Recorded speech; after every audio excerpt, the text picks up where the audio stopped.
something.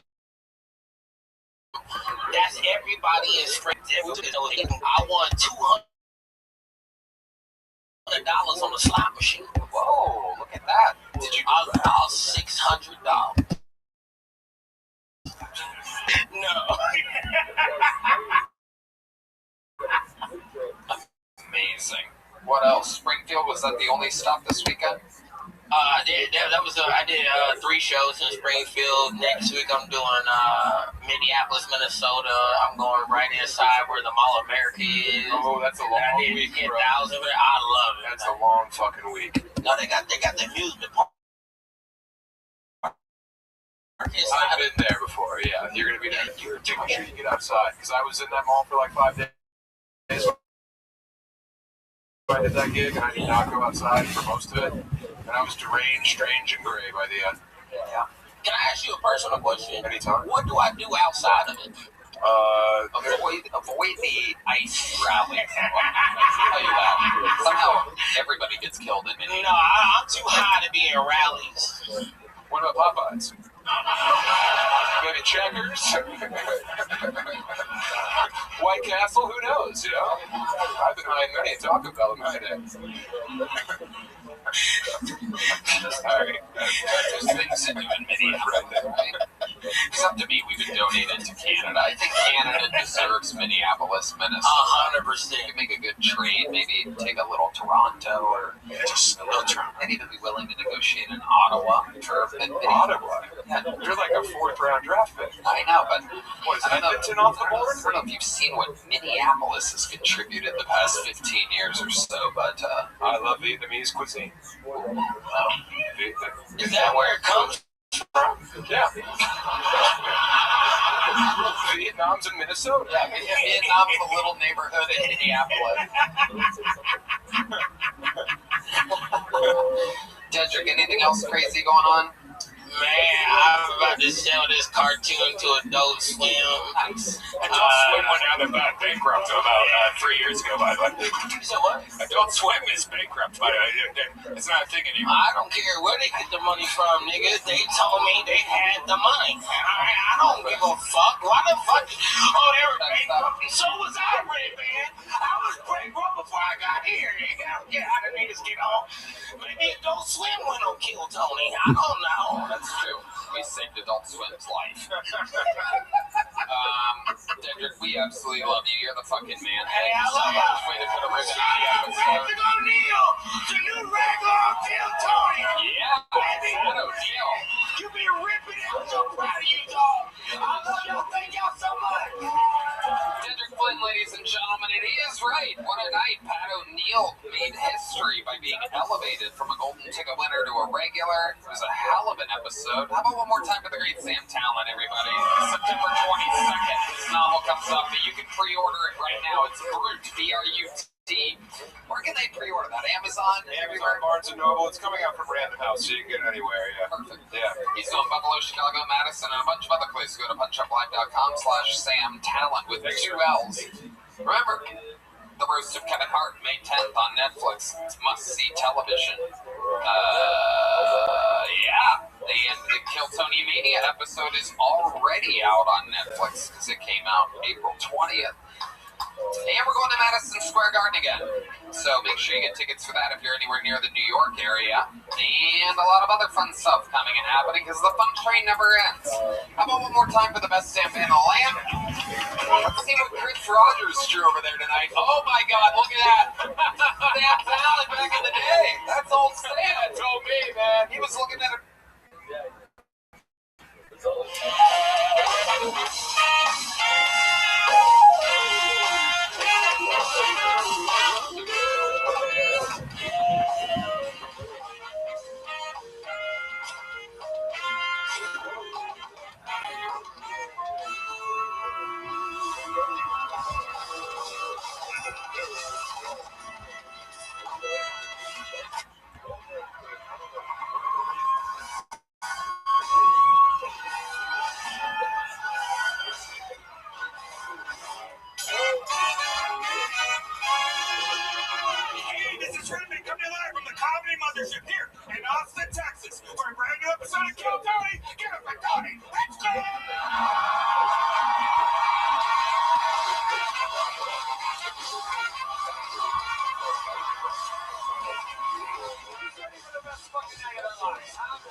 One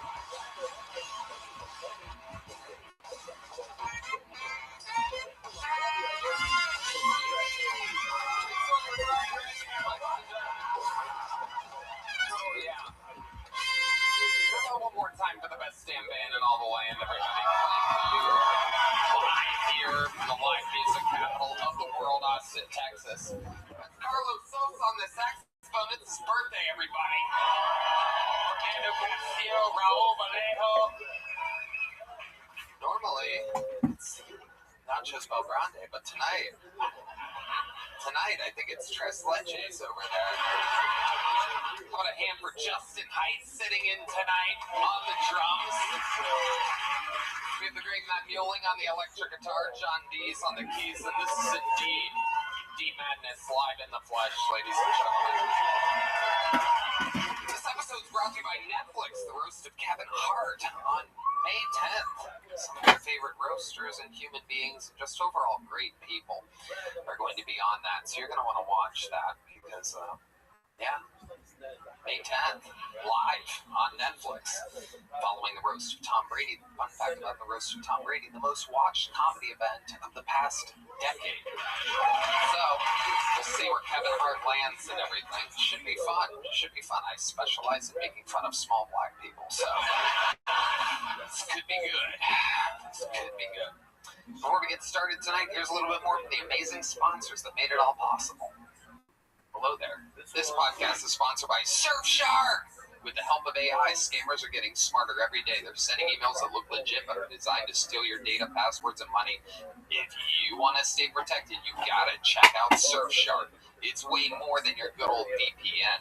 It's an all-in-one online security tool. They have a ton of advanced features, and one in particular is called Email Scam Checker.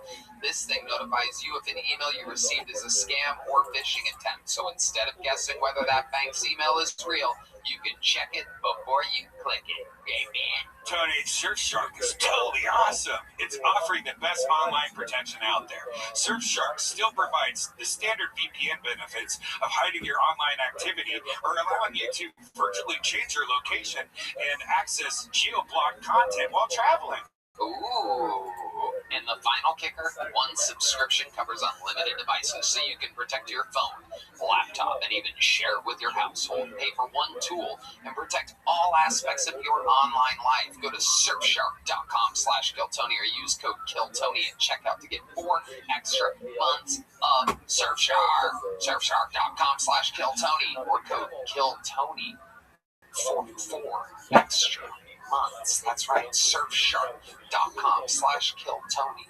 Use code KILLTONY for 4 extra months. Surfshark. And here we go. You guys ready to start tonight's fucking show or what? Ladies and gentlemen, we have one guest tonight because that's all we need because he's one of the greatest guests in the show's history. How many of you are real diehard Kiltony fans? Well, then you're in for a special treat. One of the absolute best, one of the smartest, one of the funniest. Make some fucking noise for one of my favorite human beings and comedians. It's the great Sam Talent, everybody. Here we go. The man, the myth. You've seen him on all your favorite episodes. Here's Fallujah. Sam Talent is the fucking man. He's coming to Buffalo, Chicago, Madison, a bunch of places. PunchdUpLive.com/Sam Talent. That's with 2 L's. And his new novel, Brute, comes out September 22nd. Yeah, pre-order that, please. I'm competing with Mr. Beast and James Patterson. Yes, that is tough. 2 dead-eyed ghouls and me. But yeah, get the book, please. It's an erotic thriller about a hitman in Paris doing one last job. Ooh, I like that. It's called Brute, B-R-U-T. Pre-order it now. It's available September 22nd. My friend, Sam Talent, you are fantastic. Feeling good. I wore a shirt that people online will say fits, I hope. Oh, good. Last time I was on here, I was wearing what many described as a tarp or some kind of boat cover, and I have a new hot body, and I want everyone to know that. It fits. And it's, look, I know I'm sexually distracting now, but let's focus. Please, Tony's the hot one. Red Man's the pervert, you know. I'm just here so we can get a nice cake for old Carlos over there. But That's right. Carlos's birthday birthday. Carlos and his twin butting off his shoulder there. That's just asexual reproduction at its finest. That's crazy. Rogan said if you're going to have horn players, they all have to have a bald head like me. And trust me, the trombone player is well on his way. But hey, man, we can tell it's a wig. All right? Wait, it was Red Band? Yeah, that was Red Band. He got you. He got you, Fernando. Oh, wait, that's not Fernando. That's Raul. I get them all confused. It's like George Foreman's kids over here. You know what I mean? I wish they all had the same name, but they do not. Sometimes I order the wrong thing when I'm at Matt's El Rancho. It happens. Carlos, does your twin have the same birthday? Does that count that way? Or does he get a birthday? Oh, you don't speak English. I'm sorry. Lo siento. Feliz cumpleaños. Quisiera la música. As you can tell, Sam Talent is the man, multiple-time guest, always a guest of the year, contender, nominee, always in the mix, and we're doing it again, Sam. Bro, glad to be here. This is my favorite thing in show business. Thank you guys for coming here. 100 innocent souls signed up for the opportunity to perhaps get pulled out of this bucket. If they are, they get 60 seconds on stage. You know their time is up when you hear the sound of a kitten. That means they have to wrap it up then, or else they bring out the angry West Hollywood bear. I'm gonna let this dead-eyed ketamine addict pull the first name. Go right ahead, sir. Yes, I know, we can all tell. Hand that to Red Band. We're gonna go wrangle that person. Could be anybody, clearly. And while we wrangle that person, ladies and gentlemen, starting the show is one of our favorite golden ticket winners ever in the show's history. You know him, you love him. Make some noise for the great David Jolly, everybody.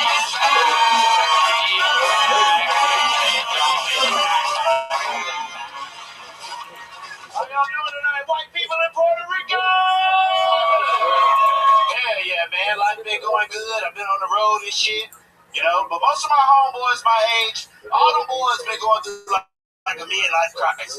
My homeboy Johnny called me the other day. He was like, "Hey, Dave, I'm about to start streaming." I said, "You're streaming?" Man, I hung the phone up.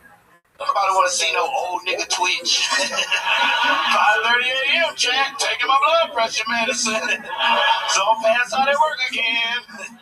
There's only one type of people I want to see stream. That's crackheads. I'll pay top dollar to watch a crackhead stream. 3:30 a.m., just suck my knife digger today. Everybody gets to work. They do all kind of crackhead shit in the camera. I'm about to take this full-size washer and dryer 9 miles away on a 10-speed bicycle. Yeah, thank y'all. It's been a bunch of fun, man. Second on the nose by the great David Jolly. Fuck yeah. Fantastic stuff you're talking about. Yeah. You don't want to see a crackhead stream? I'm agreeing with you, my friend. I literally would watch that. I'm not one to watch streams, but I would watch that. Yeah. Sometimes I look out of my giant, penthouse condo windows down in the alleyways, and I love that fucking. Sometimes I'll grab a captain ship telescope monocle, whatever that thing is. I'm just fucking interested in what's going on down there. Yeah. There's a lot. I bet you see some good shit up there, don't you? Non-stop. A lot of people look like you, but it's not you.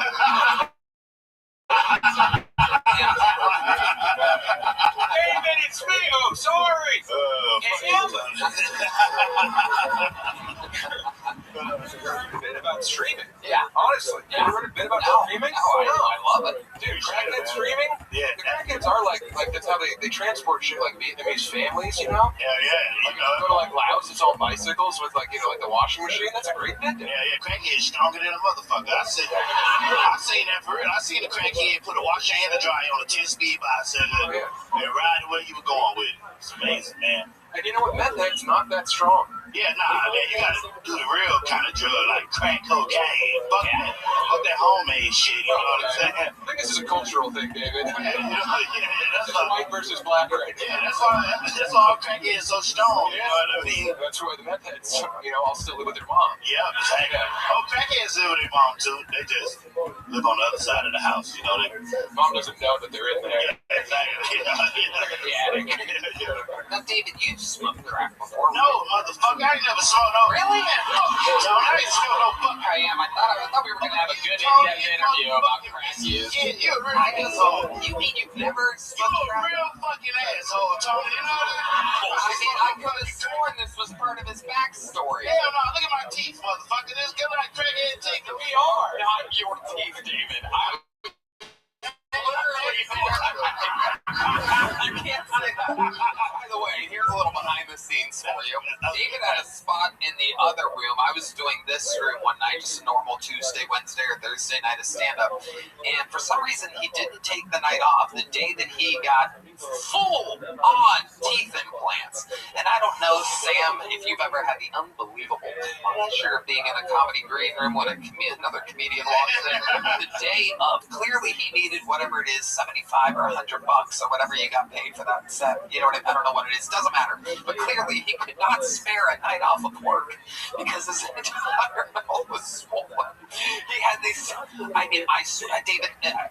Instead of me rambling, but how long, if you had to guess, did I make fun of you? Non-stop jokes about your teeth. If you had to guess a timeline. Hey, it was a long time. No, come on, David. Like, about an hour, then I gave him the old classic, fuck you, Tony, and I walked out, you know what I'm saying? It was some good jokes. Think about what he just said. An hour, ladies and gentlemen, is 60 minutes. That's not like each one of my jokes was a minute long. No, we're talking about perhaps 6 to 10 jokes per minute for 60 fucking minutes. They weren't that rapid fire now. There was some good ones. Those teeth, there's something about, have you ever seen someone get new teeth the day of? Yeah. I mean, like, they were like, ow, the whole thing was swollen. It was crazy. Yeah, but did you have to learn how to talk like a horse with peanut butter in its mouth? Oh, Nah. it was pretty bad. I mean, that was a rough day. But, Do you remember any of the good ones he said to you? nah, it was... When Tony started rambling and go on the hot fire shit, I just block it out. You know what I mean? I'm used to it. Now, you got to block it out because it'll keep going. If you act like you ain't paying attention to him, then he'll stop. The whole band's agreeing with you like I bully them all the time. You got to know when to just walk the fuck away. You know what I mean? That's what I usually do. I think your teeth look great. Thank you, Sam. I think you look great. And your shirt is not too big. You look amazing, man. Yeah, man. A little positive energy. How about that, Tony? I know you don't like that So shit. you never smoked crack? No, motherfucker, I ain't smoking no fucking crack. I could have sworn. I want to go back and rewatch the tapes of your first interviews. Hell no, I can man. swear when you had the old teeth, you would admit that. I ain't ever smoked. You know what crack do to the black community, motherfucker? I would not be a me if I smoked crack. I'd be fucking breaking in people's cars or something, man. You'd be in Parliament Funkadelic. Yeah, they smoked crack. But the crack was different. They were freebasing, you know. Something they put in the crack. There's a difference between freebase and crack. That was that cameo shit. Yeah, you know what I mean? Freebase is like cocaine and whatever they How do you know all of this? These scientific Because I'm from the hood, motherfucker. That's how I did it. They teach you everything you want to do. Yeah.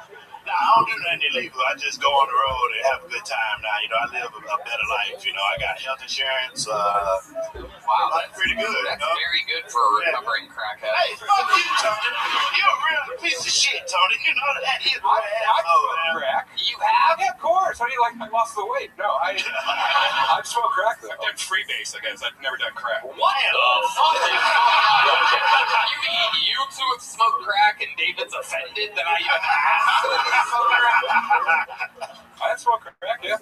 What was that like? Awesome. It was. I was really high for like 12 seconds. Wow. Yeah. And how about you? How would you describe it? I didn't like it. It was very panicky and it smelled like burnt plastic. It smells bad. Yeah. And now when I smell it in the wild, I know every time. Yeah. Actually, it was really bad. I smoked crack and I brought these guys back from the bar where I got the crack and then they stole my laptop. So. I would imagine those are the types of things that happen. Hey, ask David. I don't know. Yeah. Like, I never smoked crack, but I did steal a few laptops. Yeah. I'm living a pretty good life, and I really don't like that negative energy that's coming from over there. It's a lot of negative energy, and, you know, I'm having a great day. Yeah. You know, I've never smoked crack, Tony. Okay. I did cocaine, though. How much cocaine have you done? And one day, I used to be a bartender. I remember me and this white girl. Her name was Christy. She was like 135. And her moving weight for her credit. 135. She might have been like 115 actually. She was real little. Like we were doing cocaine after work one night, and we moved a whole 2-bedroom apartment just me and her. Wow. Cocaine the hell of a drug, boy. I swear. David Jolly, you're the man. Way to get tonight's episode. America's favorite uncle, David Jolly, ladies and gentlemen. There he goes. And now we move to the bucket, everybody. This is obviously where the show, this is the meat and potatoes of it. Anything can happen. It could be the next great talent of the world.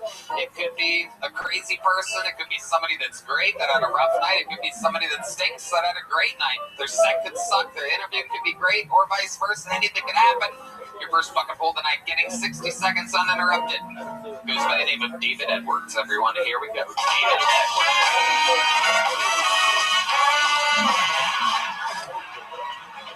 Hello. I know I look like I just fucked a pair of balloons. I've also been known to look like a chicken that just got done picked to the ground.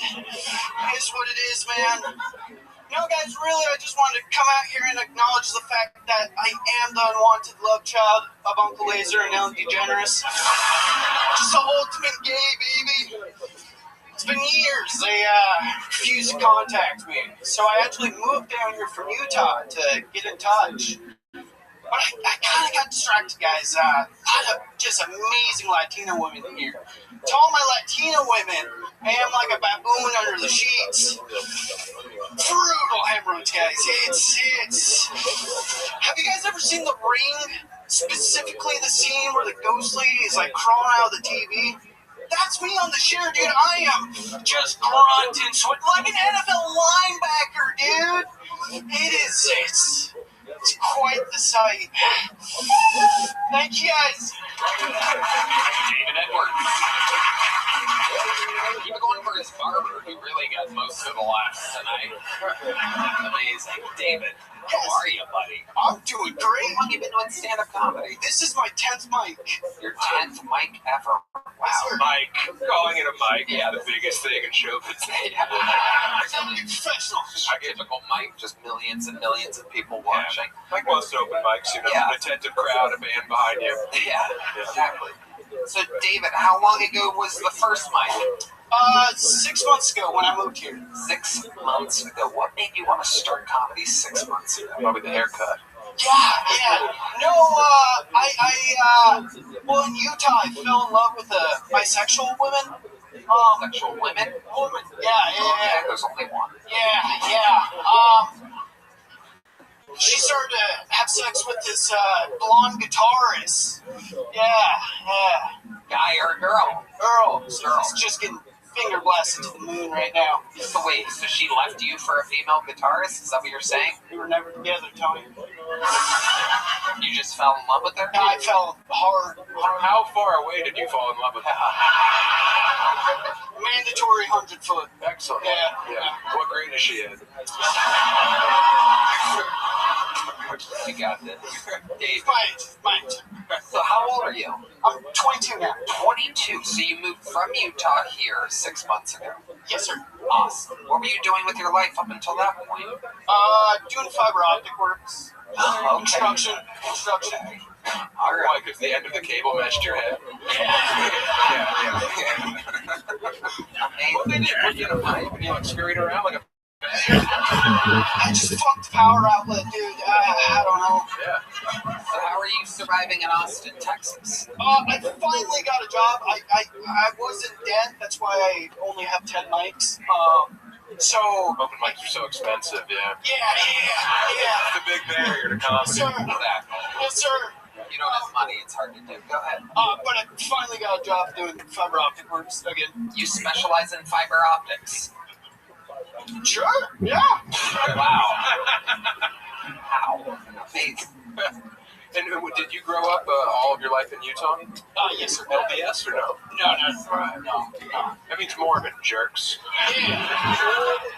So David, you're 22. You're starting now. Do you do your hair like that specifically only when you go do stand-up comedy? Or, Yes, sir. right. Yeah, just for tonight. Yeah. Exactly. Yeah. So the stuff was working. You got a big laugh coming out, and then you got a good chuckle from Red Band on the what is it, baboon hemorrhoid joke. Yeah, that's Yes, sir. But then it kind of all went away after that. Sir. So, do you plan on doing more mics? Yes, sir. Now that I have a job, I can fix up my Jeep. And what's your job, human ferret? Yes. I'm going to say this. You came out, you have confidence, you're doing good in the interview, you're doing the funny faces, you have timing, your jokes are going to catch up to what you're currently doing, and it's probably going to be a lot easier to do more than that. Exactly. And you're 22. That's how old I was when I started. Good age to start at. Thank you. So what else are you into in life? Do you have any hobbies, or you collect things? You seem like the kind of guy that would do like those finger skateboards or something like that. That's my brother, actually. Really? He's actually a yo-yo guy, too. Hey, wow. Dave's pussy, this guy's brother. Believe it or not, I have the looks. So, Wow. yeah. You're a handsome kid, you got piercing green eyes, you're just doing a weirdo thing. I get it. I get, So how about you? Your brother's into yo-yos and finger skateboards. What are you into? well, I was into, like, hiking and video games and stuff like that, but since moving out, I've just been jacking it. Wow. Okay. That's illegal in Utah. Yeah. Yeah. What have you been jacking into? What are you into? What are some of your wild fantasies? Let's talk about it. 22. We don't get to talk about jacking it with a 22-year-old very often. Not enough. Yeah. Yeah. Normally we'd have to have our own island to have these kinds of conversations. And you wouldn't be 22, I'll tell you what. Yeah. Not on our island. We'd have the sweetest young ass. Yeah. You'd be a cougar in our world with Yeah. lion mane ears. You'd be run through and gross. We can still make something happen. No, we can't. Yeah, we can. What, you and us?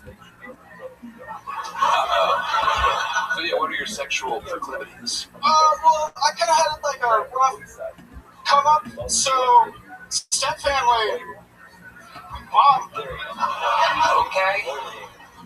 Stepmoms. You said step family first. Yeah. There might be a dad or an that's uncle like in the there. category, that's like the, Brady Bunch stuff. So what happened to you in your childhood that makes you think that psychologically you're attracted to stepmoms? my mom, she's cool now, she's great, she's killing it, she's like an old man in a rocking chair, man, she's rocking it, alright? Okay. But What was she's she like, doing before? well, she was like an alcoholic, hard, and she just wasn't there a lot. Oh, when she was there, she was drunk. But she's cool now, man. She's doing great. But when she was gone, your new hot stepmom showed up, right? No, my dad was a bigger guy, so. What's wrong with that? Well, no, you're looking good now, man. Hey, right back at you, just kidding.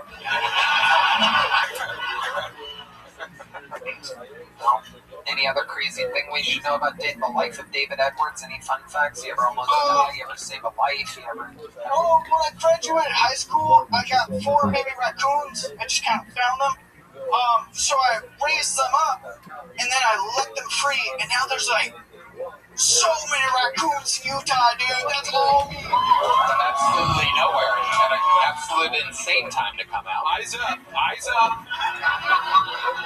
Thank you, Heidi. Okay. That's wild. All right. Okay. There you go. Here's a medium-sized joke book. Thank you, Just sir. getting started. David Edwards, everybody.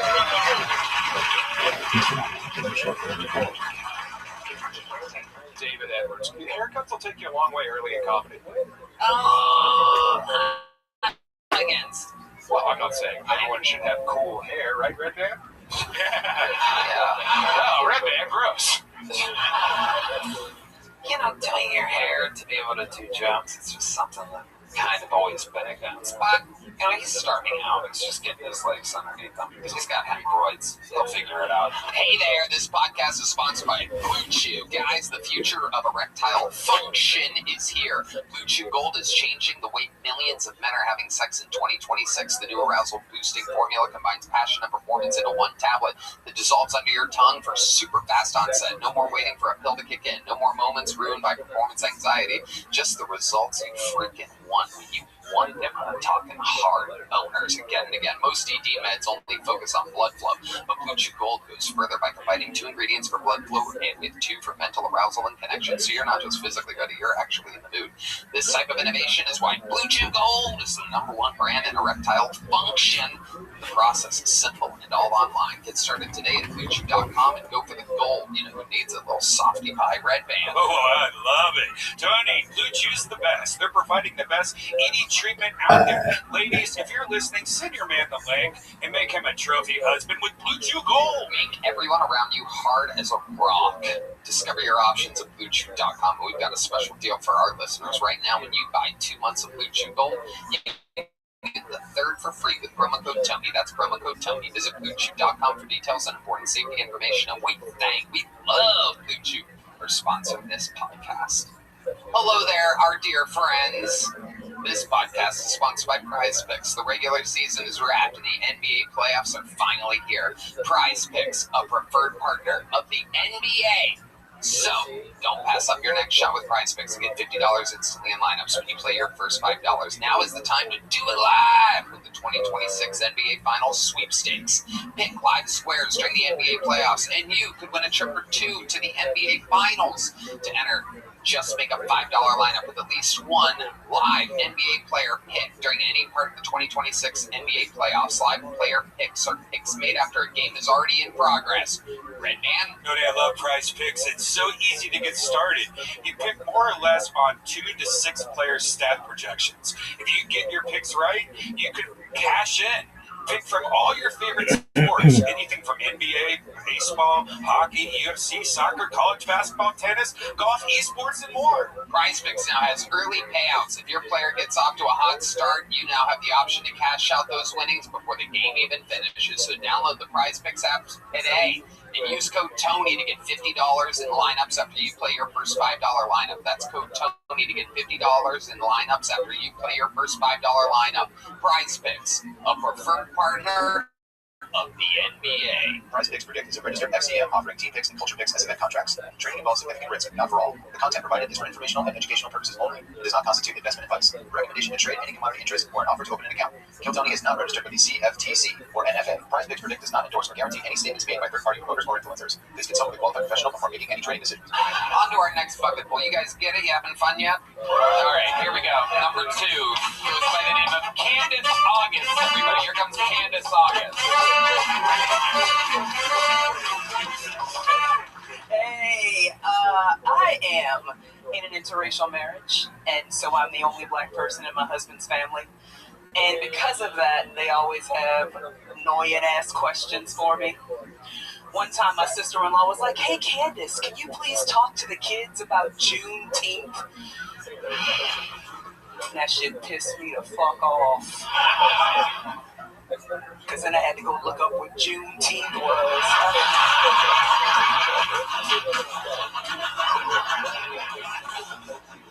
I had absolutely no idea. I snuck in the bathroom and searched that shit on Google. I was like, oh, that's why I was off work on Monday? Oh, okay. Since they always got questions for me, I decided to start making shit up, just giving us superpowers. They ask me a dumb question, I give them a dumb answer. Like, hey, Candace, do black people like fried chicken?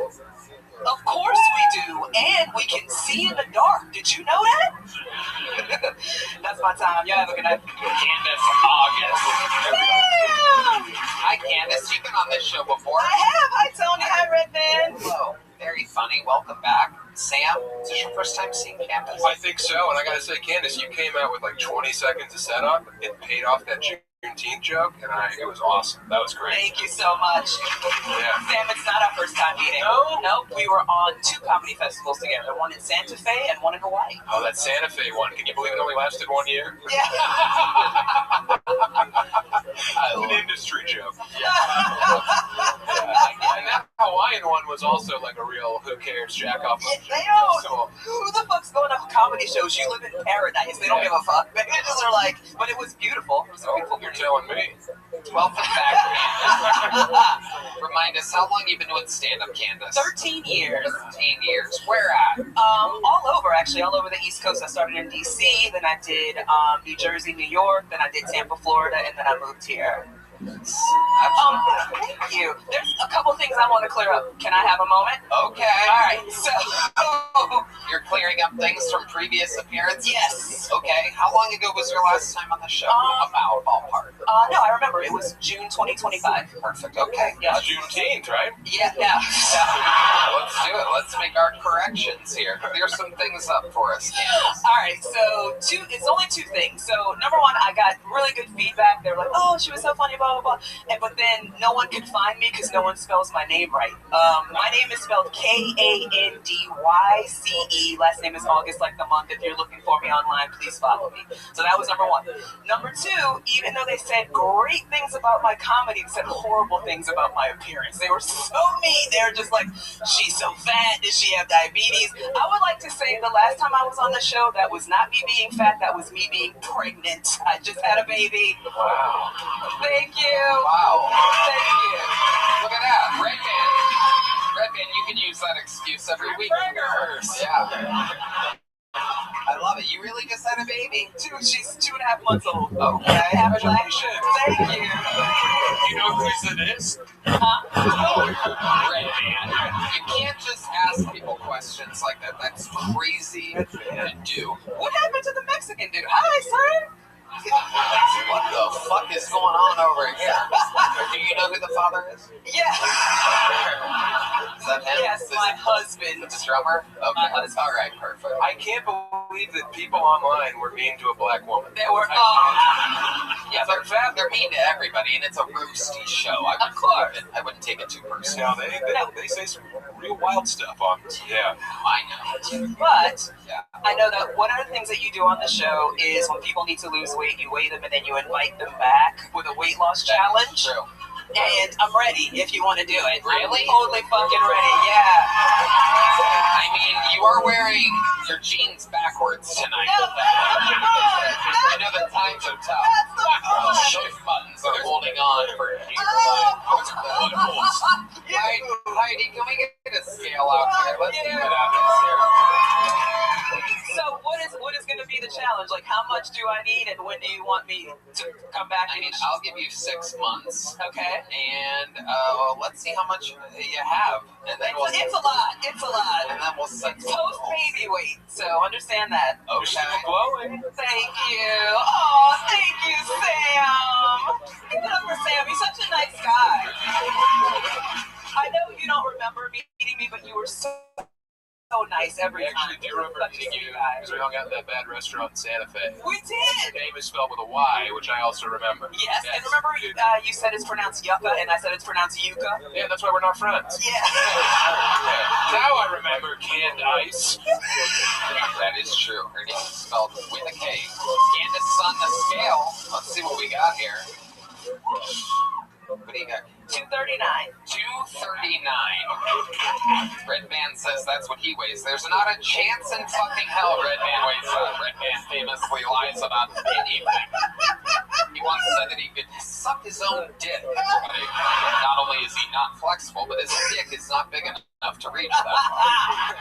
I was there. That was at the arena show, and he failed miserably. You think you weigh 239 or less? I weighed 239 this morning with clothes on. Okay.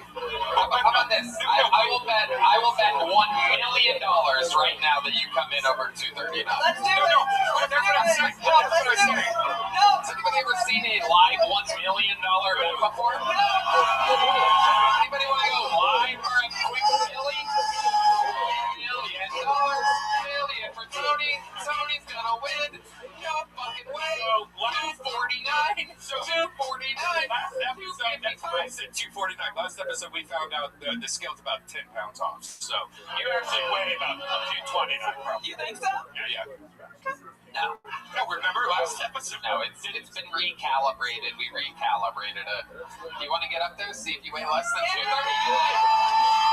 I'm a little bit nervous that he didn't shake on the bed, so it's not official, but I'm still guaranteeing 245 or higher here. No, I meant 240. 249. All right. No. In that case, I'm going to go 252. 252 is my guess. Candace, read it when it pops up there. 242.8. Whoa! Still over 239. I would have won the million. All right, I'm going to get on the Whoa! Oh my goodness. Wait, let me have to guess. Are you guessing it? Oh. Whoa, 252. I was waiting for you to guess it. Whoa. 134. Come on, 134. What do you got, Tony? 128 pounds. 150, I think. 166. Tony, you should have put my shoes on before you weighed in. 166. You guys all have just at least over 50 or 60 pounds. You remember that, boy? That's right. Candace, how's mom life going? Is that your first kid? It's my first. My very first. How is it? What did you learn? What surprises you? It's a lot. Yeah. It is a lot. But she's perfect. She's perfect. She's half black, half Indian. I gave birth to a little Kamala. Oh my goodness gracious. The character from Mortal Kombat? Ew. She probably already talks better than Kamala.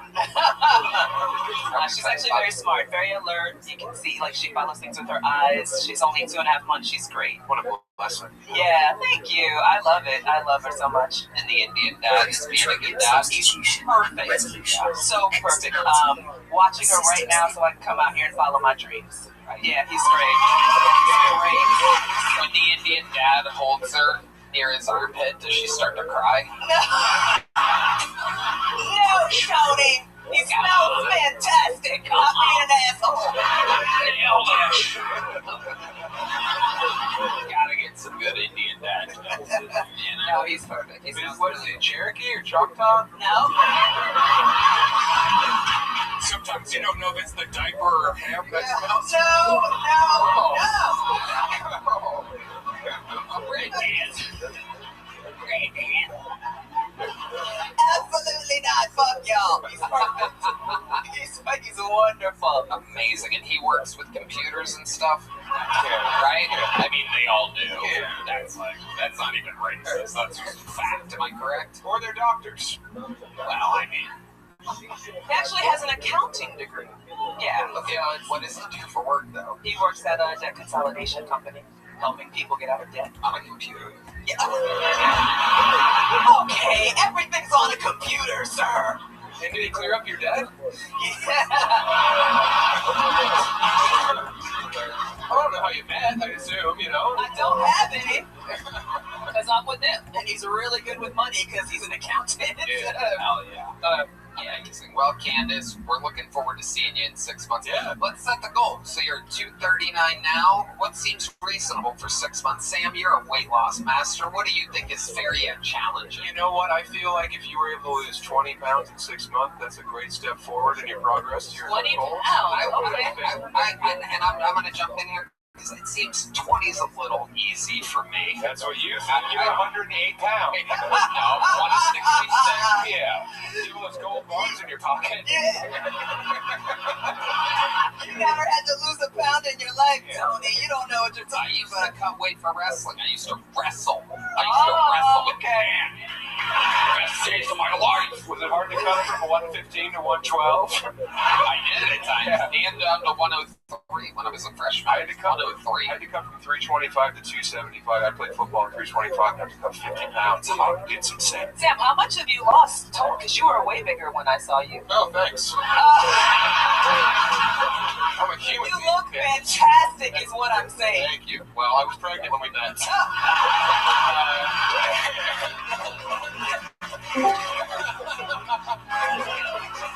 I've lost, I think, based on that, that's 96 pounds. Wow! That's more than my fiance weighs. I know. Wow, that's incredible. Oh, the book was great, by the way. I read it. That is fantastic. But that's amazing. Yo, what up, Chi boy? 100 fucking pounds? Yeah. Great. I want to get down to like 115. Well, you're like 6'4"? I'm going to get back to my birth weight. Whoa, Rabbi. How you living, pimp? So camp. I'm good. What's good, son? Every day is a holiday, every day is a feast. That's what I like to hear, my man. 100%. How are things in your neck of the woods, pimp? I'm good. Excellent. Good. How have things been on Twitter Spaces? It's okay. They suck, dog. They're terrible. What did you say? Twitter Spaces has been lame. Yeah, unlike the last year though. It's just been a bear market. Things aren't pumping. When it pumps, it's fun. Yeah, true. Things have just been sideways. All right. Yeah, for everybody, even for the devs in the market, so most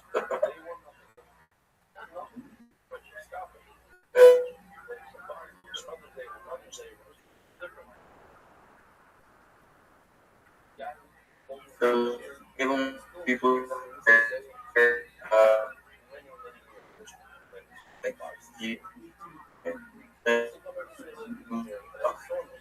like you, someone I can't hear what you're saying, big man.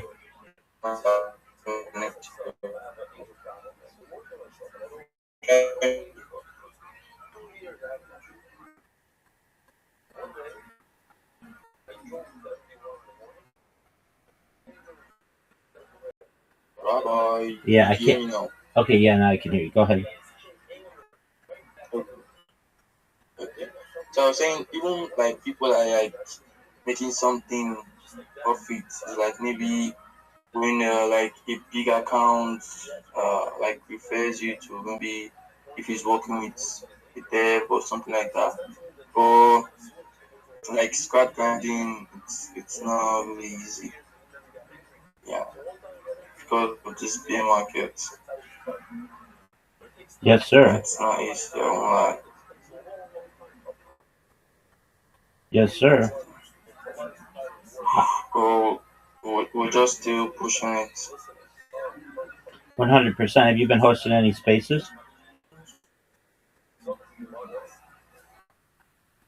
Yeah, I hosted one yesterday. Yeah. How did it go? It's the quick space. Yeah, it went well. It was even without me like having the. I still got some people in this space. Okay, how many people did you get? I think around 30.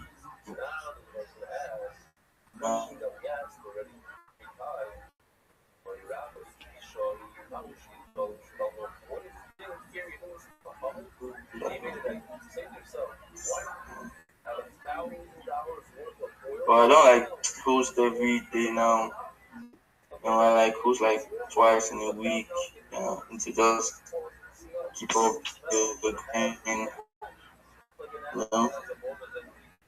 Because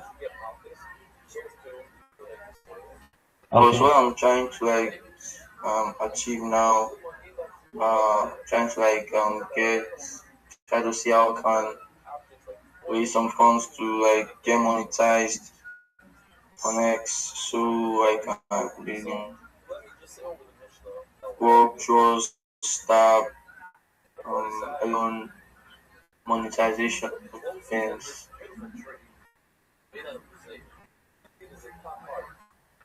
All right. How do you plan on doing that?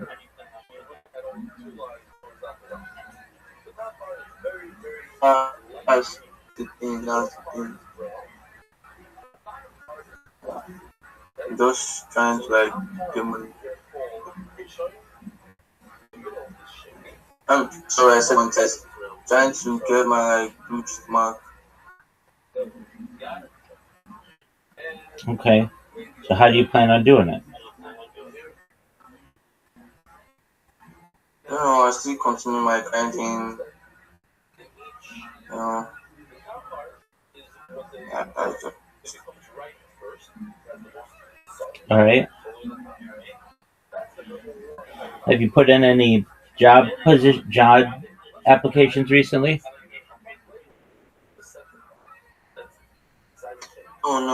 no, listen. Okay. Why not? Hmm? Why not? I haven't like seen yet to apply for. I mean, you don't know what's out there if you haven't applied. Are you on any job sites?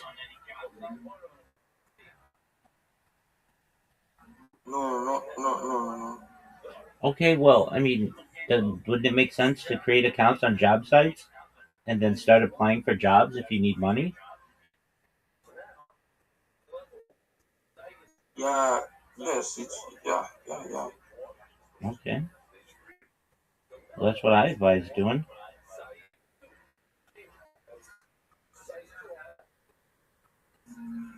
Okay. So like, how do I like get those like job sites to apply for? I'll send them to you.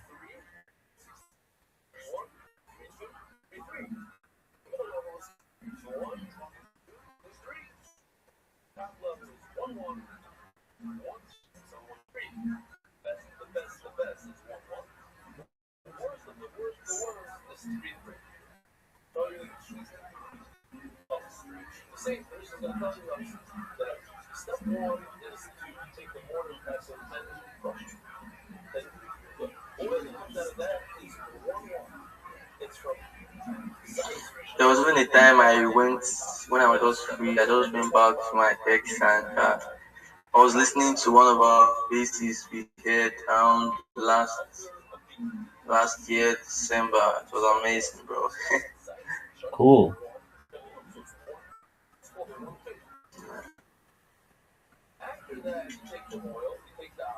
All right, just a moment. I'll send you a list of stuff you can do. Okay.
All right, you boy, check your messages.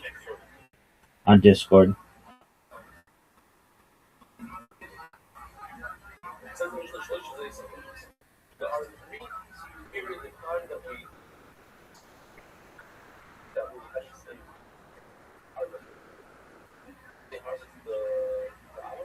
Okay, yeah. All right, well, now do it.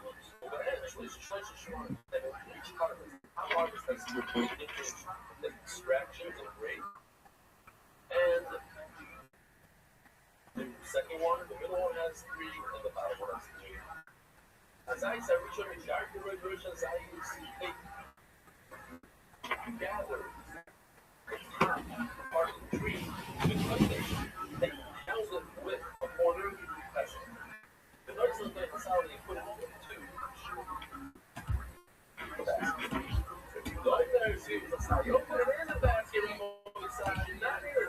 Thank you very much, bro. You're welcome, Pam.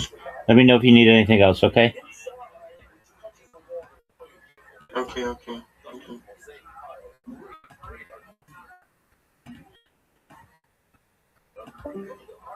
Shout out to G-Boy. He knows what's up.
Toward universal translation as a structural requirement of media systems. The formal argument for language invariant information design. Andis, let's have some fun with this. You're 239 today. Yeah, coming back in 6 months. I think we set it at 215. That's 25 pounds. Let's set it at 25, but let's add a little something. $1 million. Let's say.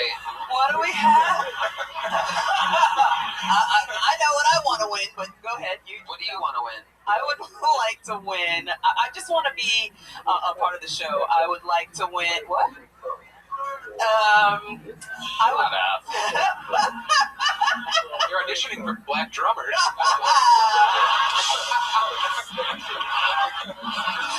I would like one of two things. Okay. Or both. You tell me. Okay. Either a golden ticket or a spot at Madison Square Garden. Okay. Let's make a deal here. Let's make a deal because 6 months will be after Madison Square Garden. Okay. So that's impossible. But let's do this. If you lose 25 pounds, I'll give you one more spot in addition where you won't have to sign up. Oh, beautiful. But to make things exciting, since you're 239, if by some fucking miracle you're able to get to 199 or less. In 6 months, under 200 pounds, okay. I mean, I'm just saying, The it's stakes not that are hard. fucking high, okay. Well, if you only eat steaks, you'll actually do it. So the steaks would actually be the power. Okay, alright, what is it? I'm fucking If you get 199 or less, I will put you up at the Booty Center on New Year's Eve. Let's fucking go! Sold out arena here, not Let's too fucking go. A little fun weight loss challenge. When you can do it. I can definitely do it. In the meanwhile, ladies and gentlemen, here's a big jump hook for you, Candace. There you go. I'm just 240 with that jump hook. Look out. It's Go out in the here! wrong direction. There she goes, Candace. Everybody. Oh, yeah. All right, we're having fun up here. We're going to keep it moving. I'm going to hammer the lovely Heidi, everybody. Crushing it. All right. Your next bucket hole goes by the name of Seabass Matar, everybody. Seabass Matar. Okay, here he is. Hey, what's up? All right, no gratitude here, no problem. That's the problem with people today. There's no fucking gratitude anywhere. I saw a guy with a full head of hair say he had a bad hair day. I was like, bitch, I look like I drive a Honda CR-V as a stepdad. That's what people are missing, man. And one of the things that I was gratefully blessed with was my dad had a heart transplant. So every day he woke up was a grateful day, right? And I got this tattoo in remembrance of him. And it says, all this extra time. That was my dad's motto. I had a Cuban guy tattoo it, and I was like, mira, Emmanuel, I don't want to see no silent H's in that bitch. No tildes. And I love it, and I love everything it stands for, but the only thing I regret is where I put it, because it's on my right hand. I gotta go jerk off. I'm like, Bobby, you already had your time, you know what I mean? But it does stay true to something my dad always told me. He said, life's gonna get hard, life's gonna get rough, but if you need a hand, I'll always be there for you. And I was like, God damn, not like that. Thank y'all. My name is Seabass Matar. All right, Seabass Matar. I got lost there. You said the dad had a heart transplant. Did he pass away? Oh, yeah, in 2013, but he was 27. That's what I'm talking about, Redman. Party time. He lived 27 years extra with the heart transplant. He was supposed to live 5, and he outlived the surgeon who gave it to him. So, wow. Yeah. He was supposed to be sterile, had me 7 years later. So, surprisingly enough, this tattoo on your right hand, I had the exact same premise early on in comedy, because I have 303 because I'm from Colorado. Oh, okay. So, yeah. right? So, but when you jerk off, it looks like, wow, you know. But if you want to go, I'm just remembering, if you want to go fucking southpaw, you flip it over, treat yourself, and it says mom, and that's mom. Crazy. So it's kind of the same thing, bro. This one, if you kind of look at it, it looks like a dick and balls, you know what I mean? So it's always like my dad reminded me, like, my dick's bigger than yours, and I was like, I guess. Well, we're not doing tags, but very Fair. All right, Seabass Matar, let's talk about it. Well, how long have you been doing stand-up? About 8 years now, closing in on year 9. Wow. Where at? Miami for about 4 years, and then over here for about another 4 years. Okay. How's it going? Good? Oh, yeah, it's going dope, man. I mean, I love Austin. I love mainly, like, Texas. All of Texas has shown me a bunch of love, and I'm actually moving back to Miami next Friday, so this is my last sign up, and I got fucking pulled again. I was on here like 2 years ago, but okay. Texas is supposed to have been showing you a lot of love if you're moving. No, that's my wife. My wife and my mom. We need the family. They live here with you now? My wife lives with me. Our families live in Miami. My mom is in Miami. What ethnicity are you? Cuban Chileno. Yeah. South American, not Mexican. Yeah. All right, we didn't say you were. Yeah. The accent Tony said was a little, you know. It's Carlos's birthday. Man, it looks like you're ready to play horns with that. Hey, man. Whatever you need. How about the wife? What's the wife's ethnicity? She's full Cuban. Both parents Cuban. What's She's like? a handful, right? Yeah. Tell us about the Cuban wife. It's a real firecracker. Oh, yeah, absolutely. She's, How many times has she broken your glasses? No, never that. Never the glasses. Nah, we never, thankfully, I'm very blessed with my wife. And you have kids? Not yet. We're working on it, though, definitely. That's part of the reason why we're moving back to Miami. Being around family, trying to have kids. It's easier to conceive when your family's there. That's right. Especially in your in-laws' house. That's where the fuck I'm going. All right. You're moving in with her parents. Yeah, thankfully. We're not sharing like a small house. They have a 4-bedroom house. They're empty nesters, so we're going to try to get our feet under us over there and then see what we do. Very nice. And she believes in you doing stand-up. She supports you. Yes, thankfully. And do the in-laws support it? Have they ever seen you do a show? Yes, they're actually my biggest supporters. I actually got a show lined up in Miami, just a small little brewery show, nothing crazy, and they're already like, you know, buying tickets and telling all their friends and everything. So thankfully, the whole family. Thank you. I appreciate that. They appreciate this. Yeah. I think they're doing him an injustice. What do you do for work? What do you do for a job? I'm actually a game show host. There's a place called Game Show Battle Rooms just opened up in Austin, nationwide, and I am a host for the game show. What the fuck are you talking about? It's like game shows. It's just an escape room and you're ruining it for everybody. It's like a higher version of an escape room. But yes, we're right in that same ballpark. What a nightmare. Is that a tough gig for you? I don't know. It's fun. It's great. People have a blast. I think I've seen this before. I think I've seen an ad or a promo. Yeah, it's all over. Yeah, it's all over. Boy, dear. Yeah, it's very dope. Honestly, it sounds very like, man, who's gonna come to this? But when people go, they like, I've seen people walk in very like, I don't want to fucking be here because it's a lot of team building. And then when they leave, they're like, oh my god, this is amazing. So it's a fun time. Incredible. I'll have to take your word for it. You know what that sound means. Anyway, Seabass, what's another fun fact about your life before I get you out of here? I used to be a hype man for the Miami Dolphins. I actually came out on the Miami Herald, our local newspaper, against the Cleveland Browns.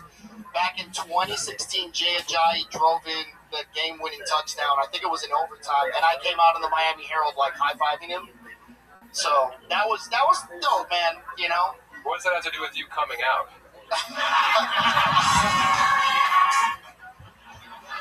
Yeah, You were married to a woman, and you're gonna. hey, yeah. Oh. All right. Now, what's Seabass, man? I didn't know that was a name. In Spanish, Sebastian's my name, and then Sebas is what everyone called me, Sebas. So that in Miami, 95% of the people speak Spanish, and Sebas just stuck, and it was Sebas. Well, we hope that you have a wild success in Miami. Keep chasing your dreams and have a good time. Appreciate it. Yeah. Here's one last little joke book. There you go, another little one. Oh, that's a half Cuban side of me. I would have caught it if I was full Cuban. The Chileno would have caught it. Am I saying that correctly? Yes. What are they known for, the Chilenos? I mean, I don't have any racist jokes. Okay. Empanadas. All right. Easter Island. Okay, that's enough. There he goes. One more time for Seabass guitar. Back to Miami if he goes. That should be a new part of the show. If you don't do good, you have to move to Miami. Oh, hello. I didn't see you over there. Just to let you know, this podcast is sponsored by Shopify. Picture this. It's late at night and you're scrolling through your feeds when all of a sudden you see it. That one product that you've been looking for. You click on the link, add to the cart, maybe even shop around a little bit more before finally hitting checkout. As you're filling in your address, you realize you don't have your cart anywhere near you. That's when you see that purple pay button that has all your information saved, making checkout as simple as a tap of your screen. Red man. Tony, I want to marry Shopify. It's the best business tool, hands down. Get started with your own design studio with hundreds of ready-to-use templates. Shopify helps you build a beautiful online store that matches your brand style.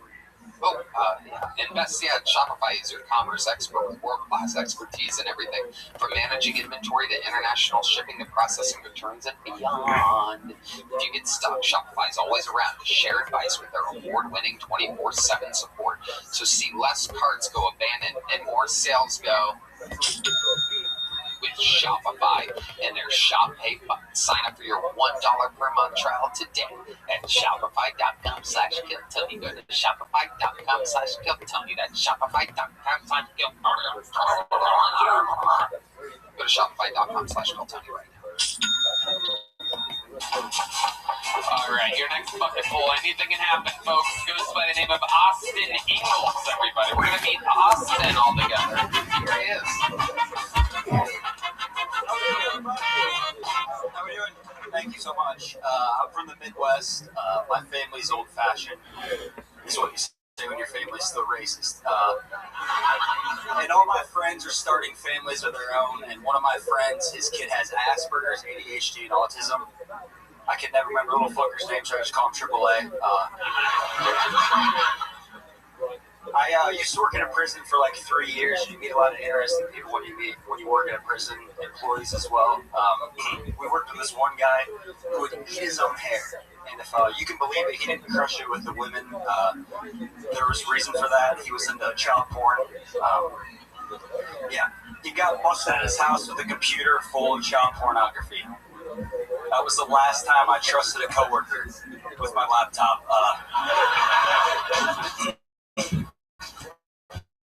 Thank you.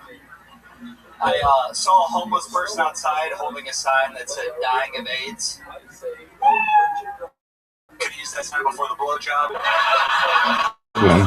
Thank you guys, I'm Austin Ingalls. Austin Ingalls. Is this your first time on the show, Austin? Second. It's been a while. What did we find out about you last time you were on the show? Not much. I bombed interview pretty hard.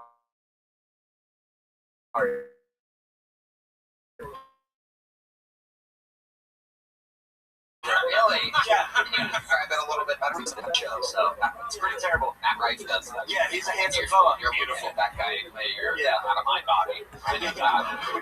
Usually he only does that to women, though. But Speak for yourself there. I would never speak for you, Tony. Where in the Midwest are you from? Like the Quad Cities, Peoria area, Downeytown's on your. Just put out Downeytown. All right, I put out a special already. Yeah, on his YouTube. That's interesting because I'll be in the Midwest. I'll be in Chicago, Madison, Grand Rapids. Yeah, Peoria. By the Peoria is where I grew up. I'm doing my plugs. No, but you're wearing the Comedy Cabin. That's a great club. Yeah, dude, good for you. So, Austin, you really worked at a prison? Yeah, for like 2.5 years in the Kewanee, Illinois, a very What did small you town. do at the prison? Correctional officer. Wow. Hated it. Tell us something that was that was going on there. What did you learn that surprised you being a There criminal? are murderers free in the street right now. They like murdered people in the 80s and they're just out now. Yeah, tell us something we don't know. Yeah. Well, I didn't know that. No. Yeah, until I worked with So them. they get probation and stuff. Yeah, and one of them was like about to die. He was like 85, and they're just like, yeah, you can just go, dude. Just there's the door. He was a great worker, but yeah, he told me he watched somebody's soul leave their body on PCP, and he's free now. So Okay. All right. that's pretty cool. What do you do for work now? Door guy stuff on Rainy Street. There you go. Ladies, maybe go one at a time. Fucking bozos. There's just women walking side by side with each other, knocking over everything that exists. Absolute fucking idiots. You ever see anything crazy like that? Ruined everything for me. Thanks, ladies. Literally. Women can't even fucking, they have to hold on to each other to do anything in society. It's fucking unbelievable. Sorry that the stuff happening out there is more entertaining than you, Austin. But I mean, holy shit, I've never really seen anything like it. It took 2 or 3 drinks getting knocked over for it to get my attention, and then sure enough, there they are, just holding on to each other through a tight alleyway. No tits at all. Fuck yeah. You ever see a man get raped at your job?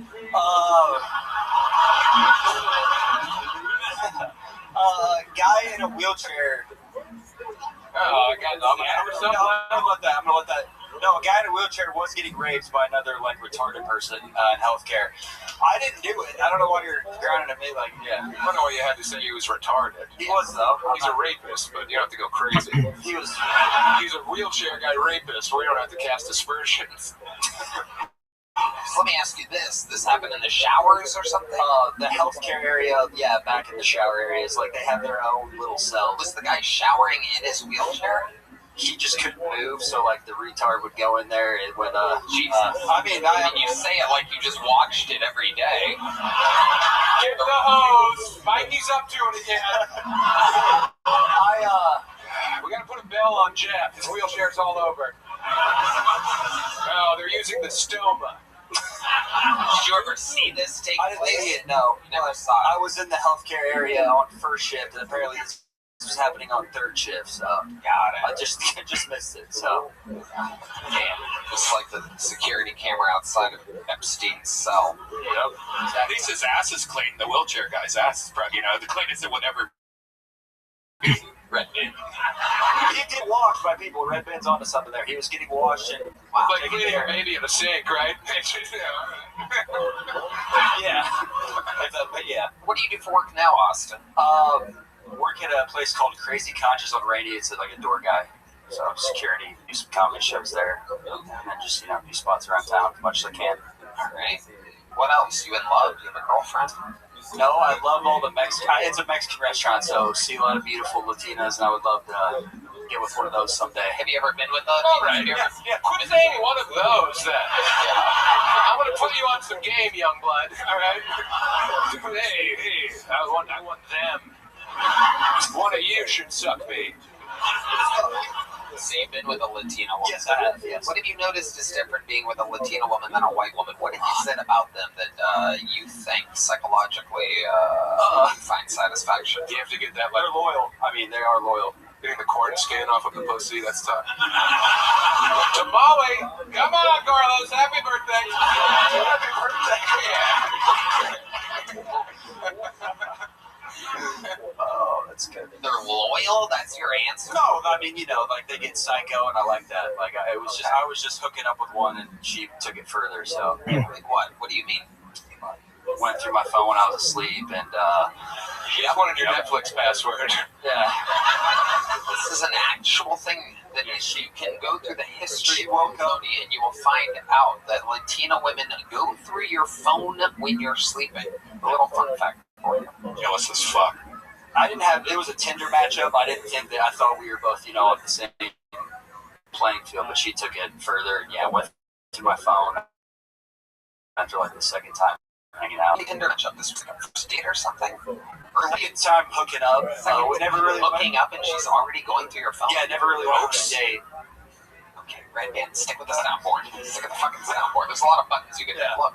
Turn up your volume. Look, there you go. There you go. Hit that one. It's a perfect time for that one. There you go. Yeah. Jesus Christ. Then I found out she worked at McDonald's, and she'd bring me food. I wasn't happy about that. And then the whole night afterwards, yeah, is when she went through my phone. So, Yeah, it's crazy on the second hookup going. second hookup. Can't imagine you're crazy. Yeah. That's what Latino women are like. Did you eat at McDonald's before you had sex with her? No, I didn't. I didn't find out till after. That's why I was mad. Because Chivalry's dead. yeah, chivalry. Yeah. Well, Don't sound great in that situation, but Austin, sometimes. Here you go. There's a thank you, sir. Austin, appreciate it. Thank you, guys.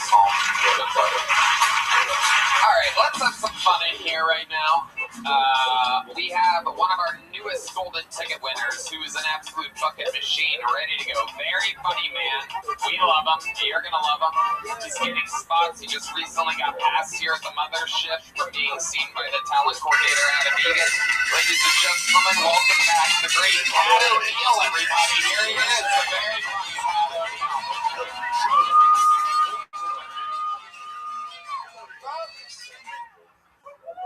Thank you. My son just came out as trans. Well, shouldn't call him my son anymore.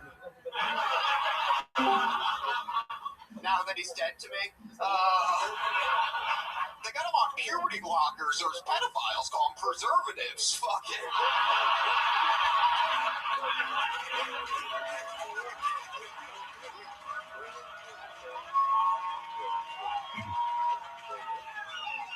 Miracle medicine.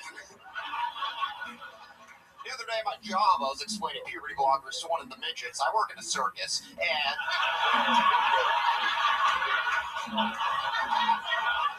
he goes, "There's people choosing to do this." Calm down, Tyrion, bigot. You there, sir, let me ask you, what do you call a little person with ADHD? That's right, a fidget. Good answer. Speaking of little people, I want to switch topics to school shootings. The ultimate puberty blocker, and you know, these shootings are often done by the same race. I'm looking at you, Hawkins. What kids need to learn from their black classmates and save the shootings for after school? For that, it's an extracurricular activity. Okay, thank you.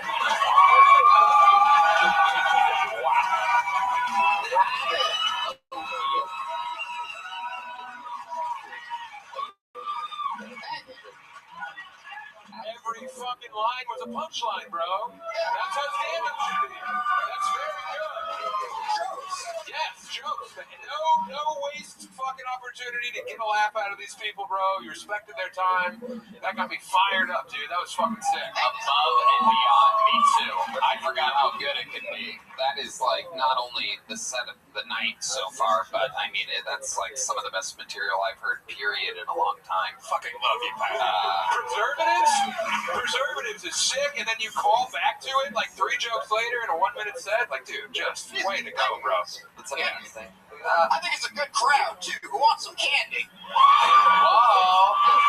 You wanted one, too. Oh my goodness. Look at him. He's got a cannon on him. Pat, what's your like writing process like? How much material do you think you have if you were to do the longest set possible, and yeah, I'll follow that up with another question. I mean, I can do, there's only so many black and trans jokes you can do in one set, right? So, minute by minute on this show, quite a lot. But, I've done, 40 minutes before when it actually has to be, how about, different topics. per week, if you had to guess, or so, or per month, how many new minutes that you do you think you're writing? I do, 15 new jokes a week, and then, 3 or 4. Okay, you know what I'm going to do for that right now is something that I've never done in the show's history. Right now, if you want it, you can have it.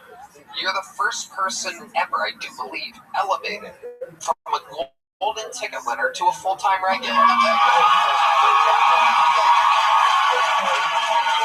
that's a promotion. A live promotion in real time.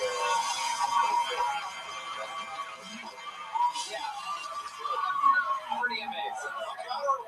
Yes, dude. I want to see it. I want to see it every week. Dude, I'd have hosts on the road who do the same amount of jokes you did in a 10-minute set, bro. Yeah.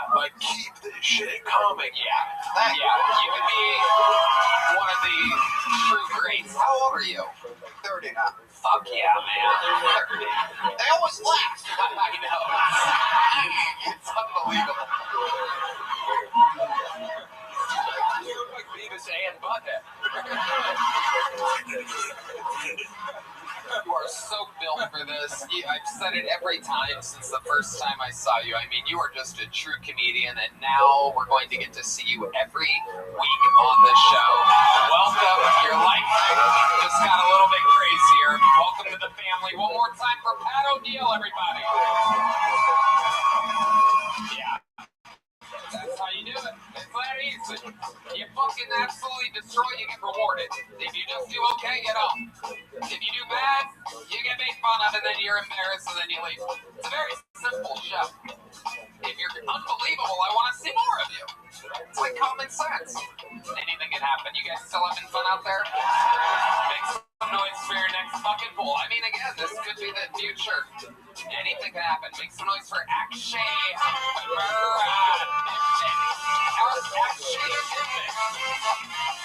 Hell yeah.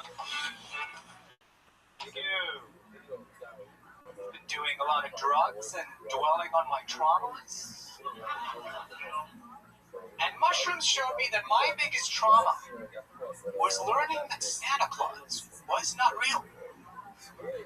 But here's the thing, when you think about Santa, when you're on mushrooms, you realize they've been talking about Santa for thousands of years.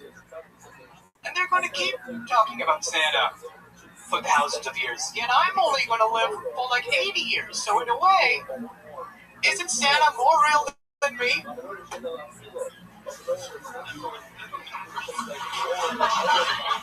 So here's my question. If Santa is not real, and I'm less real than Santa, then why did it feel real when he molested me at the mall?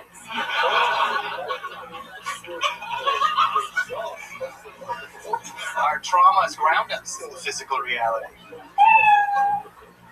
Thank you. Okay, Akshay. What a spooky final thought here at the comedy show. Spooky is a good adjective for the styles of Akshay Bindit. Welcome. Thank you. Welcome, Akshay. We met your black wife earlier. How's being a father going for you?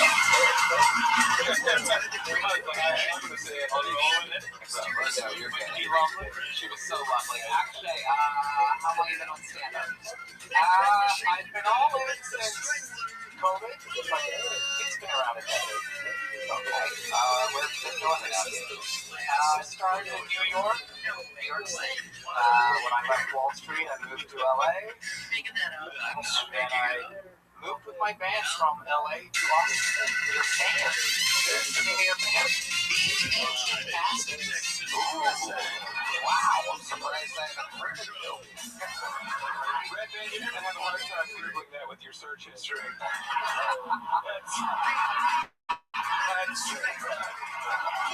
You're going to have to close some tabs. That is amazing. The ancient Two E's? Sick. Two E's. The just What kind of music do you guys do? We're going with post-psychedelic is the genre we're rolling with. Yeah. And it says here on your website that you are a drummer. Is that I am the drummer, yes. It's amazing. You know, actually, and I don't even think... I don't know if you know this, Justin Heights. I don't know if you know this. Do you know about this? There's a part of the show every once in a great while, once every 10 episodes or so, when we find out someone's a drummer, they have a drum solo off. Are you down to do this? All right, Justin Heights. Down. Akshay. Put the mic in the mic stand there. We're going to hear a little drum solo from Akshay, who I'm guessing is going to play the drums with his bare hands. By the looks of things. Well, there's no Mexican here, so this is our first ever not Mexican drum off. This is our first ever Indian black drum off, everybody. Here we go. This is very exciting.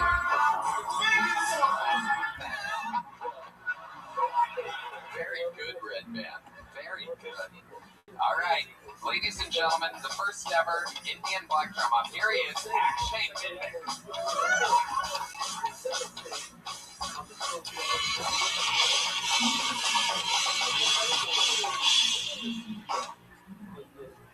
Wow.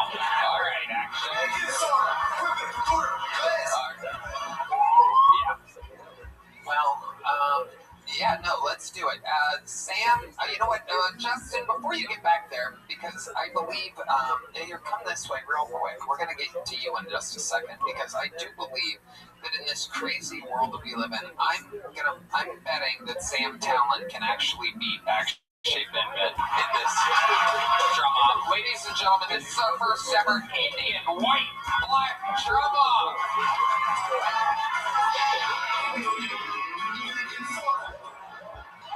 That's right. It's the first time you've ever heard that sound effect before. That is Terrorist with the Prince theme and baking soda. Ladies and gentlemen, here to beat Akshay. Akshay, step back here with Justin so the cameras can get Sam Talent defeating you in your own thing that you do, supposedly. Ladies and gentlemen, Sam Talent on the drums. Oh, shit.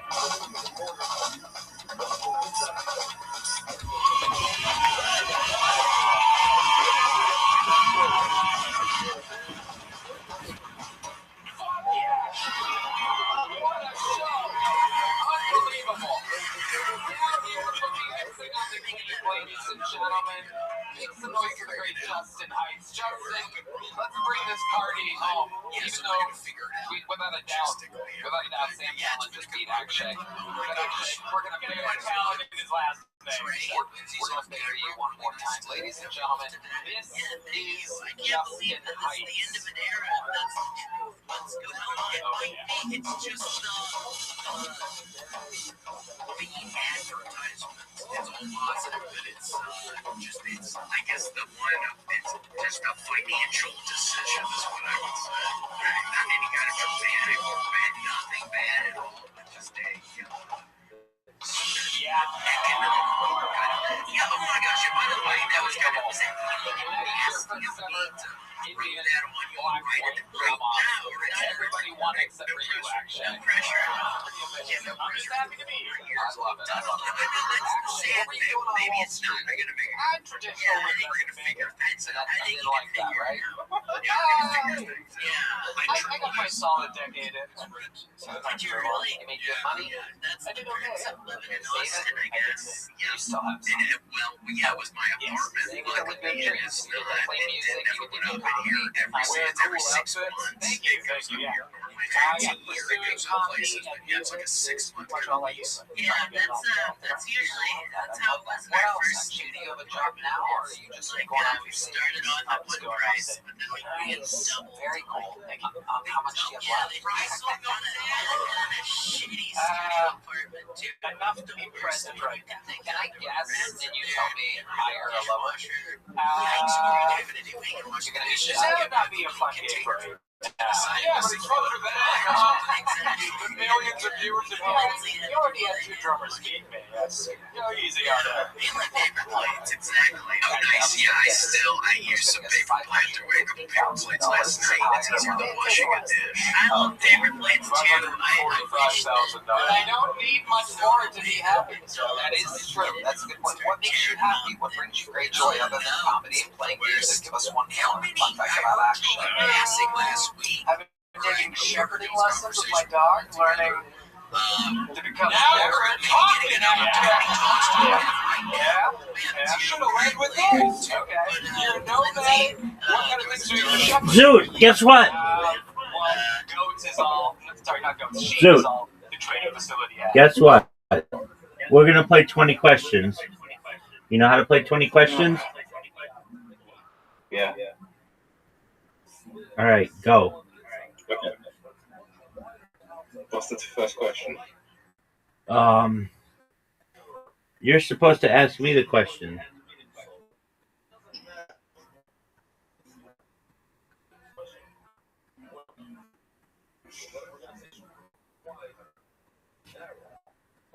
You ever been in contact with aliens? No, that's not how it works. William Montgomery is no longer going to do his podcast. And this was Reiser's favorite podcast and Reiser's favorite comedian. What are your thoughts? I'm careless. All right. I have a message directly from William Montgomery to you. Would you like me to deliver it? Go fuck yourself. Are you ready to lose? Yeah. Are you sure you're ready to lose? No. All right, but let's be honest. Are you ready to lose? Okay.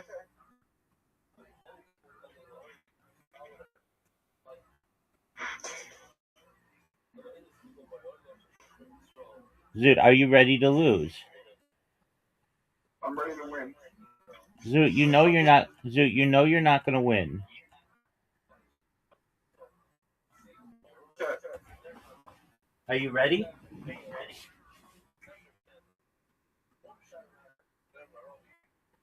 No.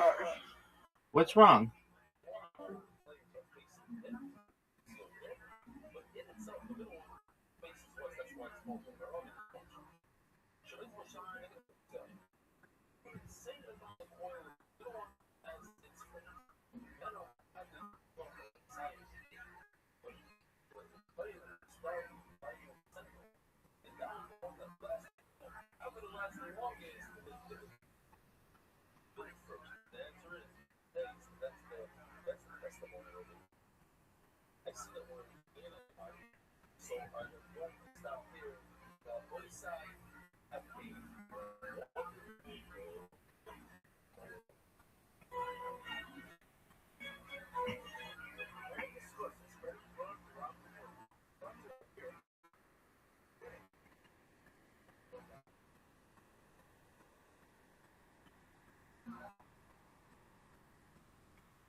He no longer has the closing spot.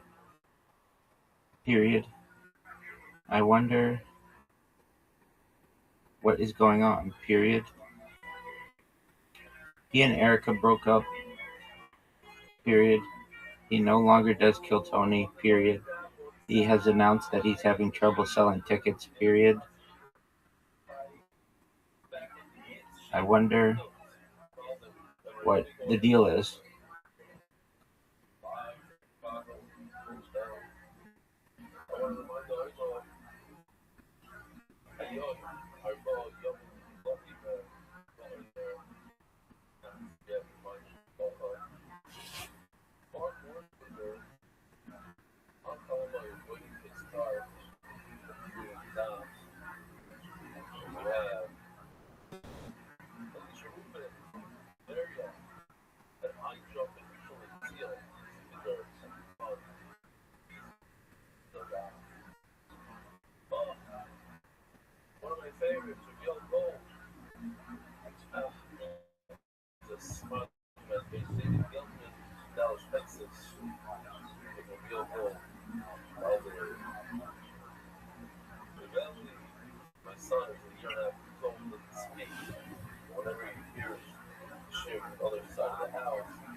They accidentally told me that he's in a forest with his family until waitress doing some of the irons. They couldn't get the kids out. They get a picture and put it in the slide to see this is the best that came out. Oh, it's some sort of device. It's in the thing. It's doing remote work. Our dedicated staff showed the him, subscribe to everybody else, and showed the fucking shenanigans. I was an official edition of Rabbi Rothschild for 7 by the Iranian TV families in Paris. I wish I would do Lendy or production of the past in Square for it. I'm not happy that it's in Paris this month. Okay, great. Official edition shot stops at 8K. I report for a reason how this one will test for doing the past approach and more others. It's how the dedicated member of the murder is one for and to go to the world of the reality of the actions. And I have some music and gas and lots of television, which was not a good for lots of music. And I was supposed to wish me the song, and I was supposed to be before they were on some play process that got strong on because that's it. So practice that one like like Seven Girls and Family, Candy are in art and how you change everything in life. Many of them it's not very important. Something in life, focus on spiral. What responses are you signing with for example, very close material? Responses of honor of Mark Ashkenazi, who's on you right now, we're helping out sometime today. Thank you for your constant generosity, giving of your time and feeling of very uplift, ever to give appreciated. My walls will watch this year sort of. Mark and Hilshire, don't tell me what you sort of is. FDYR, which let me one time in the Hashem of Raha. Which let one more time in Esther, on the thing of the Germany of Esther of Bay. On one side, that was bombing down. It's a sandwich. It starts with a little bit of Africa, and then there's a lot of Africa. Easy down. Just a lot of them fun. Let me show you some of the shear earlier today. You can share this special shear. That's 51 salad.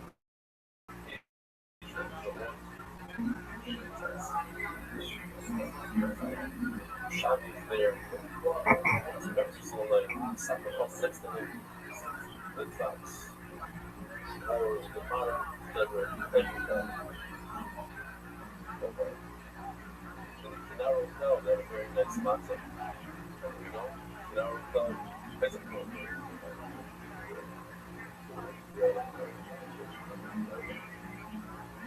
That's like yesterday.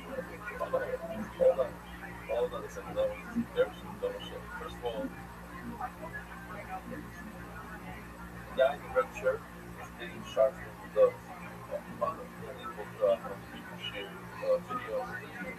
video that's getting sharp. I never saw that scary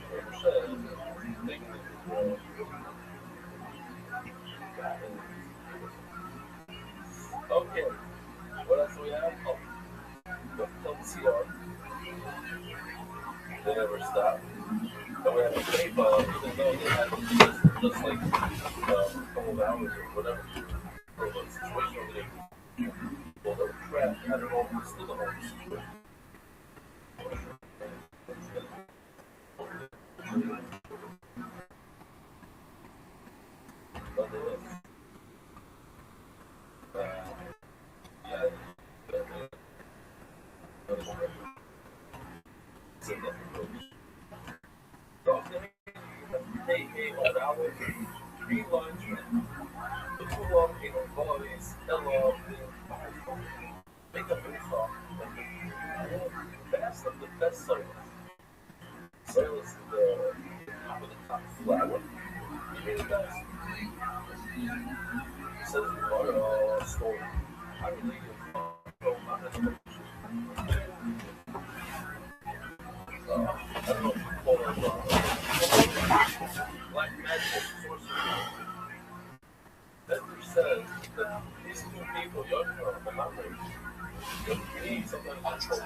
I got too excited for this. What kind of dog is he?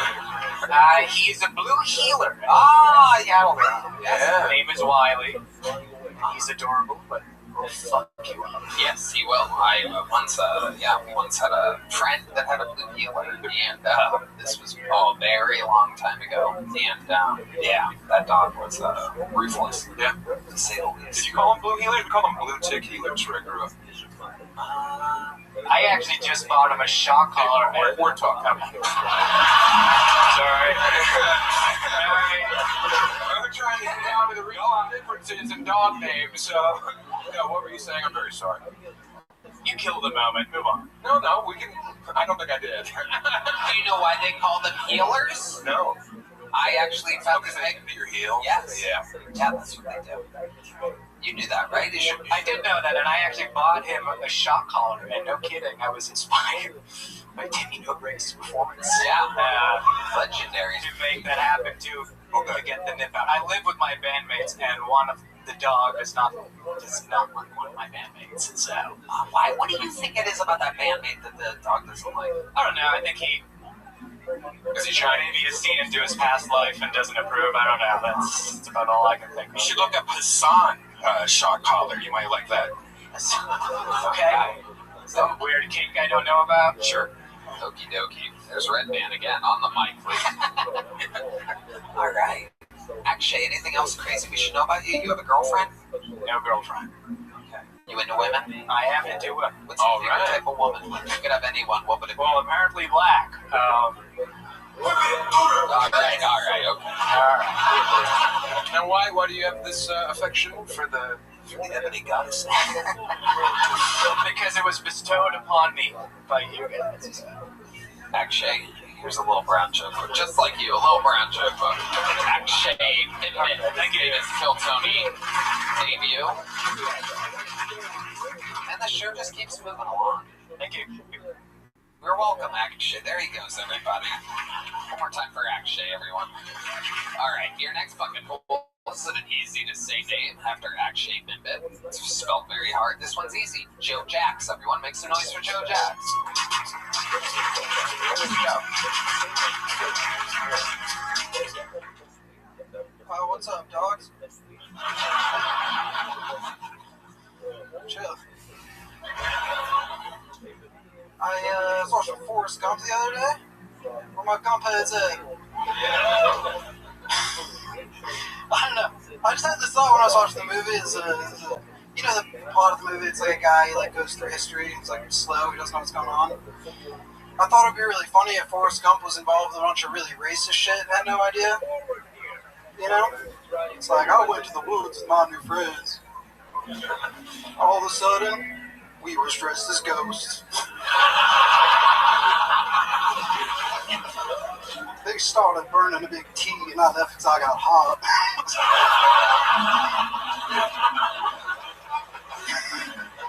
Fucking Vietnam. Lieutenant Dan just waterboarding Vietnamese villagers. Forrest in the corner, I guess they was thirsty. Mama said Bubba wasn't. Fuck yeah, Joe Jacks. Welcome to the show, Joe. This is your first time on, right? Yes, sir. Welcome. How long have you been on stand-up? 7 years-ish. Where at? Started in Orlando. My boy Cam, where my boys at? He's in New York now. Yeah. Started in Orlando. Came in his Publix uniform. I don't know, just yeah. How old are you? I'm 26. Okay, 26. So I know I look like a lesbian and I can't grow a beard, but... You look like Tig Notaro. Oh, dude. That's not cool, man. I thought you were very nervous when you came out, but you totally landed it, you know? Yeah. Good work. Yeah, very comfortable, very cozy. It makes sense. You started at 19. Yeah. And I was even cuter back then, bro. I know I'm cute as fuck now, but... It was, saying curse words on stage. They loved it. All right, Joe. What do you do for work? I'm blue collar esque. I hang blinds on job sites. You hang blinds? Yeah. Good thing D Madness isn't here right now. That would be terrible. That'd be horrendous. Boy, he chose the right time to go pee. Wow. How long have you been hanging blinds for? Only a few months. I'm still earning my man status. How do you get into the hanging blinds business? You just get a footstool and say, let's go to work? 4-foot ladder. Yeah. Okay. I figured their dog just bit you one too many times. I mean, I am an alpha male. Joe, you're rubbing off on me. Now, Joe, with the blinds, are you in rich people's homes quite often? Not really. It's just like construction site stuff. But we're the finishers, so we get air conditioning and shit. It's pretty tight. I mean, it is blue collar, and I feel like a man when I say that on dates, but really it's like the easiest shit I could be doing. That's great. It's good that you found a job like that. How often are you going on dates? I was in a little bit of a non-pussy getting era, and now I'm back, dude. Okay, let's talk about the difference between a non-pussy era and a pussy-getting era. Yeah, like spooning This woman's an expert. Yeah. spooning your pillow, thinking about your ex, and then the non-pussy getting era is like every couple weeks. It's like something new. So you're on like dating apps and stuff like that? Yeah, I use Hinge. It's not great. You know, I want to meet someone in real life. Go to a bowling alley with $100. Yeah, you walk in there with like a cool chain, maybe a swinging pair of sunglasses, you know? Yeah, maybe you're black and good at drums too. That'd be. I don't know. Have a little rhythm. I can't imagine going up to a stranger.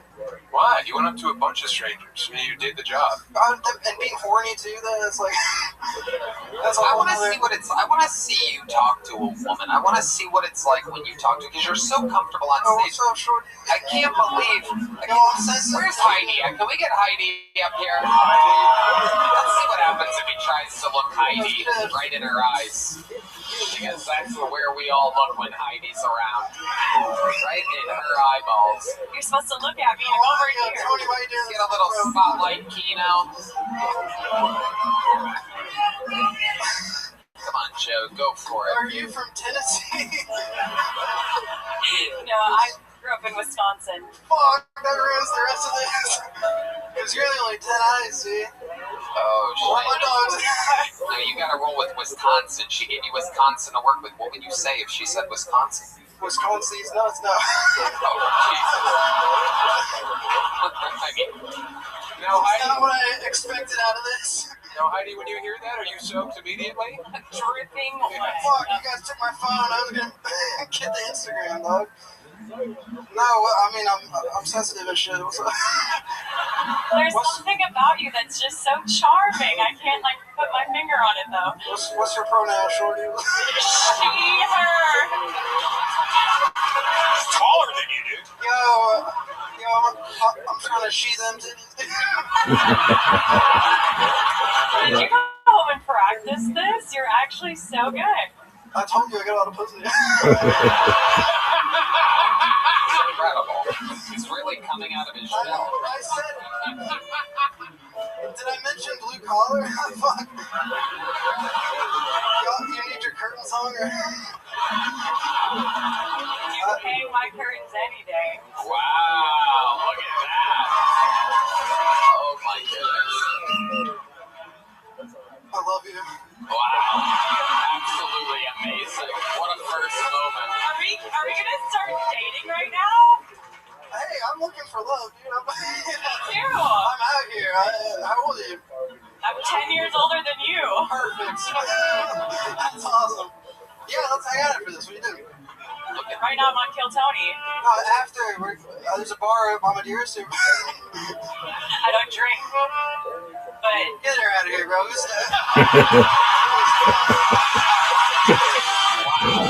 It's so funny. This guy's hilarious. Amazing. I'm serious. Amazing. How about a hand for the lovely Heidi, everybody? Unbelievable. She's the fucking best. You check out our website, HeidiRegina.com. Now, Red Band, Heidi sat on the table if you want to smell it. I will. Oh, he will be right after the show. Watch him walk out of here, ladies and gentlemen. A fun fact for those of you that get to linger during the end of the show. Deep madness goes floating through the curtains like a cartoon smelling a pie. No! This guy hangs blinds! He hangs blinds, no!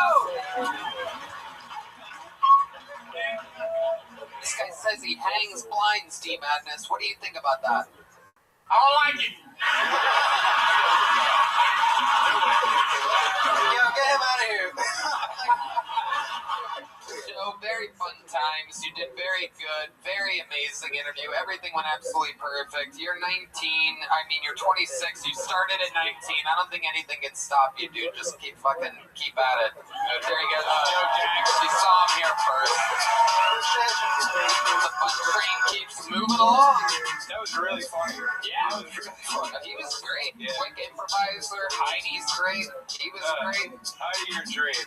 She really is. How about a hard hand for Heidi, everybody? A beloved part of the Bill 70s. She always gets turned down by guys. It's so sad. Alright, ladies and gentlemen, your next bucket full goes by the name of Aaron McPherson, everybody. Aaron McPherson.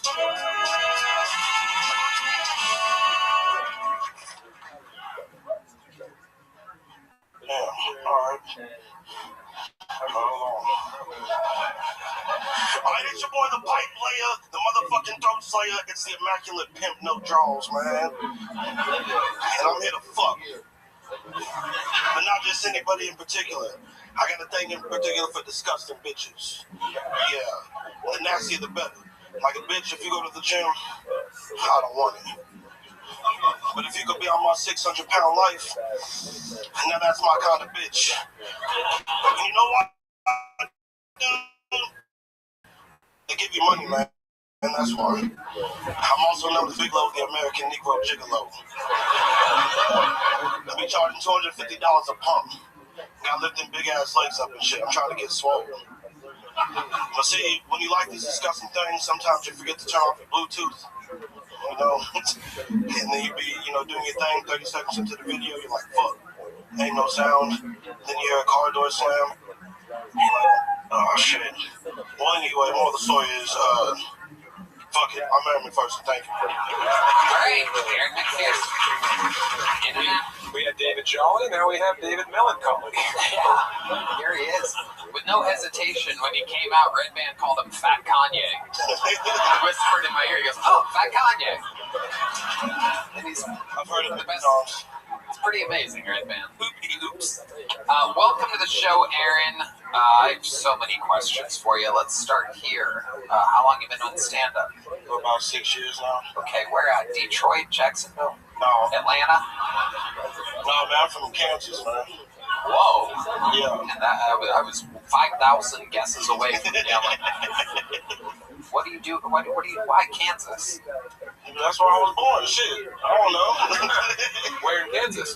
Winfield. And then I used to do it out of Wichita. That's where I started. Now, where are those places? Exactly. One's got an airport, Wichita. The other one, I live 45 minutes south of that in the country. What do you do in the country? Shit. Hunting shit. I used to ride some pigs once upon a time. But now I live here, though, so hey.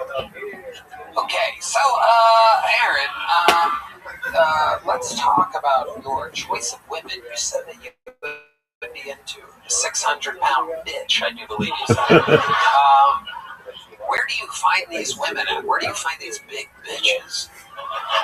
Shit, at your local country bar or something, Okay. And you've been with some in Austin. How long have you been here? For about 4 years now. In Austin? About years. Okay. And you go to your local country bars and you find big white... Hell no. Oh, no? I just do it for the love of the money. For the love of the money? Yes. Like the OJs. Famous artist out of the state of Ohio that wrote the song For the Love of Money. It was the theme song of The Apprentice. Donald Trump bought the rights to it in order to save money because he thought the show was going to get picked up many times, and it did. Smart move.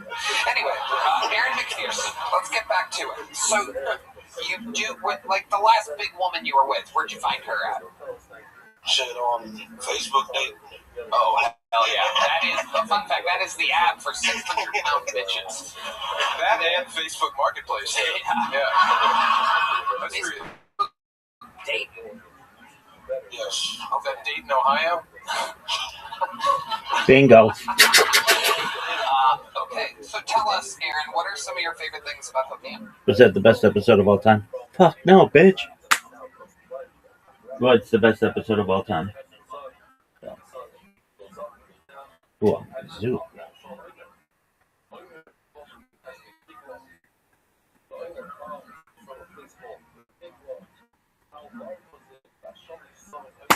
I wonder why Zoo keeps crying.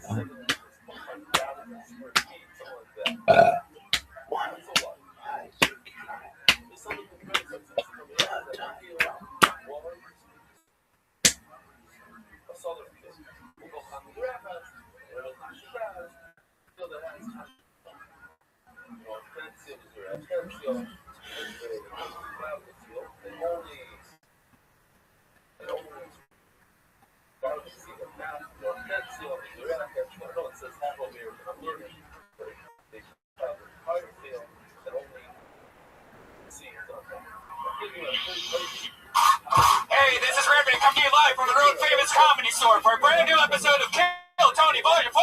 Get up for Tony Hinchcliffe!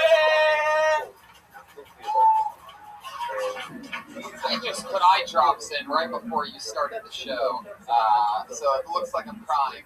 Because I'm so happy to be here on a Monday with you, ladies and gentlemen. Make some fucking noise. You ready to Monday it up in this bitch? This is Brian Redman. What is up, guys? Keep it going for him on the ones, the twos, everything. Everything you hear tonight isn't a human being. It's Brian Redman. Jamie Vernon in the back. House artist Ryan J. Ebel drawing tonight's episode. Young Jamie, Ryan J. Ebel. And look at this. It's a shirt that Ryan J. Ebel made, everybody. It's a first ever Kill Tony shirt. Who knows what's going to happen? Stay tuned.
Dude, how you living, Pimp? We're going to announce what the fuck we're going to do with this shirt.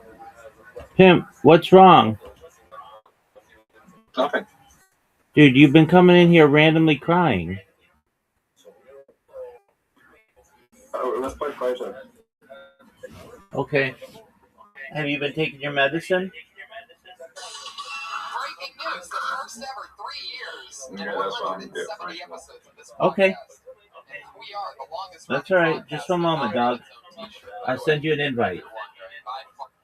I understand. Medicine can do that.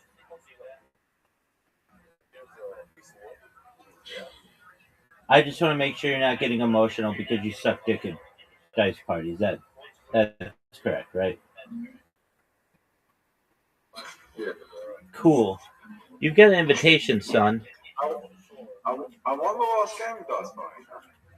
I know you did. I let you win. What do you want me to do about it? Roll better. Give me a 4. This game sucks. Holy shit, that's one of the worst rolls I've ever seen. Alright, big dog. I like your opinion.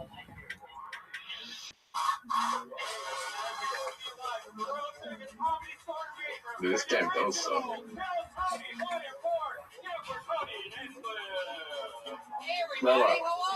What up, pimp? Hi, Ryan J. Ebel. Look at him. Good He's time. the house artist, everybody, with a blank sheet of paper in front of him. He's about to draw tonight's episode. We're going to together for him, Josh Martin, At Reagan on the pre-show, Brian Redman's here, ladies and gentlemen. Let's go.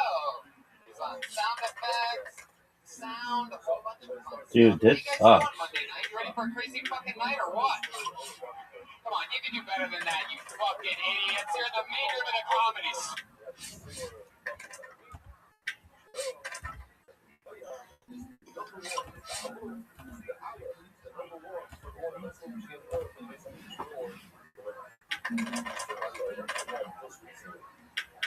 Give me some sixes, bitch. More. That's what I'm talking about, son. What the fuck? This is horse shit. Come on, you little bitch.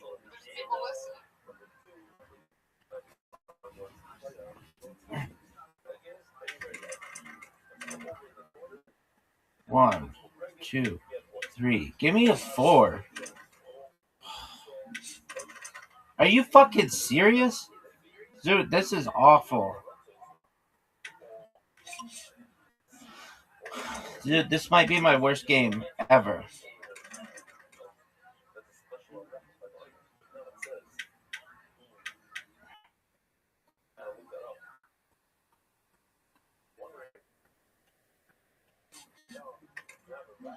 Fuck.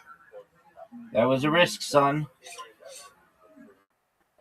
That's a big Yeah, but I knew the chance. chance. That's a big chance. Yeah, that's why I did it. Cool story, bro.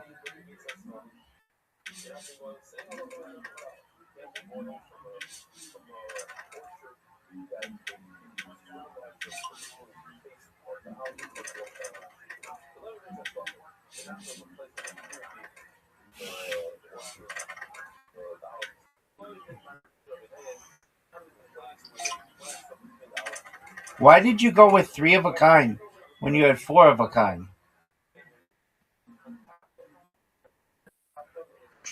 Because I wanted to go up 60 million.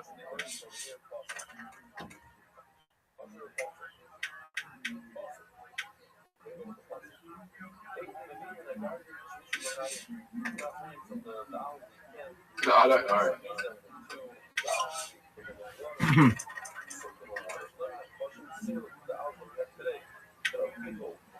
I wasn't paying attention. You picked up on that. Yes, sir. Fuck, that's a bad rock. You had 4 5s. You could have played 4 of a kind or 5 of a kind. Instead, you played 3 of a kind.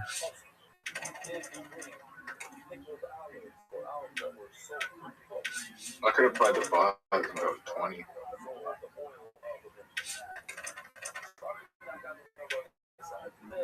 Rabbi, you know what I need? What do you need, big dog? 4s. I need 4 5s, son. Give me 4 5s just like Zoot had and passed up. Give me 4 5s, baby. Ooh. Give me some 2s. Give me another set of 2s. You know what I need? 4 6.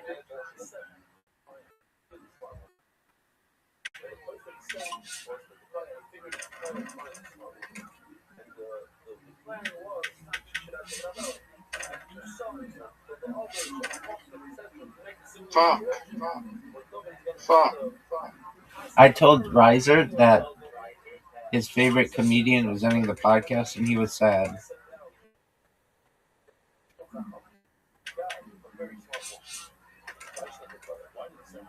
Give me another 6, baby.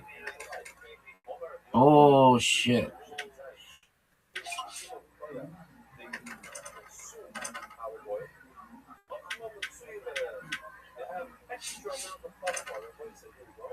Your favorite comedian is retiring. Give me another one. Give me another one. Your favorite South Australian comedian is retiring. Dude, you're retiring from comedy? Yep. No, you're not.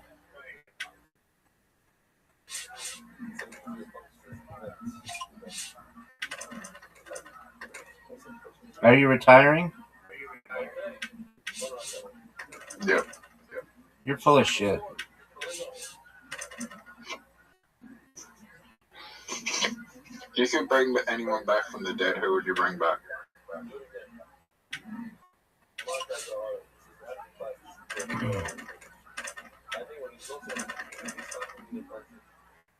I don't know. Your dad.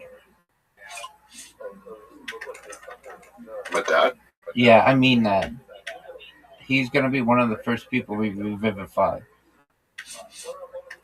I'm not saying that as a joke either. I think it's sad that you didn't have the opportunity to have him when you were growing up. So, like, he's on the list. We gotta get him. My life would have been different if he was alive. Absolutely, and we're gonna get him back. So, if you really want to know my answer, I'm not joking. That's a serious answer.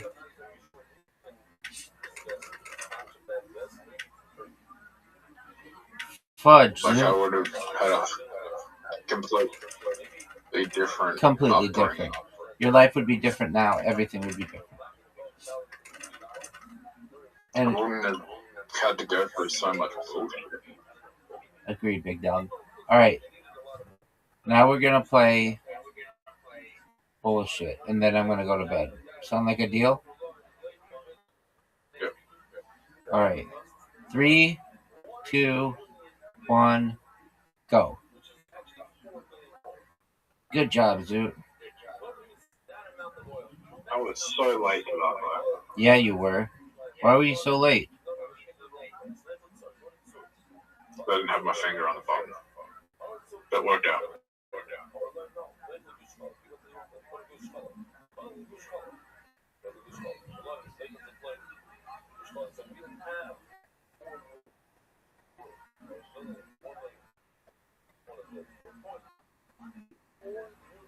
Yeah, what's annoying? What's annoying, big dog? I have every single card, but then mostly singles. That's good.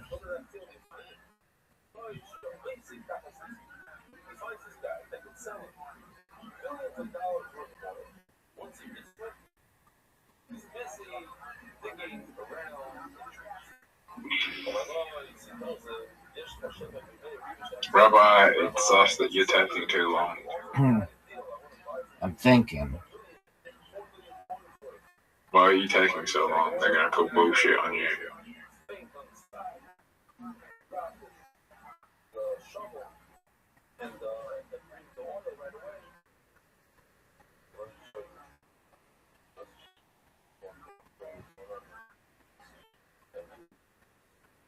Hey, Rabbi.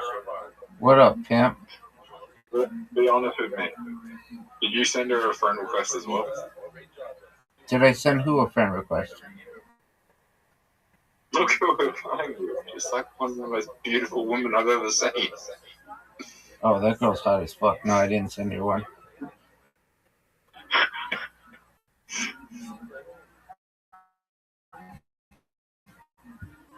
Damn, girl.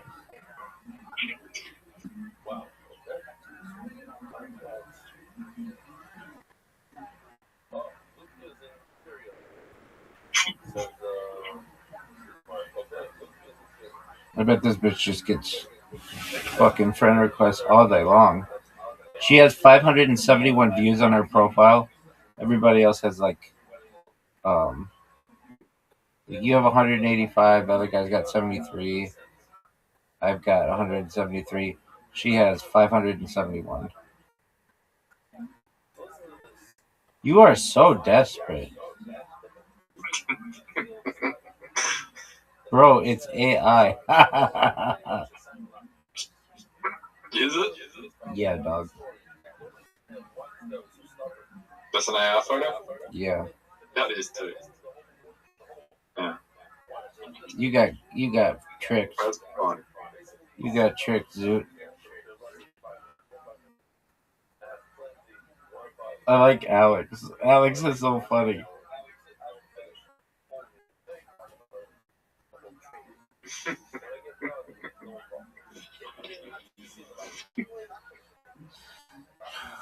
She's saying she's not AI, but she says IA, so she's dumb as fuck.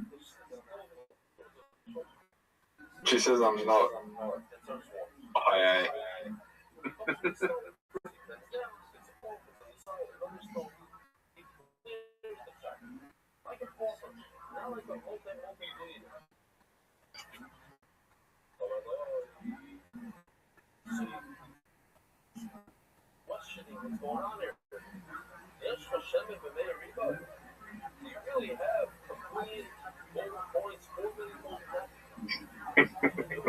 Come to Rabbi Discord. That's right, dog. Good move. She's like, okay, what is it? She comes in. She's like, oh, it's so great in here. She ends up living in here because you're a little shot at in the dark.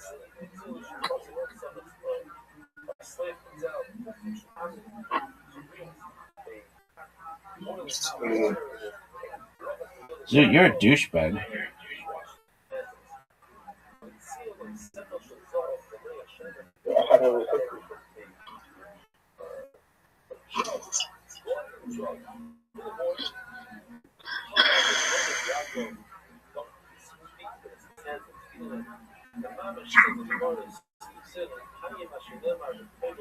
What photo I I don't know. She says I didn't understand.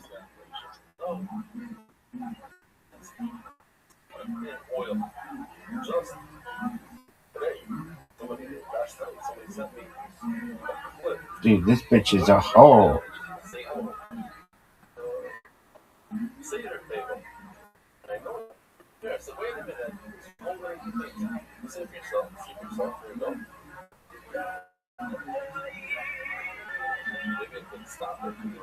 This girl sucks. Who wants me to win?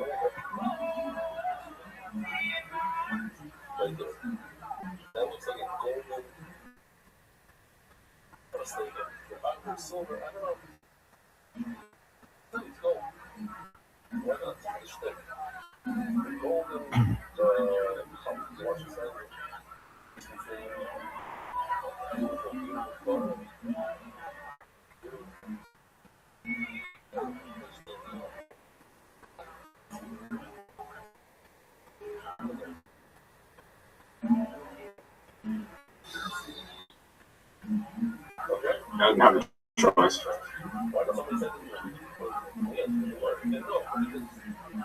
You stupid slut.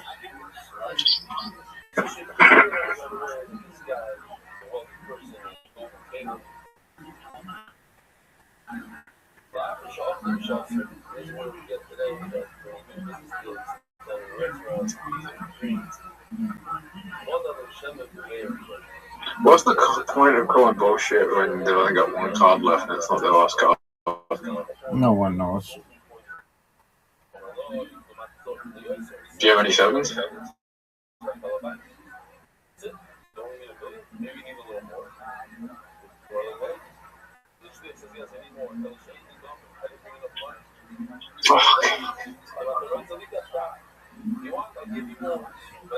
Hey, Rabbi.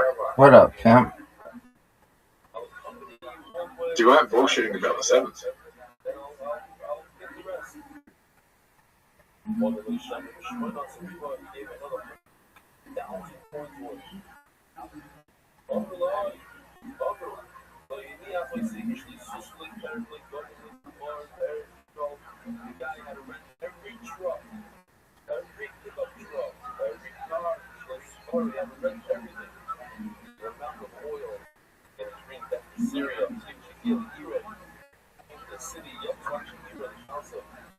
Rabbi.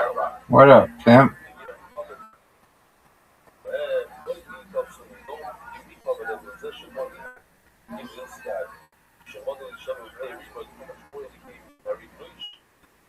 You stupid slut. Why are you being such a hoe? She's only got one bullet left. I know.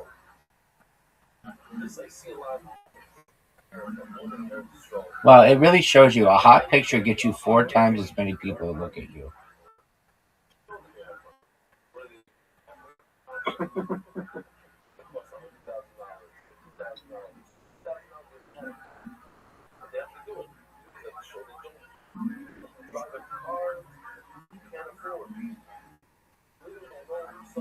Dude, Alex, you suck dick, dog. You're a douche and everybody hates you.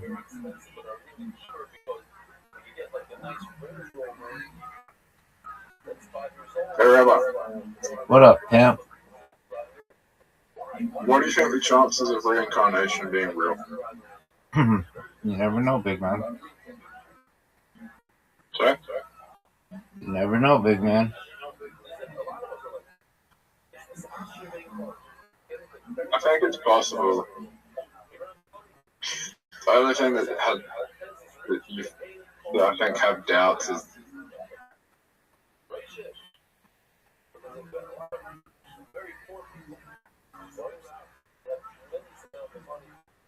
No way. Alex, fuck. oh, she's got It's over. Alex won. Yeah, dog, let's play this bitch Was he again. bullied? Run it back. Sorry? Oh, I hit play again. Fuck. All right, Zoot. That's all she wrote for this motherfucker. I'm going to bed. Wait.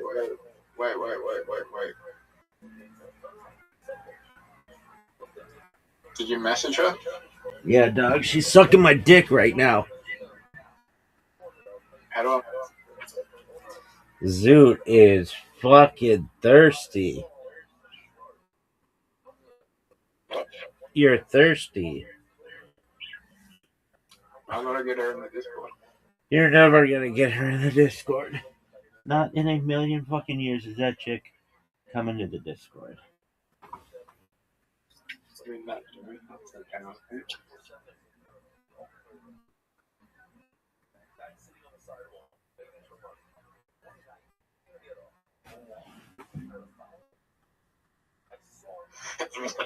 Get in tight.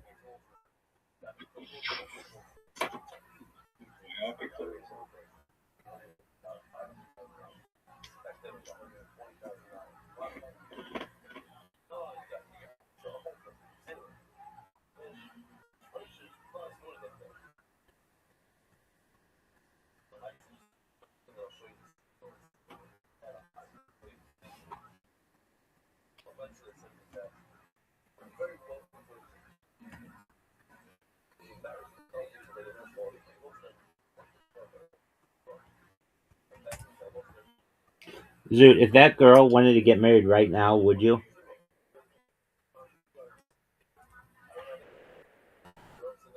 Does she have a rich family that will support me? No, she does OnlyFans. And she's rich. I do OnlyFans videos with her.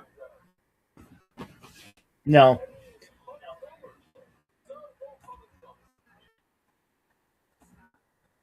Is the Armenian chick? She's got to be pretty wealthy. She lives in a really nice area. What do her parents do? What does the Armenian chick's parents do? Or what do her parents do? I don't know. Something in the automotive industry.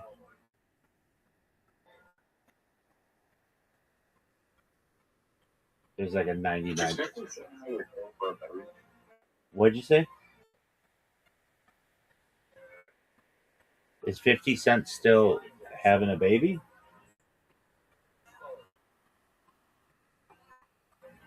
Yo, Zoot, what did you fucking say? What did you say? Is 50 still too old to have a baby? I was 50 centimeters tall for a baby. Dog, nobody measures children in those fucking heights. Nobody cares about children's heights.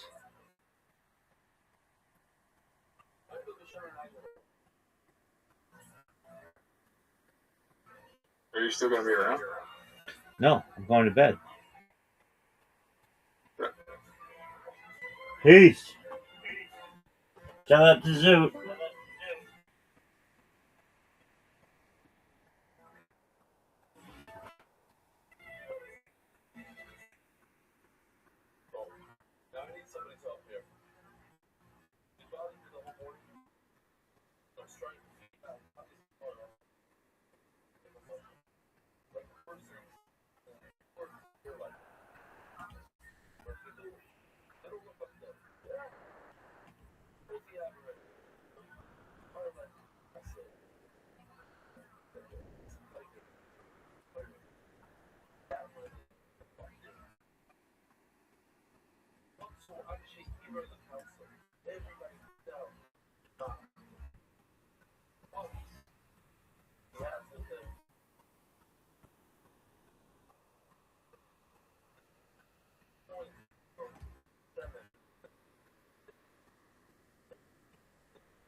May 7th. Happy birthday, Danny Valentine. But yeah, you guys cool? Yep. Always have been. God,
Let's get this shit fucking happening. Let's just jump right into it. I have some crazy dates coming up that I have to promote, as always, annoyingly for you podcast listeners. But there's people listening from all around the world. You guys are going to come and see me and upgrade my install. I've installed so fucking Apple. What are you talking about? I don't do the upgrades. I don't do the updates. Thank you. One person also doesn't update their phone. I like that. A lot of love for that. Tulsa, Oklahoma, San Francisco, Sacramento, Punchlines. That's me. Boston's Wilbur Theater and Oddball Dates in Chicago, Toronto, and Detroit. Boston's Wilbur Theater. That's October 8th. That's a really big deal. Look at this move. Look at this move. And look at this move. And look at this move. Look at this move. Look at this move. Look at this move. You know anybody in the Boston area. I mean, I think I went in a little bit too far over my head. If you know anything about me, I really believe in myself. But back in January when I said, fuck yeah, you know what? I'm not going to do a club in Boston. Let's start with the season level. And they're like, sure, we'll book it way out so you have a lot of time to sell tickets. They're like, how about October? And in January, I'm like, watch what I can do. I can get 200 people a month until October. That's easy. So if you even just have someone who you don't even like that lives in Boston, really just invite anybody at all. They don't even have to live in Boston. I think it's only a 2-hour train ride from New York City, places like that. Really, anybody, anywhere near the East Coast, anybody really in the Northern Hemisphere. If you're a really big fan of mine, you're going to make the trip to the Boston Wilbur Theater on October. That's We're also going to be at the LA Pod Fest this year, September 23rd through the 25th. We're doing the Friday show, so if you want to see Kill Tony live, we're going to be picking some people out from Kill Tony to be the comic part of it. So a podcast festival, literally built for people to not leave the house. They're doing a festival, and we're part of it for the third or fourth year in a row. So let's just jump into tonight, shall we, ladies and gentlemen? How many of you people in the audience are Kill Tony fans, huh?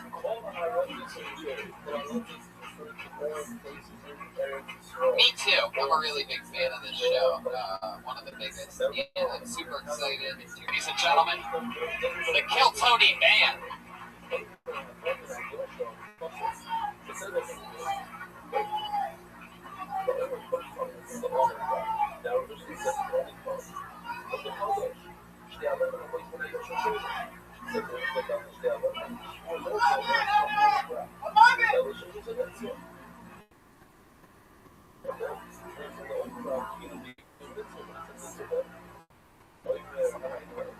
I really don't know what this is.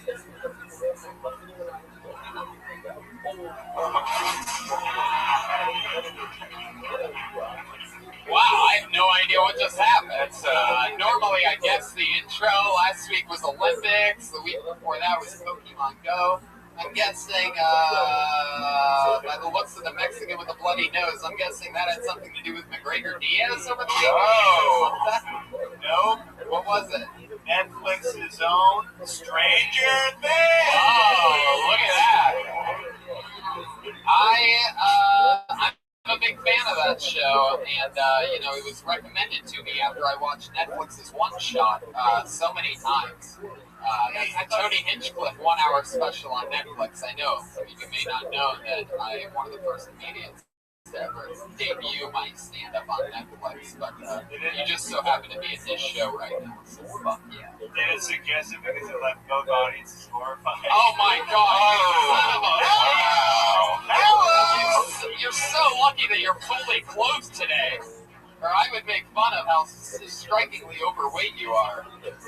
I'll let you know, Kill Tony fan came up to the show on Montana this week, and he goes, man, just want you to know, you're not fat, so don't worry about it. Jeremiah Watkins and Pat Reagan. Jeremiah straight off of headlining his first weekend in Billings, Montana. Billings, Montana, ladies and gentlemen. I don't know if you heard Drake's song Started from the Bottom, Now We're Here, but I'm pretty sure he was talking about his first weekend in Billings, Montana when he was on that bottom part. So, Patty Reagan, how you doing, man? Oh, I thought the tagline for your Netflix special. Tony Hinchcliffe One Shot, Netflix and Kill. Yeah, I like that. Fuck yeah, I like that. I like that you're coming with new ideas. That must be why you have the haircut of the mad scientist. Mad scientist jokes, people. So let's jump into it. You guys want to meet tonight's comedian guest? Huh? How about that? Every single week, I have two of the funniest comedians in the world join me on this show to talk to comedians about comedy. These are two of my favorite people ever. Put your hands together for the great Monster Bronny and Yasser Lester. Yeah. There they are.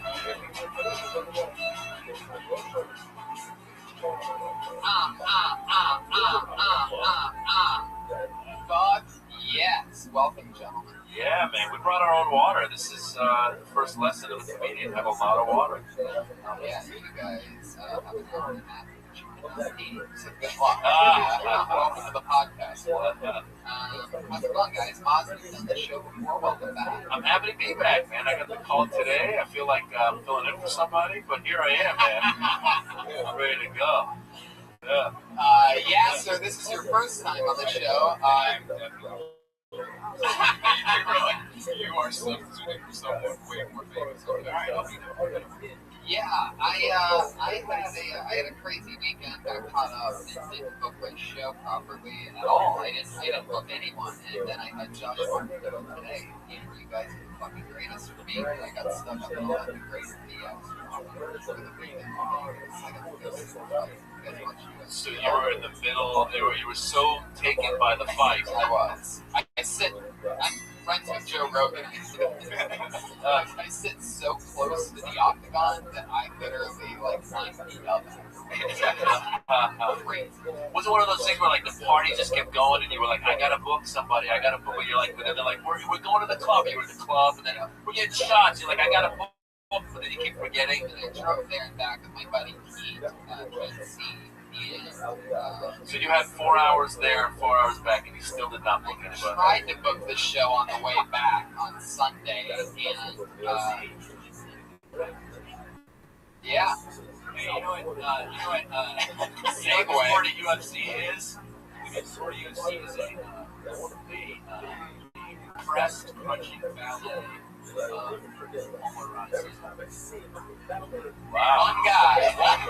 guy, Pat, 10 years ago, that would have fucking killed with everybody before it was a super respected sport. But now, just one guy that's totally gay for sure. And it's like, yeah, fuck those homoerotic guys. So starts sticking his ideas. So wait, explain to me. So you were on the 4 hour drive back with this Pete C guy. Yeah, and I'm getting stoned to the gullets, and I mean an amount of high that nobody, even people that smoke pot on the TV, can't even fathom. A force of truth. He is obviously got the high from Pete C, one of the best pot growers in the world. I can't say who he gives his pot to, but it's some of the best comedian minds. But he's not good for making you focus and he's not a good motivational speaker. No, yeah. Your whole podcast is what the shit that you were. It's basically the type of thing where I'm so high right now, I don't care if it's Maz or But no, I'm trying, but when you end up in these areas, the drive from here to Vegas is one of the only times you literally end up with no reception at all. And so I blame so much of it on the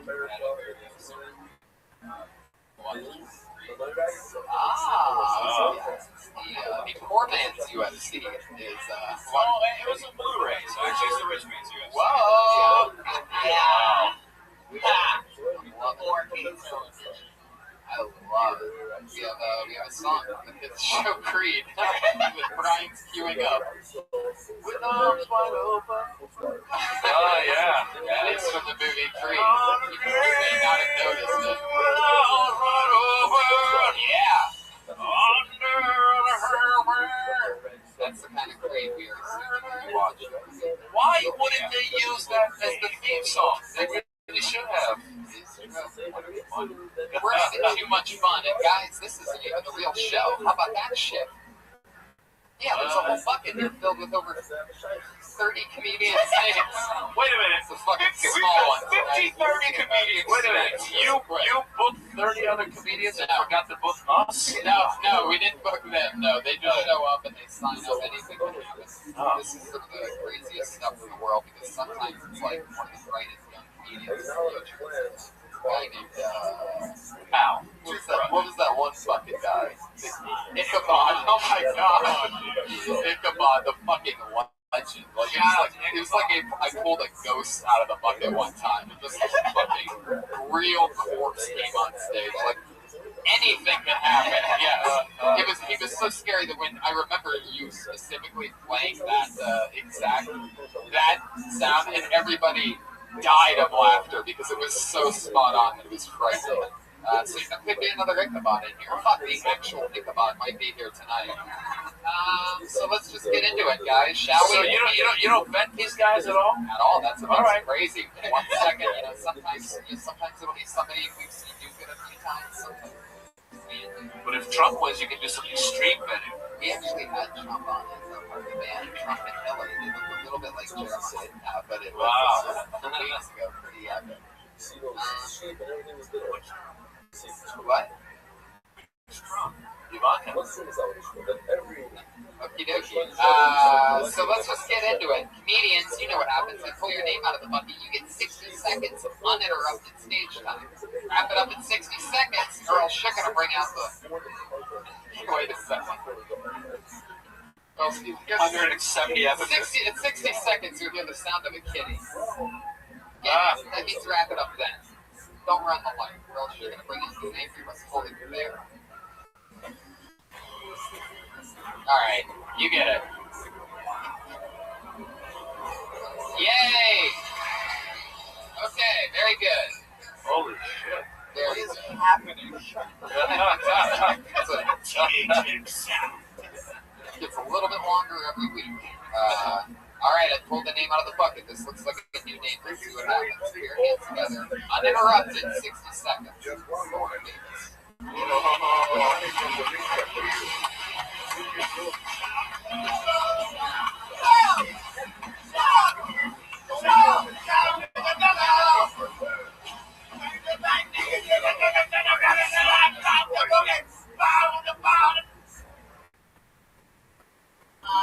So you guys like to sing?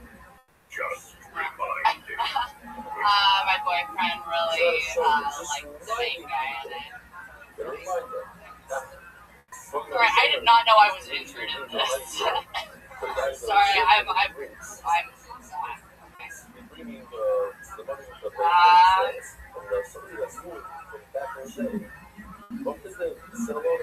I'm making great podcasts, though. Uninterrupted 60 seconds. That was. Are you quitting? No. I'm sorry. Let me go in again. Let me in. Still have 15 seconds. After that, I'm not going to help you. Okay. So I went to the store the other day, and I forgot what I was going in for. You know what that's like? You're like, oh, this one's looking good. I want those wings. You're like, oh, I'm going to get wings for like 1 40s. I'm going to get a 40. Might as well get 2 40s. They get an 80. Then I walked down and I was like, I totally forgot the pregnancy test. It's okay. We're out of the woods. Fuck yeah, Lauren Davis. 60 seconds, 40 seconds of it apologizing for being called up on the show. In an almost epic maneuver that I've never quite seen before. You had no idea that your name was in the bucket? Talk into the microphone. I'm sorry, I've never heard of this. You've never heard of this show before. Bars, Tony. You've never heard of this show before. You just so happened to be sitting in it when your name got pulled out of a bucket. I signed the 2 things on the store list. I didn't know that one was a sign up to be in the bucket. I was like, oh. I'm honestly Did you think I would have watched that for an hour and a half. No exaggeration. Did you think you were entering a raffle? I thought it was like an email or like they asked for your Twitter. Alright, and then you asked about Stranger Things, and then that was it. And then you swallowed for 45 seconds and breathed. So you see 2 sign-up sheets on the front patio of the Comedy Store when you get here. You came here to what? To the open mic in the other room. Yes. You've heard of that show. Yes. Have you been to that show? Yeah. I just did. You did it tonight? Yeah. Have you ever done it before tonight? No. So this is your first time at the Comedy Store? Yeah. So there you go. Sure. There you go. Chase your dreams. So you see one sign-up sheet that says open mic starts at 7, sign-ups at 6, put your name down, right? They weren't late. They weren't. She was just signing shit as she was going. Yeah, that's what it seems like. It seems like you were like, I'm in. Josh, was it the usual sign-up sheet?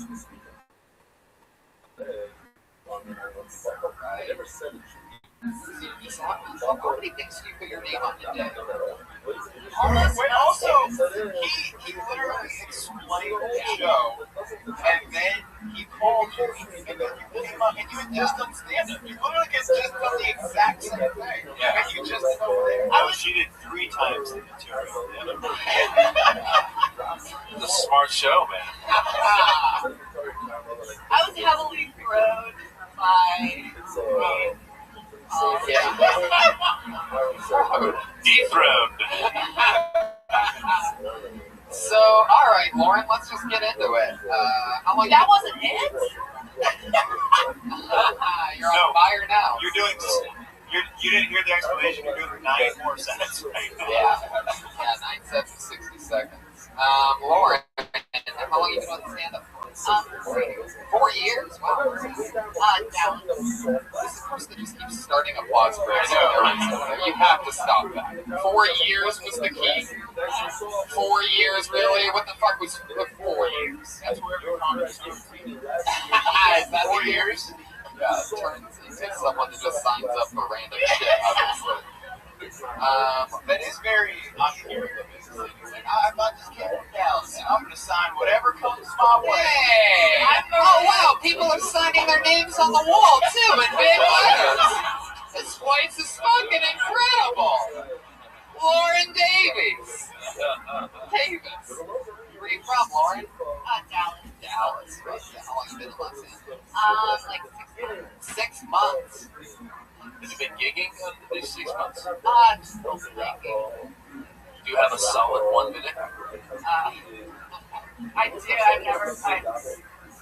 Never I had to can do do it. a minute of material. I don't know if I'm gonna type. She said didn't think so either, now that you mention it.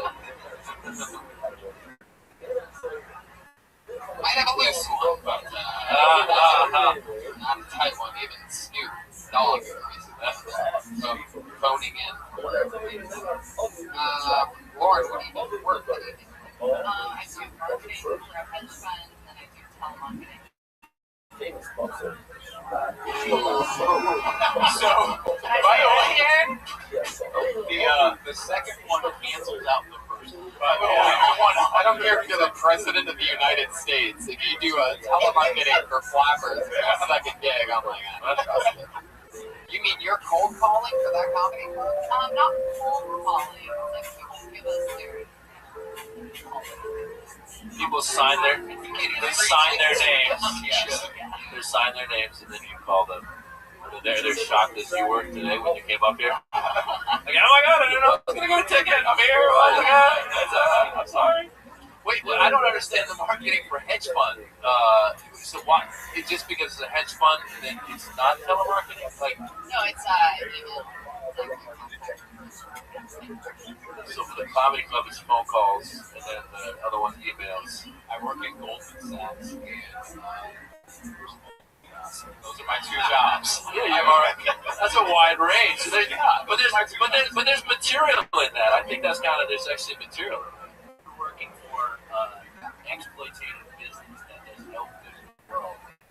Wow, we have a conspiracy Pat Reagan with us here tonight, obviously. Obviously coming off of some sort of indica today. You mean to tell me that you're in homoerotic hedge funds? Sounds like some Illuminati shit. Ironically, Pat Reagan and I only had like 30 minutes.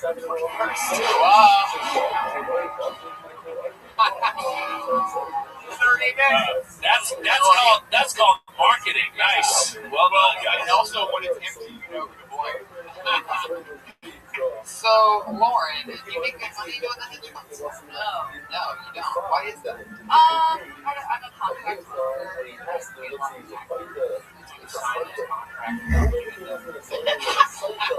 Very good.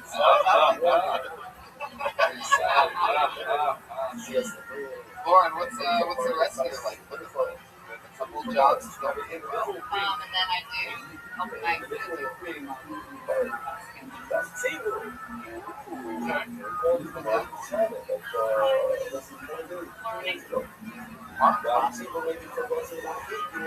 Yeah, It is crazy. You're so busy with it all, you don't even get a chance to wash your hair. So it's really crazy. It's pretty impressive. Would you like? That's not my fault, though. Why? Oh, there's some flies that are coming out. I got fucked in the car on the way here. Oh, is that what it It's is? still my fault. No, I asked. I want to put a business on blast. Sure. I asked for partial highlights from a place called Low Boss, and they reached the top of my head You're saying you had a bad experience in a business called Blow Boss? I don't believe it. I don't believe it for 1 second. Blow Boss? Somehow I didn't even notice that until Jeremiah repeated it. That's like a kingpin. Like they do blow drying primarily. Gotcha. They bleach the top and they dye the bottom. You should write a Yelp review. This place blows! All exclamation points. They really are the boss of all blowing. They fucked up my hair. It looks horrendous. No, I'm kidding. So what happened? Where'd they go wrong? Oh, they just bleached the fuck out of it. Didn't you realize it when they put bleach on it? I did, but it's like it's almost going back. Yeah, there is. When they're putting a bunch of bleach on it, you go, what the fuck are you doing? Get this off my hair. Well, Get this off of my head and put it on my asshole immediately. I mean, it's all painful as a lady. It all feels the same, but then now it's like it's still. Like brown exists. I mean, I can't do anything. I can't even wash my hair. Can't Right even now wash because your I'm hair. scared it will all. Well, Did they still charge you? Did you pay? yeah, why didn't you? What Shit. the fuck? How much did you have to pay the blow box? I've always wanted to say those words. Oh my god. You should call Larry H. Barker. If every broke comedian in this bucket gave $3 right now, That's 6 months of your or so. down the drain. Yeah. Oh, that's so sad. That sucks. There's really nothing you can do as a girl. Like, you get a haircut and they charge you at the end, and it's just like, you gotta pay it, or you have to run for your life. Yeah, pretty much.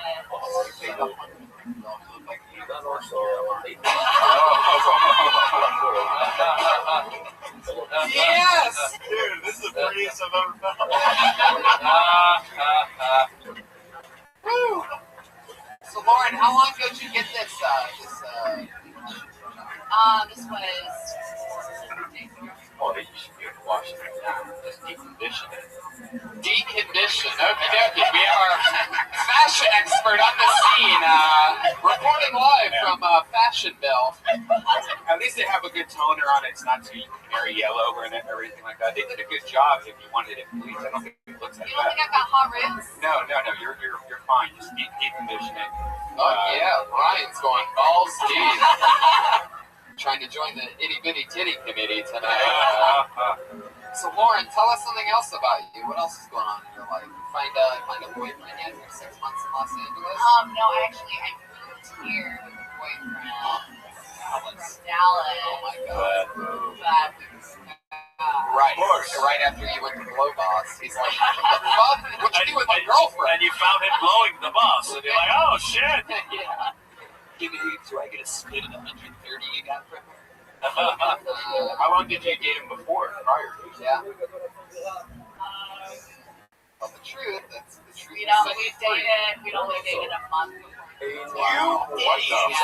idiot! What are you talking about? Yeah, I just signed up for it, I guess. I didn't really know what I was getting into, and he just sounded good. I'm like, hey, what's up? I'm Lauren. And he's like, I'm Blow Boss. Let's do this. He's like, I'm breaking up with you. She said, yes, man. I hate your guts. Give me an occupation and a location to break up with you. You're an idiot. At a bus stop. Go.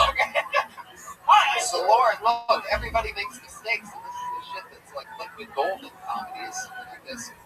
You met this guy a month in, you both got together like Bonnie and Clyde. Where'd you meet this guy at? At Cake Boss.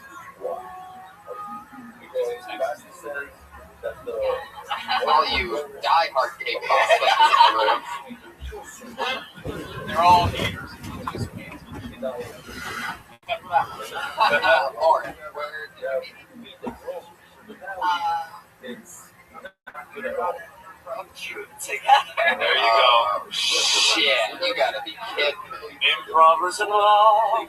Wow. So you guys were in a Dallas, Texas improv troupe.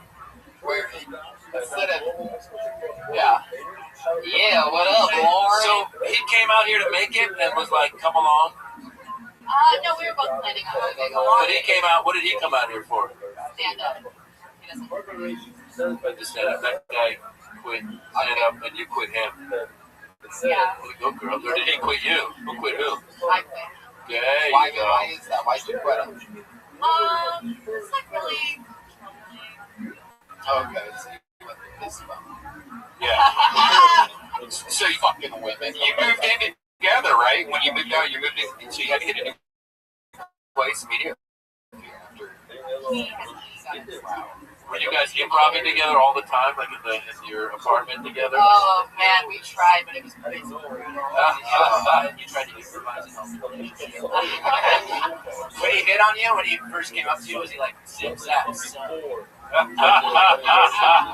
Kiss you faces like a vagina. Was he all like, hey, let's go on a date? I need a place and a.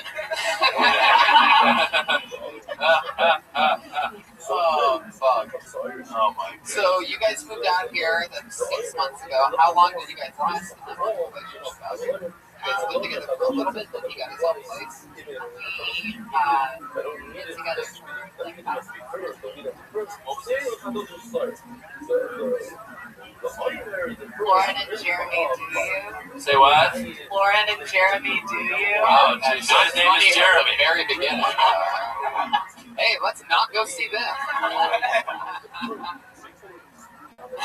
It was a two-person trip. Was it really a two-person trip? We get together for my lawyer, by the way, David Pierce Law Group, the greatest entertainment lawyer in the world.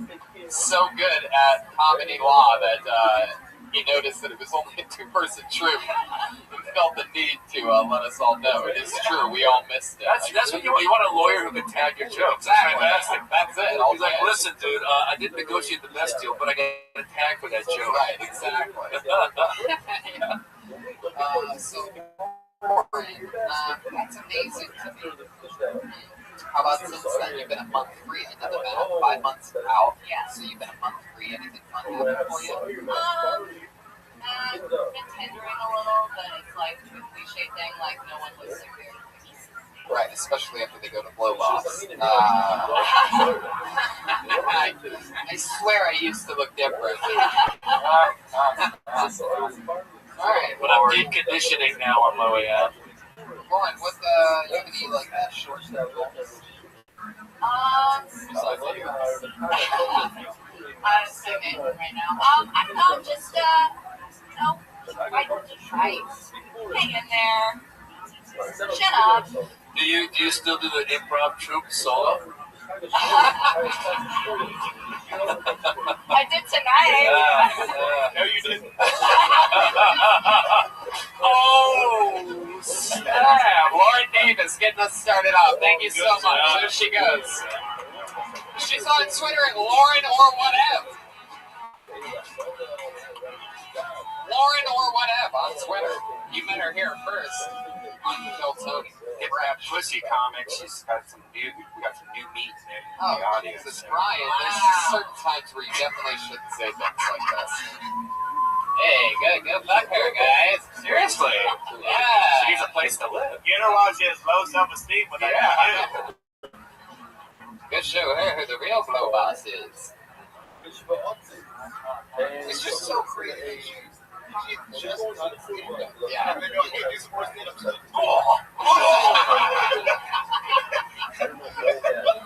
I have no idea how I got here. Hey, you know, you just talk to you. First off, I'd like to say I'm sorry. I pulled another name out of this bucket. I believe we've seen this guy before. This name sounds familiar. Bringing his guy, Zachary Stein. I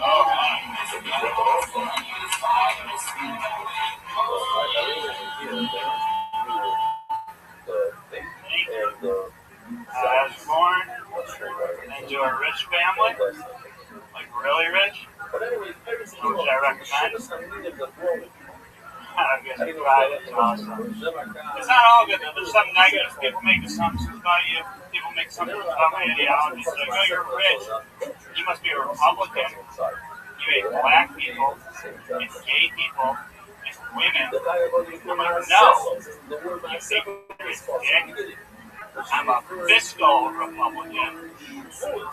I just hate poor people.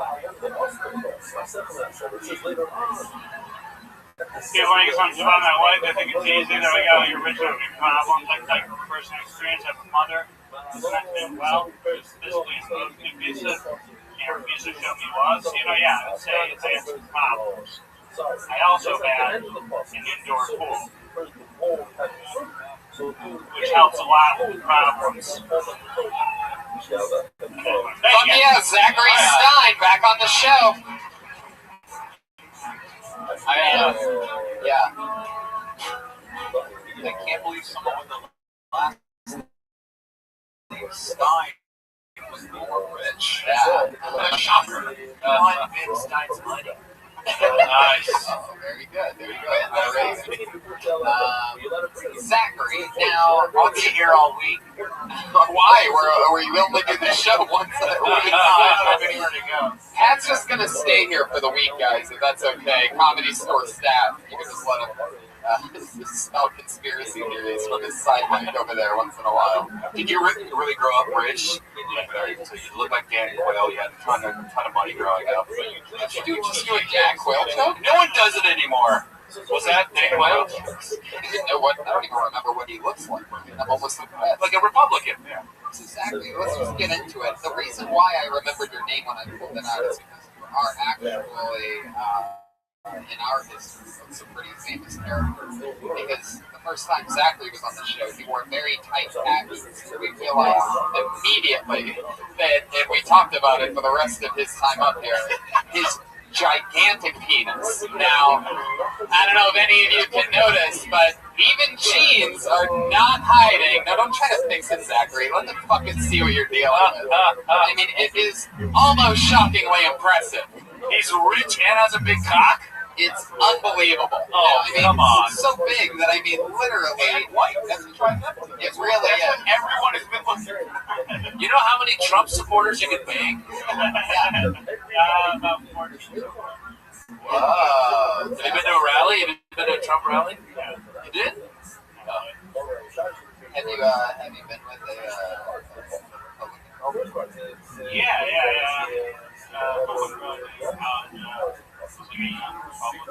Now, do you stick it all in right away, or do you just put like? Do you just start with like the 1%? You know what I mean? Ah, nice. That is a big, nice Republican joke. I think he starts with a 1% and lets it trickle down. Yes. Yeah. All economic jokes, ladies and gentlemen. We are killing right now. That's right. I mean, there are people that are billionaires that would have laughed at that. Yeah. Either way, he's using it to fuck your life. Nice. There we go. That's right. His dick is the wall. Come on. Come on. Lay that across the Mexican border. We don't know how to get over this. El Caco Grande. Oh, shit. Oh, my God. Really can't beat a big dick. I mean, you probably can't, Zach, but... Twice a day. Where's your family's money from? What kind of, like real estate? Obviously, you keep a few thousand in your crotch, but how do your parents have money? Wow. Your dad's the blow boss? Blow boss. Yeah. It makes sense, since he probably has a giant dick too. That would make sense. Which hair salons? Vidal Sassoon? Wow, really? Hairstylist? I like this creepy pedophile giggle that you have before you answer almost any question. Why do you rest the mic on your chin? You should let it come off a little bit. I know you're rich and used to have just relax. And we know that you're used to having things this size connected to your body at all times. But, you don't have to keep it exactly on your chin. So Zachary, now let's just get into it. You talked about that. You couldn't shit on poor people for a second there. Where you're at. See, my thing. What you're about to say, it was a joke. Just started to go.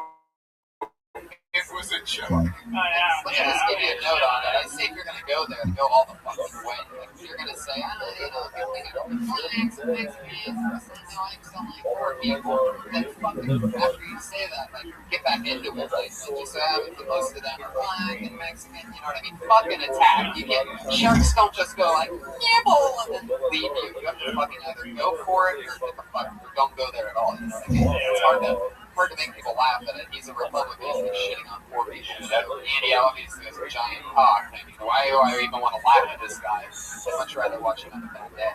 Yeah, that's a hard sell. You don't want to be hateable. Like you want the audience to actually like.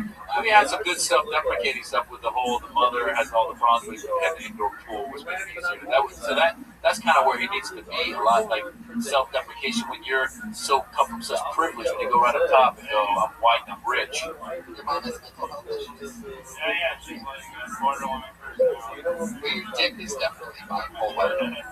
It's a little bit more of a thinker, I guess. You just overdosed on his big jokes right there. They're a mouthful. Hey! So, Zachary, what do you do? Yeah.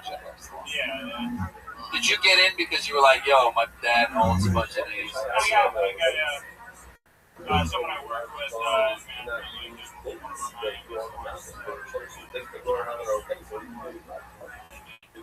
and so do your rich... well, that's fine. By the time my parents so stupid. I would never Yeah, let me ask you this. What's your, do you live by yourself? What is this smile giggle that you do? You say it like your roommate's an 11-year-old girl who's tied up. I don't understand. How can you say, I don't know how you can say you're rich to manage a salon because I have a roommate. It's just like, I'm so fucking loaded, I have a roommate. Well, you try. Listen, here's the thing. You're trying to You're trying to live an ordinary life, and that's actually a question I have for you. How do your family feel about you being a comedian and having a roommate? Like he was just saying, like, are your parents like, what the fuck? We're rich. Like, what are you doing? Like, do you have any of that coming from them? They were like, why do you have a roommate when you can just pitch a tent anytime you want? Go on. How are you?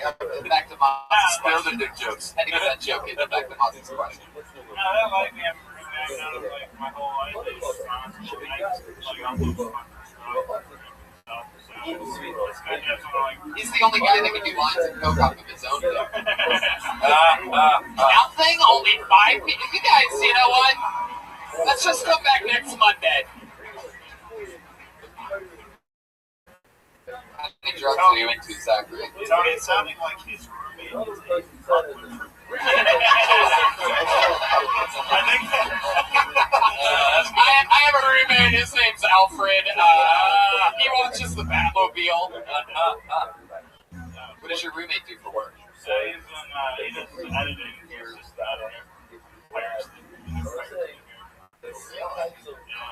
But are your parents aware that you do stand-up comedy? Yeah. Are they worried about you with the drugs and stuff? No, I play it down. You play it down? Yeah. What kind of drugs are you doing? This isn't, you know what, let's tell them, this is not a show, it's an intervention. Guys, get up. There's your phone. Zachary, where do you live here in LA? Yeah, but I'm from Michigan. All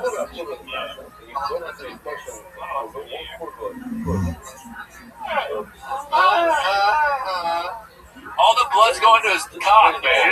Exactly. He's like, I'm passing out. Hawk's going to make an appearance in Pirates of the Caribbean, by the way. I feel like he has his roommate's bedroom. laid his dick on Jack Sparrow or something like that. Zachary, anything else cool happened that you've done in LA?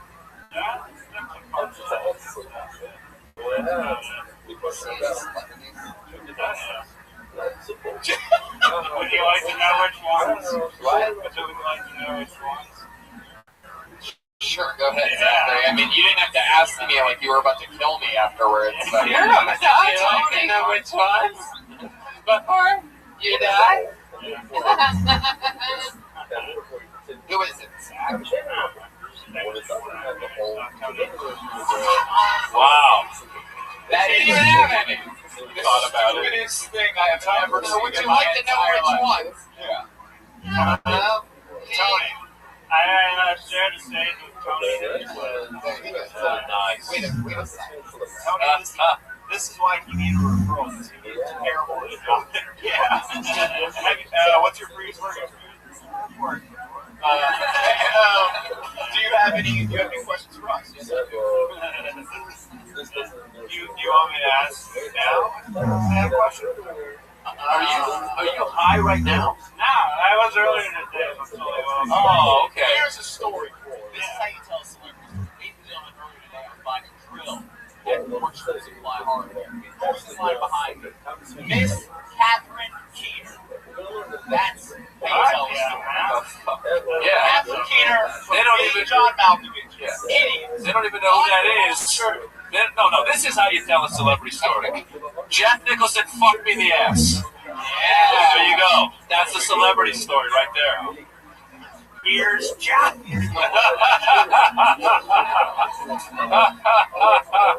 Wait till you get a load of me. That's a deep reference. There we go. Alright. So, Zach, anything else? Let's get back into this giant dick for a second. Last time you went on a date or hooked up with anybody, how did that go down? Where was that at?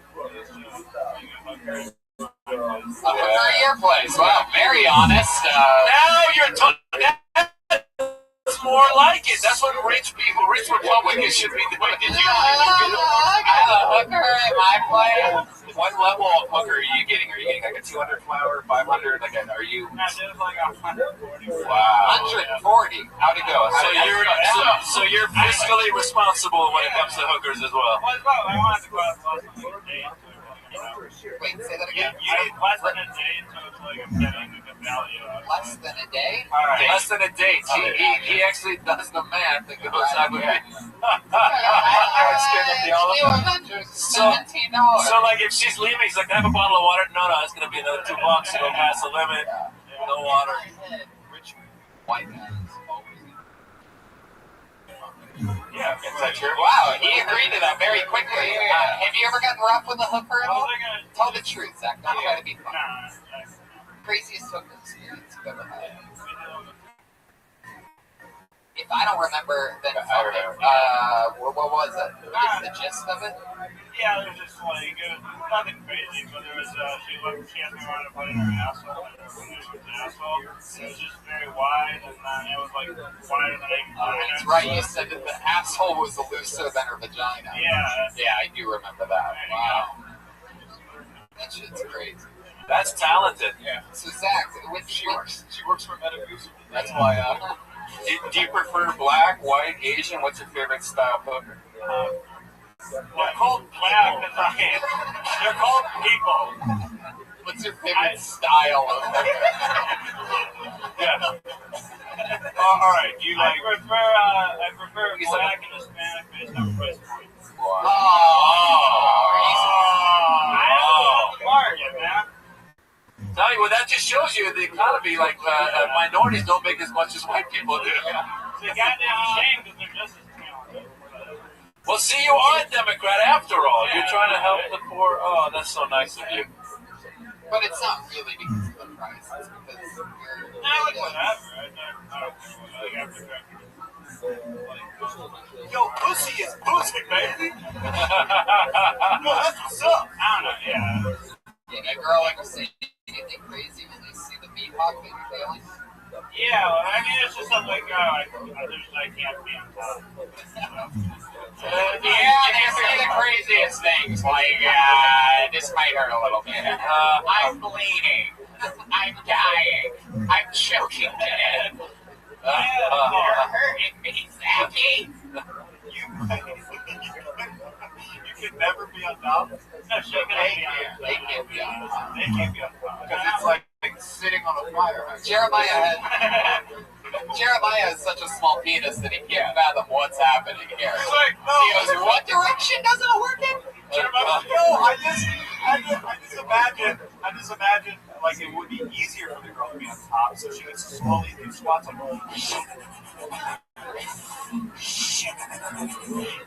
you know, otherwise, why is she making? Otherwise, if he's on top of her, then he has the full torque to like be like, you like that, and it's at his disposal. So I'm just trying to clear things. Wow.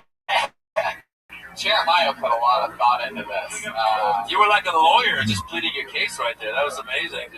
My boy Jeremiah's got a nice size dick. Oh shit. Thanks, Patty. Wow. I have a question.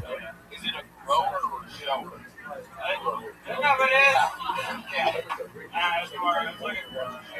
Hey, man, I'm trying to grower. Listen, just to move the conversation off your cock for a second.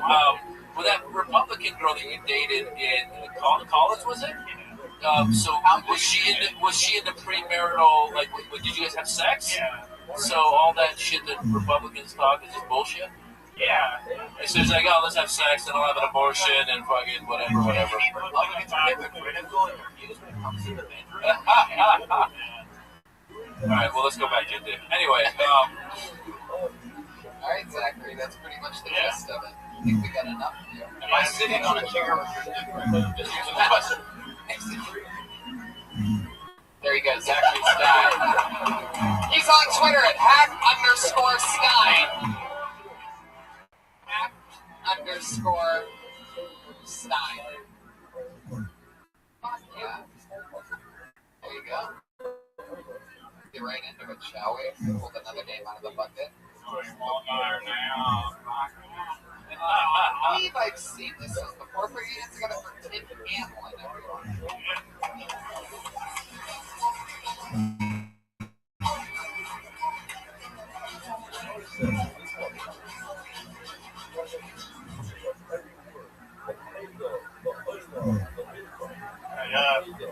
George Zimmerman just auctioned off his pistol. He made enough to buy a house. What's thinking about that? Crazy world for the news. George Zimmerman is walking around free, and R. Kelly was locked up. And I realized R. Kelly's not locked up. I'm like, God damn!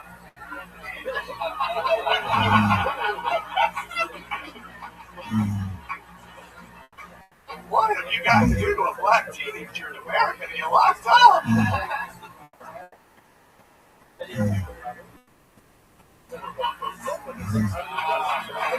it.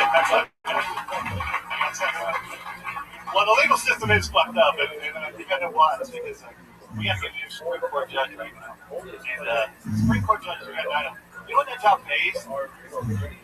$240,000 a year. How much money Judge Judy makes in a year? $47,000. Imagine she was a man, she'd be making like $57 million. Wow. Tim Hamlin. Right down the kitchen. Mama rolling that body, got everything in it with it. Get that narcotic rum. I'm like, so what? I'm drunk. It's a freaking weekend thing. I'm about to have it some fun. Killer set from Tim Hamlin. Dude, it's destroyed. I believe you've been on the show twice before, right? Never. Really? You've never gotten up on the show? That's crazy. It shows that you have been doing something hilarious. I mean, low-key, I just feel like there's no big dog. Playing a character. How long have you been doing stand-up? 6 years. Norm MacDonald and Lucifer House show. Tim, you are a fucking interesting guy. You're actually funny. How long have you been doing? I'm barely even used to this on the show anymore. I almost don't even know what to do with you. Through you. How long have you been doing stand-up? 6 years. Maybe like I brought you up one time posting or something like that. That week, you remember that maybe? Years ago. What were you doing before stand-up? I've been doing stand-up. When I was in Florida, I was doing stand-up in my film. Before that, I was. You would install cameras? Yeah. Girls' bathrooms? Yeah. Wow, that's good. Well, my mom told my dad. Say that again. Say that again, Pat. You got the same hair. Same hair. Oh my god. I think we have a making case. Somebody called Maury Povich. We're about to find out what's going on here. Tim, did you ever make your way through Pat, where you from?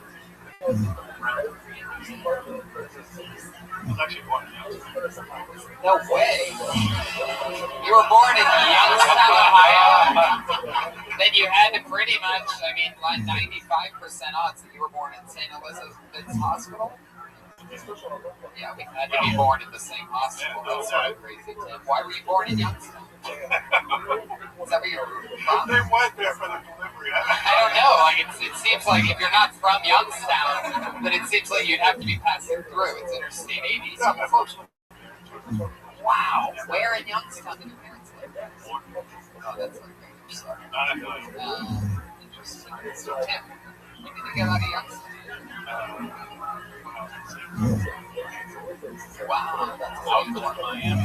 Is that true? Yeah.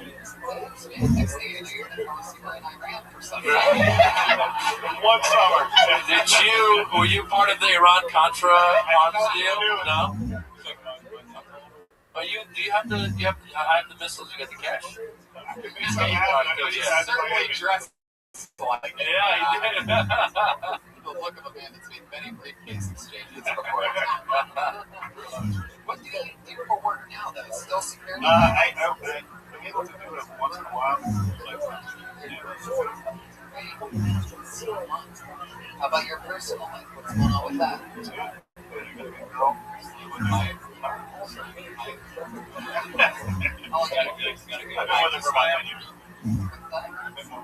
her for about 10 years. 10 years. That is so awesome. Oh, wait, so you've been doing stand-up since? Yeah. Which means the relationship got formed. While I was playing husband in bands. So she's always, he is nice.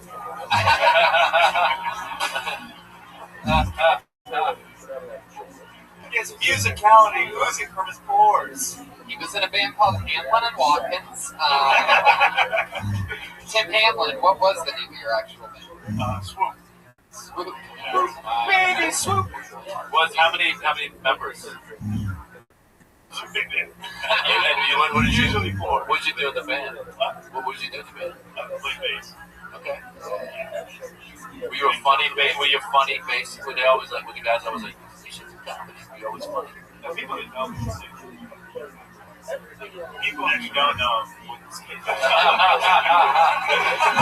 And that's why his career went nowhere. Except the living room, where people that knew him found him funny. Do you ever play bass? No, I haven't done it.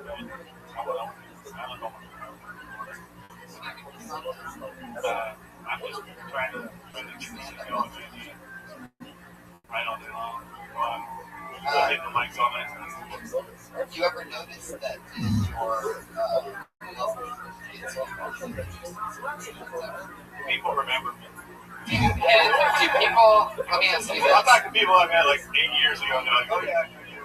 I'm like, oh yeah, you're the guy who was like the mannequin at Ross. I remember you. Have you noticed like a lot of like parents will tell their daughter like, get over here, sweetheart, like when you walk around? Yeah, come over here, Kelly, come over here, Kelly. Like that? Yeah, but I guess it's helpful. Does anybody ever recognize you like in Florida, yeah, all the time. My dad was in the my dad had minor stroke.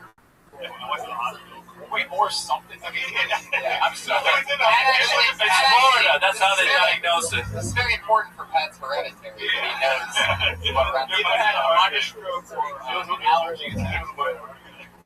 He was okay. And I get to the emergency room, and the lady's got the juice, and she looks up and she's like, "You popped last night." Wow. Yeah, and then your dad had another stroke because she was busy talking to you. So proud. What do you do? So now to make money, you do the security cameras and what else? I had some connections, so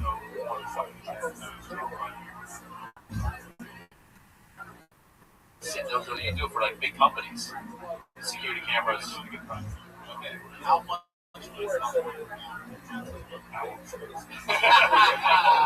Well, you can do it. Tim, how much time do you think you have altogether?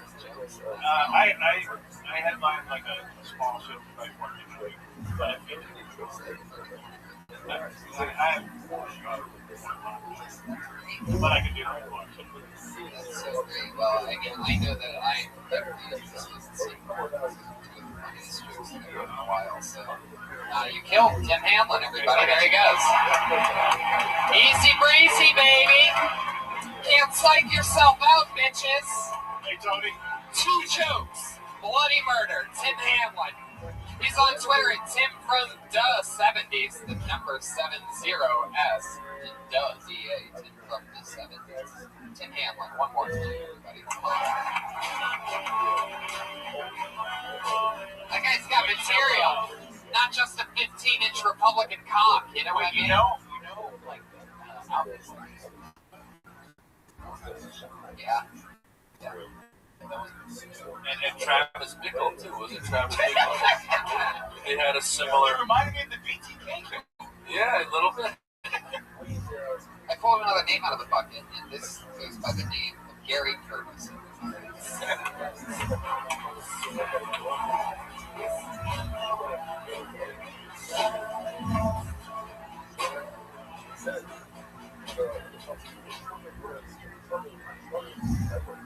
Yo, got a girl for y'all.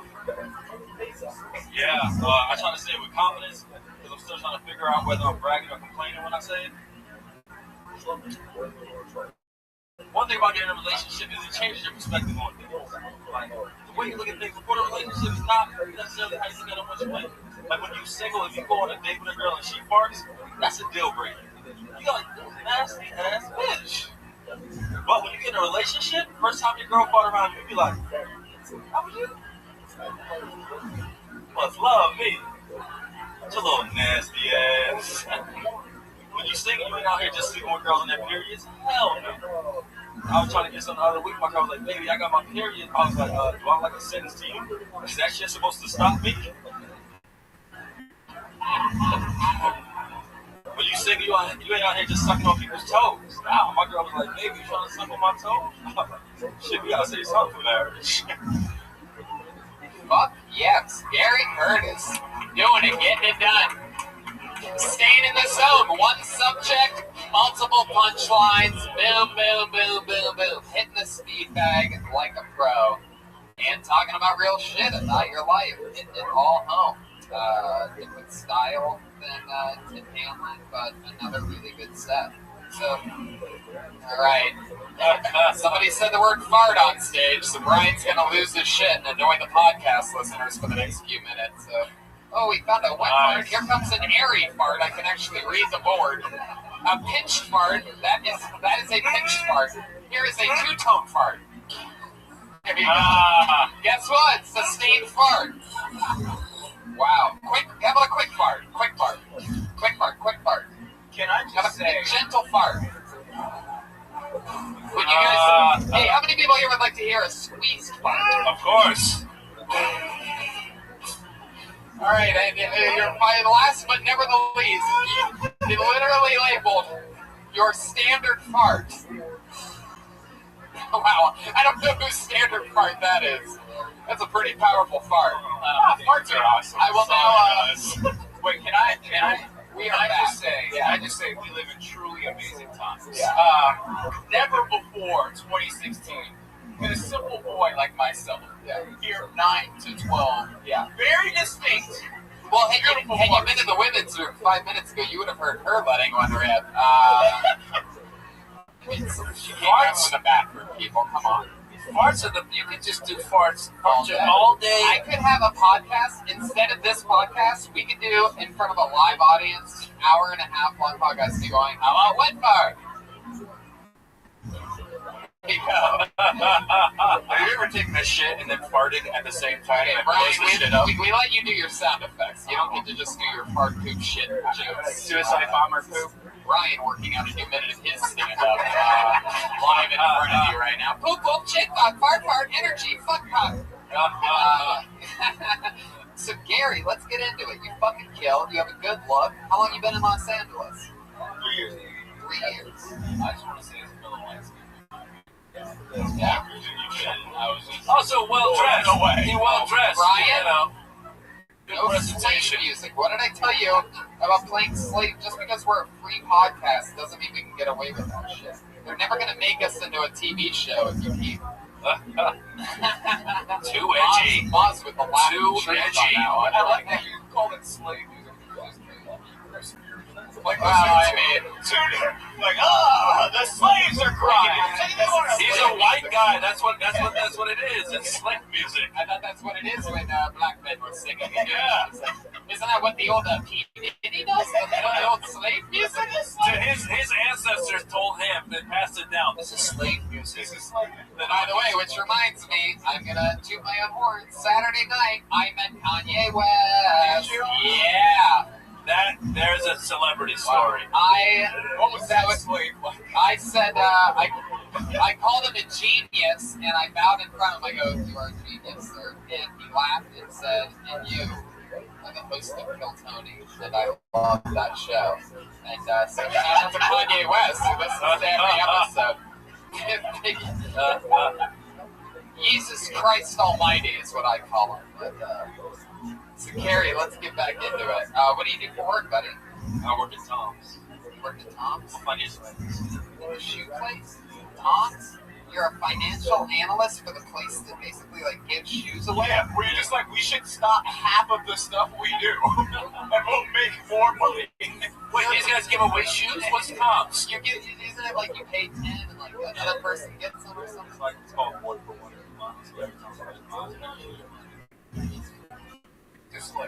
Gary, you might literally be, out of all the financial analysts, you might be working for one of the companies that notoriously just gives the house away, right?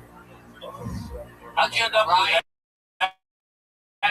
with that job? So were you you were a financial analyst before that? These are Tom's with a financial analyst. Were you I guess I only had to do after work, so sure. The crazy part was when I got I was at the company. I just got a raise. I was like, all right, this is what it is. Tom's going home. I was like, I'm going to take it. This is half my money. Tom's over this. Because I came here to the Tom's store. It was a Tom's flag. No, it was literally the sign. It was just the Tom sign. You read too much into it. Gary, how long have you been dating this girl? Starting 2 years. Ryan, seriously, please. We did it. We covered it. Did you really fart in front of you and everything? Yeah, that's sweet. Do you fart in front of her? Sleep more than so. Do you fart in front of her? Oh, yeah. You fart and let her smell it, and that's all good? Yeah. You fart in front of Tom's? Yeah. Yo, that's my boy Patty Ray with that semi-quasi-racist stuff right there. Yeah. Gary, tell us something else interesting about you. What else? Any fun habits or hobbies or anything like that? I do play football. This is something that happened today. I was working on this Black Wall Street for the past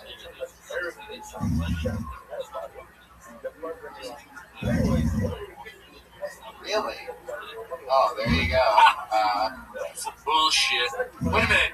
What kind of financial analysis are you doing that you're working on a script? How much free time do you have at Tom's? So,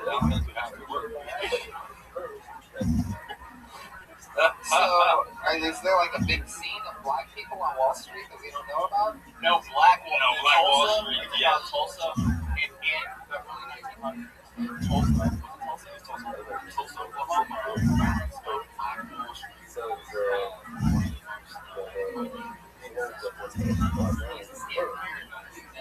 White got mad, every business to the ground, and then killed over. Who's clapping for that?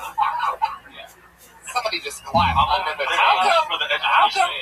come they never taught us this shit in school? I never learned it. Well, I mean, they did, but you've never taught African Americans. No, exactly. Black people are smart, fiscally responsible. Why did that never come across? So you're saying that Wall Street in New York first started in Tulsa, and they stole that idea and took it to New York? No, they're two completely separate things. But this was a completely black retired.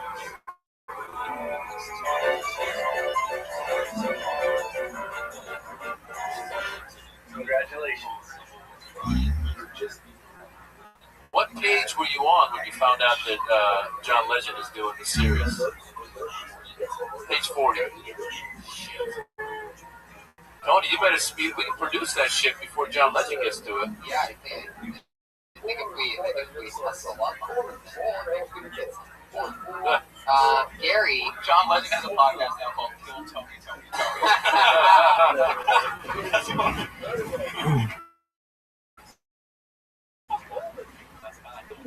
Yeah, Gary, that's a tough situation. So, did you look into the article? Is John, developing it? Is it already written? How far along? It's already written.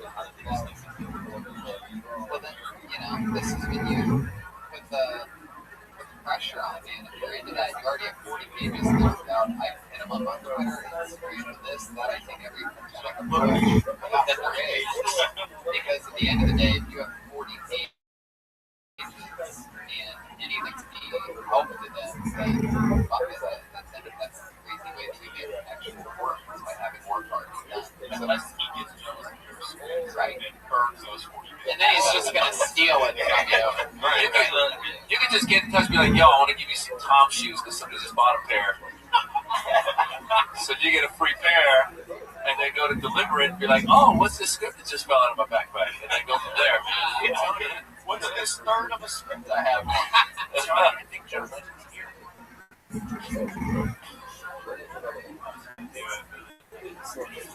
Yeah, for the seventh time in a row without it working correctly. Yeah, that's John Legend. Is it really? Yeah, are you guys the Roll Jordan? Yeah. I'm gonna play it again I now. love my slave music. No, he went to the Tony Tone reference from 2.5 minutes ago. All right, Gary. All right, man. It was nice to meet you, dude. Anything else? Is your girlfriend white? And have you had sex during her period, actually? Wait, you have. No. Well, I guess not. You had sex with her period in the bed, or you went to the shower? Wow. A little chocolate covered cherry, huh? Nicely done, son. Nicely done. I have a question now. I wasn't going to let you go, but then all of a sudden you and Yasser did something that blew my white innocent mind. I want to know why you guys fist bumped after he asked if it was a white girl and you said no, and you both put your fists up at the same time. Like you're on like the Olympic stand or something like that. Like I'm about to go like that all the way. But what happened there? Why is that a throw? Why is that a thing?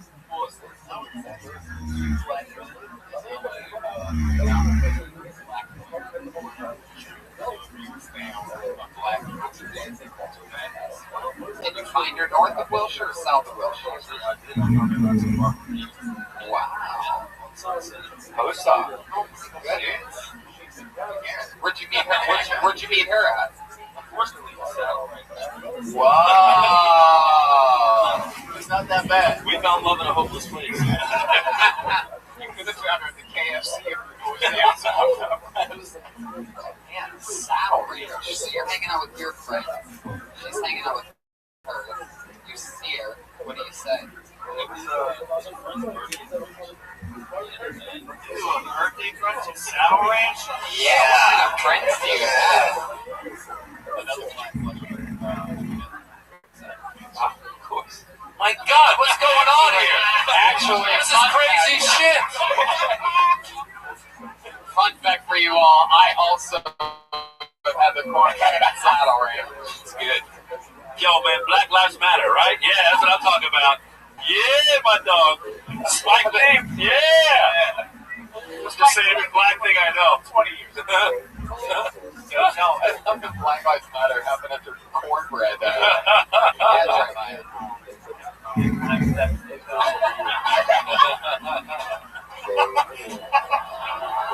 Yes, it really is. And I love that you know when to abandon ship and when not to.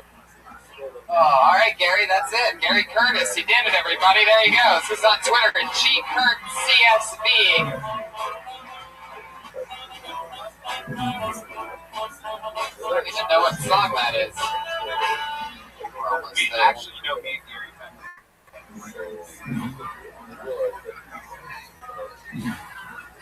This is like serious black on black love here, man. This is well, I think it might be about ready to pick up. I might be wrong, but I'm pretty good at pre-analyzing names that I haven't seen before when they're written on paper. It's episode 170. All right, you're at episode 170. Josh, where are we?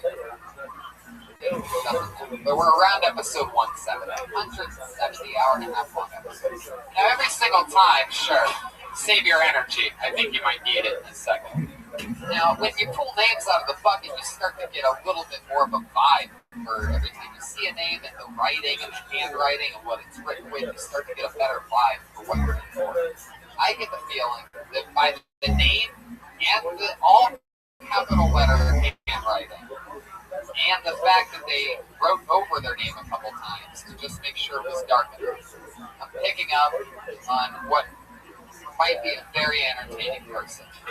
So I want you to open your minds and put your hands together. This is definitely their first time on the show.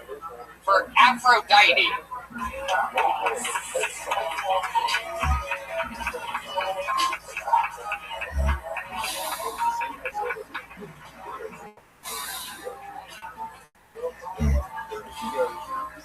those two left.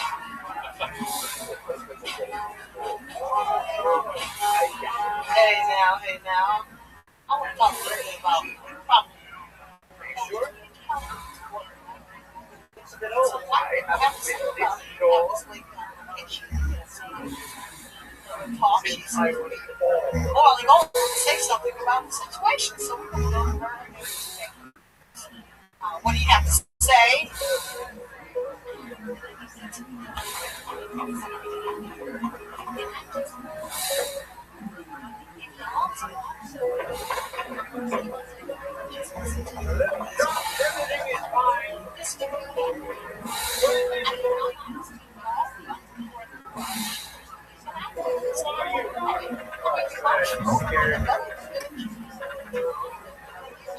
It's both outside at 48.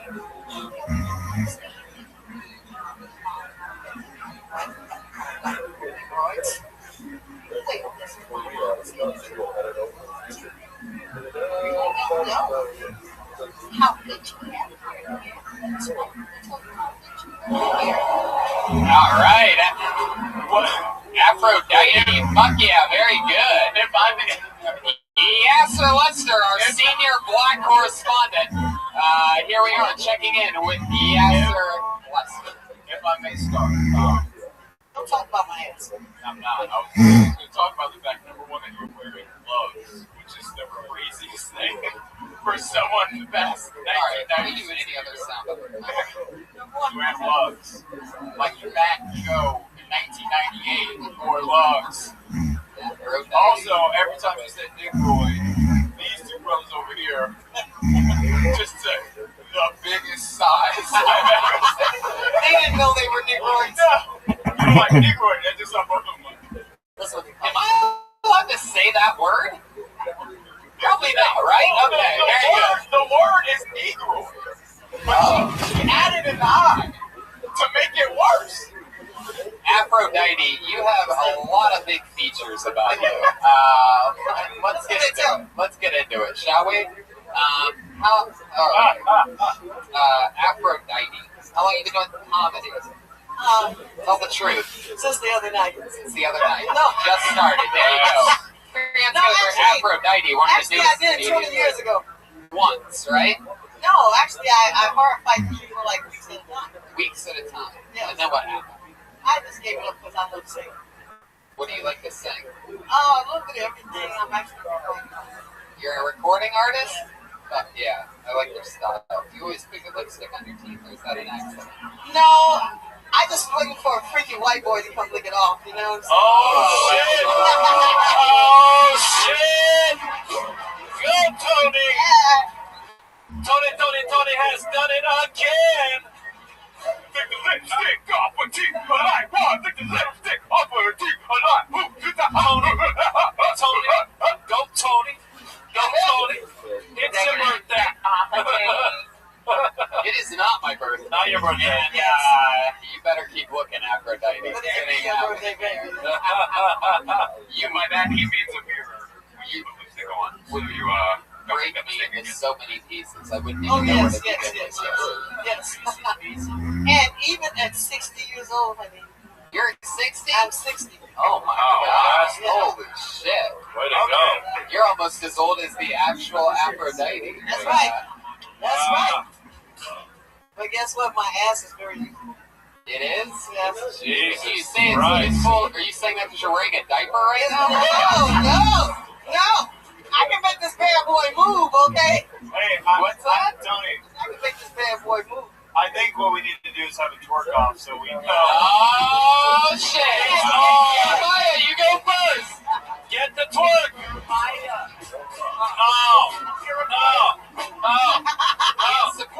Get him with his sax. Here we go.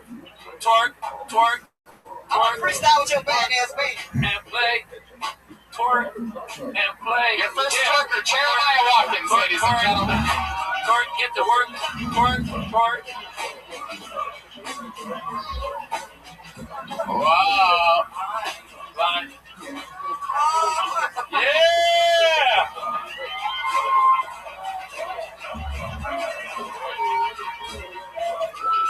Don't fuck.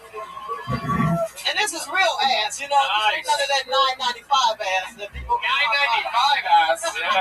We'll twerk for food. Well, let me. Nice. She got that thing. I would like to say it. My mom is. For those of you that missed it, by the way, Maz said we'll twerk for food, and Jeremiah said by the looks of it, she's been twerking a lot. Yes, baby. There's a lot of food in my refrigerator. So good to be true. It's a lot of food. Yes, Sir Lester, you're about to say something about your mom, who, if you're about to admit, is Aphrodite right now. Right, baby. I was going to say my mom just turned 56 years old. And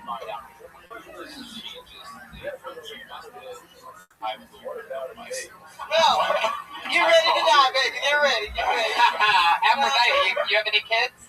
No, I don't like them that much, you know. I like them a lot, but not that much. Who are you? You're in the ladies? No, hell no. I hate bitch. Now, that's. I hate women. You hate women? I hate the bitches. Why do you hate them? Why do you hate them? They're always keeping up some shit. What's wrong with half of them? They haven't been late since 1902. That's what's wrong with half the bitches. Really. They're going to church and they're coming home to dry pussies. That's what's wrong with bitches. Oh, shit. That's your act. That's your act. And then the dry pussies are their roommates? No, they don't even know what to do with them anymore. They haven't used them so long, they don't even know what they are anymore. These women are from 1902. Yeah. That usually means they have dry pussies. I think you're right.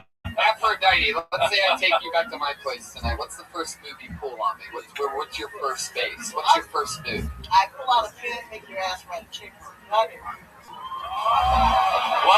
she say? Sure. That's what I do. Wait a second. You said you'll pull out a pen and make my ass write a check? That's right. Like you're gonna put the pen in my ass That's and then right. make me sort of like just like lean Same over thing I did something? to Donald Trump's ass. Same thing I did to him. Wait. Now that can either mean one of two things. That A, you're gonna stick a pen up my ass. Yeah, you know you white people like it. Okay. Do you actually accept checks? What? Do you accept checks? Hell no. Well, all right. Cash only. Not for white people. Have you ever been with a white man before? No? No. Well, really? Probably in another life on the plantation, I know they ruled my ass a lot. But in this life, I have fucked with white. Is Zachary Stein still here? Yeah, This guy paid $140 for a black hooker last night, so... I don't believe his dick is big. I don't believe it. Zachary Stein, where are you? Zach, we got a privacy curtain Will right somebody here. go try to find Zachary Stein wherever the fuck he I don't is? trust you guys. Oh, dude. What dark corner is he mumbling in? What's his name? There's no better way to... Zach Stein. Yeah, Zach Stein. What move is His he name is doing? Stein? Necronomicon is. Give me a beat. Bring that motherfucker. Oh, shit. Here we go. Here she goes. Aphrodite gets into it. Come on. Get your hands up. Get your hands up. I said, Stein, bring your ass out here right now. Stein, bring your big dick ass out here. I want to see her from the show me state. Hey, I don't believe a damn thing until I see it for myself. My ass is real. I got sex appeal. And I'm waiting for anybody in this audience. Try me out now. It's all right. Fuck yeah. It's time. Bring your ass out right now. It's all right. Fuck yeah. I don't fuck a white The boy. new leader. Look at The that. new leader, Reagan and Watkins. Meet your new band leader, Aphrodite. All right. It's like a fucked up Tina Turner. Aphrodite and her new sex slaves. I'm trying to get white people some soul in my lifetime. That was amazing. You're like Alabama milkshakes. Really good one. I like chocolate with big nuts. You're not dying at that. Google Alabama shakes when you get home. Remember the sound that you heard. Do it now. That's right, man. Oh, back to Brian has found another reason to go back to his fart nap. It's not a police sign. It's big dick.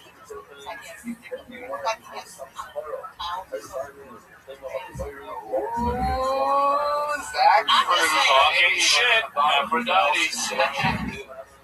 Aphrodite.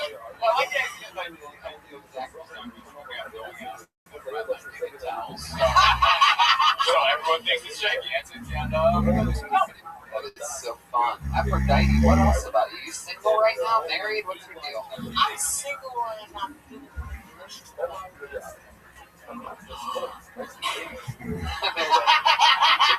That was a wet fart, if you're wondering. He's amazing. He's my religion. He's saving me. Damn, what I'm is gonna join this. How old is he? He's 8 years up. 52. Wow. That's Younger the man. old I usually date my show. You should totally get with Zach. But he's got a great body and a great dick. He does. What is he All right, ladies. I mean, to get back to the I mean, he's a bodybuilder. He's a personal trainer. Big wheels keep on turning. I'm thinking of Tina Turner, right? But I caught him with my ass on you. Aphrodite, how do you make a living? Well, actually, I'm going back to work now as a singer. I had going for surgery. I sing with a band called Breakersfield. Breakersfield? Break S B-R-E-A-K-E-S-T-R-E. Love that. And I'm also on Jump Bars, like Funk Guy. So I'm going back to work finally. I can get my ass cut wide open. Congratulations. It's amazing what they can do for you. I have 20 staples on this side. Wow, you're like I a almost staple fell sucker. in the hospital. This lady would let me sleep. Say that again? I almost had a felony in the hospital. This lady wouldn't let me sleep. Oh yeah, what'd you almost do? Well, I got a little thing of cinnamon because the season was not Thing of what? Cinnamon. Cinnamon. I bring spices to the hospital because the food sucks. Oh, the actual spice. Yeah, I thought you were talking about your cousin. I'm black, man. What can I tell you? You don't know my cousin Cinnamon That's Dice? right. Cinnamon Jones. You know what I'm saying? You know, it's just the spice. I bring garlic and onion powder and all of that stuff. I don't go crazy. I got my friends paprika, oregano. My last name is Lauer. All right. They wouldn't let me sleep, so my wife told me to throw the cinnamon bottle in her head if she could bring it back one more time. My mind said, okay.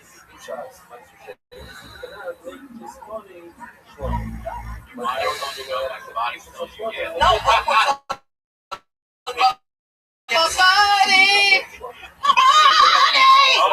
I think I hit the note better than you did on that one. I gotta keep it real, Z's. Dying from getting killed by cinnamon would be a very interesting and a tasty way to die. I was murdered by a woman named Aphrodite. I changed my mind because you know they never really get for it in life. So if I told them that she was aggravating me, I probably wouldn't go. I learned something today about Wilshire Boulevard. So let me ask you this, Aphrodite. How far south of Wilshire do you live? I live in the hood where it's all good. So you can put that on your hood every day. That's a black way of saying. South Central, That's what? The black way of That's the black way of saying I live in a horrible part of town. No, I actually got a great place in South Central. I've been there over 3 years. I was homeless before that, believe it or not, and I sang in the I believe it. I live in well, torch for food. I live in South Central too. Unfortunately, I'm more South, man. South Central West Hollywood. Yeah. So Aphrodite, man, I didn't feel like I could fucking talk to you all night. It's sort of disappointing. Just gonna cost you, man. What? Just all night. I don't talk all night. Man, you want to charge me money to hang out. I need money, Mom. Did you intend to come to the comedy show tonight, or were you just walking the streets? What I love is that the first girl didn't even know she was on the show, and Aphrodite's just owning it, going into songs and shit like nothing. You're like walking by the club, you're like, I go work this club for a minute. Just walked in. Yeah. Found me a man to give me some cash. It's a two-person troupe. That's why they don't put old people on the show, because they talk so fucking much. No, I like it, Aphrodite. You're interesting as fuck. I'll be sexy to the end. Fuck the little shit. What? I'll be sexy to the end. Wait, I think there's some real, if you want to get into your comedy and all, the race issues, that's always going to be a little bit tough. It's like, That's all right, I'm black. It's a hard subject, but your hatred for women is entertaining. That's where you gotta go, yeah. What's you ever get into a cat fight before? Hey, what? You ever get into a fight with another girl? No, I don't fight, bitch. I shoot the shit out of her. You shoot hoes? Aphrodite. I wish I would get out there and swing on a bitch, but I can shoot the bitch first. That's the name of your special. Your special is called I Shoot Hoes. Yeah. My grandmother was back and she would play. She would shoot the shit out of you. She would tell my daddy, Junior. Did she ever shoot anybody? My grandmother had a pistol. But did she ever shoot anybody? No, they did not fuck with her. Tony, I'm starting to think that Aphrodite is Mark Lawrence in drag. Hey, who got the weed up in this motherfucker? Oh, wow. There we go.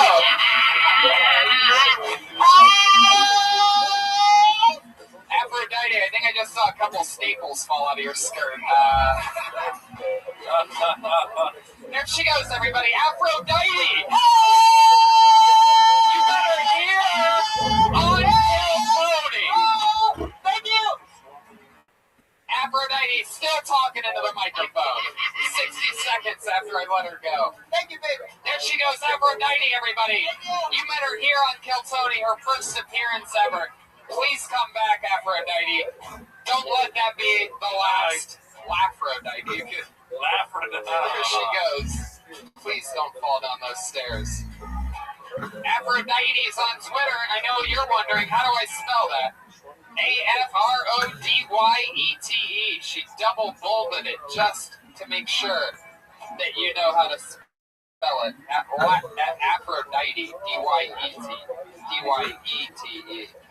All right. Now, what's cool about this show is that we pull names out of a bucket, but every single week we have one regular that does a brand new 60 seconds. Now, a lot of you have been asking about Melissa Esslinger. Let me just cover it real quick. She's taking a break from the show. Might be temporary, might be longer. It's a hard struggle to do stand-up at the right minute every single week, and you take chances with people, and it's a very hard thing to do, and we sort of like her for her I don't get it. Nervousness, and it sort of backfired over and over and over again. So we're just taking a break from Melissa Esslinger so you can stop tweeting and asking me what happened to Melissa Esslinger. She's going to be signing up for the bucket with the rest of the comedians very soon. So there you go. I mean, it's something that, by the way, and, I hear some people, laughing, I'm it's like a joke to them. But I mean, by the way, I sort of take that as a loss, a tough situation, because, I wanted the best and I wanted everything to work out, but it just sort of doesn't. So was she demoted? Is that what happened? I would call it a little bit more than that. A little bit more than a demotion. She sort of doesn't have a regular spot on the show every week. There you go. Obviously a long-time listener. And we also found a guy that was clapping under the table for the Black Wall Street thing. There you are, you motherfucker. All right. So with no further ado, we do still have one regular who does maintain the position of one of the hardest jobs in all of comedy, writing and performing a brand new 60 seconds every single week of the year with another new minute period together with Vanessa Johnston.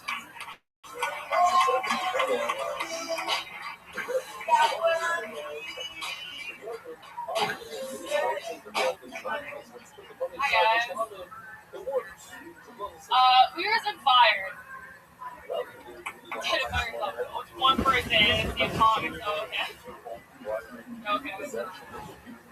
You know when you get fired and it comes as a shock to you because you're smarter than your boss? You're like, you're gonna fire me? That's not possible, dude. I already fired you. I just have your tongue out with my boss the second week of working here. So this point you just say whatever, you just don't care. You're like, listen, I don't care about you or your family. All I know is your wife's like a cunt. And then she ate the last piece of chicken at the company holiday party. Honestly, this coffee makes a great joke on a scene. I don't mind. So you give up, you go back to your desk in a little swivel chair, make the chair go up and down because that's the only control you have in life. You're like, I can make it go as high as I want, as low as I want. I'm like the CEO of this chair. It's actually really funny. Fun fact, I literally only work in an office officially in any capacity annually for 1 week from 10 a.m. till 10 p.m. during the week of the taping of the Comedy Central roast. I help write for the celebrities on the roast. Today was my first day doing that office job, and I, indeed, spent a lot of the day doing that on the chair. That is one of the interesting things. You lift up the weight, you lift up the thing, and it comes back up. I sit down, and I put it back down. I spin around over and over again, thinking about these fucking dumbass celebrities that I have to make fun of. And I just keep doing it over and over again, so I can actually relate to the weird chair. That technology is amazing. I wonder if it happened because there was a guy at a meeting and there was a dude that was just too tall for the chair, and he's like, how could I bring that shit down? Exactly, and some dude was like, that's cool. You know what? I actually know who invented the chair's Aphrodite. I bet. She sat and became a split. By the way, Vanessa, your mouth is words are kind of garbling. Yeah. Remember the guy who's garbling his fucking words? Nice. Now you're talking. You guys sound like a female Arnold Schwarzenegger. It is a little hard to understand certain times. Is that just how the way you talk, or is that or was that on stage? Did you grow up around New York City and Texas? Fire back, Vanessa. Don't let him do that to you. When somebody says you sound like Arnold Schwarzenegger, you have to fire back. You know what I mean? Look at that fucking wheel. You look like a mom. This is your training ground, Vanessa. You can let it rip. No, I'm not gonna do the worst thing. Can you do say unique New York? Unique New York. Yeah, unique New York. Unique New York. I love New York. There's a bunch of lipstick. There's lipstick on the microphone. Is there really? Mine is Aphrodite. Trust me, we know it's an Aphrodite. Aphrodite left lipstick everywhere up here. The stage used to be white before she was on it. That's cool. Well, Vanessa, what else is going on in the world? Did you really get fired? This is a couple jobs ago. But whoa. Oh, it's Chad. It's Brian. Hey, Brian with the old classic. Oh my God, this kid is. There you go. All right, back to the show. No, I can't. That's why I don't let him take any part of the pitching of this podcast into a TV show. Just waiting until we actually make it into a TV show, and I'm gonna go, yo, dude, we're making a show. Be on your best fucking behavior. And I hope he's ready for that when that happens, because yeah, he definitely could. Oh, hey Brian, how'd it go in there? We didn't notice him. So did you get fired, or you just ripped A couple of jobs ago. Yeah, you've been fired before. But I could be an experience that seems sort of long-sighted. What was the job? It was, well, I worked at I was the manager of a restaurant bar thing by accident, and then I got by accident. By accident? What happened? You applied, went on multiple interviews, and then you signed up. They gave me a different job. You signed up on the front patio of the Comedy Store. Wait, but how did you end up? Yeah, managing is a big. Like, how did that happen accidentally? Actually, studying to be a manager. I really wanted to be a waiter since I was 12. My dad would let me. My whole life I've wanted to be a waiter. That is so adorable. That is hilarious. All my life I always wanted to be a waiter. Were you like a fan of the TV show Alice? Is that dated? It's like the opposite of the beginning of Goodfellas. All my life I knew I always wanted to be a waiter. So what happened? So I love giving sodas to the people. And various chicken sandwiches. Did you ever get to do it? No, She just went straight to being a She went to interview and they made her I couldn't manager. be a manager. It was so annoying. And then everyone left the place, and so I was running it by myself. It was like a 5-star, 5-dime place. And then the new manager came in, and I was trying What was the restaurant? Well, you've been fired. Just say it. I mean, we should Well, all know what I strongly I just get a manager's position. Yeah, and I strongly doubt they're going to listen to this show and then come and take legal action against you. We here in Spago. She's a waitress? No, she's a chef. Oh, I was about to say, that bitch, she got the job that you wanted. What was the restaurant? Oh, you just messed up. My dad owns that restaurant. All right. Well, Vanessa, you threw up a minute out there talking about stuff that people relate to, getting fired, swivel chair. And a good moment of crowd work was just it was been fired and they all lied and nobody clapped. And she's like, really? A bunch of comics not even get fired?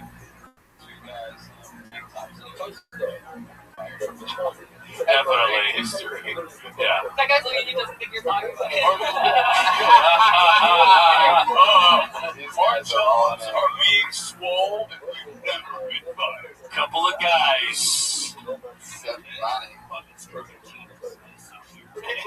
Uh-oh, there he is. Conspiracy pad. So, fuck yeah, Vanessa, you did it again. I'd love to see you blast Pat sometimes, because it seems like every Monday he talks a little bit of shit. Blast Pat, you know what I'm saying?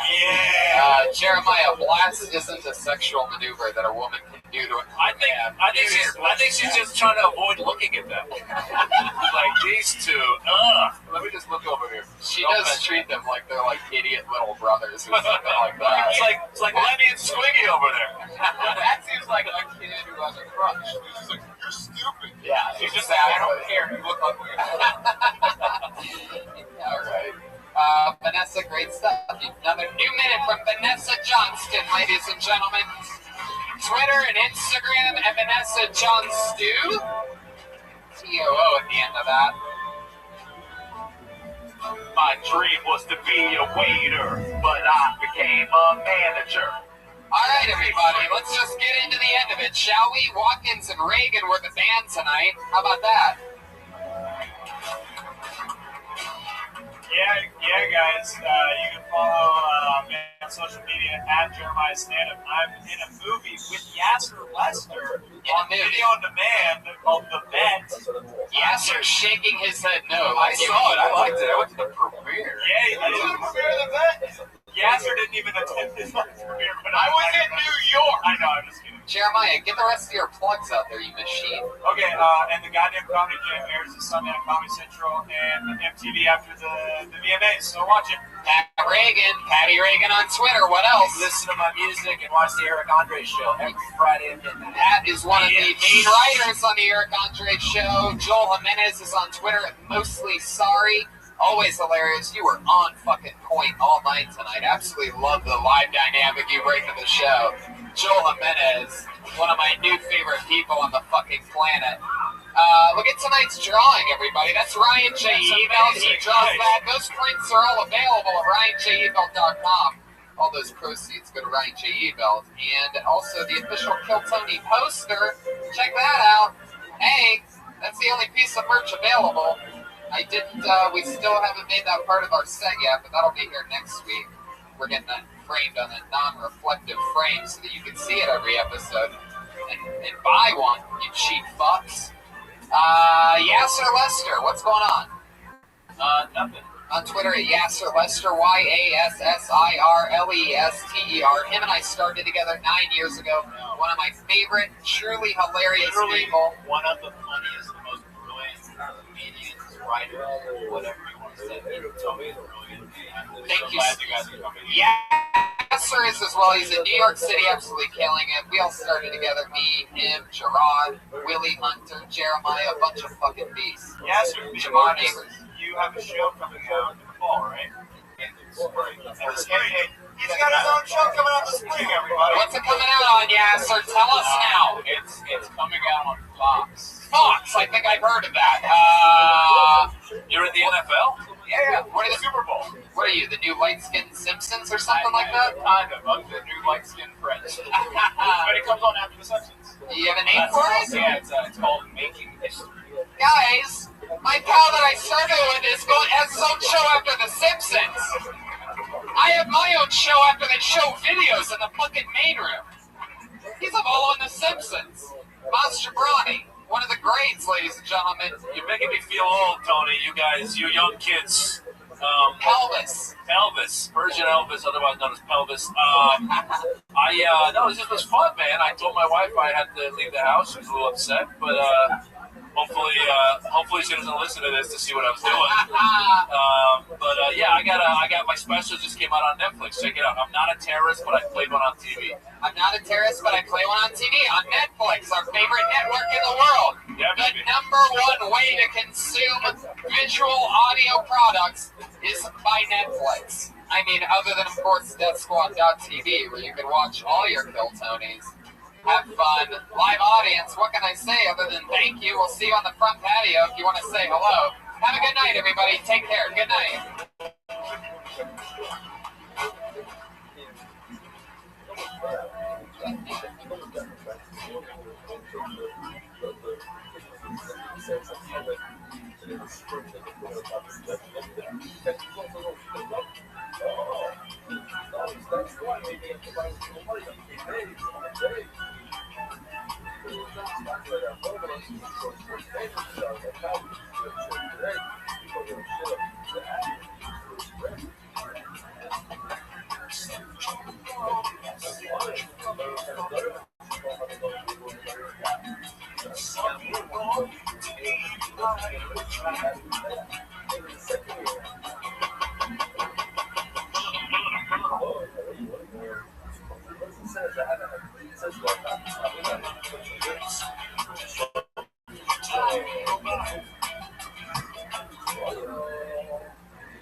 Some people are serious.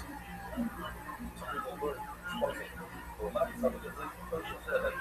That's why I mentioned the balance of life. There are places where I don't want to talk too much. I didn't make it sure I gotta play this fight. So this house is already to work on it. And this shop is the only thing for the non-muscle fight. The one that's just business to get another fight. He's on it over. So for the shorts I told about that is just the hungry. So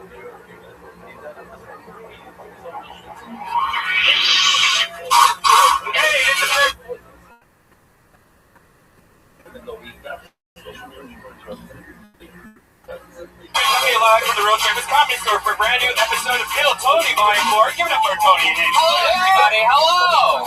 Oh, my goodness. Feel that energy? Feels good in here. Right? I like this. You guys ready for a crazy Monday night or what? I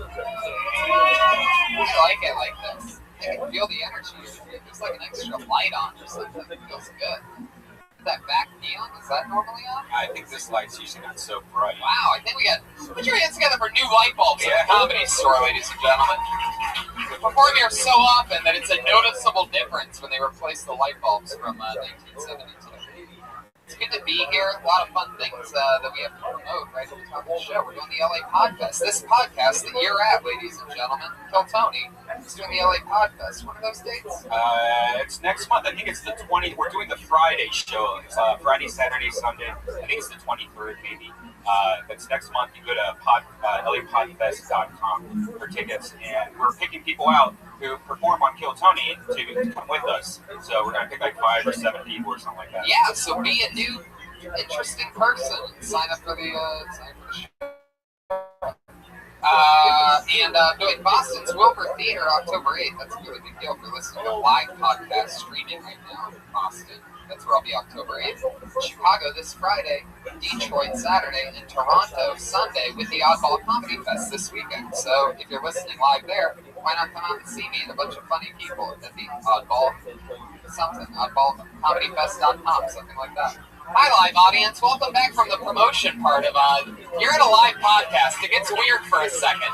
I understand that it's weird for you, but for the people listening around the world, they get to see me. Like I'm in Australia the last week of October doing a one-man fucking tour, headlining shows in Melbourne, Sydney, and Brisbane. How about that? Last week of October. So if you're listening from Australia, good day, mate, to you. We have Jamie Vernon on the HD camera. Put your hands together for him. Ryan J. Ebelt drawing tonight's episode. There he is, the house artist. All of his prints are available at RyanJEbelt.com, and including the movie poster that is the official Kill Tony merch. So find that all at RyanJEbelt.com. You guys ready to get into tonight's show or what, you motherfuckers? Here we go. Bring up the guests first? Awesome. I will bring up the guests before we bring up the band. It seems like they are being delayed for some reason. So let's just do that. Every single week we have 2 of the funniest comedians in the world on this show. We always surprise you with who they can possibly be. This week's no different. Put your hands together for 2 of my favorite human beings in the world, Doug Benson and Jerron Horton.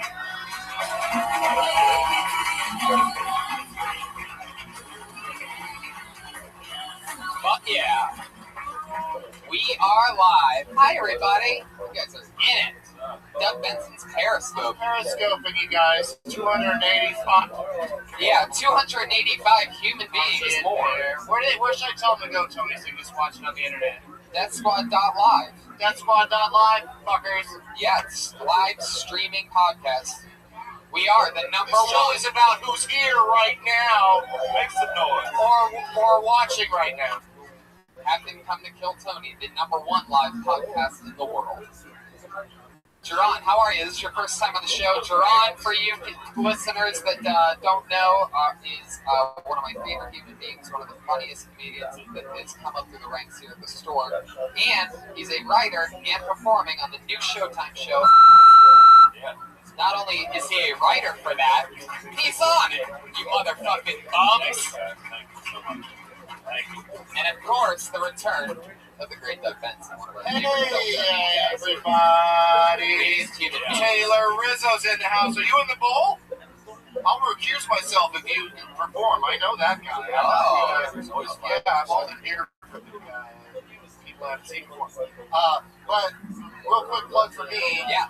This Wednesday, August 31st, or a couple 3 weeks ago, if you're watching this later or listening to it later, it's the premiere of my new. Whoa! I just hit a mirror appeal while sitting still. My new show, Pitch Off, on Screen Junkies Plus. You got to go to Screen Junkies Plus. 3 or 4 people know what that is, and they're home of Honest Trailers, Movie Fights, lots of great shows, and that's where you go to see my new show, Pitch Off. Pitch Off! Yeah. There's its jingle right there with Doug Benson. So is the band ready, Josh? You can't just say that. You're gonna throw everything off. Already be out here. You sound just like him. Yes. Josh Martin is opening up for Joe Rogan this weekend. How awesome is that? At a theater. Josh Martin doing theaters for the first time. What's this world coming to? I love it. He's doing Might be a flying pig in the bucket tonight, everybody. next week. He's doing like 2,000 people. Yeah. Hello, everybody. Hey, Droopy Dog, is the band ready? I don't believe they are. Yeah. Hey, Josh, is the band ready? Going up. Oh, they are. Yeah. They are ready? All right. Ladies and gentlemen, always with a brand new, interesting entrance every week, somewhat topical, always interesting. One of my favorite bands in the world. It's the Kill Tony Band. Pat Reagan and Joel Jimenez, ladies and gentlemen.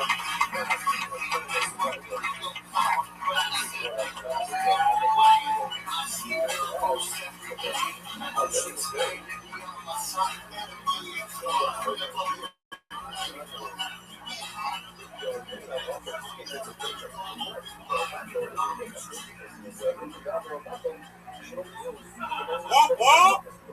Fuck yeah! Yeah! Wow. What up, Tony? What up? I would almost call this a posse, but there's only one of you. Well, Violent J, he's sharpening his hatchet backstage. You know, he's about to be out here. You know, much clown love to all you Kill Tony fans. Wow, it's such an honor to have you on the show. Normally, the entrance is somewhat topical. Is the Insane Clown Posse in the news? No, we always relevant, Tony. We always relevant. We stay relevant. Did they sell Fago and went with Diet Pepsi? Yeah. Hey, we're on the West Coast. You know, we couldn't get the rights to Fago. Diet Pepsi, what up? Shout out. Put your hands together for the other half of the Insane Clown Posse. Pat Reagan, ladies and gentlemen. Yeah.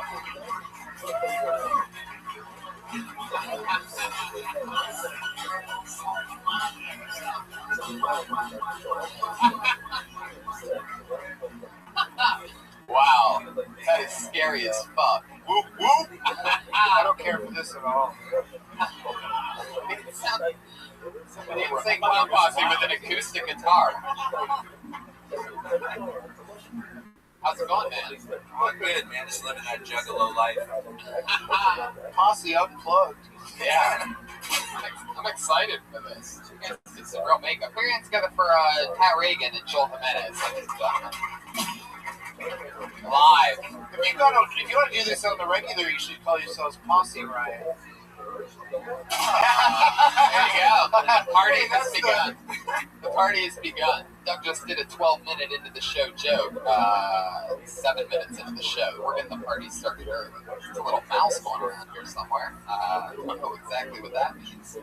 But let's just get into the show. You motherfuckers ready or what?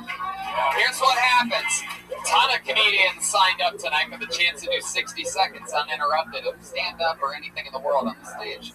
And afterwards, we talk to them about who they are as a human being and what else happened during that set, what we know about them. Comedians, you know your 60 seconds is up when you hear the sound of a kitty. That means wrap it up then, or else you're going to bring out the angry West Hollywood Bear. There you go. Very intimidating host tonight. A little bit sleepy, perhaps, going into hibernation at some point. So, whoa, there he is. Woken up. Wow, that's real. Some real 40s comedy for you. Real Abbott Costello up here. There you go. Back to the safety mouse. Tony. All right. West Hollywood. When everything fails, hit the mouse button. West Hollywood Bear would be homophobic, but we are deep in West Hollywood. Safety mouse is actually really funny. When everything goes bad. And the sound of... All right, okay.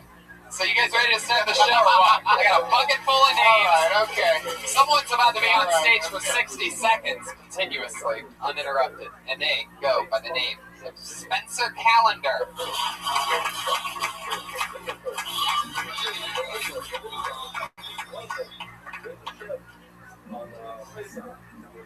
It has been hot in this city lately.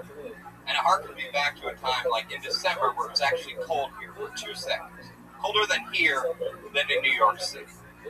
So cold, in fact, there was this homeless veteran on the side of the freeway. Now, I don't normally support the troops, but I got a couple bucks out. But as I got closer to this guy, I saw he had a Santa hat on and a sign that said, "Merry Christmas, God bless." Does this inconsiderate piece of shit not know it's happy holidays? We live in the most verbally aggressive city in the world. You can't get on Twitter and find out what words are not trending. No wonder you have no legs, because you're careless. You're careless with your words and with your actions. People think I'm gay. Just the other day, I was riding my bike. Sure, go ahead, Spencer. Riding my bike with my lady, mind you, and I fell. I hit my head. I already felt like an idiot. And I'm getting out of the road, and this truck drives around the corner, almost hits me, yells out the window, "Get out of the road, you stupid lesbian." Is that it? Spencer Calendar. Oh, yeah. How's it going, man? Pretty good. How are you? I love that. I love a certain thing about it. I can't figure out what it is. Where are you from? Long Beach. Long Beach. Oh, that, you know, it's all starting to make sense. Yeah. Did you ever rent a place behind OJ's house? No, but he did host a show I was on here one time, which was bizarre. That guy, what's his name? Kato! Yeah, Kato. Kato! Alright, Spencer, how long have you been on stand-up? 1 year and 4 months. Spencer, is that your real last name? It's with the K, that makes sense. Anything you're going to say about that? What else? I thought that was so funny what you said earlier. Whispered in my ear. Spencer Calendar is his name. Oh, yeah. No, that was just for you, that one. Oh, okay. Alright, wow. When he got introduced, I just said to him because it's so dumb. I was just like, oh, Spencer Calendar, he's funny all year round. See? There you go. That's what I... Right. But I had to, once I was called and you said it, I had to negate it before I said it. I like that. Always got to apologize when you know it might not work. I just thought he was the third member of that band. I didn't know he was. Jerron, shooting from What three. band are we talking about? What band? What band, Jerron? I thought he was. We forgot to put on the face, so we just put on a wig. Spencer, I like your style, though. Do you always dress like that, or were you auditioning to be David Spade? Joe Dirt 3. Joe Dirtiest. Spencer, what do you do for work? I bartend. I take care of a guy with Alzheimer's. And Wow, at the same time? That's awesome. Getting the party started, getting people to forget their lives and getting other guys to remember. Very good. You just keep saying That's all you get? A bartender and an Alzheimer's? Sons of bitches aren't even listening. You just want one dick joke after the other, don't you? I can just tell this audience. We want Monday dick jokes. So is it tough doing comedy without Wayne by your side? Let me ask you this seriously, though. In all sincerity, we're not here to make fun of the comics. I just want to say, how is the hair on top? Is it like a normal? Do you have weird hair? Yeah. So did you throw the hat on just because you didn't get a chance to wash your hair, or you really wear the hat a lot? Oh, the hat's worn a Because lot. the hat makes it look like 2 dog ears hanging out from your. Yeah. It looks like you're on Snapchat. You really do. This seems too hillbilly, though. And then people think I'm a redneck if I do it behind my ears. So I've got Yeah, no, I'm just saying lose the hat. lose it. Oh, Yeah, I'm just saying, because guys with a hat on, all you're doing in the audience, like this guy in the front row, he's like, everybody doesn't know I have a receding hairline. I'm pulling it off. Whoa. Really? No, see, you have a full head of hair. Look at that full head of hair. How dare you? Don't waste a hat on a full head of hair. It's the lesson I'm trying. Oh no! Hey, a vehicle's crashing into the building. Let's evacuate. Hey, Tony. Yeah, I got a magic trick. oh, you do it? Yeah, I think you're really gonna like it. Okay, let's see it. Joel, can I get a drum roll, please? Somehow, it worked out that they were them.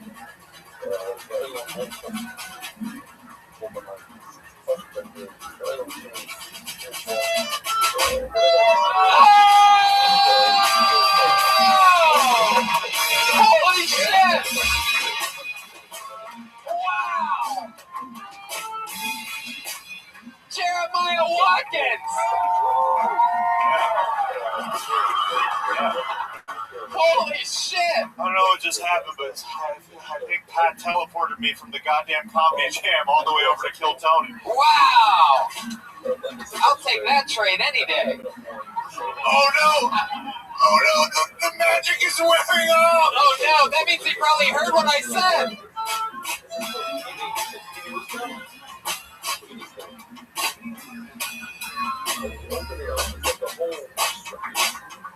Wow! That was an amazing magic trick. Can you make it happen again and just stay the other way? I'm just kidding, Dad. I'm happy to be here, Tony. That's the greatest in the world. They're masters of the universe. It was really depressing. Like, I thought Jeremiah was going to stay. Yeah, I thought you were both just going to come back. Ta-da! You could only do a pocket, huh? Spencer. I love that. It's amazing. One more time for Pat Reagan, ladies and gentlemen. That makeup is scary as hell. I'm not gonna lie. Your makeup is truly scaring me tonight. Yeah, I'm really. Dude, it was like, whatever. Continue. Was there really did a magic trick just happen? Yeah. I gotta stop looking at my phone. I didn't catch any magic tricks. Like this guy came out and played the sax. Spencer, this guy you've been taking care of that has Alzheimer's. How long have you been taking care of him? About a year now. What's that like? Anything funny happen with that ever? No, usually it's just hindsight. Like, he'll shit in my car sometimes. He straight up just punched me in the face in bathrooms at RVC. Yeah. It's just like, he used to be a fireman who's like a man's man. Now he's just an angry Mexican dude who's only 62, can't remember shit, and just freaks out. Does he ever get to pay you? No, I got his car. Are you stealing from him? No, never. Spencer. I always said that before, never sounded like it's really still something. Never. Never. So you do steal from him? Where are you a bartender? In Long Beach.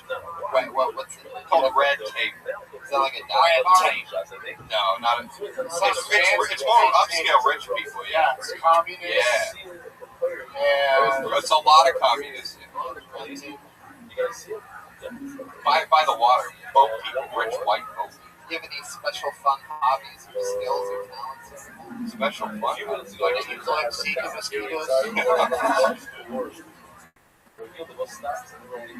My mom's boyfriend did die of West Nile virus. So it's close. Really? Yeah. Is it Africa or something? No, Long Beach mosquito. Long Beach will get you guys. Fight disease. Wow, that's gross. Yeah, Why we don't have that it anymore? Because East Nile and West Nile rumbled and East Nile won. Squash the beef, so. Spencer, anything else interesting about you? Hey, Spencer, you get down with the Juggalos? You know, I get down with the Juggalos. I see you till I die, baby. Bango, Juggalos. Other interesting stuff, just do comedy all the time. See this guy at his home a lot at parties, so it was nice to see Jerron on stage, you know. It was interesting. Yeah. I like that. Spencer, what's your love life like? I'm married. Really? Yeah. How come you're not wearing the ring? I told her I don't want to wear a ring. I don't like Jordan. But I noticed you have a. Well, maybe you could just call it a wedding hat. Wedding hat. Yeah, it happened a week ago in Seattle. I did a comedy show that got hitched, and that was it. Whoa, a week ago? Fresh. A week ago? Oh, it's fresh. How long did you know this girl for? 5 years and change. Did you get to have a batch party? No batch party. The wedding was just 4 of us, and it was on a dock. I didn't let it be famous people come. I guess my best man really fucking pussed out on the batch party. Well, let's have one right now. Have you ever wanted to be blown by a clown? Two actually. Like drunk. Let me ask you this: when you got married, did you obviously you probably didn't wear a hat, right? Did you go ponytail? I only rock the ponytail at work. I don't ever do the ponytail at work. But I noticed that that's not a bracelet. That's actually a hair tie, right? Hair tie, correct? Yes.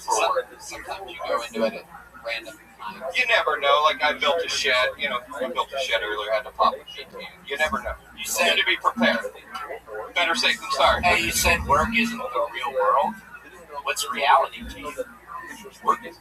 Oh, reality? Yeah. I suppose staring on the belly room stage with ICT bands. You said I wear a ponytail, and then you were like, only at work, not the real world. And I would like to know what reality is. This, the belly room staring at you wearing clown makeup. Yeah, Oh. usually I go to work, This is staring realer at than real. you. This is as real as it gets, dude. Yeah, absolutely. We were both being fake. Yeah, it was very bizarre. Thanks for the transparency, though.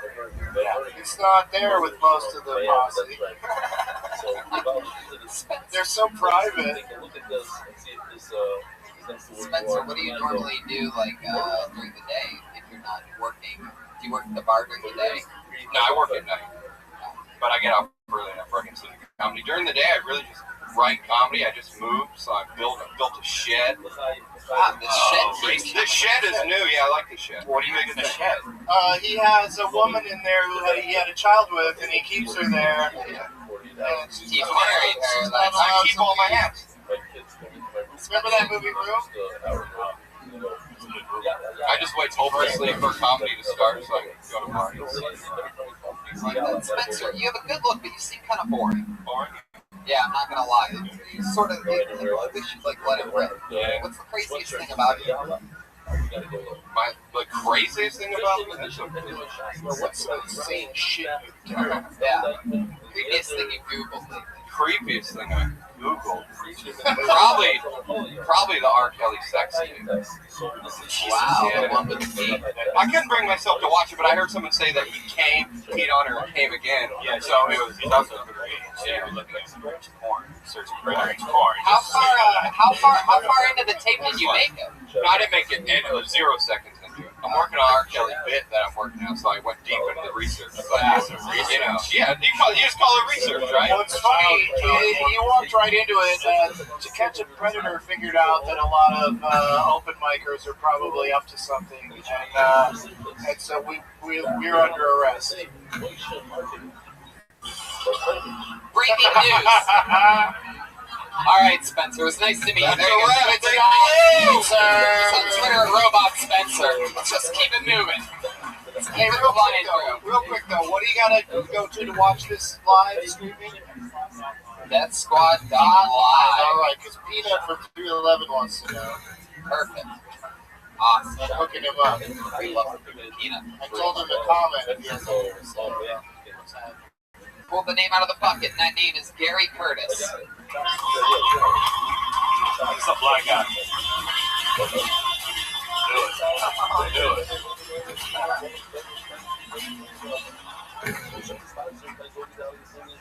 Speaking of dicks, who's ready for this election to be over? Just me. I feel like this election has been like one weird, long, but good episode of Scooby-Doo. Because, this is why I say it's good. Usually you get to the end of the episode and they take the mask off the bad guy, and he looks just like Bernie Sanders. But Bernie's been unmasked the whole time, right? We've seen him. We know he's good. Obviously, the bad guy's the orange creature, the bad rapist. So now I'm just waiting to get to the end of the episode. And they take the mask off of Donald Trump, and we realize it's been George Bush the whole time. And then he says something like, I would have gotten away with it if it weren't for those darn Mexican kids. Not a lot of stuff I do think about. Hillary is obviously the Thelma of the situation. Nobody gave a fuck about her in the beginning, but now everybody else she wanted to vote for is caught up in some bullshit. You don't want everybody to die, so you're like, yes, Fuck yeah, Gary Curtis. Senior Daily Show correspondent, Gary Curtis. What's a great idea for the Clinton campaign? Hashtag I guess I would. I think it would work, because it's like, yeah, well, what are you going to do? Can't be with the orange head, whatever you said. Yeah, you hate Donald Trump. I follow you on Twitter, Doug. You have a lot of... I don't want him to be president. You know, I'm all right with him that he exists. But he's not who I would go to. Were you more of a Bernie person before? I like Bernie a lot. You know, I also like Bernie jammed all of his agenda into the Clinton platform. So, he still can be standing around and saying things. I think everybody needs to step up and hold politicians accountable, including the media that Donald keeps blaming for all of his, you know, he's only as successful as he is because of the media. He's complaining about them and saying that they're biased. Yeah, it's really biased how they cut to you every time you know, take a shit. Yeah, you're right. There you go, Doug Benson.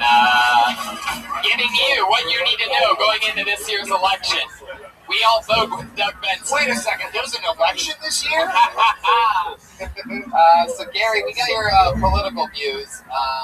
I'd like to thank you because you're one of the first people to ever stand up from doing that. Oh, Geron, you're still there. Oh, okay. I thought you were the same person. I thought you just got up and started doing I don't get that at all on this. You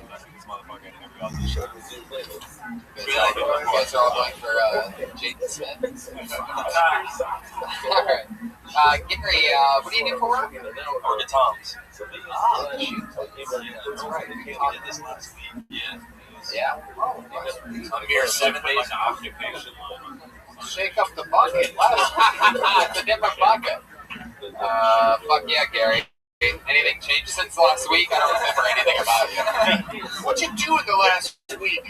Last week, how many times do you jerk it? We got a lot. We got a lot. I'm going to this Wednesday. I'm marrying a lady. Yeah. Oh! Where's that hometown? Jersey. Jersey. Yeah. Is it Jersey didn't smell fishy enough? There you go. Lesbian wedding in New Jersey. Which one's calling themselves the group? I'm sure it's all right. Somebody's been held down by somebody or something. Yeah, love that. You want to wrestle with her? She's strong. She's very strong. Oh, This is really compelling because that is an interesting thing, I guess, about you, right? So, what do you think? Do you think that there was something that sort of like in your household or something that sort of made her that way, or was she always that way? Was she like basketball? Basketball? Yeah, I heard basketball makes a lot of ladies gay. Yeah, I actually have, like, those college... I fucking love basketball. If I'm hooked on a drug, it's basketball. Fucking love fucking basketball. It's fucking basketball. Fuck yeah. Yeah. I hope that happens every time somebody says basketball. Not that time. Just said it again. Yeah, not that time. So, Gary, tell us more about your sister. Have you met her girlfriend? Oh yeah, Do you get like they were on the same basketball team together in college. I fucking love basketball. If I'm hooked on a drug, it's basketball. I'm kissing and I'm hugging fucking basketball. It's fucking basketball. Alright. Sorry. Alright, request revoked, because it's going to come up again. You meet her in one-on-one? Seriously, what'd you think of the USA team playing the basketball over there? I think it's like every other one or something like that. No. Let's just not say it anymore. Gary, so your sister, did you notice anything when she was young about, like, when did you first know she was a lesbian? Did she tell you, or did you have an idea? Started in high school. Was your mom the basketball coach? I fucking love basketball. If I'm hooked on a drug, it's basketball. I fucking love this sport. It's called basketball. It's fucking basketball. Hashtag hate tweets coming my way. Did you ever hear her scissor? Never? The crazy thing, when she first brought the girl she's about to marry around, I definitely thought she was trying to fuck me. But I was definitely trying. Well, she probably was. And she was trying to take it, bro. Nah. Why was your set so clean and now you're talking about fucking? Because I do that. That's what I've done that every other time. Oh, My sister change changed it up. up. I tried to switch it up. Yeah. Okay, so now it was clean political humor. What everybody's dying to hear right now. The sides aren't going at each other very hard, so it's a perfect time to just keep it sweet. You got a George Bush dude in there. I always like that. I don't think he gives up about It wasn't even a W either. You went for George Bush. You said George Bush. That's senior, right? That's one of them. Yes, he wants the audience to remember she's not more than how long ago was that? That was 8 years ago. You got the stage presence thing down, Oh wait, right? it's more than that. Right? He's smooth, right? Yeah, He totally. doesn't stumble around or act nervous. No, he's got that. Yeah. You're also working on temporary material. Like, you know, in like 6 months, you're just going to throw it away. Why even bother? Right. His sister's going to be new. Right. Why bother? It's gonna hurt me. It's gonna kill when you desert me. There's definitely a reason to bother. There you go. There's definitely reason to bother. How many words or phrases are going to get us into that hell? How many do you have ready to go? Because also, does the drummer just go along with it, or does he know? All right. Oh shit! Do you have a song about turkey songs? Gary, anything else interesting happened since the last week you were on? Actually, I got it. Somebody came up to me that was at the show last week. They had a meeting with From this show. Boom. There you go. There you go. Yeah. I'm just gonna let you go, Gary. There you go. It's Gary Curtis, everybody. G Kurt CSB on Twitter. Good job, dude. I heard that on Walking Dead they were going to do a flashback to the preacher when he was younger, and I think he'd be perfect. I hope it works out. I don't know what that means, but I love it. Watch Walking Dead? I don't. Well, that guy looks like the guy. Oh, shit. That's not watching. It's gonna be your next comedian, Heather Maruli, everybody.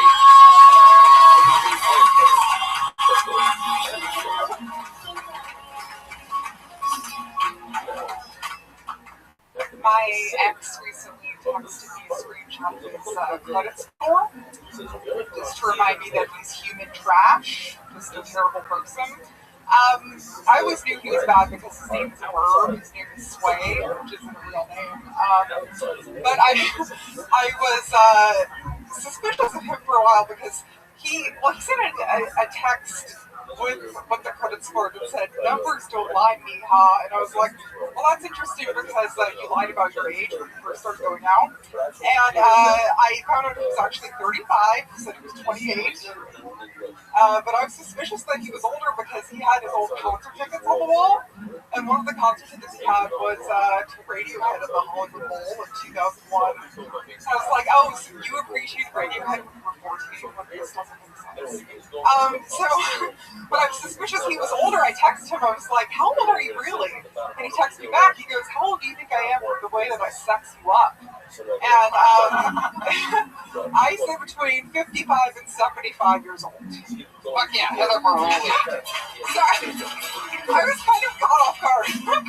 Alright, I'm gonna take a guess here. I'm just shooting for the hip. I'm guessing that you live in the Los Feliz Silver Lake area. No, I wish. You have the balls to pull off a Radiohead reference like that, right? I wish I live in a terrible neighborhood. You mean the hugely popular band Radiohead? Oh, there he is, our Silver Lake senior correspondent, Pat Reagan. Super hipster. Look at him over there. He's like, I'm a creep. So, happy to be here. Thank you so much. He's a weirdo. How's your boyfriend next? Yes, Why was he texting this? Because he thinks was it's it a good score or a bad score? It's good. It's like a 7.95. Oh, so that makes him a dick, is it? Got a great score. No, just that he has to talk about it. Yes. Okay. He likes to talk about it because I have student loans. So. I felt like you're just a little late, but I'm a creep. Alright, that's very it. Did late. you realize That right was now super late. that's what we were doing when we said that? You thought I just took a shot at you like I fucking did, man? I had a feeling, and I almost went back to it and was gonna say. I mean, I sort of did say, but they started talking. That's amazing. I had a feeling. I should have just said it. That you realized we were doing a radio show. That took like 37 seconds. You'd have gone right into it when I Gotta be said it, and it would have brought the house down. Yeah, but the way you did it was still fun. Heather, hold on, Doug. Jesus. I got a question. I don't want to forget it. Go ahead. It's just, Tony, jump right in. Yeah, this is good. Jump right in. Underneath it. It felt more like you were just listing off a bunch of facts about things in your life without punchlines. Go, Tony. There you go. Let's get back to it. That's fair. Usually it's a much tighter joke, but I was kind of caught off guard. So this guy sends you his credit score, and do you believe it? I mean, he lied about his age. No, I believe it. He's really cheap. What does he do for work? He's a sound mixer. How long have you been dating this guy? Oh, we broke up like 2 years ago. Like 8 years. We still do. He's a sound mixer. Still fucking? Yeah. Sometimes. Wait, what? What can I do? Does it sound what? Sound mixer. Like on movies and stuff. Like, yeah. I bet he is. He stays in the mix with you. Hey, Brian, do you have a boner sound effect? And if you want to bring them inside, then bring them in the person's mansion. My free.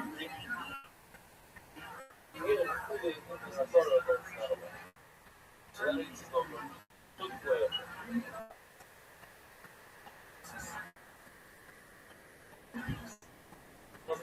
It's a number 6. That's the relationship. Raise your pretty short. It's baby. Still doing that. Every day. So we should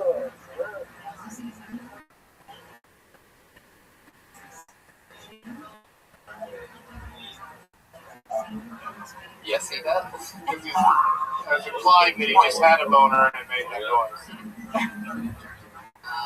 Well, that's cool. Has he ever shown you any of his work? Has he made anything cool? Well, he doesn't like the sound mixing for like the Red Bull video game tournaments. Is he doing anything cool? He asked you. No, like honestly, no, like he worked on the Florence Henderson show on VH1. I don't know. He has an IMDb that's full of There's stuff. a Florence Henderson show on VH1. There used to be. I can't believe I'm not watching VH1. Immediately, It was from everybody years can Google ago. who this guy is, by the way. No, they can't. No, they can't. Well, it doesn't matter. Of course. They're not going to. I know. What are they going to say? Hey, listen to the girl you're fucking on a podcast. So Heather, somebody in the 20s just walking. Hello, it's me, your common Twitter troll. This is what I sound like. Heather, you've been dating guys since then? How's the last 8 months been? There's a buggy coming down the street. Look out! No, I haven't been out there. Talk to us more. I haven't been out there. I've been sending some messages on Bumble, but I'm not into it. Like it's too much time. Bumble is the one where the guy People want to fuck. It's only people who want to fucking honey. No, women you have to wait for this. It's a honey based. The girl has to send a message. It's a Manuaka honey based. Wow, that's interesting. You get a lot of action on Bumble. Well, no, I usually just send messages and see like if the guy's dumb or not. Right. That's usually one of my. Is anyone ever like, you look like a BBW share? No. No. But thank you. That's a compliment. I'll take that as a compliment. I'm fine with that. Gene Wilder, rest in peace. There you go. You better I love that you did it right now. Perfect timing for that. Something reminded me of it. This guy getting up and leaving reminded me of it. I was like, that guy looks like he wants to get up and leave. Wilder, rest in peace. Heather, what do you do for work? I'm a paralegal at a law firm. What's your living situation? I live in a horrible neighborhood south of USC. Whoa. But I live alone. I get split fruit. Yeah, it's not that cheap. To live alone? I know people who are living on virtually nothing. I know a guy that just built a fucking I don't know what that means. I know people who live through clouding.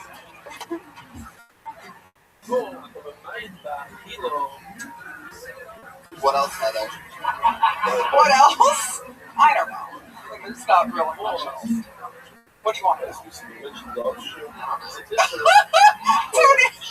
Anything crazy happened in your life or anything lately? Like really not. I don't know if anything crazy's happened.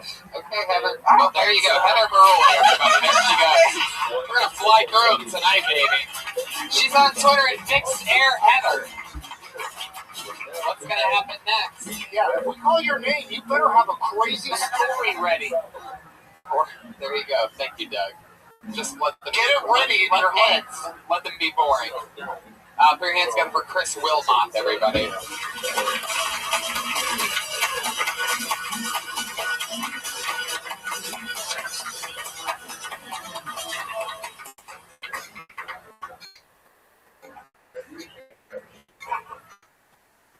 Why people gotta stop stealing all the tragedy hashtags and like putting our own spin on them? Just because we're bored. You see the hashtag All Lives Matter? It's the dumbest shit I've ever heard. I work in a cell phone store. I deal with lives that don't matter constantly. All day long. They're usually white lives, because I'm not a racist. The other day, this white lady came in. She's buying her 12-year-old daughter an iPhone. During the transaction, the daughter calls the mom a cunt. But if you have Asian, it's a problem. And she continued to buy the little cunt an iPhone. Nobody involved in that story's life matters, including the piece of shit that sold him the phone. I'm circumcised. I think it's weird that we still do that. Just a completely elective, cosmetic dick surgery that almost every guy gets and no one's ever consented to. Fuck yeah. There's more. Let's Wilmot. Was there more to that? Was that the end of it? Yeah. I mean, that you have a point there. There's no real punchline there. No, what? I like your style, though. You have accidentally really good timing. How long have you been on stand-up? Since March. Fuck yeah, there you go. Really do. Wow, 12 months. March? 12 months. I love it. Doug knows. Doug knows man. That's how it works. What do you do? What do you do for work, Chris? I work in a cell phone store. Oh, that's where that came from. Yeah. Have you been on this show before? No, I haven't. Wow, supplement store. No, cell phone store. Oh, cell phone store. Yeah. He got lost in his arms. Yeah, no. his forearms. It sounded like supplement store. Tony, here's some of your supplements. That's why I repeated it back in question form. A supplement store because I didn't quite hear. Fuck yeah, I didn't think it's cell phone store existed. We just talked about the cell phone. I don't take any supplements. Adderall. Succulent store? Like you sell succulents? How did that story end in the cell phone store? You were a customer or someone else was a customer? No, Was there a cunt involved? Yeah, there was a cunt involved. There was a 12-year-old girl cunt. Oh yeah. Well, why were you in there? You're just. I worked there. Is that what you were calling? You said you worked there. I do work there. Did you say it in the joke, or did you say that you were at a cell phone store? No, I said I work at a cell phone store. Okay. I deal with lives that don't matter. Is a cell phone store? It's just a Verizon. It's in every mall, right next to the supplement store. So you work for Verizon? Yeah. Okay. Is that the answer? Yeah, I work at Verizon. So you're a Verizon guy? Yeah, like I sell people now bullshit phones. Yeah, can you hear me now? There you go. Jerron said maybe that's why I couldn't understand you. Sure. Are you But excited if to you're go all to work? saying it the same. Okay. Are you excited to go to work? Do you make every day an event, Horizon? Verizon? Fuck, I fucked that up. But thank you. I've always wanted clown rim shots. The scariest thing to me would be a clown rim job. Nobody? Everybody here wants that? We're going to do a segment that we debuted a few weeks ago on Chris. He's been doing stand-up since March. We are going to do an in-depth thing. Oh, shit. This is the return of the brand new segment, Who Are You? Congratulations, Chris. You have been selected to be the new Who Are You person on the show. What does that mean? We're going to find out some shit about you, Chris. Awesome. Are you ready to enter the honesty chamber? Yes. Oh, no. 100%. Are you sure you're ready? Yes, let's do it. Okay, Chris, here we go. Anything interesting about your childhood? Who Are You seems a lot like the rest of the show. Yeah, that's what's like the normal show. No, we're going to go deeper. Yeah. Who touched you? Who touched me? I didn't get touched. You touched. Who have I touched? I've touched all these people. Yeah, who have you moved? Comedy. Who have you moved? All these people. Oh, that's What's your middle name? Mark. Alright. Yeah. Chris. What happened to that bit? You're on fire tonight. I thought you had prepared it. It's just like a... slowly being aborted. What do you do for work, Chris? I work at a supplement store. Wait, who are you? It's the same question you ask every time, and you already asked him? It's the worst. The worst.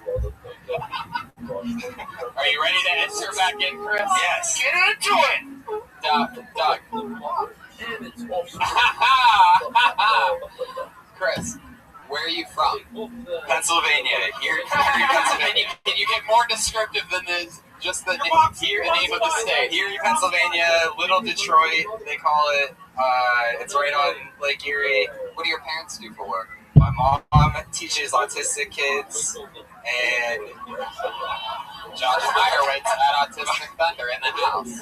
My dad is like an apartment inspector. I don't know.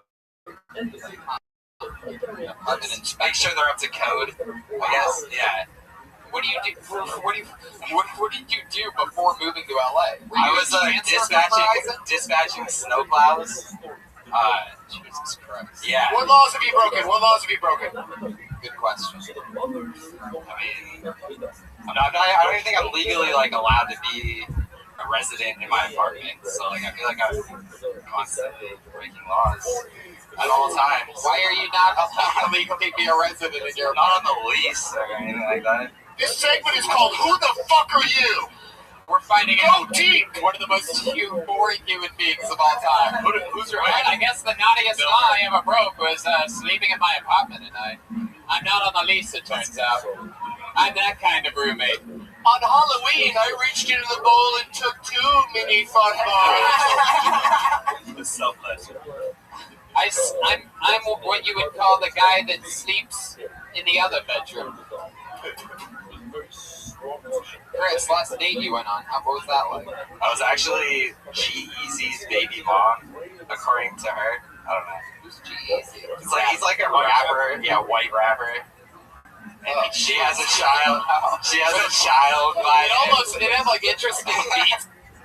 It's to it, but it was just sadder more than anything else. So, some white rapper you had sex with. I didn't have sex with her. It's just, yeah. I tried to. You tried? Were you a good father to the child? No, not at all. I didn't even meet the child. To be your baby mama, don't you have to fuck and then the white rapper is the father of this woman's child. Oh, so you just snook that. I was the stepdad for like a day. You're taking care of this child? Yeah. Buying a formula? Yeah. Yeah. Hey, I did that shit for you. Okay, anyway, it's just getting sadder and sadder. So Chris, how long did you date this girl for? I went on one date with her. You said what was the last date? What was that like? Did you get her in bed? Was she G-Eazy? She was not. So what happened? WT fuck are you? Chris, can you describe anything that happened? We went to tacos, and then You went to tacos? We went to tacos. We went to taco Torte Malfi. It was $5. Choo. Into stomach, then we poop. So much fun at taco. Yes. Keep going, tell us more. It's a very uneventful story. It's like the chick before me with nothing. I'm sorry. All right, there he goes, Chris Wilmot, everybody. He's on Twitter at The Real Broch. Broch? B-R-O-C-H. Brooch. There you go. You got a slogan, I real nothing. Brooch. We're just flying through tonight. This is an interesting rapid fire episode of Kel Tony. I know this guy. He's been on stand-up for years with all of us. Put your hands together for Damar Randy, ladies and gentlemen.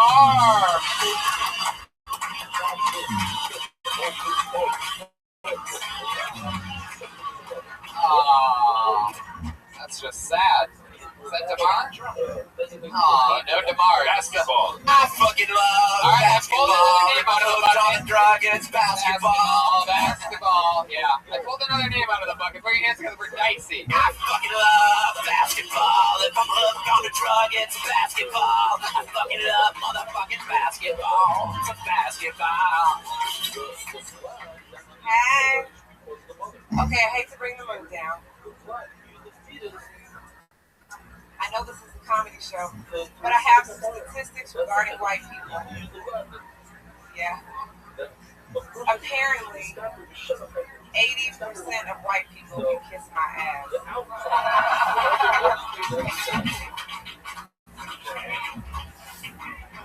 That's not funny. When did that number get so high? I still want to come back as a white woman in my next life, though. I do. I'm only going to fuck black men still. I want to come back as a white woman so I can say shit like, do you know what I mean? I'm here, you need to talk. I want to come back and say shit like that. They have fun, white women.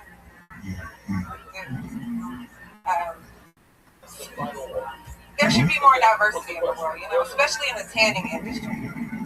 There's no black girls that have ever facilitated a tan. When's the last time you saw a black bitch get a tan? And who better to warn you of the effects this dark-ass skin is going to have of you? Black bitch. Fuck yeah, Brian went with an extra loud beast roar. Sorry, I didn't hear the cat. I think he's part of the 80% of white guys that you don't like. Oh, Jesus. All right. I liked how on her opening, 80% of white dudes, the whitest person in the room knocked his drunk kid over. As long as he heard it, he's Mexican. But you can't tell with the face. But you're white tonight. You're overboard white right now. All right, Dicey. What has happened recently that makes you hate white people so much? Let's just get into it. You can say anything here. Well, it's just that I'm.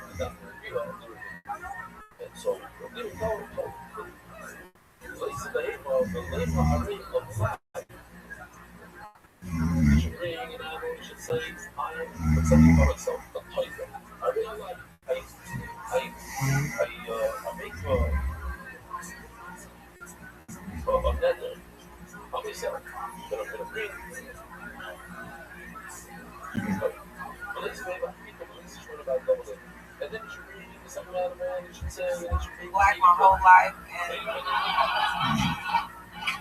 no, but what lately? I mean that is lately. That's the shit. They just ignore me. They'll see me walking. Like white people, this is what they do. When they see you walking into their business, they don't know you're black. They just feel a body behind it, but then they turn around and see that you're black. They just let the door close in your face, like shit like that. No way. Where the fuck does this happen? Everywhere. I don't do that to black people. I do that to bitches. Are you? Jesus. Are you? I thought that would be such an obvious joke. I thought that joke would be so obvious. Are you following this person into their apartment late at night, maybe? No. Why would that work better than mine? Hey, why white people, y'all will let the door hit us in the face. Y'all know that shit. Yeah. Yeah, that's just. And he's happy. Where does that happen? Where's the last place physically? Marty's. Where you live? Yeah. Okay. There you go for the 7 micers that know what that is. I love it. Well, fucking 3 of the motherfuckers. Dicey, where do people let the door hit you in the face? Or where are you in that at the mall, at the grocery store, everywhere. What mall doesn't have sliding doors anymore? Oh, you going? Is there some security guard there that just hits the pause button when you walk by? Oh, you're gonna need to wait a second later. You know, going in. What kind of mall still has swinging doors? What kind of fucking peasant mall are you going to, Dicey? And why would I mean, it's the what kind of Goodwill. white Okay, it's the people? Goodwill. It's the Goodwill. That's all I Even better question: what kind of white people are going to this mall? That's hilarious to me. Beverly Center doesn't even have doors. It just has escalators. You just walk in. You don't even. There's not even a door at any point. Have you ever? We don't use doors anymore. Have you ever dated a white person before? You know what? I've let a lot of white men buy me dinner. Then I feel like they want to play out their slave fantasies on me, and I'm like, no, you're not gonna play out your slave fantasies. Why is that still happening? Why is that even a choice? Why is that an option? What did you download?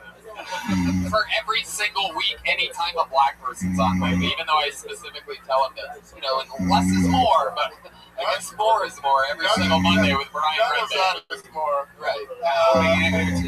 It's like she said was very backwards racist. Of course. So that's what we're trying to and that's what we're trying to talk about in depth without the music interrupting every single. Hey, Dicey, where are you from? I'm from Texas. Wow, that is interesting. What part? Dallas. Get the fuck out of here. There's no reason to ask you to leave. That's why she's my first girlfriend was from Plano. She was black. Oh yeah, you like black girls, huh? No.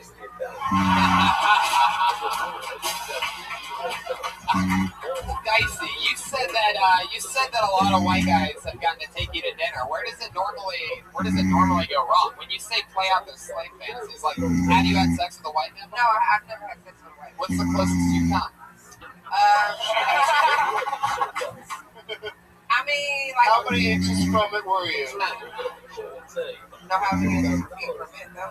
That's probably the problem, right? Right. Yeah, you need some action. What's the closest that you came to hooking up with a white guy? I think I've kissed one on the cheek. Whoa! It's like tripping over home on your way to first. Jesus, the old kiss on the cheek. Was it Santa? Huh? Was it Santa? That's Joel. Joel Jimenez wrote that one. We knew she wanted to go to the mall, so it very easily could have been. So wow, just a kiss on the cheek. That's it. What? Why? It was just always weird. It was weird, you know, like why? Because they were white. What's different between a date with a white guy and a date with a black guy? Well, other than the actual color of the skin. I mean, the conversation is just so good. White people talk about stuff like they have time to think about like zombie apocalypses and shit like that. You know? I knew we were getting something. I knew I was getting something. Yeah. That's why I asked these fucking questions. And what do black people talk about on these dates? And white people talk about zombie apocalypses. Oh, we talk about getting shot and staying alive. Oh, that's a bunch of baloney.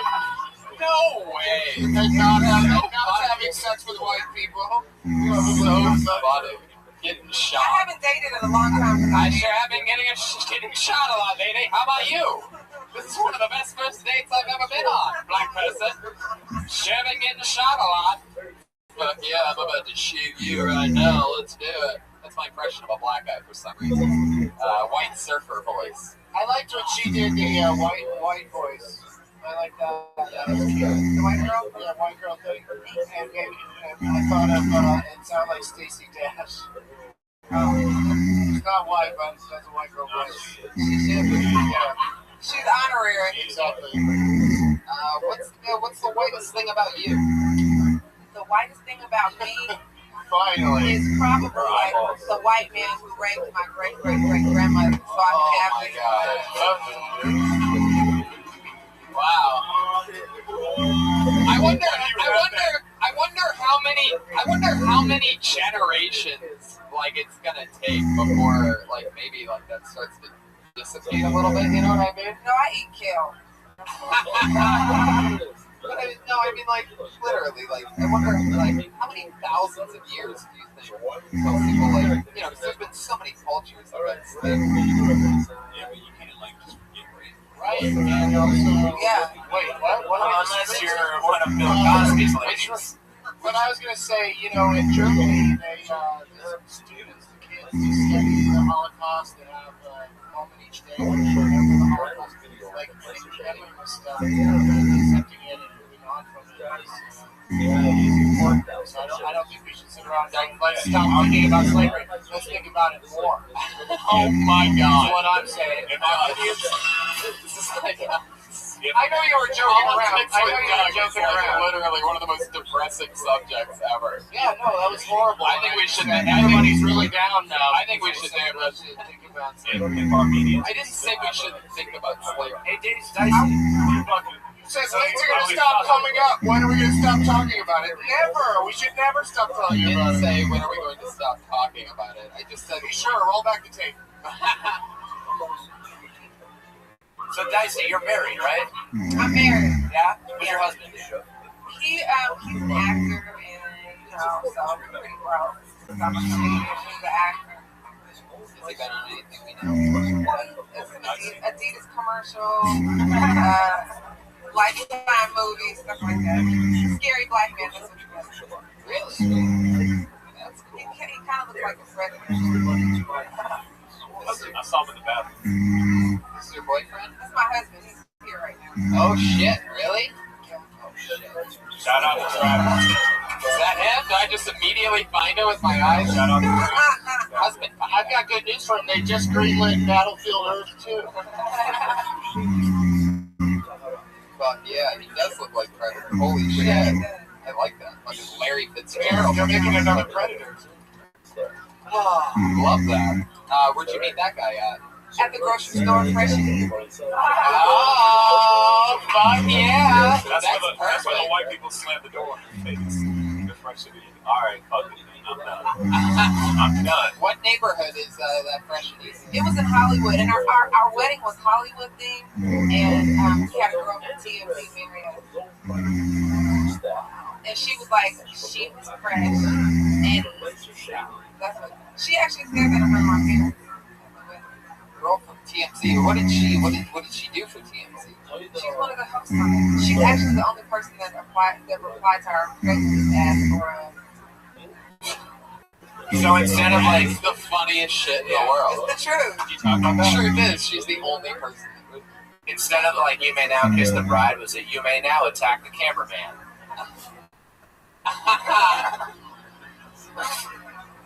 Fuck yeah.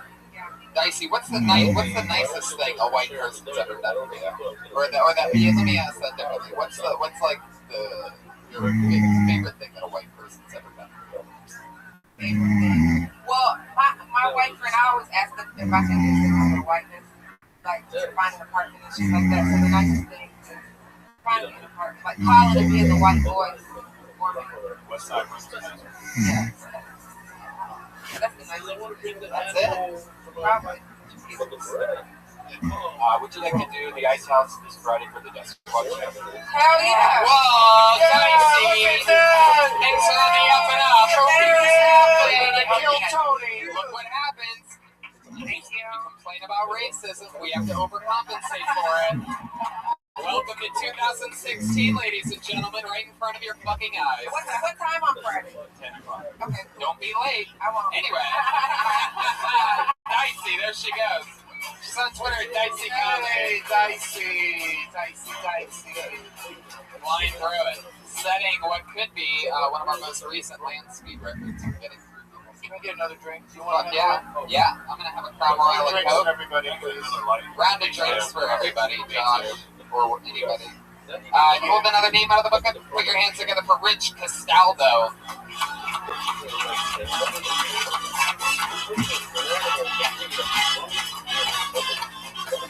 Is there a Rich Castaldo?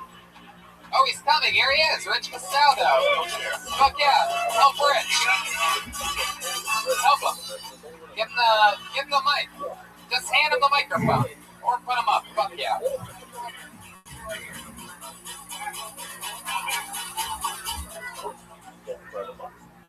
You want to go back or just start it there?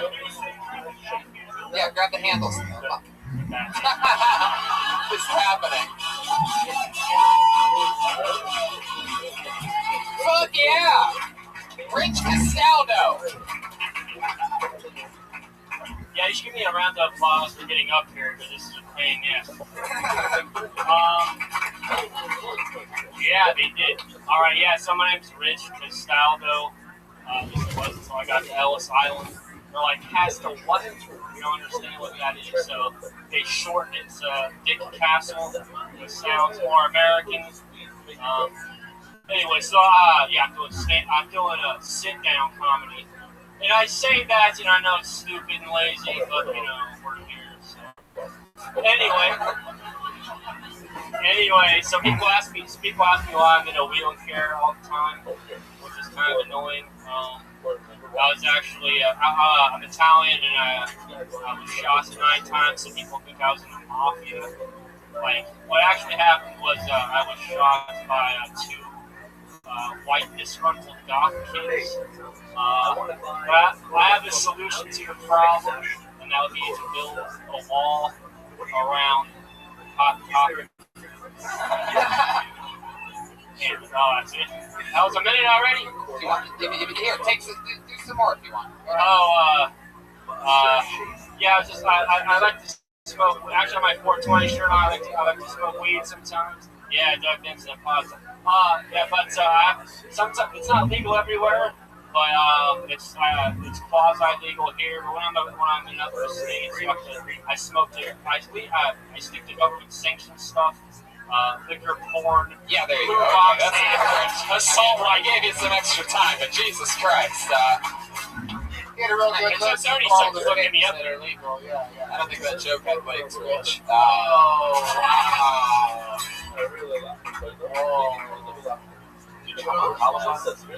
Yes, you should go to Columbine.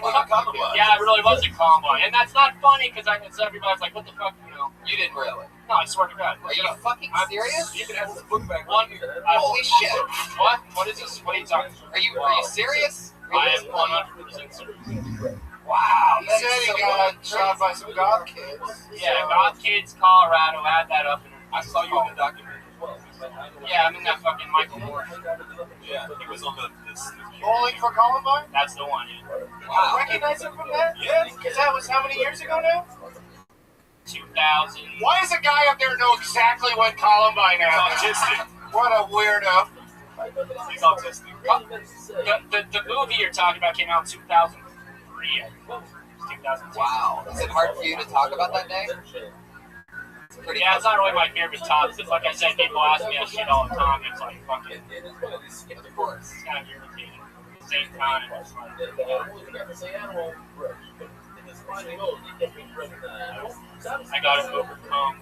I got overcome. Not slave grade, something, you know.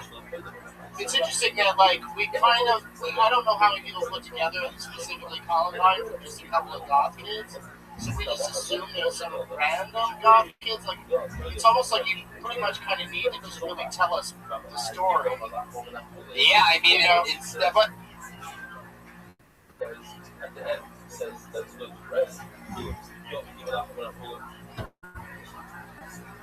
That's what he meant. Says in the borrow. We'll go skip. Oh, it's fine.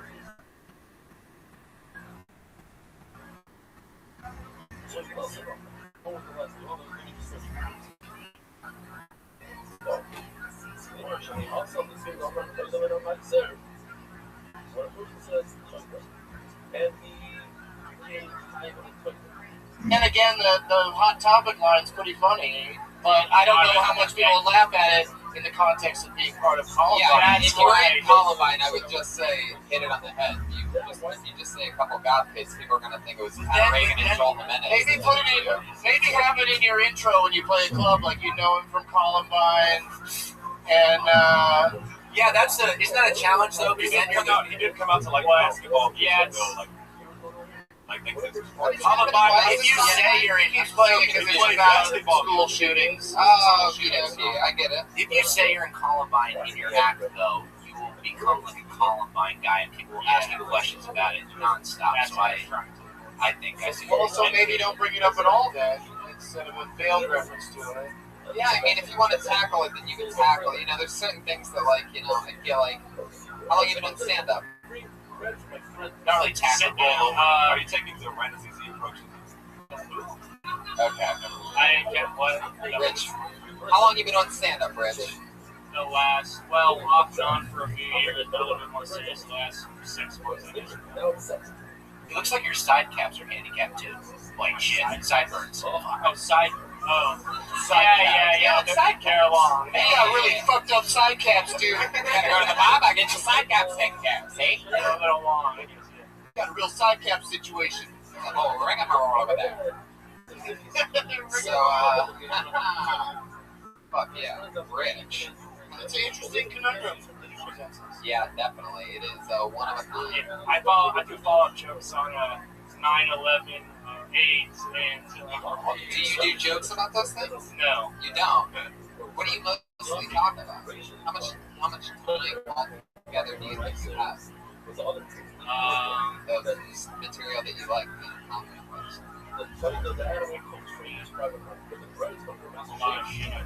Just take a guess. Maybe a solid 5 or 6 minutes. It almost took you 5 or 6 minutes to think of that answer, so I believe you do. He's the first person out the bucket with credit. Yeah, that's true. It is true. I actually have a few IMDb's that are, well, 3/4 that are Columbine, which is What's the fourth one? It's like this random thing I was in for one of my friends. It's called Did you talk about? I'm not even really good. I'm like an expert in my Well, it's an IMDb credit, so I'll take it. What makes you want to do a sit down? I'm fucking tired. Hey, you're that guy. Blah blah. You know, people come up to me, you're that fucking guy. I don't want to talk about that shit. So now I'm talking about it, but just in a way that, like, it's not fucking depressing. So, Is it enough to make you want to kill? Yeah. So Jimenez, went for it. Hey, you went for it. Jesus. You put on that makeup and it just changes you. I think it's just like a bad moment. I sit down. You know, Rich, it's like one of the.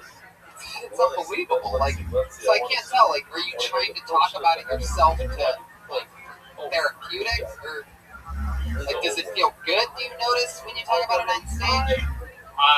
Well, or would you think it would feel better if it got like heavy laughs? I didn't know how to talk about it. I prefer not to talk about it, but if people want to talk about it constantly, so if I'm going to talk about it constantly. You should probably not talk about it if you don't want to talk about it. You should probably. probably. Really now that I brought it up. Good question. What do you mean we brought it up? You said you were killed by a couple of goth kids. Oh my God! I've never heard of that. Did you little sitcom laughter for you? No. Yeah, one of the myths is that, like, everybody that was shot like made fun of it, which totally was. I get like trolls online who hate me all sometimes. For what? They think I fucking bullied them. Like, you got it totally wrong. You bullied them? That's what people think. How big is you go? In at Columbine? You were a bully? No, that's the idea. Is it was a couple of nerds that shot at it. I got it. Yeah. Wow. Interesting. Tony's trying to think of puns. So. I'm trying to fuck. Oh, there's a rapper that came up with a song recently that said, Rocky. What the fuck is Lil Brock? Yeah. Fuck yeah. For those of you that like mixing your rap and vegetables, Lil Broccoli is out now. Broccoli, whatever. Never liked vegetables. How long have you been in comedy? It was a few years, but you've been working more aggressively the last 6 months. Yeah, something more aggressive. Okay, so what do you do with getting up on stage every time? Why don't they make wheelchairs with like built-in rent? Yeah, they're just really expensive. Yeah, there's one for like $50,000 that like does. I'll just watch a YouTube on that. Why don't they make wheelchairs that make you walk? They have those. They have those. They have those. Don't you? I've never heard somebody complaining to a guy in a wheelchair. Why don't they make it perfect for you? Why do you make it so hard on yourself? Yeah. Don't you ask them? Hey, get me a ramp. Don't you call ahead when you go places? But shit, man. How long you been in LA? I like what he's doing. I like it. Yeah. Almost 10 years. 10 years. Where do you live? What area do you live in? I live in 30 hours. You drive? I drive with hand controls. I confuse people to explain that. I don't think people come up and pray to me, which is annoying because I'm basically an atheist. I don't like people coming up and praying for me. They just start praying. Did I start praying? They just start praying. Well, they like randomly talk to me like, hey, I want to pray for you. I've been in a wheelchair for 17 years. It hasn't worked yet. I don't want to know when it's going to start. When it's going to start. Do you talk about that on stage? Yeah. I have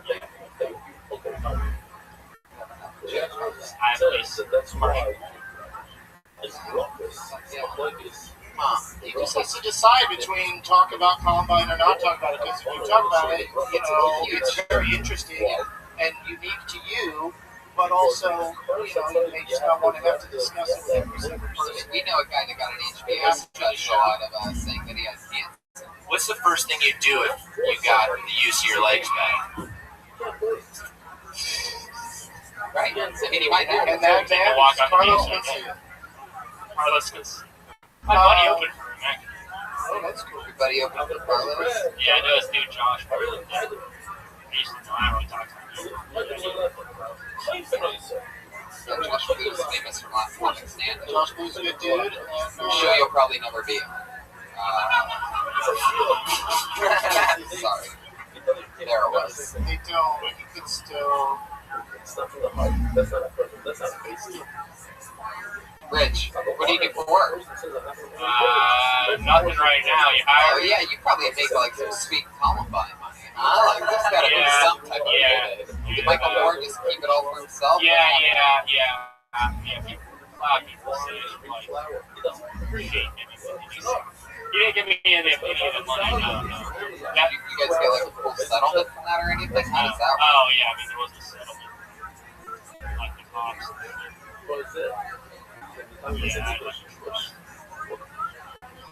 Okie dokie. Talk about that shit. Some questions. Your instincts are right when you say you don't want to talk about it. Yeah, I think you don't want to talk about it. So maybe like just roll with it or like I mean, why did you say that? I swear to God, I did not mean to do that. I noticed right after I said it. Like just like ignore it and make a joke or something about the wheelchair. I mean, if you don't want to talk about it, you don't want to talk about it. There's certain things that like. Yeah, you don't have to be a spokesman. There's certain things about my life that I still haven't spokesman. Talked about because I don't think I'm ready yet. Oops, he got it. Rich Castaldo, everybody. There he goes. Rich Castaldo. He's on Twitter at Dick_Castle. Dick_Castle. Sounds like heaven, Dick Castle. Just think, Rich, if that lady before you didn't complain about racism, you would almost assuredly be at the Ice House on Friday. Let that bother you for the rest of the week. This is the most helpful insane clown posse ever. This is the quite mellow clown They're posse. so helpful and sweet.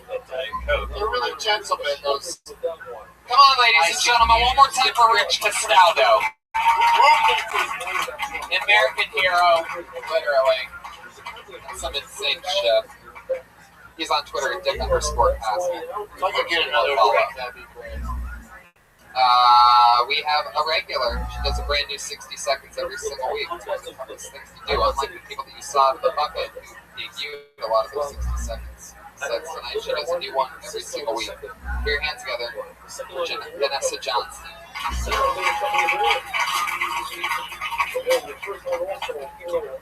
Hi guys. Holocaust. Nazis turned Jews into soap, which is kind of fucked up. Why would you make soap out of a group of people who who you think are dirty. I said it in such a fashion because that's the match. The second line said it goes. I'm never gonna round up a bunch of homeless people, turn them into a foam dispenser, and then scrub my face. But Germans don't care because they smell like shit, right? Like, they drink beer and eat sauerkraut all day. It doesn't matter what they wash with. So they decide to put the soul in sulfate soap. Does anyone know if they put a disclaimer on the box or if you just had to guess based on price? You're like, this soap is cheap. It's probably part Jew. Fuck yeah, a special 60 seconds of pure hate speech this week. Really bringing the Holocaust back in a big way. Impressive deep dive. Why would you make so much people that are so gross and dirty? And then not only that, but then you attack the Germans after that. Like, I like that. I mean, you're just against everybody. Double Holocaust. Let the Germans kill the Jews, and then you want to kill the Germans after that. I see what's going on. Complete world domination. It's a real, like, Khaleesi situation we're dealing with. The white person is white people. She didn't call the Jews dirty, the Germans did. Right. Totally got that. Yeah, that's true. Very good. It seemed like a few of those jokes near the end, you could actually just wrap it up easier instead of having that be its own joke. Just try to take the tag and make it sound more natural. Yeah. Some of those jokes need more time in the oven. Oh. And you're just the clown to lead the kids into it.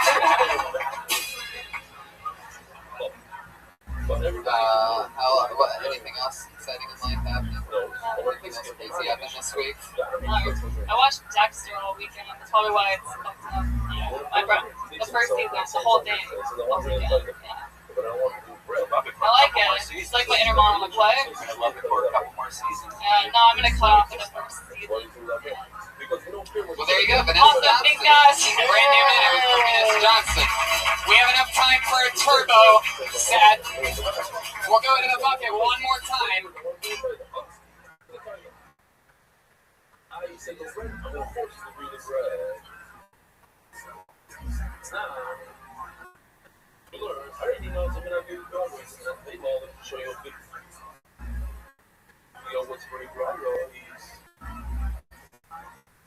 It's spins that are right off. Beautiful.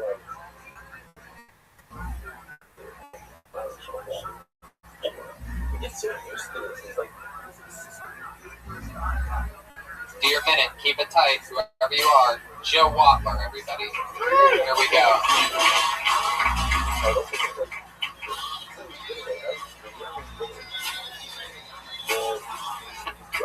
Hello.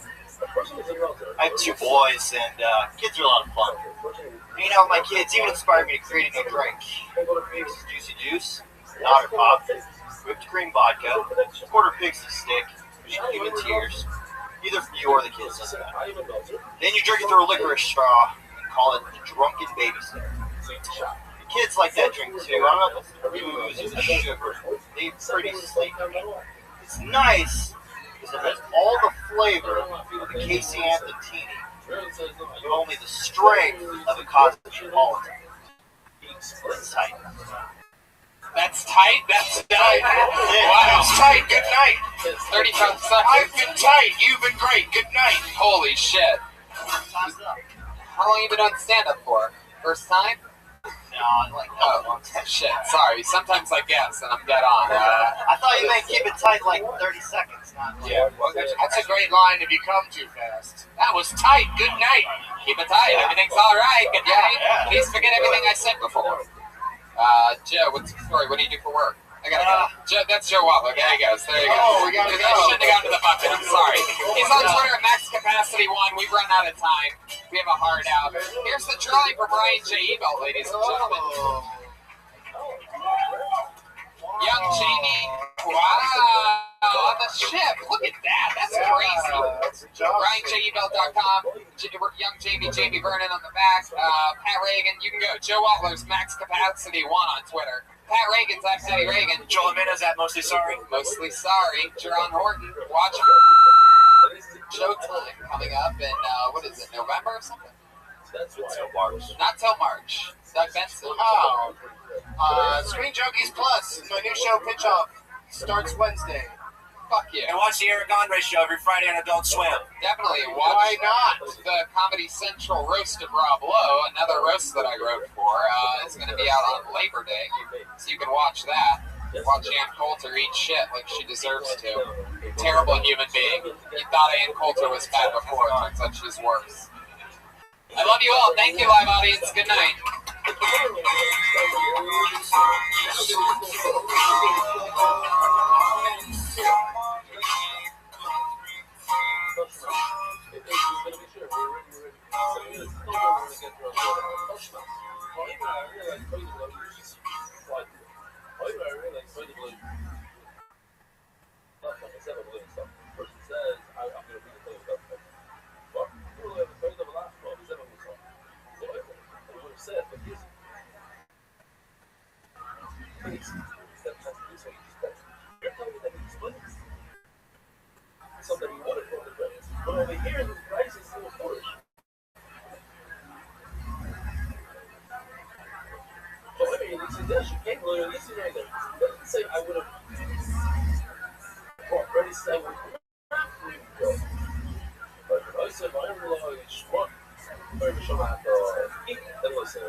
Fuck yeah! Fuck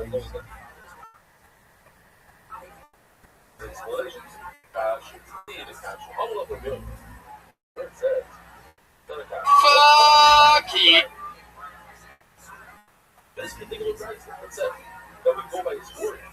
Yeah! It seems a little quiet, right? Little. Boom, boom, boom, boom, boom, boom. It seems quiet a little bit. It does. Josh just told us to turn it down. Hey, is up there? Is anyone up there?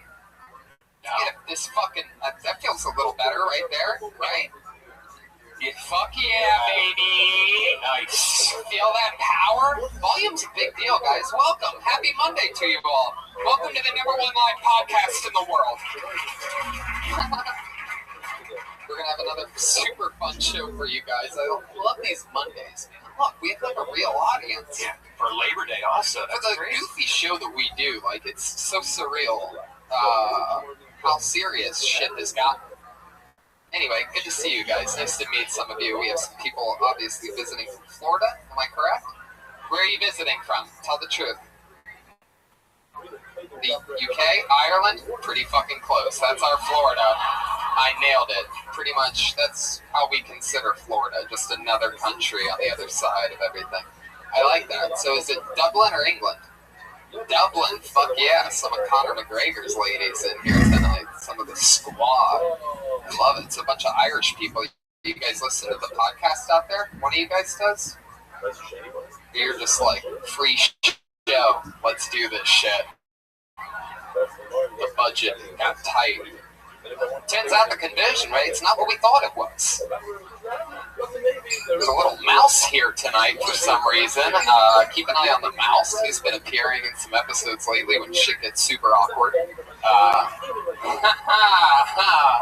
There's the seal of something. All right, Brian gets excited when the mouse works and just starts hitting random buttons sometimes. This is Brian Redband. Hey guys, how you doing? Happy Labor Day.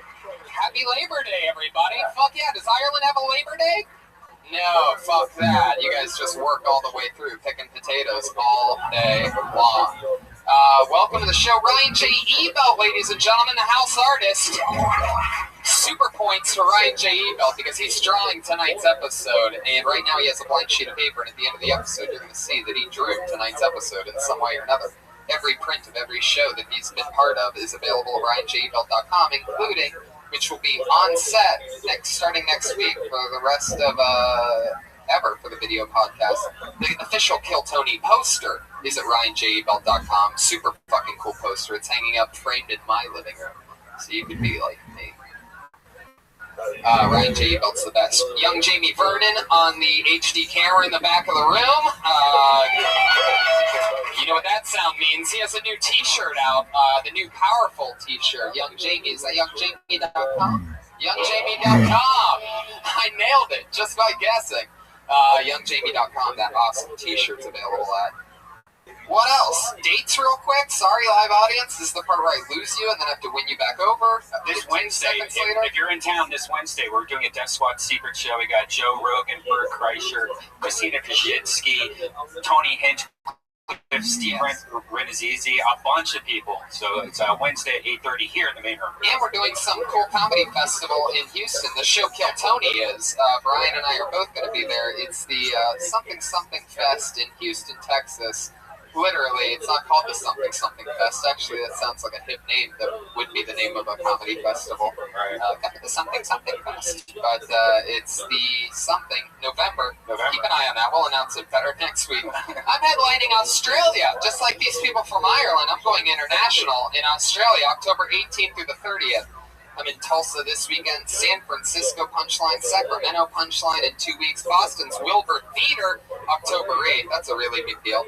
And I'm going to be promoting all these shows and more on the Joe Rogan Experience tomorrow at 1:30 p.m. live with my friend Brian Redband. Breaking news! I'm the guest tomorrow on Joe Rogan. So let's get tonight's episode started. You guys ready or what? Come on, Monday night. I think you can do a little bit better than that. Ladies and gentlemen, put your hands together for tonight's guest. You know him from The Big Lebowski, Seinfeld, Kill Tony. So, ladies and gentlemen, how can I forget? I say all this stuff's up here, and I totally, completely forgot. Support band. Put your hands together. I love them. You love them too. The Kill Tony band, Pat Reagan, and the Joel Jimenez.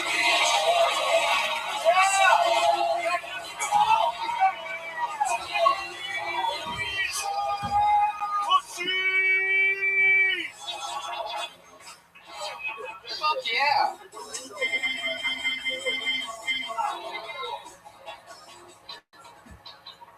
Fuck yeah. Pat Reagan, Joel Jimenez, and some dude. Hey, what's up, fuckers? Hey. It's Mohammed Weinberg. Guys, Mohammed Weinberg, ladies and gentlemen, joining the band. My best friend, and he just fresh from Just for Laughs. Montreal. He's one of the funniest young comedians. New faces? Yeah, new faces. Mohammed Weinberg? Mohammed? Yeah. Weinberg. I can sort of tell. I'll hijack a plane, then I'll try to sell it. All right, there you go. You know what the opener of his set is. Catch that joke definitely on New Faces. Wow, really snuck it in there, real suave. Welcome to Live Podcast, my friend. Joel Jimenez, how are you, buddy? Pat Reagan will be with us all night. We always have fun. You know who loves Pat Reagan? Tonight's guest, who's one of my favorite human beings, one of the greatest comedians in the world. You know him from Seinfeld, The Big Lebowski, and indeed one of the top guests on this show, Kill Tony. Ladies and gentlemen, it's Dom Irera. Wow! Fuck yes! The baddest motherfucker, one of my good friends. That was the longest intro I've ever had. I've never had a band introduced to the number one intro. That could be something on your rider from now on. Am I fucking getting shorter or am I sitting in a shorter chair? I'm like a fucking furry. You might be shrinking. I peaked about 2 years ago. Good to see you, man. Good to see you guys. How you doing? Dom Irera, everybody. Ireland, getting to see a real American comedian. We gotta kill Kenny every year. We're the Irish people. Oh. For fuck's sake. Oh, you're all from England, and you're super pissed that I've been calling you guys Irish the whole time. That's what's going on. Well, of course, the Irish chick spoke up louder than the boring British people. Ireland, proud of it! So proud of being from Ireland that I thought the 8 people with her were all Irish as well. Well, Is she? the English and the Irish are different only in the sense that the Irish can write, are talented, deep thinkers, and the English just fucking basically raped the whole world. Other than that, raped and pillaged, whatever pillage is. Pillage sort of sounds like an adorable kind of invasion. Fucking sit in a hole. Come sit over here, Dom. Come sit over better. You do sit better. Let me switch chairs. Dirty rotten scoundrels. May I get the bathroom, please? Is there a happy Labor Day? Does that mean you got to go back to your shit job tomorrow? Yeah. Do you say Happy Labor Day, like Happy Memorial Day? That is an interesting question. Happy 4th of July. We liberated ourselves from you motherfuckers. Yeah. I'm going to switch mics with you. Hello to another mic altogether? Fuck yeah. Fuck yeah. The number 1 live podcast in the world. Shit's happening on the fly, ladies and gentlemen. Yeah, it's good. So, welcome to the fucking show. You guys ready to get it started or what? We have the band, we have our guests, you know the cat. Let's get into it. This is one of the most spontaneous shows in the world where anything can happen at any given time. Complete searches into the comedians world all sign up in the bucket anytime. Pretty much anyone in the world can sign up anytime between 6 and 7:30 every Monday. And we have a bucket full of names. And if you get pulled up, you do 60 seconds on stage. Comedians, most of them over here, some of the crazier, newer people in the back that don't know where the comedians sit yet. The scaredy cats back there in the darkness, wherever you are. You know how it works. I pull your name out of the bucket, you come on stage, you get 60 seconds of stage time. You know your 60 seconds is up and you hear the sound of a kitty. Aww. So adorable. Wrap it up then, or else you're going to bring out the annoyingly long West Hollywood bear. Ooh, I like it tonight. Very good. All right, that's perfect. Do you hear that sound? Oh. There he is, the bear coming in a little late. Maybe that's the Compton bear and not the West Hollywood bear. That's a black people are late joke. It's supposed to mean It's funny how black comedians can sort of get away with saying like shit that if we said. Oh, yeah. And the white boys always go. Like, man, that guy ain't going that little quick. What about? Snag that pussy. Thank you very much. Stinky snag that pussy. That's pretty much it. What? That's smart. I don't have any deep pussy. I told the audience I had t-shirts with deep pussy on them and culottes.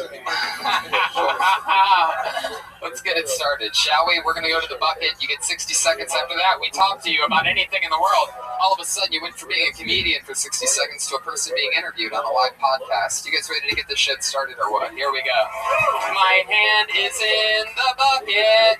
This is a song that we're doing. Put your hands together. I already love it. So you scratch out. Okay, we're going to talk about this later. Put your hands together for your first comedian, Easy Real. Some guy just got up and left. I just saw some guy get up out of that couch and literally run away. I've never seen that before. Come on, man. How did only I see that? Did you guys see that? He was wearing a white t-shirt. Maybe he had somebody go chase him down. No, the restroom's over there. Like, no, he literally, I could tell he got up because of the name that was said. That was so amazing. Mr. Real. You would think that I've seen that in 170 episodes. Maybe we get through like 8 to 10 comedians. You would think I would have seen like somebody just get up and run for their lives. But no, that was a first. Put your hands together for, you know, I feel so bad. He was so scared. Just, even though he's not here, give it up for Easy Real. I'm going back in the bucket. Let's all hope he doesn't just kill himself immediately. This looks like a new name. Christina Mainliner. Christina Mainliner. We love it!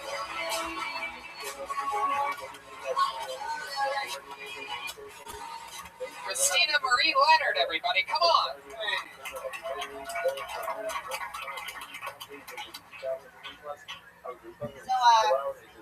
I hate weddings.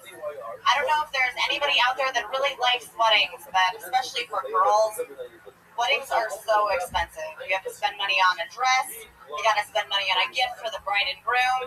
You got to spend money on getting their hair done before the wedding and on therapy for after the wedding. You know, I think the only wedding that really worked out was the wedding between Padme and Anakin Skywalker in Star Wars Episode 2 Attack of the Clones. Because in that particular wedding, you didn't have to pretend that things were going to work out. We all knew they were not going to work out. I think that I always thought that my love for Star Wars would help me with relationships, but deep down, whenever I say I love you to a guy, there's this sick part of me that when I say I love you to a guy, I just expect him to respond back. 60 seconds with Christina Marie Leonard. I got it figured out. It's Christina Marie Leonard. How you're new at stand-up? I'm newish. Newish. How long you been doing it? Well, 3 years ago I did stand-up. Newish? Does that mean you're from Newfoundland and Jewish? What? No. That would missed all that. Yeah, that'd be a cool backstory. That's more exciting than Nebraska. It's an Eric Andre joke. Wow, Pat Reagan shooting from 3-point range. Eric Andre's joke is bluish. Okay. Watch the Eric Andre show. Pat Reagan's one of the writers for it, so that's awesome. We love Pat Reagan at Patty Reagan. Christina Marie Leonard, so you've been doing it a couple years, and then what'd you say? Oh, I said 3 years ago I did stand up for the first time, but the first year was kind of like once in a while. Why was it once in a while? I didn't really know if I wanted to do stand up. I was acting, and I was like, I'll try it. And then Do you know that you want to do it now? Yeah, I really like it now. I got pretty nervous coming up here today. I don't know why, but I mean. Are you stoned? You gotta remember hold for the laugh.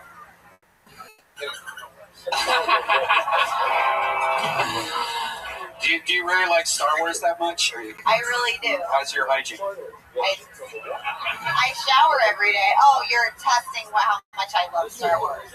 No. What? Is there somebody named Hygiene in Star Wars? No, I feel like, I don't know. If I really like Star Wars, maybe I watched the movies more and didn't shower. Thought maybe there was some correlation. Okie dokie. Christina Marie Leonard. So what changed that all of a sudden made you want to start doing it more? And how often do you do it now? I do it like a few mics a week, and I'll probably do a show like every couple weeks or so. But I think what happened is I stopped doing premiere shows, and I started doing open mics, and I felt like it was more about writing and writing what I really cared about, less about just bodies. Right. You know? Sort of. I know. I think maybe when I listen to this episode, I might be able to figure out exactly what you just said. No whammies. Christina Marie. So, what do you do for work? Are you from LA? I'm from Nebraska. Oh, that's right. How long have you been here? 4 years. Okay. What do you do for work? How do you? I waitress. Where at? Another comedy club. Flappers! Is that true? Yeah. Yeah, you're down 2 whammies now. Everybody knows that if you get 3, we just keep asking you more questions. Wow. So, Flappers, how long have you been working there? Almost a year. Man, and you make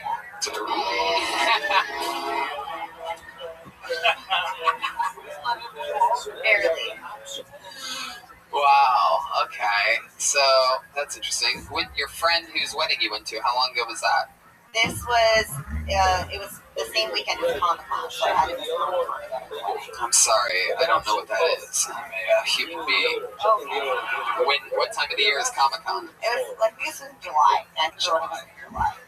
So you really are a super nerd, because you thought that everybody just knows when Comic-Con is. It's the 4th of July or something like that. Yeah. Around 4th of July. 4th of July, I know exactly when that is. But you said it's so casual, around Comic-Con.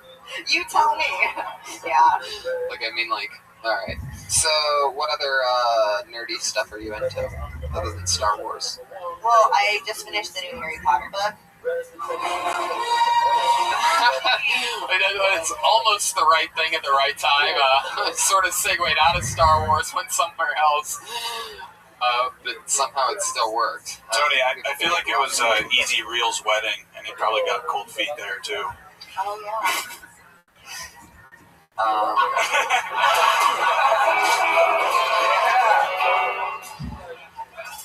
Oh, gotcha.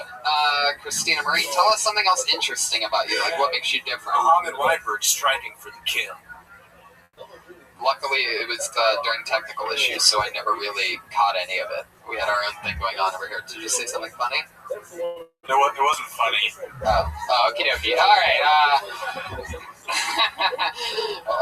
I've never had a band member get the whammy before, but Weinberg, you're pushing it tonight. You're almost there. I love it. I'm rubbing off on him, but you know. Oh, yikes. That was sort of sad and lonely. Here's another whammy for you, Christina Marie. You're setting some records tonight. So, what else? What else? Do you play video games? What? Do you play video games? Are you a gamer? No, well, I used to be in a metal band. That was now we're getting into something. I have a web series about a metal band called Loch Ness, so I was in a band. Loch Ness? Yeah. Wow. Is that because no one ever discovered your band that you called it that? Hello. Well, we were hidden in Nebraska, so we were gonna go on tour, and then I decided to go to college, and I also got kicked out of the band for sleeping with the singer. So that was Yikes! So you slept with the singer and you got kicked out? What? You weren't good in bed? No. Well, normally you get a promotion or something like that, like backup vocals or something like that. No, he had a girlfriend. Did he have a Loch Ness monster? No. The logo for our T-shirt was a Loch Ness monster. After the first T-shirt, whose logo we like. And you only produced 2 T-shirts as a band. We played shows. But you only produced 2 T-shirts. Like, how many objects going on display, and those are the only ones for sale? Like, you want a medium? Hopefully. They never have the T-shirt size you want. That's so funny. Christina Marie. So, alright, what was the name of some of your guys' songs? What did you do in the band? I played keyboards. There's another one. But it was 6 or 7 whammies at this point. You played keyboards. What was the name of one of your guys' songs? Nessie's in Viking Shores. Medieval Tales. This was a themed band. You guys were themed. Folk metal. It's a genre. It's what? Oh, God. Yeah. There you go. Thank you. Definitely get one for that. I almost hit the button myself. It's its own genre. You may have heard of it around Comic-Con time. Look at it grinding that turkey. I want to live. I want to give. I paid a miner for a heart of gold. Love that. That was some great folk metal. So you hooked up with the singers, you hooked up with the lead singer. He had a girlfriend at the time, and you struck a wrong key with his girlfriend on that, for sure, and he had to kick you out of the band. Did they go keyboardless after that? No, they just broke up together. Wow. I know. You could say I broke up the band. Yoko that shit. Yes, you did. You Yamaha'd that shit. Yes. I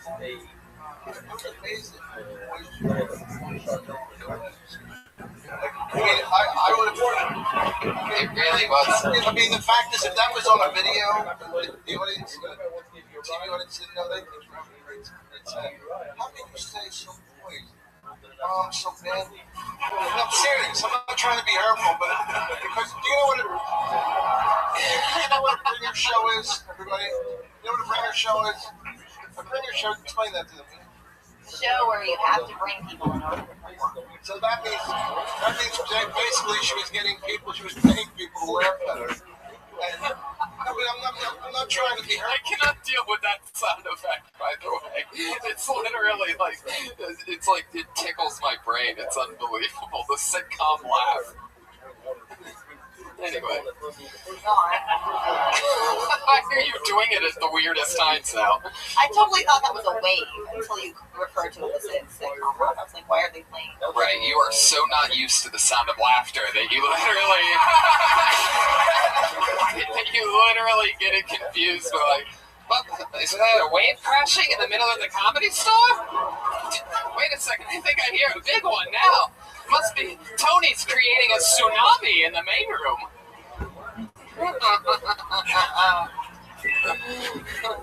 I just beat the game. How was I so? How did you feel like? Well, I knew I wasn't doing well. But what am I supposed to do? I just wanted to finish the bit I had to do. I suspected that. Can I give you some good advice? What I think is good advice.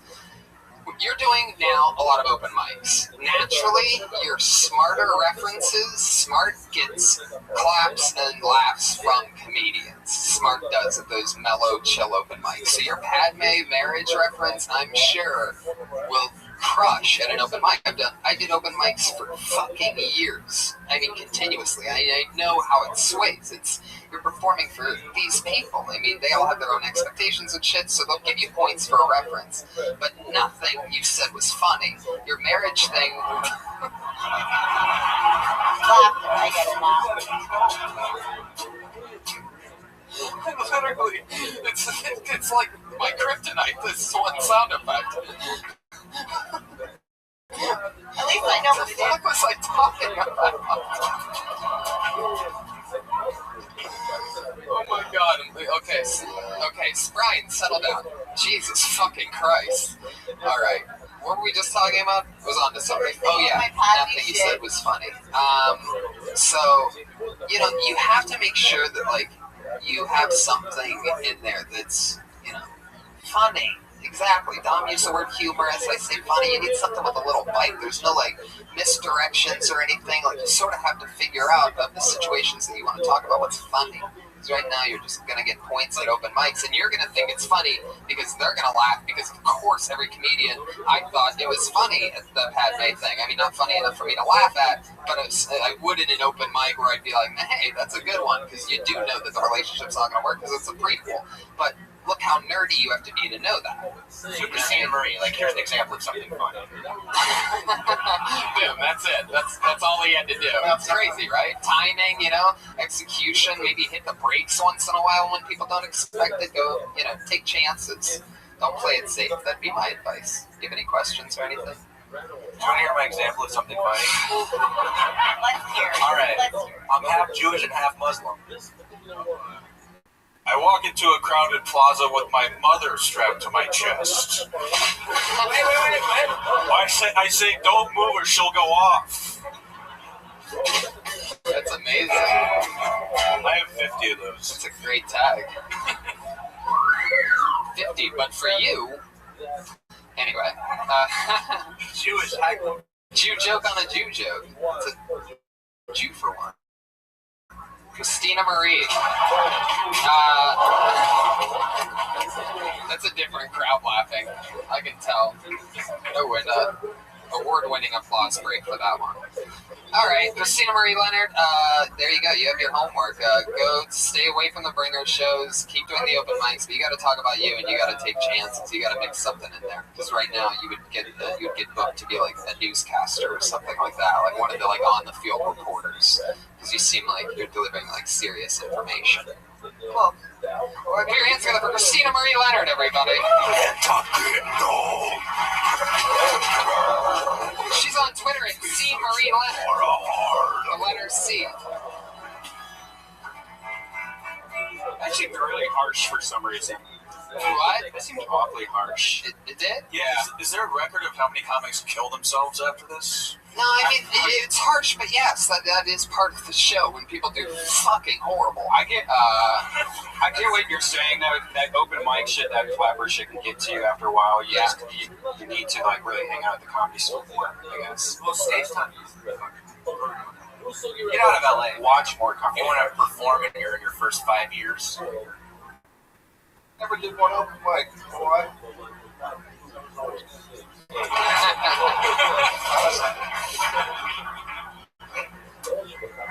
Serious. was never as unfunny as you are. I'm just happy. I pulled the name out of the bucket. This is a pretty epic time right now. You know her as a former regular on this show. She took a hiatus about a month ago, and now she is in the bucket, and she just got pulled out. Her first performance back on this show in a month. Put your hands together for her. It is Melissa Esslinger, ladies and gentlemen.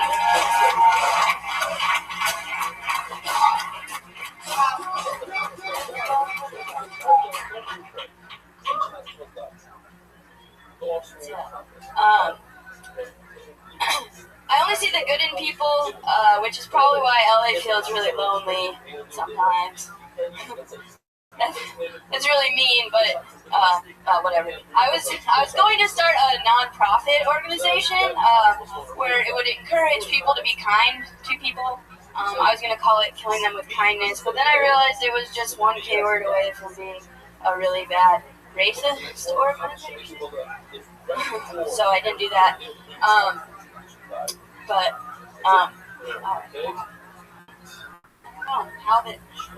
don't know what it is about this show.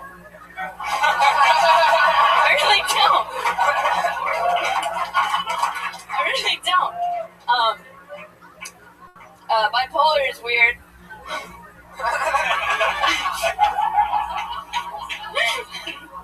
It's like getting a box of chocolates every day. You never know what you're gonna get. There you go. A little,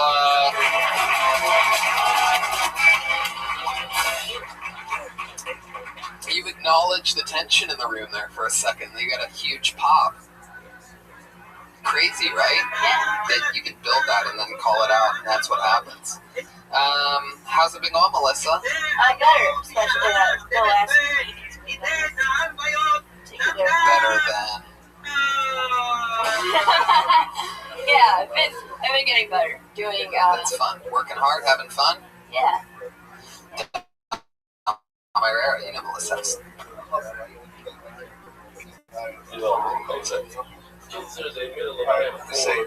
me draw my accents. You are fucking hilarious.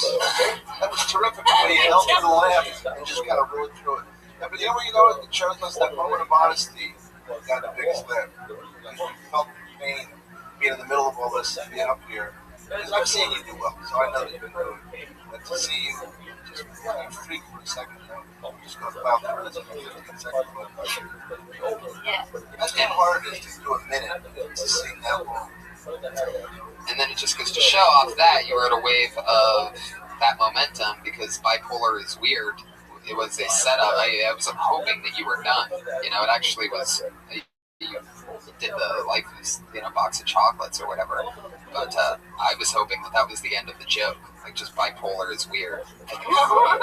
Then whatever's going to come after that.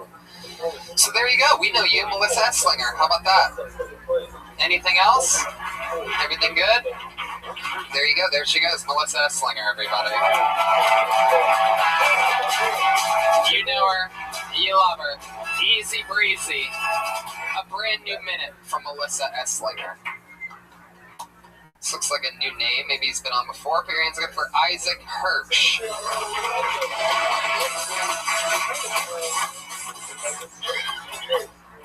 Hello, my name's Isaac Hirsch, and I'm not Jewish. And the reason that's surprising is because I have the most Jewish name you could have. It's like if I got up here like, hi, my name's Menorah Israel. It's a very Jewish name. But there are some benefits to being Jewish. One of them is that people think I celebrate the holidays, which I don't. My boss will be like, hey, you're probably not coming in tomorrow. It's Rosh Hashanah. And I'll be like, yeah! I will be gone for Rosh Hashanah. I'll either be celebrating or being sad, depending on what it is we do on that day. And that's kind of the point where I'll be like, I can't come in tomorrow. It's Dala Gala,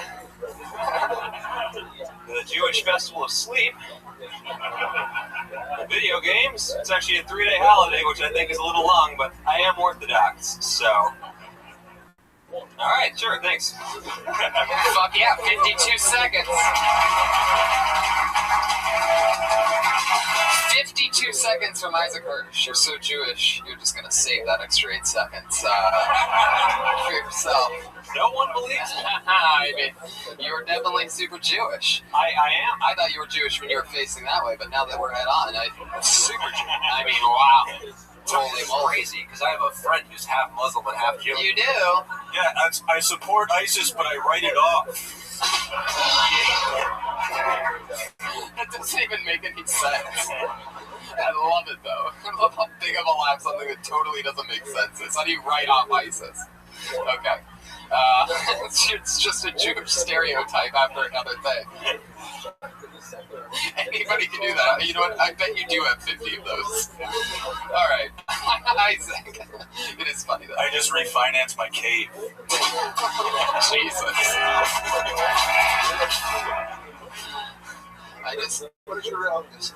I'm like German, Russian, English, Welsh, maybe a teensy bit Jewish, but really not very much, if anything. So is your whole act about you looking Jewish and Jewish jokes? Do you want to be a Jew? I mean, you did, though. The part that is Jewish is your face. It is. No one believes me. I understand you must have the dick of a, whatever is a big dick. I don't know. What is that? Like some kind of...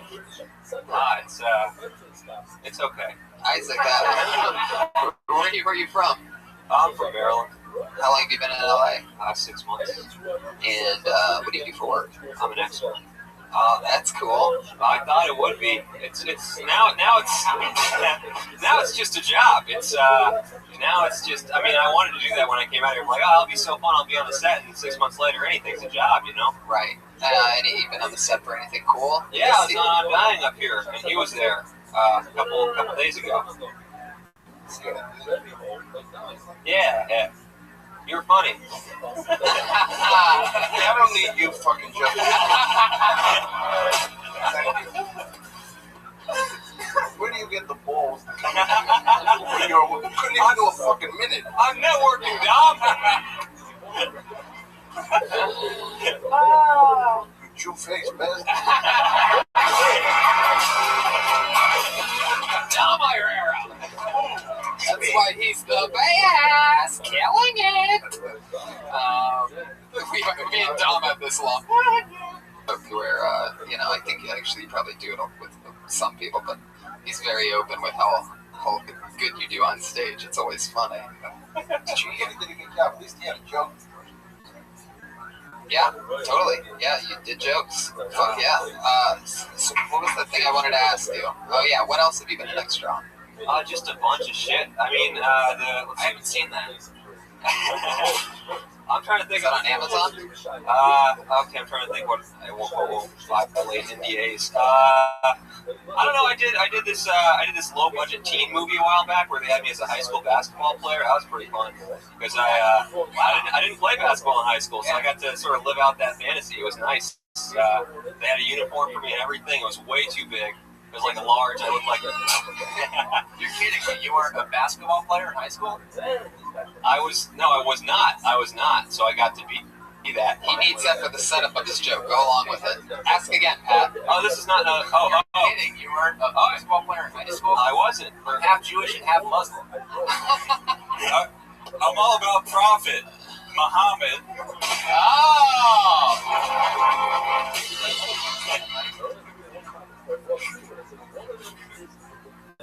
That was a good one. You dug deep in the vat for that one. You realized you should have a couple easy ones, and then you're like, "Something's one of the good ones." Can I be honest? I don't like that one.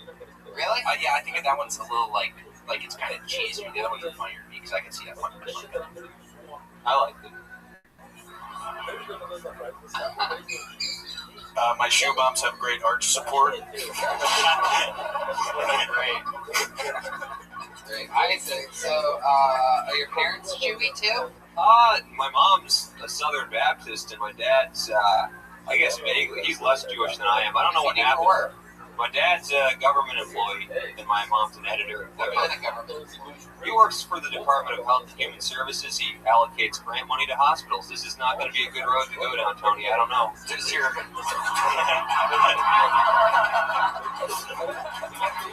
what? I wish you would have said that before you answered the question. What does your mom edit? Like, does she help your dad out editing things for the government, or she edits healthcare publications? Yes. Wow. Is she hot? Not my type. One of those dirty Southern Baptist chicks. No. I mean, I don't know. I'm not really into my mom. Really? No, I'm more into people who are like the opposite. You know, like I like larger women. Get the fuck out of here. You clubbing motherfucker. Yeah. Oh, what I would pay to see that. Oh. Remember Aphrodite from a few weeks ago? Oh my god. That would be the greatest. That'd be the second greatest live podcast in the world. Had that happen. Biggest black girl you've been with? Did you say black girls? Oh, no, I did. Just big girls? Just, yeah. For some reason, I don't discriminate, you've Tony. been with a big black girl, am I correct? No, never. The one black girl I dated was actually way too hot for me, but she was also crazy as it turns out. So but you have been with them.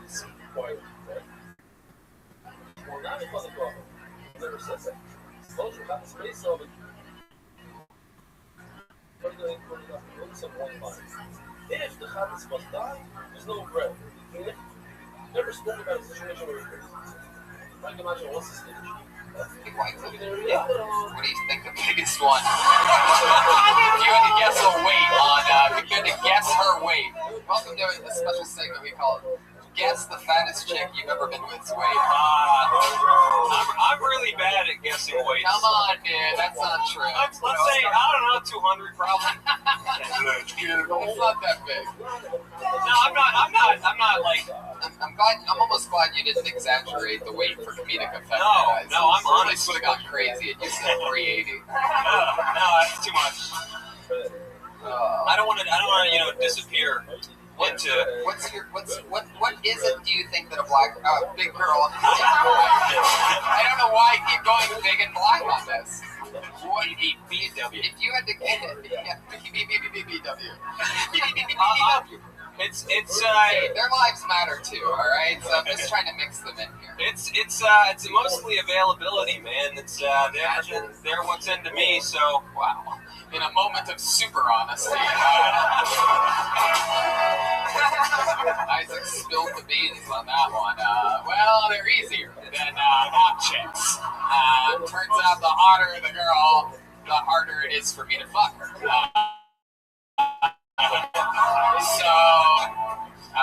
I go for the low-hanging fruit.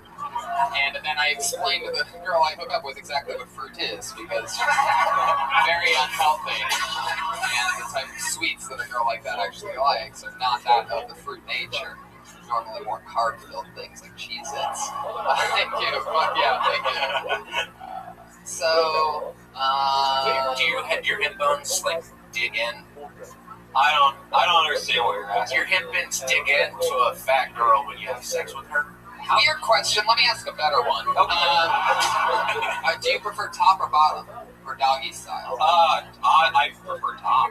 You prefer top, missionary position. I don't think I've ever had a girl. I've never been on your hip bones into a fat girl? Alright. Keeping focus on the hip bones for some reason. It happens to me. What happens? The hip bones. I don't know how. Pick her hip bones. I don't know. Let's go. Like scissoring? Well, like what exactly is that shit? With hips? No, yeah, like a girl will, like climb on top of me in like a sexual fashion. Hell?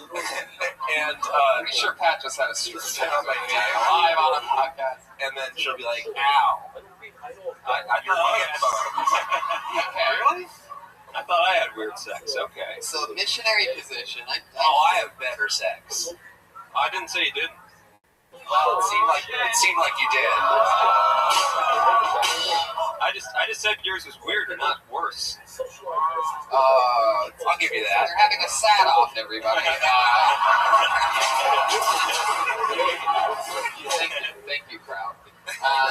Isaac, so, like, what's some crazy things that have happened in your sex life? Because you hooking up with a girl just sounds hilarious. You have a look in which, like, people will laugh their asses off at this. You know what I mean? Yeah, I know what you mean. Like, yeah. So, like, what's happened? Some crazy things in the bedroom. Oh well, it you know my. Well, I mean, how like. I didn't like sex for a long time because it turns out I wasn't doing it right. Now we're getting somewhere, Isaac. I think this is a road that I want to go down. You don't want to talk about health policy anymore? When you say that you weren't doing it right, what exactly do you? Well, I didn't watch porn growing up or anything, so I really didn't know how sex works. So I got in the girl, and I just stayed in there. I didn't go out. You soaked it. Yeah. Yeah, you got marinated once in a while, but you did that afterwards. You just put it in there and left it? Yeah. I love marinating. Do you talk about this on stage ever? I'm vulnerable on stage, but I don't know if I want to be that vulnerable. I don't know why I'm doing this now, but Let me fast forward you. If you stay a stand-up comedian 7, 8, 9 years longer, let me fast forward you to your best bit 7, 8, 9 years from now, and it's that. Okay. People, you see it all the time. Everybody comes up and they talk about broad shit. But if you just said that, just how you said it, I mean, that was your thing. You did that. That big laugh that happened when you said that you left it there. Did you hear? Did you hear what it felt like to get that laugh? You're probably not the right piece. Yeah, they would have taught you how to fuck for sure. So you left it there. How long? Jeff, I dated a girl for. How old were you? I dated a girl for 2 years, and we just did it that way. Wait a second. Oh my god, wait a second. Oh my god, I'm gonna pass out. Hold on a second. This was sad when I heard it the first time. But this is another level. You left your dick in this girl basically just for 2 years. You're so Jewish, you treated her vagina like it's like an APR or something like that. You're trying to like gain interest over the long term. She liked it, I didn't like it. She liked to leave it in there sex? Yeah, she seemed Jewish was this girl? Not at all. I like it like that. Oh man, this is going to be on the internet, huh? It is right now. It's on the internet. Forgot to tell you that. This is going to be on the internet, huh? It's going to be on the outer internet now. You just turned it into a GIF, my friend. You just put it on the reel that I'm going to send networks when I'm trying to sell this to it. You know what I mean? Like, that's the greatest moment ever. This is going to be on the internet. But yeah, I can fuck now. I know how to do it. Oh, now that you know this is...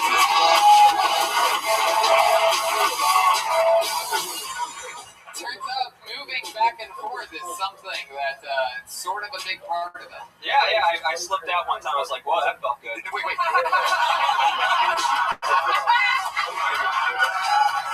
Do you hear that? What are you doing with your life? Look at that. That's the biggest pop of the show right there.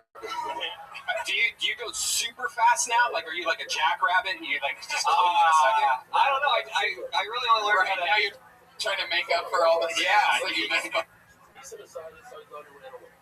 the name is so you went and bought a second one. What happened? So I've got it also. Because of the hit bridge, there's that. That's 640 better than this. Okay, so now what happened? The ninja will show us he has all 3 animals in front of us. Very lost the windows. Now all 3 of them are good.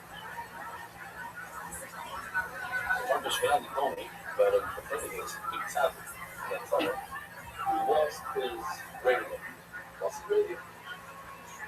Search, that's that. So, yeah. With a glass of water on his nightstands, just like Jurassic Park. I mean, I think I was getting the hang of it, and then I moved here, and I haven't fucked since I moved here. You might forget to move back and forth. Extras don't get laid much. Huh? No. How you doing? What are you doing? You just gotta find a girl with like a Geek Squad fetish. Yeah. You know? That's not fine.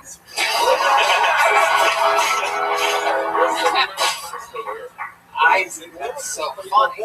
Yeah, man, I didn't think I'd be talking about that when I got up here. What do you think this reputation that you're trying to protect is like? Who are you afraid is going to listen to this and they're going to listen to you killing it on a podcast and be, upset about something? No, you never Jesus. know. Yeah, what is that? No, I'm not gonna post this on Facebook. I don't think, but you have weird taste, and you want to do that. So if I was a contestant if I was a guest on this show, I'd post the fuck out. Yeah. No, I did last time. What's your favorite category of porn? I just started watching it. Wow. Like right now? Like on this show right now? No, last few months. I don't know, man. It seems like the step thing is really big right now. Wait, you just started watching porn now? Yeah. Do you have let me guess. You don't know how to watch porn, so you just pause it when it first starts and leave it like that the whole time. Just jerk out to that. Really spark the memories of your first love. So do you have a sister or a brother? I mean, you say you like step. No, I didn't say I like. That just seems to be the popular thing. I don't know. All right, that sounds so guilty. What kind of porn are you watching? I'm just watching whatever's the most popular thing. I want to surprise. Who does that? I just want to. My God, who goes with the Big Bang Theory of like porn? You know what I mean? Well, it seems like a lot of people are watching it, so it's okay to me. It is funny, right? Like nobody actually ever asks themselves. There's a website you can go to for all the most popular porn. It's called meatspin.com or lemonparty.org has both of the most popular ones. Yeah, I don't know what's going on right now. I bet that it's not. I'm not that naive. What's your favorite porn? You just started watching it.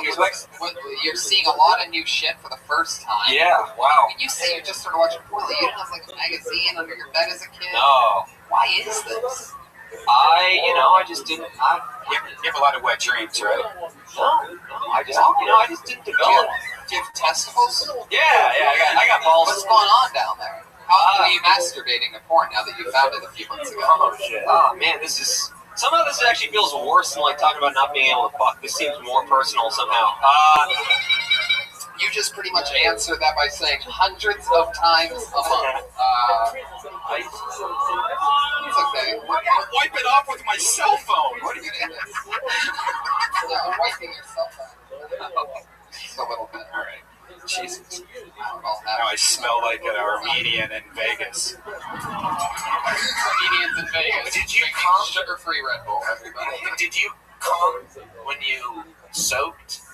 No, that's why I didn't like it. Oh my God. So when would you know to take it out? When it just when she was done? When it makes pee-pee. Wait, so she would come? Did she wiggle? Yeah, she would wiggle. I guess so. I don't know. I don't really know what was happening. No, you would know if she was moving. So I don't know. I wasn't really looking at her. Pay attention. No, I did. I did.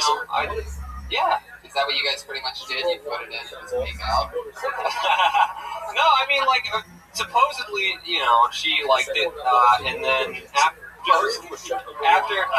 rumor has it. I can't imagine why, but she seemed to enjoy it. And then once she'd had enough, then I would take my turn, and then what does that mean? Take your turn? Well, I would do something that got me going, and then sex. Oh yeah, sort of like that. I mean, I don't know. Brian's so excited; he's hitting every button now. Did you ever 69 with her? No. Did you ever eat her butt? 69? Are you kidding me? He didn't even know to move back and forth. He still probably doesn't exactly know what a 69 is. He just soaked in her mouth for an hour. Did you hit it yet? Did you use a condom or no condom? Did you dispose of it properly, like a shot? I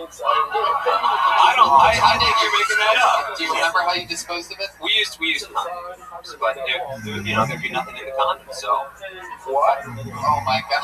Because I wouldn't come from the sex. I wasn't talking about my dick. My dick filled the condom, but it was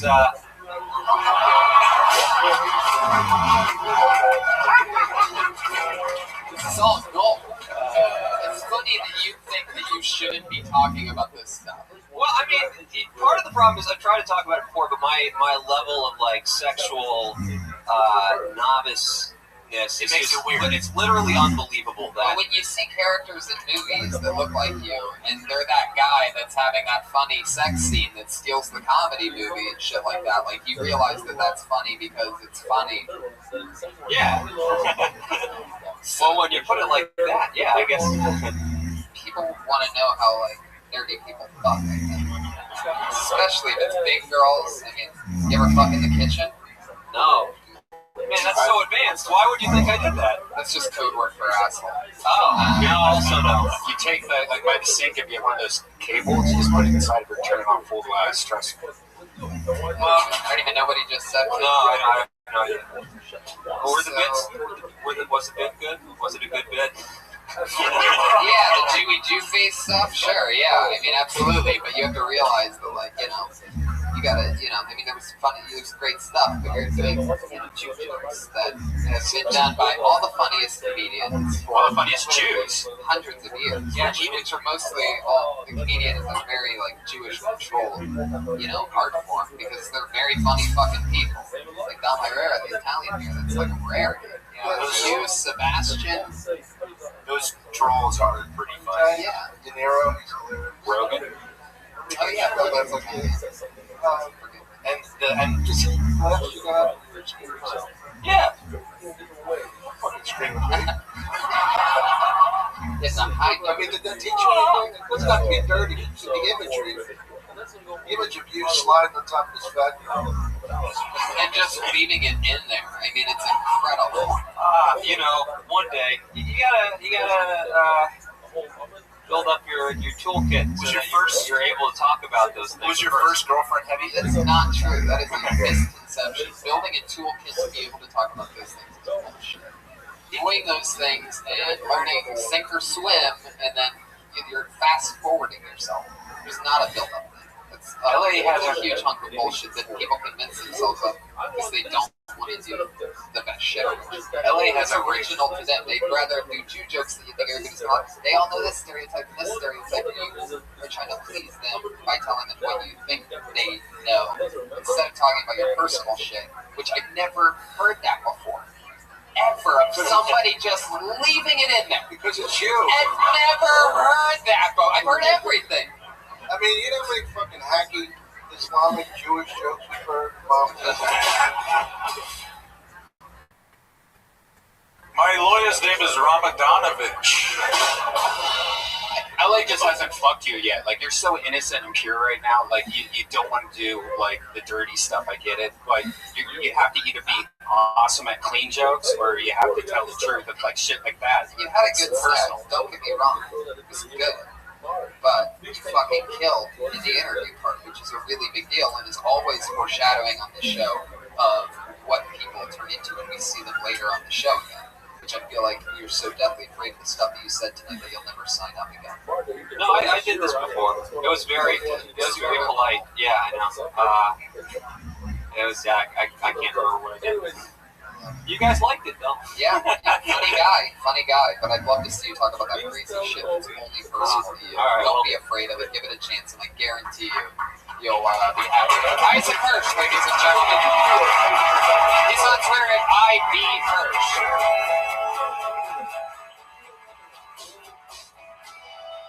Isaac, do you do a lot of open mics? Do you like work out a lot, Isaac?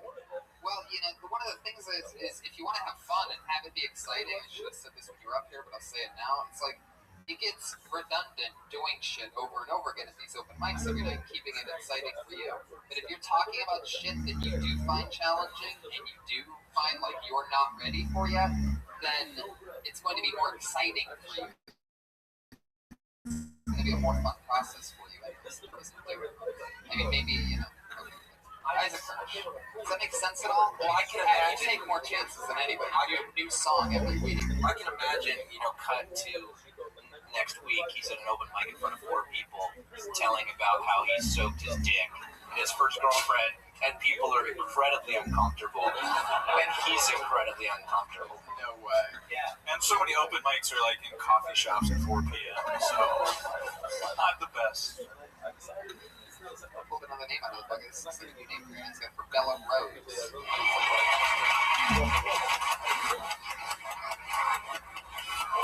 From deep in the back.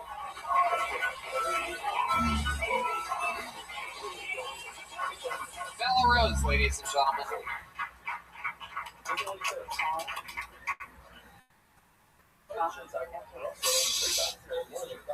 Should I just go now? Yeah, Bella Rose. Welcome to the show. Thank you. Okay, so I'm Jewish by ejaculation. And, I'm a procreator. I produce children. I make a big mess and I make beautiful babies. And apparently I'm not very funny. But I'm funnier in my own head. Shit. So, I'm never like and then I'm like called up. Here I am. Like a deer in the headlights. Okay, so Do you want one of my most Jewish jokes? yes, can I take? There you go, getting a laugh in the 60 seconds part of the set. Hey, Almost Famous too. One of them died is his problem. One of them were pregnant. One of them's water, one is not, and they got mixed up. Very, very simple. I bring the bread, but I make a condition. If number 2 is my real one, the original one, then the bread goes to number 2. And if number 1 is the original one, the bread goes to number 1. Then aside from all this, you're gonna have an issue. Then you bring the bread, and one of them is gonna get the bread on the condition. But what happened was, one of them died. So when I said I accepted on some places, I'm gonna have to. Your mother should bring another one. Sucks. Yeah. Almost what? Shoot. Are you dressed like a Vietnam vet because none of your jokes had legs?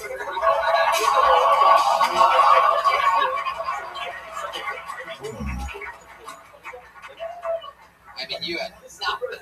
Are you related to Melissa? I'm not feeling very funny lately. Hey, just a random shot at somebody for no reason. Well, no, she kind of did the same thing that she does. Like, She did a good version of no, it. she did a good job tonight. But You have to build tension in order to bring it down. You can't just say, "Oh, I'm not funny." You didn't do anything before that. You talked about having kids, and you did nothing. you spent the whole minute saying how you don't have anything to do. Yeah. You have a joke. I really thought you were going to be funny because when you came up here, I thought you were Howard Stern. I have been mistaken for Howard Stern. What? What did you say? I have been mistaken. Oh, really? Interesting. Okay, you were on the show like a few weeks ago or something like that, right? Yeah, I felt funny with that. Felt funnier then? Now it's getting a little heavy. Why don't you take your sunglasses off? Well, they're prescription. I can't see. I guess I don't really need to see. Hopefully you can see that you really need to write some few jokes. Yeah, I think so. The horse of truth and a mouse and a bunch of shit. What are you? What is this whole thing? And why are you at Burning Man right now? I know, right? I so should be a Burning Man. Alright, I'm gonna let you go. Bella Rose, everybody. There she goes. She was on a few weeks ago. Get him up, get him out. She made the mistake of coming up with a Jewish joke and just beating something like that. Yeah. Totally. We need more Jewish jokes than the Hitler after party. Just did it again. What's happening? Alright, I pulled another name out of the bucket. 3 nights together for Mark Boyd.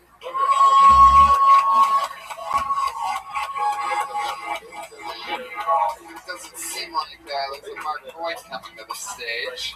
So let's just keep this fucking thing moving along, shall we? How about Stephen Holloman?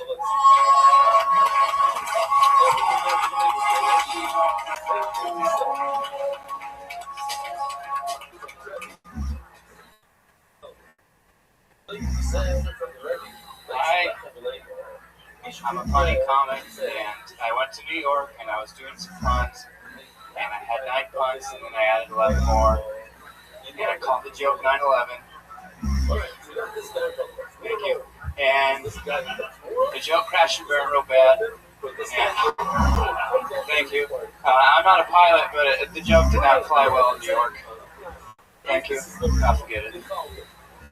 See if you guys can catch all the punts. I do punts. Here we go. It's a lot of fun. I saw the Arabian bar, and it's been around for as long as anyone can remember, and it's really nice. I'm going to go out with my buddy Jordan. He'll bring his buddy Chad, and we'll get in this little sedan. We'll go to the bar, I'll drink a bunch of turkey, and then we'll smoke a whole pack of Camels and eat some hummus when we get hungry. And I know the bartender's Saddam, his favorite customer, because I rack up such a big tab. Oh, Shiite, right? There's more, but there's probably a limit. Exactly. Stephen Holland. Watching that set was like punishment. I shouldn't play guitar. I sting my own jokes. I think it works. Actually. Oh, that one hit. Stephen, what do you do for work? It's also I act for flappers. I'm It's like some kind of invasion of flappers. People coming into the comedy store, bombing on purpose, it seems. No, I'm just kidding. I'm kidding. You were really funny, Stephen. I've known you for a couple of years now, right? Yep. You hang out at the comedy store. What do you do for work? So I'm a waiter, and I just actually got my first writing job in comedy to write for Laughing Cat. The Candy? The Candy, yeah. Holy shit. Wow. How awesome is that? It's super cool. Chew on that. Over and over again. Yeah. What a perfect job, though. That you could just have like the shit. Because you can only write shitty jokes for Laughing Taffy, right? He gets me. Yeah, theoretically, it's not exactly the most prized humor, but. That's so cool. So you're making a living off that? It definitely supports, but it's still I have to work this couple months. So like in a rapper, on paper first, and then they hopefully put it on the back. Do they reject certain ones because they're too risky? Yeah, like, oh yeah, this was fun. I actually got to write with Angela Johnson on a project. And it was because Laffy Taffy is doing a Hispanic line of candy. Is it called cocaine? A Hispanic line of candy. Well, like, it's still Laffy Taffy, but it's not like banana and stuff. It's like mango or guava or horchata. Joe Jimenez loves it. So we had to do like a writing session and come up with like 150 potentials, and I had a couple that worked really good, and then I had a couple that were like fucking retarded. Like one that worked, I was like, "Did you hear about the cow at the car accident? He asada the whole thing," and they were like, "Hey, that's what we want to pay you for," that kind of stuff. Wow. Asada the whole thing. That's great. Yeah. And then I tried one where I was like, "Did you hear about the Mexican kid who had 2 dads?" He said, "No mames," which, if you speak Spanish, thank you. Honestly, yes. Wow. They said no to that one. They rejected that one? That's racist, yeah. I don't know. Who knows? I don't know. No mames in Spanish is like saying, what the fuck? They should put that on the new Hispanic line of candy. Well, honestly, I was like ready for that one. I was like, this is good. This is good. Fuck the candy, keep the rapper. This is good. That's hilarious. Hey, Steven, let me put you on the spot real quick. I'm half Jewish and half Muslim. Do you have a pun on it? Can you pun it? I pray 5 times a day at the Moskowitz. You just added a witz to something to make it Jewish. It works. Steven, where are you waiting at? Where are you waiting tables at? Flappers. Yeah. Oh, that's right. What do you do for fun? What do you do for fun? So I used to do BMX, which I probably talked about a little bit. Oh yeah, you're like one of the best BMX riders of all time or something. No, I wouldn't say that, but a lot of people actually say that about you. Am I correct? some people hype me up. Yeah, I have hype men. That's right. Now it's all coming back to me. He's literally a legendary BMX rider. Or you and other people do, and I've seen them recognize you, and it's crazy. People are like, "Holy shit, dude!" And I'm like, "What the fuck?" Like, this guy waits tables and flappers. Yeah, so I still do bikes for fun. You ride around a lot? Yeah, I enjoy the city. It's actually a lot of fun. It's hectic, but there's so many obstacles and weird architecture. So when you ride around, is it like parkour? You're like jumping up on shit and grinding on pegs. Do you have pegs? No hands. I don't use hands. Or not like parkour, but like bike. You don't use BMX. I have pegs, and it's like, What are these? What kind of? I'm interested in pegs. all right. So I use pegs. I grind. If you see like what old people hold on to walk downstairs, like I'm the guy that makes that all scratched up because I'm like, oh, sick. You're gonna I hate the cube. Wait, what? Have you ever submitted one of your 9/11 jokes to Laffy Taffy? That would be like a whole bag because I have a lot. So that was like a third of that joke. That was. Oh wow! I don't know why I chose to do one that I couldn't finish, but bit off more like a chew. Do you know Matt Hoffman? Matt Hoffman? No, Stephen Hall. Stephen. Oh, he's a BMX biker. Yeah. Yes. What else? You ride bikes? What else for fun? Well, I moved out to California and I got really into weed. Like, really into weed. I got a card. It's a recent thing for you, getting into weed? Yeah, it was weird. I traveled all over the U.S. and rode bikes, and I guess I always stayed healthy. I didn't drink much or party. I don't know, man. Coming out here and getting a $30 card on the beach was like a game changer. Now it's so weird. I applaud the fact that I live on a couch for most of my day and watch TV and stuff. Chips. Which is a better life, the BMX life for the comedian? Honestly, I think I would prefer to continue doing comedy until I'm dead. I love it. Even when I have my worst moments, I still come home with like a sense of accomplishment and also a endearing feeling. Bikes. You felt like you weren't. Do you feel like you weren't growing on a bicycle anymore? I hit a point where it was like risk versus reward. I've broken both my collarbones. I ruptured 2 discs in my back. I've broken my ankle. I've torn a ligament in this wrist. And other than that, I probably had like.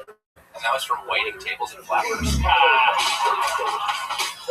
That was a good one. So after a while, it got to a point where I did a good one. Because you have so many, I speak my mind, and I'm up against a tough situation, and my sense of humor doesn't fit in here, and I'm doing my best, man. Hey, you're doing a good job. I don't get paid for this shit. Come on. Me either. Keep it up, man. That's why you're not being hilarious? If you want to throw me some money, I'll give you some of the good stuff. Fuck yeah, Steven. So, what else, man? Anything else interesting about you? Did you ever start fucking people and just leaving it inside of the No, that was funny. I was quite the opposite. I was like the talk of my town at 13 because I did it wrong, and it wasn't fucking. It was the first time I ever masturbated. I accidentally used chemical hair remover. It's weird how the crowd says that. Long story short, I was just gonna go dry, and my buddy was like, "Try lotion," and I was like, "You're weird, but I'll listen to you because you're like a couple weeks older." Nair? On accident. Oh my god, you jerked. Well, jerked off with Nair? I don't want to say I necessarily jerked off because I didn't come, but I mean, I got like 2 pumps in altogether, and and it started burning. Oh my god, the fire was real. And you were 13. Dude, so yeah. You had fresh, brand new pubes that are just like, No. are you fucking kidding me? No, if anything, I probably scared away any that were going to move into the neighborhood. Like, this is like danger. You had no bush, just going. It was just burning. There was just one red burnt dick. Yeah. Wow. You ever put a hot dog like in a microwave too long? No. Yeah. Yes. Yeah, man. It was embarrassing. I had to show everybody. It was like, you go to the hospital and they ask you at the front window, like, what are you here for? What makes you special? Soaking in my hand. So what did they do? Well, after making fun of me for a while, they had to stretch my dick out.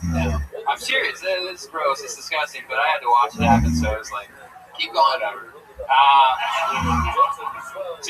So basically, I had two guys. There was a guy doctor and a guy nurse, with my mom, my dad, and like the brother and the janitor, all in the room supporting me. That is a strange audience. Yeah, it was weird. I was performing for half familiar and half unknown, and so this nurse janitor had to see that. It's like I called in to check the trash can. Maybe I'll stay and watch. This is kind of cool. It's like I'm going to med school anyways, right? Like he's just mopping one spot of the room in the same area the whole time. Missed that. There's not even water on that mop. So the nurse, he had to, tighten this, pull the skin taut, and then the doctor had to like brush off like burnt skin. Oh my god. Yeah, man. And then I chilled out on jerking off for a while, like real hard. Yeah. Bet you did. I bet. Wow. But I turned out, honestly, the doctor like scraped away the bed, made my life good. I turned out normal. It's amazing. Is anybody getting hungry? Yeah, what he said, hot dog in a microwave. Yeah, man. I'm trying to think of the best descriptive, I guess. Hey, Steven, well, that's funny stuff, man. So, what else? Any questions? Legendary Dom Irera?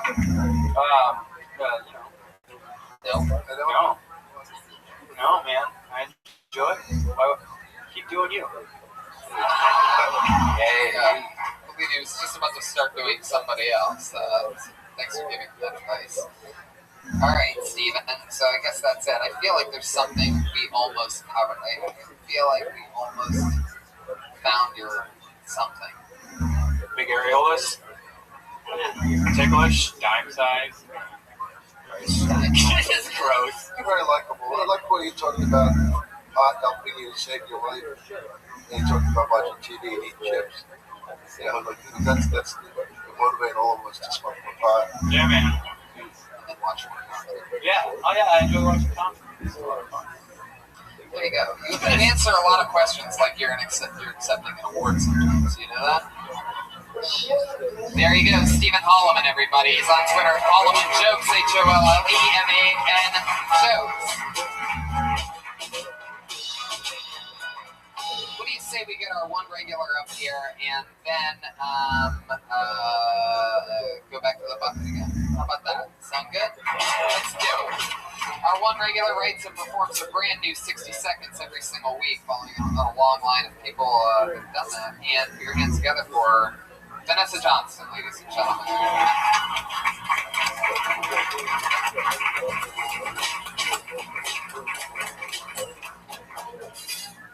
Hi guys. My mom has schizophrenia, so she sees demons. So growing up as a kid was weird. I would come home and I go, "Mom, is Dad home?" And she'd say, "No, honey, but Lucifer is." I was like, okay, I guess he's cool too.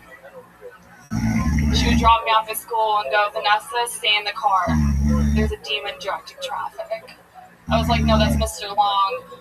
But between you and me, that's an accurate description." We'd always have family meal together on the ground, in the middle of the night, out in the forest. I was like, "Are we sacrificing our food?" "No, Mom, don't eat that. That's my brother." minute right now. It's 47 seconds. Oh, wow, That's good shit. enough. That's fine. Was there more? I mean, I had like a bunch of them. I thought I was running over. Never mind. Okay. There you go. Awkward.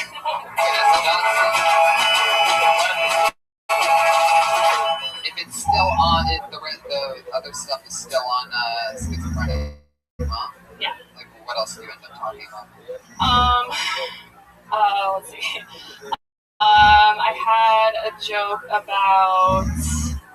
Whoa, I just blanked. I had a really hacky joke. I'm really glad I didn't say it. Perfect. So that's wild. She was like pretty seriously schizophrenic. Yeah, she was in and out of mental ward my whole life. See, I would mention that one little chunk, that 2 seconds of what you just said, up front at the head of that, really some sweetener on it, you know, like that, to make it seem like, okay, we're going there. You know, like, this is serious instead of it, because it sort of felt like maybe these are just jokes, like maybe you're just calling your mom schizophrenic, you know, so I think we sort of know, because we've talked about it a little bit. Right, right, but you'll want to reset that in front of new audiences and stuff. So, what is, like, in real life, what are some of the scarier things that have happened with it? Yeah, no, I mean, one time she threw our cat in the dryer. Oh my goodness. Yeah. Did she turn it on, or did she just leave it there? No, she turned it on. Really? It died. Are you serious? Yeah. Yeah. Did she at least put a couple fabric softeners in there? Probably. It was the fabric softener. That's so funny. What was the cat's name? Fluffy? Fluffy, very good, Brian. Fuck yeah. Is that because her pussy was so wet? I mean... Very good. You did it, dude. I love that. He's so proud of himself. A home run. Hell yeah, he should be. We watched him go from not having timing at the beginning of the show to getting in a good one towards the end. I like that progression. We've noticed somewhat of a growing rivalry on the social media. Has been talking about a lot. Growing rivalry. One person. A lot. And Vanessa Johnson seemed to have a rivalry, chemistry, tension, call it what you will. How do you guys feel in this week about each other? What? Is this the only time you guys talk? Is on the show, right? No, we see each other at Mike's and we hug. Oh, cool. Yeah. I didn't know that. It was like a cool, like, WWF thing for me. Something like that. But I guess that was a show. So, okay, cat in the dryer is a really fucking awesome thing. Yeah. And by the way, well, I mean, it is for what I'm talking about, which is taking it and making your jokes about it. Again, you know, one of the main tricks is being able to talk about these things will be both therapeutic and hilarious because they are original to you. And you take the things that we just said about, you know, the fluffy and the fucking fabric softeners and all that stupid shit, you mix it together. Have that dark subject of a cat being in the dryer and schizophrenia with some of these goofy, fun things, like, you know. Reiterate that she was sick and that you did not like this, though, because that's a hard sell when you start talking about dead cats and dryers. It's going to freak out the audience out. She takes the cats in the dryer and put the clothes, take the clothes to the bed. That's really funny. She wants to put a cat in the dryer, blah, blah, blah, blah, but that's not nearly as scary as the time that she took a pile of clothes to the bed. That's so funny. That really is. That just makes it like all of a sudden like a super joke. It's good. That's actually funny. Yeah. See? Everybody's saying that about Pat tonight. I feel like that's going to be the new Pat Reagan t-shirt. Like, that was actually funny. Any motherfucker who knows me from this shop, well, I'm done. What were you about to say? I was gonna say any son of a bitch, piece of shit, asshole, fuck, loser, bridge trump, person who knows me from this shit. It's just shame because a hobbit, you know, gets to go up on stage and perform and just be funny and be carefree. And I just do this all the time, and people know the show, and so they have an idea of me. And I would much rather perform in front of audiences where I can take chances and be funny and like do my shit. Pat, I love you. You're killing it, and I think you're absolutely perfect on this show, and I love you, and I love growing with you. I hope you know. Yay! Yeah, yay, Brian.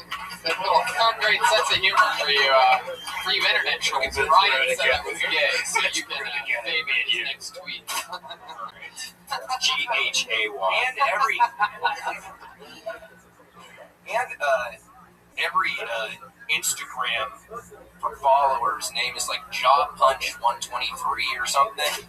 Like every Instagram follower that I get from Kill Tony, it's like Shovelhead 98i, like a shitty BMW model or something. Way to win over people, Pat. All of a sudden just taking shots at the stereotypical Kill Tony fan. Seems like all the fans of this show all have the same handle, like shithead number 5. This is gonna anyway. Fuck yeah. Vanessa, you did it again. Another few minutes. Congratulations. Thank you. Always want to hear more about the schizophrenic mom. That's some interesting shit. Crazy subject, but what were your parents like, Dom? We have a like this. Thank you, nice man. I was thinking when she was saying that about being friends, something like that, was mother that was, I'm so God, Jesus wants you now. Or worse yet, put you in the dryer. How about that? Imagine if she put you in the dryer. She put the...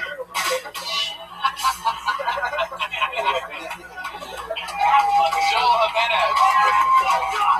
Rookie of the year. Joel Jimenez. It's really a pleasure to be playing behind the band. Behind the band. Right before you used to actually run the show. Yeah, totally. It's unplugged now. I love it. What is it? You guys know? I've got a few theories. Sandy pussy. Okie dokie. I'm gonna go back to the bucket again. How about that, guys? You ready to do that shit or what? Let me ask the audience something. Was it intimidating at all how pretty she was? Seriously, because she said hi to you and nobody answered. Because everybody was kind of looking at her. I think sometimes you're as pretty as somebody like her. It's hard to do comedy. Right? Wasn't it distracting at all? Do you notice that you talk to her, she always does this thing with her tongue where she's like, I think people are... You thinking that could be my balls? Yeah. I've always thought that like, you know, it's one of the, you know, obviously like standout things about her. It's like, you know, she's blatantly pretty, and that's why I've always thought that it would be interesting to see how it develops writing and performing a brand new minute every single week, because it's, I mean, you can't really say that there's no pretty successful female stand-up comedians without starting 12 blogs right now. But I will say that, you know, some of them are pretty. Who do you think the hottest one is? I think Sarah Silverman's the hottest. Sarah Silverman. Sarah Silverman all day. Muhammad Weinberg's friend. Muhammad was on TMZ this week with Sarah Silverman. You were? And it said on the caption, it was a picture of her and Sarah with coffee, and it said Sarah Silverman's with her male friend. With you? That's so funny. I was up in Montreal and they were doing the push thing, and I was talking to Sarah, and I said, Sarah, you've been with a lot of comedians. Who was the best in bed that you ever had? And that's what she said. Kimmel, right? And she says, you know why Kimmel was? Because he was enthusiastic. Sad fucking comment about your sexuality. How was he in bed? Enthusiastic. He's like a happy puppy. I can't believe I'm fucking Sarah Silverman. I'm surprised he was good in bed. He puts a lot of people asleep at 11:30. Oh, that's not true. I'm just kidding. I love that. You have a little Zach Awesome man judged against me in roast battle. He's like the king. You know, he's got a really funny son, Kevin Kimmel. You should follow him on Twitter, Kevin Kimmel. Fuck yeah. Alright, let's go to the bucket again. You guys ready to close this fucking crazy thing out? Anything can happen. Who the fuck knows? It's been surprisingly sort of a, you know. This looks interesting. This looks like definitely a new name for your hands going for David Shine. Yeah,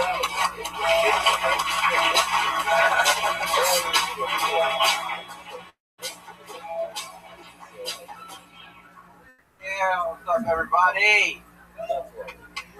Oh man, I'm pretty silly. I like to do a lot of dumb shit. Sometimes when I'm bored, I like to dress up like a bear, go to the grocery store, buy nothing but honey and honey-based products, honey nut Cheerios, honey smoked ham, honey buns. Those are delicious. Then I take them to the cashier. Cashiers usually get mad when you're a grown man dressed as a bear buying nothing but honey. Surprisingly, especially when you don't pay them, they're like, "Sir, that'll be $535." And I'm like, "What the fuck is dollars, bitch? I'm a bear." Then I run away. Great way to fuck up somebody's day, let me tell you. Bears are crazy now I think about it. I want to know who came up with that rule of 1,100-pound bear tax use was the last time play dead. Like, who the fuck told you to do that, the bear? Like, hey, dog, if you lie still, I'm gonna leave you alone, son. Word is bond.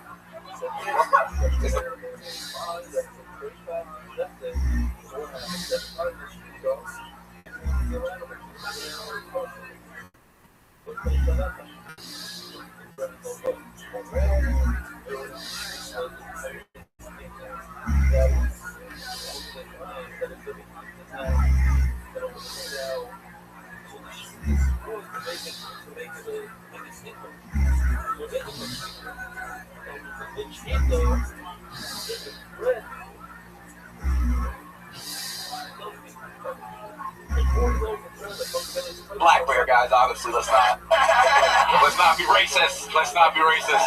Thank you, Dick. Yeah. Thank you. That's what I love about this show, is that sometimes we'll spend an hour and a half pretty much talking about how hard it is to do comedy, and then all of a sudden out of the bucket comes blatantly, somebody from the future. Here I am. You seem like a young guy. How old are you? 22. 20-fucking-2, ladies and gentlemen.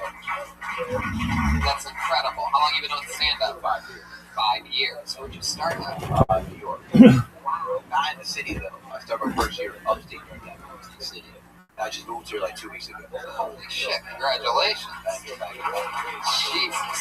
I'm not going to lie, I didn't want to do this at first. I didn't know what it was. I missed the potluck. And then they were like, "Yo, you should do this." And then I found out you guys make fun of everybody. I was like, that's not the first thing I want to do the first 2 weeks that I'm here. Sort of. But I was like, fuck it, I'm just trying to get on stage, man. Exactly. And that's the name of the game. And that's how I would be treating it if I was in your position as well. Then all of a sudden you get to meet people who can see you, you know what I mean? It's like a whole thing. So that's cool. You moved here 2 weeks ago. What part of town you live in? Sylmar. Holy shit. It's like, what, 45 minutes away? 30, I don't fucking know, 30. You don't fucking know. How do you know fucking know? All the people up here. My GPS tells me where that shit is at. I have no idea. I have like people, every time I say Sylmar, people like, it's like a distant valley somewhere, I guess. I don't know. Interesting. Now, you're from New York. What are your parents like? Black. I'm just light skinned, man. Yeah. What do you do for work? Stand up. All the way, making money. Not a lot, but But you do the roads, little gigs. Yeah, a little here and there, You open for somebody regularly? No, I mean, I.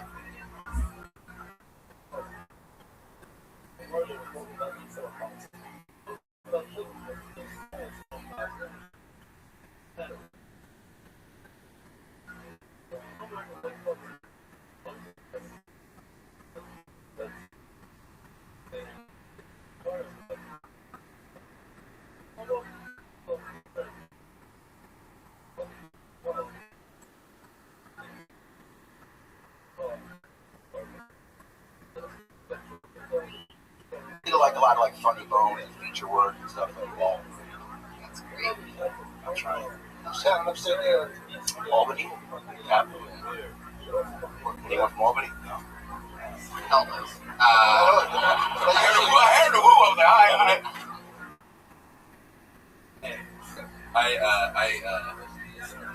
Okay. Yeah. All right. Okay. Very good. Yeah. Very good. You got it? Did you ever do the Hartford Funny Bone? In the mall? No, I did the Syracuse Funny Bone. You ever did the Sylmar Funny Bone? No. This Funny Bone. Are you guys trying to book yourselves at the Funny Bone right now over there? If we say funny bone 5 times, maybe we'll get a spot. David Shine. Did I say that right? Yes. Okay. Says your whole life's on the line on the back of your t-shirt, which actually is true walking around as a black man. You're absolutely right. Jeez, that's not even a joke. It's true. I'm just saying it. His shirt looks very intense. It is busy. Did you wrestle in high school? Yes, I did. Did you wrestle in college? Yes, I did. Holy shit. What weight? 141. Oh my god. Wrestling, you could pretty much kill anybody in this room. Hey man, I told you the other day, I saw you wearing wrestling shoes. I was like, yo man, so you get ring work, man. What the fuck you doing? Remember, you don't remember that? Well, that's if you wrestle with who's wrestling. Well, yeah, of course. But yeah, you don't wrestle. I didn't know, like, I didn't know. Remember the joke about wrestling in high school? As soon as I come, I quit. Listen, wrestling is a fight with rules, okay? It's not a game. Very much. I agree. That's why 90% of like UFC champions come from like wrestling backgrounds because this is a fucking fight. It's not like two dudes poking each other. Absolutely. I mean, I'm sorry. I'm a big advocate of wrestling. I have to fucking stand up for that shit. If anybody wants to argue with David about that, you can find him out on the sidewalk after the show. Pretty much. I would recommend you do not. Do you ever have to use it off the mat? Yeah, because like shit starts and then you shoot low. Nah, I'm just really like goofy and like long and lanky. It is hilarious what happens if you've ever seen anyone get in a fight with a wrestler. You think that you're a pussy. You know, all of a sudden, like, some idiot starting shit, like, puts their hands up like this or something, and then you're in the air? Gone. You're in the air, yeah. And then they're on their back, and then they're on top, just absolutely punching everything. Yeah. That's fun. What was the fight that you got into? What was that about? Yeah, so I got kicked out of this club, I guess. I don't know. I don't even know it was a long time ago, but I got dragged out, like, I got, like, thrown out like Jazzy Jeff, like Superman. They threw me out, but they, like, carried me out, and I told the dude, I was like, when you put me down, I want to punch you in the face. And he put me down, and I punched him in the face. And it was a bouncer or whatever, but, like, dude, the guy was, like, huge, like 6'8". You would never thought that would have fought this guy. And he rushed me, and when he rushed me, I just tossed him on his face. So, yeah, even like the other bouncers were like, holy shit! But then they, beat shit out of me after that, but, Yeah. Strength. That's not the part of the story I like to tell, but... Have you fucked with jiu-jitsu yet? Yeah, I mean, believe it or not, if I wasn't a comedian, I'd be an MMA fighter. Like, I went to school with, like, John Jones and shit. Like, that's how I know dreams are true, because, like, I was literally there when it was just a big man in the imagination. Because, like, I'm thinking about doing MMA this summer. And literally 2 years later, holy shit. Like, we had a heart-to-heart. Like, I used to eat lunch with him every day. I used to get the same thing. Fucking potato bread. And potato bread? Yeah, potato bread and boner pills. Were you guys living inside of the Lord of the Rings? Yeah, no. Man, me and him would eat the same meal every day. No, he would eat the same meal every day. Potato bread. He would eat the same meal every day. And he something? Yes. I'm trying to be provocative. Make sure pussy knows. I did hear Pat. He does. I did hear Pat say that under his breath. All right. Well, that's fun, David. One thing I'm How's the love life? Thank you. The love life? I actually just broke up with her after 4 years, so I'm not really worried about it. Wow. So I'm not really. I mean, I haven't really been looking. You know what I mean? I'm fuck bitches, man. Yeah. Money, yeah. Yeah, but now you got. I like groupies though, so I'm signing titties after this. Now you got LA girls, man. You just moved here, and now you can fuck all these LA chicks. Now, I mean, a lot of these LA chicks are like. I mean, I'm not trying to diss anybody, but. Now it's time to find someone to perform on your funny bone. Nothing on that. Did you ever leave it in for a really long time? Nah, I mean, yeah, because I got a lot of dick. So, that was a black joke. It's alternative. Yeah. It's awkward sound, man. You're fucking up. I agree with everything that you said. I completely agree. Anybody else, I would totally disagree with. I really like. Thank you, man. Thank you. So what else is going on? I mean, you're living in Sylmar. You only listen to your GPS. Yeah. You have a roommate up there in Sylmar. Yeah. How's that going for you? I mean, we both sleep on an air mattress. Not the same air mattress. Okay. Right. Yeah. But like, we're like in the same room. Do you look at each other when you sleep? Yeah, like my boys, my boys are like style. They make fun of me. They're like, yo, do you guys wake up in the middle of the night? Like, yo, dog, what are you dreaming about? Like, It's weird. It's weird here because we literally live. I mean, it's one room, but we got like I'm gonna move with us soon. But I just had to get here first. Once I get here, the first step was getting here. So I'm here. So welcome to LA, man. Thank you. Totally. Air mattress. Been there, done that. That's that man is right. That's it. Well, congratulations, David. You have great stage presence, great timing, great jokes. This is, it's awesome when new people move out. It's awesome when people sometimes sign up for the show, and people get to realize that we make fun of people on the show, but it's also doubly rewarding if you listen to the questions we ask you.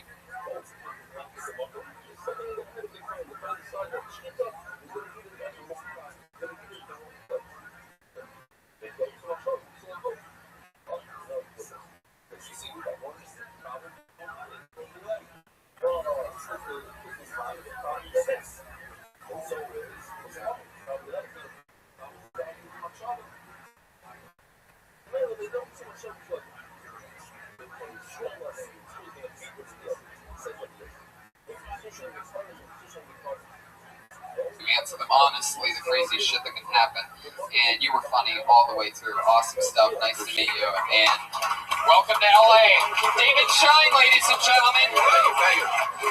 New blood. Fuck yeah, Dom Irera. Shit's going down, Dom. It's all happening, buddy. One show, Tony. I'm doing Australia the last week of October. Where are you going? I'm going to Australia, Brisbane, and Melbourne, the Comedy Store. Oh, the Comedy Store in Sydney. Yeah. I was there in April and I did Perth. Yeah, gold mining town. I remember it from Kill Bill. I love Ireland. I don't like England. So look at the drawing from Ryan J. Ebel. That'll happen during the course of the show that you were at. I have a blank sheet of paper. He drew the episode. This is incredible. There's a cat of the West Hollywood Bear makes an appearance on this one. All these prints are available at RyanJebel.com. Dom, anything you want to promote or anything like that coming up? What's going on? In the November, I'll be doing Philly. Oh, yeah. Bananas. We're doing this thing, this Jim Carrey production for Showtime called Vine. It's about when the guy jumped off the Comedy Store. They had a strike. It's all about the 70s. It's fucking hilarious because we all get to wear like sideburns and mullets. Yeah, a bunch of cool people are in it. You, Al Madrigal, Jerron Horton is a writer for it, performer. Eric. Eric. Who do you play? I play this. Are you about to say on this? Like a big, fat, alcoholic, bitter comedian. Don't give away too much. I'm not that bitter. Not a huge stretch. Is this a reality show? Anyway, Pat Reagan, what's coming up for you? Not jack shit. But Writing for Eric Andre. Yeah. Hamid Weinberg's here. Yeah. I'm half Jewish and half Muslim. 72 virgins. I would have done it for 71. You have a Twitter handle or something you want to promote? At half Jewish, half Muslim. Really? No, it's just at Hamid Weinberg. At Muhammad Weinberg. Hamid. AHAMED. Hamid Weinberg. Joel Jimenez is on Twitter at Mostly Sorry. Rookie of the Year on Kill Tony. Anything else you want me to say to the mic? That's it. Thanks. Just happy to be here from Joel Jimenez. We did it. I feel like I'm forgetting something. Thanks. I'll also be a governor's. Governor's in New Jersey, right? New York. Josh Martin helps out with the show. He's on Twitter at Josh Martin Comics. Jamie Burnett got a new t-shirt this weekend. Jamie Burnett's t-shirt. RyanJebel.com. Secret Show Wednesday. Secret Show Wednesday. We're at the LA Podfest in Houston, Texas. We're at that comedy festival that I can't remember the name of. In the end of November. You're a great crowd, by the way. Thank you. Live audience, thank you so much. You did it. Hang out with us on the front patio after the show. We love you. Good night. Follow Dom Irera. Dom Irera. At Dom Irera.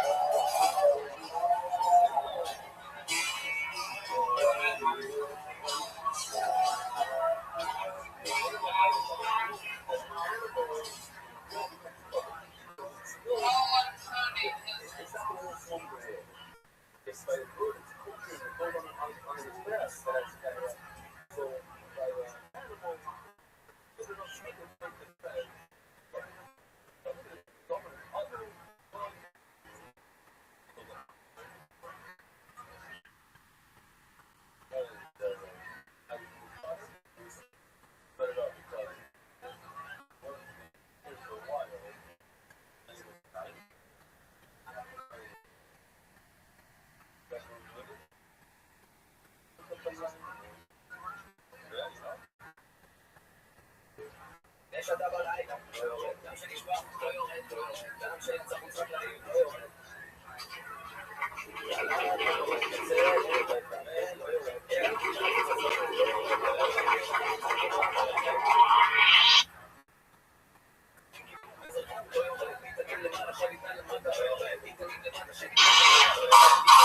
this is Red Band coming to you live from the Road Famous Comedy Store for a brand new episode of Kill Tony. Give it up for Kill Tony, Tony Hinchcliffe.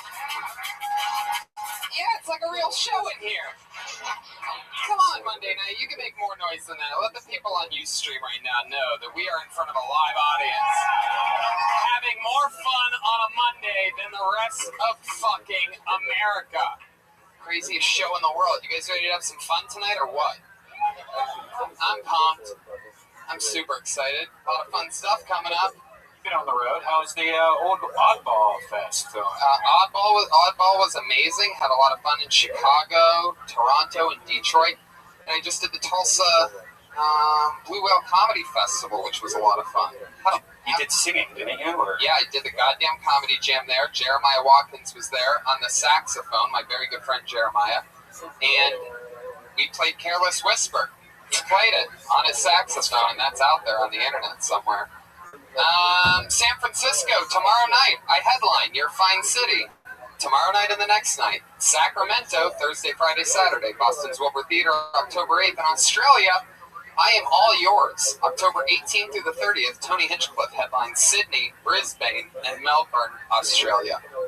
So that's for you listening to the podcast. You don't have to clap at that. That's just, I have to do that so the listeners come see me live. And we're also going to be at the LA Podfest this year. It's September 23rd is the day we're going to do that. We're going to pick out some people from Kill Tony to come with us. So join us if we're going to that podcast festival. Go to lapodfest.com. And the Come and Take It Festival, Kill Tony is also doing live in Houston, Texas, November 20-something. So that's in November. Come and Take It Fest. So if you live in Houston, Texas, just know to Google Come and Take It Fest. And you're going to find out the date before we do. Well, what's the deal with that name, Come and Take It Fest? It sounds weird. Come and take it. Take this comedy. Come and take it. I don't know. There's probably some meaning to it. I didn't ask the oddball people what that meant or the Just for Laughs, their definition on theirs. Anyway, what does it mean? That's another question for you to Google after the show. But believe it or not, we're in the show right now. Wow. It's a weird one. That was deep, bro. Should we bring up the band? Sure. All right. Before we bring up the guests, let's bring up the Kill Tony band. You know them. You love them. It's Reagan Watkins and Joel Jimenez.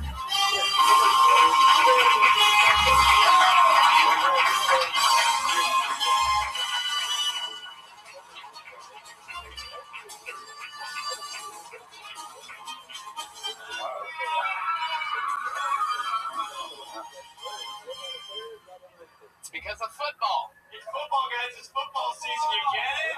It's the football. You get it, you retards? It's the football song.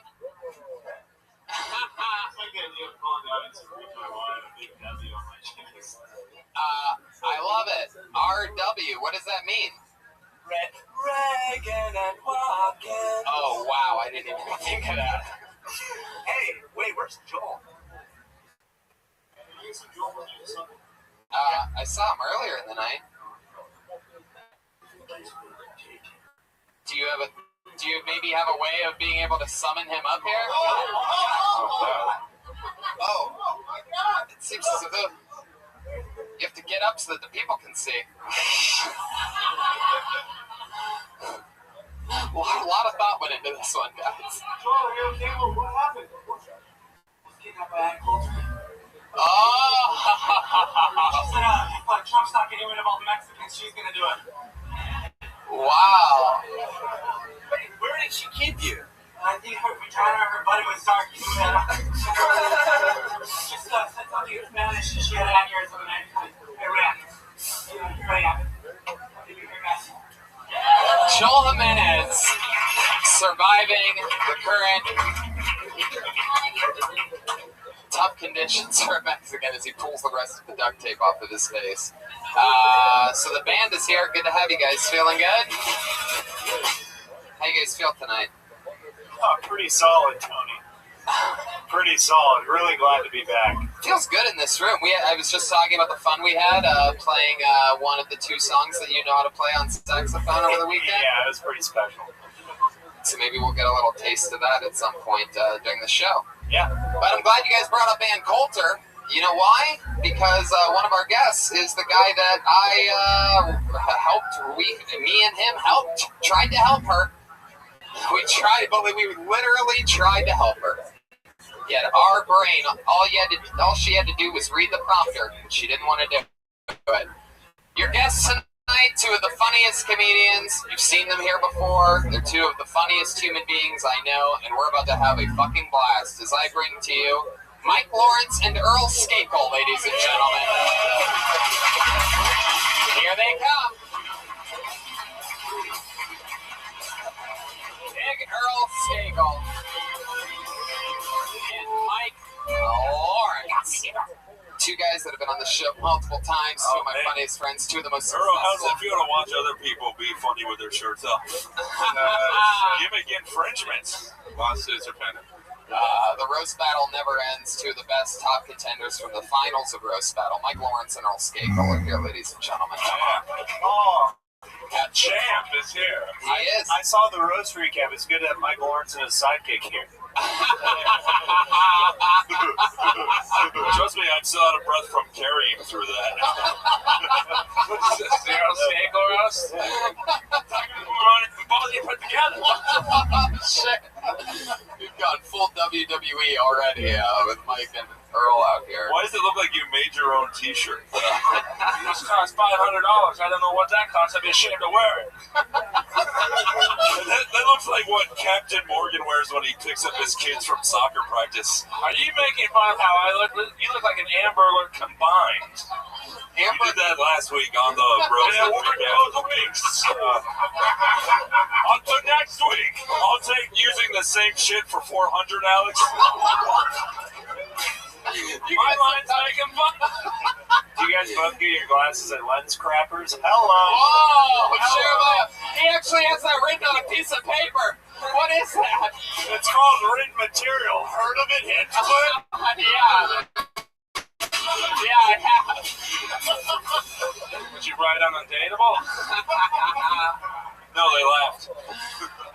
Wow, well, here you go. This is the type of fun you're in for. We're taking shots at each other like crazy, and unfortunately for a lot of comedians, they signed up for tonight's show. They have the opportunity to do 60 seconds, and then after that uninterrupted 60 seconds, uninterrupted being the key there from everybody. Then we talk to them about anything in the world. Maybe we find out more stuff about their personal lives, other things they could talk about on stage. Maybe we punch up what we heard, something. We just get a vibe from them after seeing them do 60 seconds. Comedians, you know your time is up and you hear the sound of a kitty. That means wrap it up then, or else you're going to bring up the angry West Hollywood bear. All right, okie doke. Awesome. Wait, was the bear fucking a pig and then decided to eat it? There was like a narrative there. There was a little mouse running around too for some reason. I could tell the mouse sound effect when I hear it. Feel good. You guys ready to get this fucking thing started or what? Oh, yeah. Oh, yeah. Guys, again, I get it. This isn't Saturday, it's Monday. But are you ready to see a goddamn crazy show or what?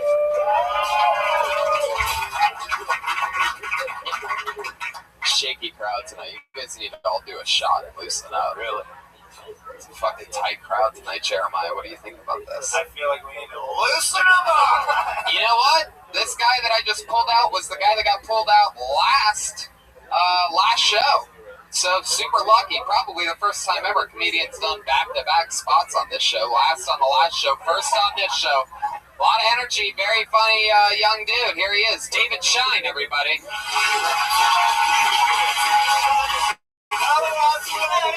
Yeah. What's up, everybody? Whatever, I got a loud voice. I think that it's good to be racist against people in certain situations. Not like racist against people in general because ignorant, but racist against people in certain situations. Like, for example, I went to a Chinese food place to get some food, and the cashier was a white guy. He's like, "Can I help you?" And I was like, "Nah." It's racist, right? But Well, it's racist in a good situation. Like, I'm not gonna let a fucking white guy make my Chinese food. They can make me a sandwich. White people make great sandwiches. They put like mayonnaise on it and shit. Mwah, delicious. I'm not gonna let a fucking white guy make my Chinese food. I like my Chinese food made the old-fashioned way by Mexicans. Oh my goodness. They put cracker sauce in it and shit. Their whole house smells like oranges. Goddamn. I think that's enough, right? Cool. 46 seconds. If that's it, then that's it. David Shine. Fuck yeah. Will not let a white guy make your Chinese food. That was adorable, Jeremiah. When you can't be funny, just make everybody want to cry for a second. Very good. Anyway, I know you can't be funny. I meant that like in a good way. That's so much our life. Yeah, I gotcha. Well, I knew David in New York, where those broad generalizations didn't work as well.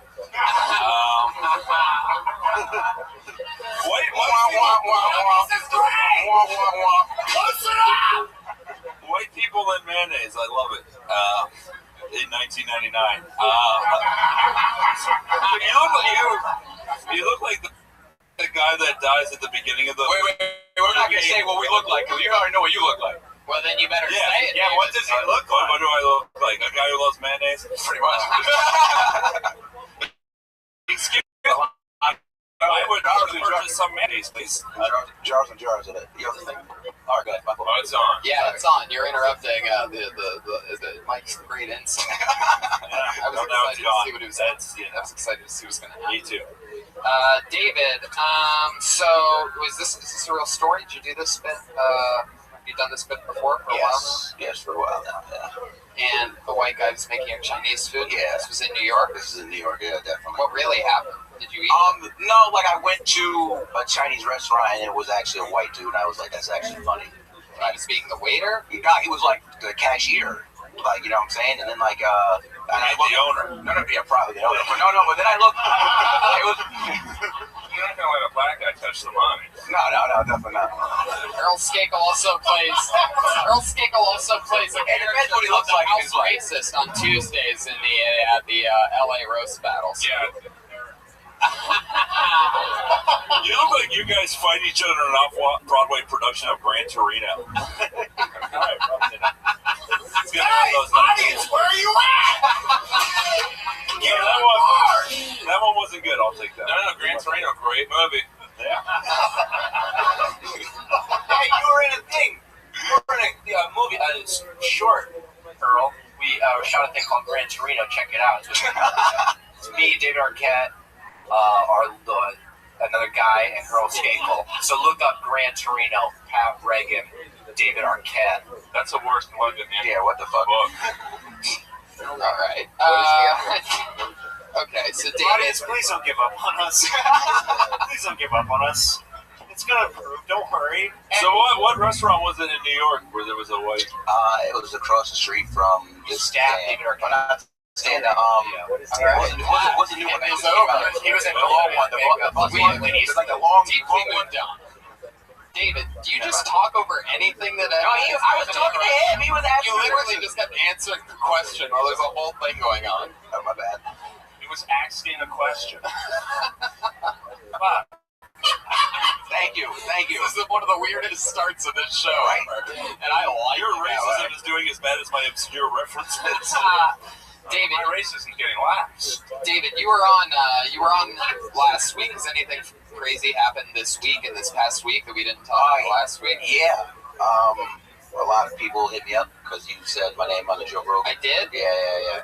Wow, you can't believe you mentioned me on the Joe Rogan podcast. A lot of people were talking about me and shit. That's it. I was giving an example of what can happen on Kiltony, and I was there the day after. Yeah. On Tuesday. Much appreciated. Anything else interesting happened that's actually interesting? Yeah, man, my life changed.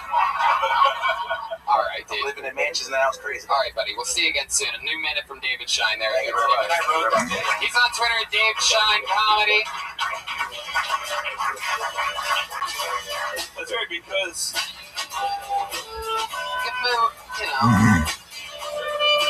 There you go. Another little sample. That's so awesome because you talked about him on Kiltony. He got to do Kiltony again. Well, what a real... The random luck of the bucket on that one. All right, I've pulled another name out of the bucket. We know her. She's been on a couple times. Put your hands together for Nicole Buchanan, ladies and gentlemen. Here we go.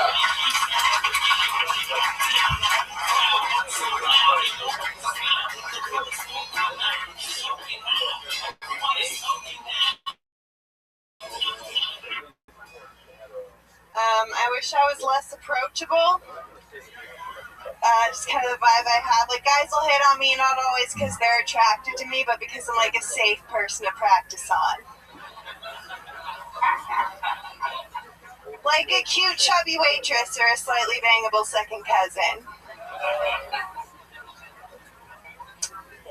My eyes don't really open all the way. Thank you. Some people call it like sleepy eyes or bedroom eyes, but mostly just looks like I'm on something. And people told me that all the time growing up. They were like, you look like a pothead. And I was like, I don't know what that means. I'm 8 years old. I get nervous going into interviews that people are going to think I'm high, so I go in extra alert, like, hey, how are you? That way, instead of thinking I'm like a lazy pothead, they think I'm the much more productive crackhead. That should be a minute, right? No? Yeah. That is exactly a minute right there.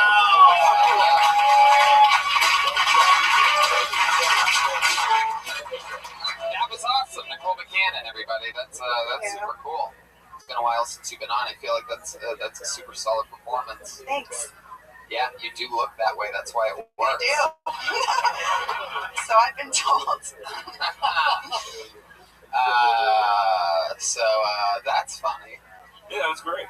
Thanks. I mean, that's part of like comedy is making fun of yourself in the way that other people see you first. Yeah. Yeah. Yeah. Totally. I'm good at making fun of myself. How long can you do that for? How long can I make fun of myself? Yeah. I do it in my head all the time. I'm like really mean to myself. 4 hours a day.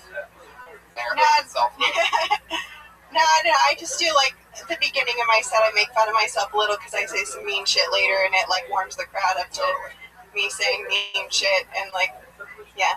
So do it for a few minutes, and then I stop. I'm not gonna make fun of myself the whole set. What do you do for work? Right now I'm unemployed. I just graduated, so I'm looking for a day job so I can. Political science. I want nothing to do with it. Yeah. I mean, like, all I care about is doing comedy, so I'm just looking for any day job. You do a lot of spots at night? Yeah. Yeah, I try and go every night. That's awesome. How many times do you go up a week? Probably 12 to 14. That's good. Wow, that's awesome. Big girl, anything for Nicole? I thought she was great. I mean, it's hard to be funny that fast a minute in. Funny right off the bat. Self-deprecating. So keep it up. Thank you. It sucks when they're good. It really sucks for us. Like when they're good. Like there's nothing to do. Like that was we literally the three of us narrated what we just saw. Like previously on Joe Tony, you went up, you made fun of yourself, you had good jokes, and we all laughed. Do you want me to do it over? I can bob hard. Shitty and delusional. I want someone who has like their own name and avails on their T-shirt. Like. How would you like to do the LA Podfest, this show on September 23rd? I would love to. Boom, there you go, Nicole Buchanan. Breaking news. The first comedian added to September 23rd's Kill Tony live from the LA Podfest. There she goes. Follow her on Twitter at Nicole Buchanan. She just ran off like she won the Price is Right or something like that. Like if you don't run to the car right away, you don't get to keep the spot. At Nicole Buchanan, BEC. All right, come on, someone. I don't know real names. I want like Wackadoodle or someone like drawn. This is a funny bucket. It gives it to you sometimes. All right, Mr. Pickles, come on. I feel like I pulled this name out before, and I don't know. Here we go. Jarrell Benafre.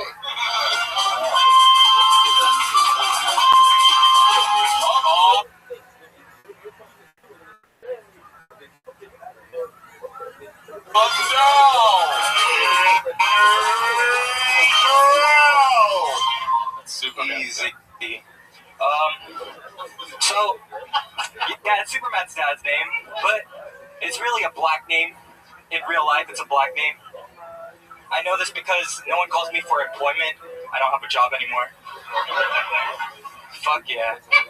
I recently got an eyebrow piercing, so now I look like a Filipino lesbian. That works. Fuck. So, I don't know why, like, non-Asian girls don't like Asian guys. I guess it's like a fetish for them, because, I don't know. But give us a chance, really, because look at your vibrant.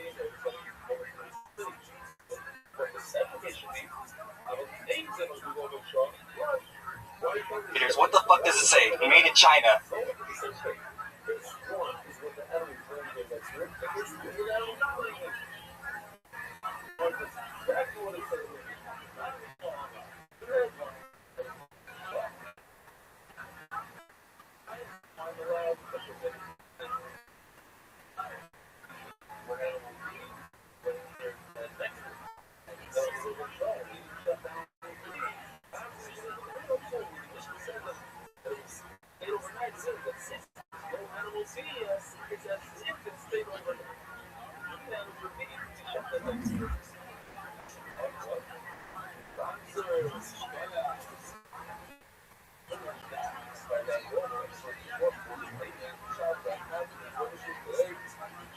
That's right.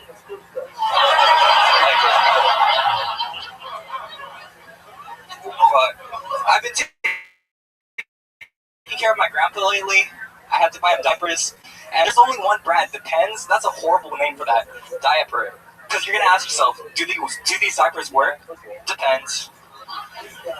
Always closing with one of the worst jokes I've ever heard in my life. I mean, truly one of the worst jokes.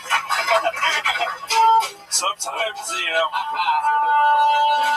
you get what you ask for, so thank God. No, I thought it's sort of good, but there was one thing that was, like, terrifying to me. After every joke, you stared into the audience's souls and were like, you're gonna fucking laugh, right? Because if you don't fucking laugh, I'm gonna do things to your face that I've done to my face. There you go. Yeah, you have like a very intense stage presence. Yeah, it's very, I like the... It's very Pearl Jam's Jeremy. I feel like after every joke, we should just all be standing with blood on our shirts. You're somewhere between the Sklar brothers and the Menendez brothers. I like the way his eyes dart back and forth like a Roy. I'm pretty sure that's just the opiates in his system right now. Allegedly. Have I seen you on Intervention? All right, Jeremiah, question? I liked his delivery a lot because it was like a huge muscular guy like challenged him to a street fight, and then that guy got hit by a truck, and then he would go, "That's right." I liked his delivery too, literally because I'm pretty sure he's my E24 driver. Am I the only one that has that app? All right, it's a great app. Any restaurant delivers. Postmates for you peasants out there. Oh yeah. For you Uber Xers, it's all right. Jarrell, Earl, it was so funny what he said. He just couldn't help himself. So much for the uninterrupted 60 seconds. But I love how you rolled with it. But Earl made an unbelievable point, which is you have the same name as Superman's father. Like, what were your parents? The thing that bothered me was that he was like, but in the real world, it's a black man's name. No, Superman is in the real world, all right? And don't you fucking take that from me. Wow. What's it like having the? Did your parents ever explain that to you? No. Did you ever ask them? Have you ever talked to your parents before about anything? I actually sent him in a rocket ship as the Philippines exploded. Make it across the ocean, Jarrell. You really do look like the drug dealer to the surf ninjas. That is a brilliant reference. I love that one. Jarrell, what do you do for work? I actually work at Target. Wow, what Target? It's in Moreno Valley. It's like near Riverside. It's super far.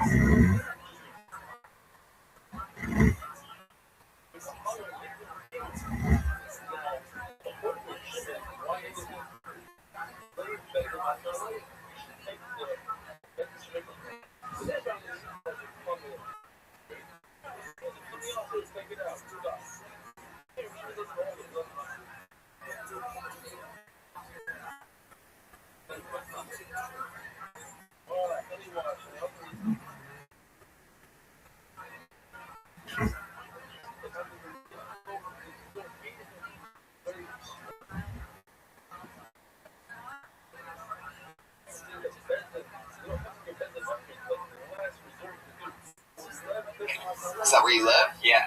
Wow. He works at Target, and yet the last jokes missed the mark. Joel Amanda is on the percussion. All right, Jarrell. How long have you been working at the Target? For 3 years now. You have a girlfriend? Now I do. Now you do? Yeah, because last time I was on the show, that Target job that put. No. After 3 years in the Target business. Last time I was on the show, I got off a 4-year relationship. Oh, really? Yeah. And then I did some yo-yo shit. Some amazing shit. I asked you if you have any special skills, and you said that you like to yo-yo. I asked you if you had a yo-yo on you in a joke fashion, and the answer was yes. Do you have it on you right now? Yeah. Would you be willing to do another yo-yo trick? Yeah. Wow, he just looked at the ceiling for you podcast listeners. And here we go. A yo-yo trick live on Kill Tony. Hurry up, Jarrell. You don't have 60 seconds for this one. Oh shit, here we go.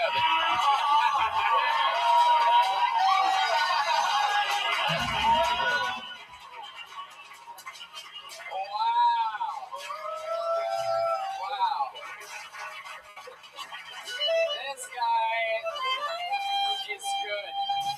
For you podcast listeners, he just did the type of yo-yoing you can only expect from a guy that's been working at Target for 3 years. It's very impressive. I just imagine the Target manager going, "Quit yo-yoing around," and you go like, "One day I'll escape this Target and show them my yo-yo skills.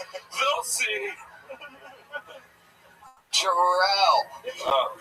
Man, so you have a new girl you've been seeing? Yeah, but she was my old girlfriend from before. Oh, you went back to the girl that you were with for 4 years? No, before her. Wow, going way back. Whoa. How did this happen? Honestly, I think it's because I took her to Hawaii, to be honest. You took her to Hawaii? Wow. On a Target salary? 3 years, every day, wearing the red collared shirt, steaming it before my shift.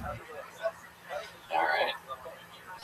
I just got into comedy to support my yo-yo skills. How'd you learn to yo-yo? When did you do that? How old were you? YouTube videos. I was like, YouTube videos? You learned yo-yo YouTube videos? Dude, I bought a yo-yo book in my age day.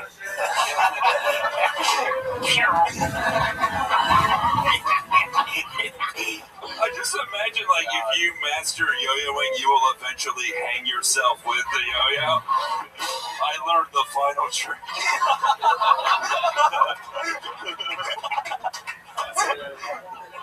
So that's interesting to me, going back to a girl that you were with 4 years before. Does that sort of feel weird to you? yes. Do you miss like the girlfriend you just broke up with? Like, do you think you're gonna go like Back to the Future? Are you just doing a rotation here? See, what happened was he pushed the girl away, and then on a string it came suddenly back to him. Mike motherfucking Lawrence is live on Kill Tony. Who was walking the dog? That's what I was. Philosophically. Why walk it when you can eat it? Whoa! We got some Asian references up in here. Can I just say, if Earl doesn't make that joke, you should. I was about to. He made me to the punch. Always you. All right, well, Jarrell, that's cool beans, man. It was nice meeting you. You started okay, and then you fizzled off terribly. Like, when you wrote that Depends joke, you literally thought, like, wow, Depends, the only adult diaper. The name of the product is literally Depends. He probably was stocking Depends at Target. It's like, I'm inspired by my daily life. It wasn't done yet, but I got the meow, you know? It was probably bad anyway, so fuck it. Why would you say that? Because I was going to say, like, always, that's a good name for the pads. Oh, you're right. Wow. Yeah. All right. Jarrell, how do you say your last name? Binasfrey. Binasfrey. Yeah. It's like a whole different name. Yeah. And Ben Asprey. anything else, Jarrell? All right, back to Narcos you go. Jarrell Benasfrey, everybody. His Twitter handle is the word Facebook for some reason. Just masturbated. Fuck yeah. Here we go. Already pulled another name out of the bucket. This isn't fair because that's not on the legal paper. Yeah, I hope this next person is like also a juggler. I don't know if he's just dropping receipts in the bucket, but that's ridiculous. Put your hands together for Steve Lee.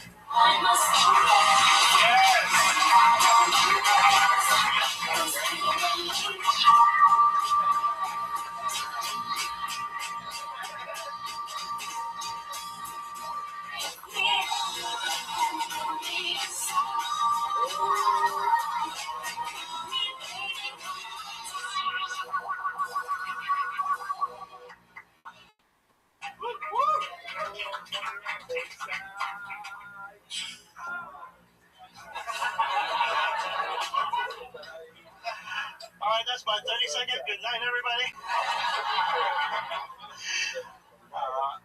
I'm a prop comic, guys. I'm actually not disabled. It's just that all my arms and legs are made in China.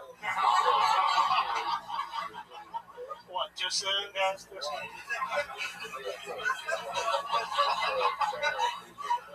When I was a kid, all the bullies, like their lines on me is like, Steve, you got ladies' hands, ladies' hands. I got so upset for years until I discovered masturbation. Sometimes I like to wake up and do a little role play.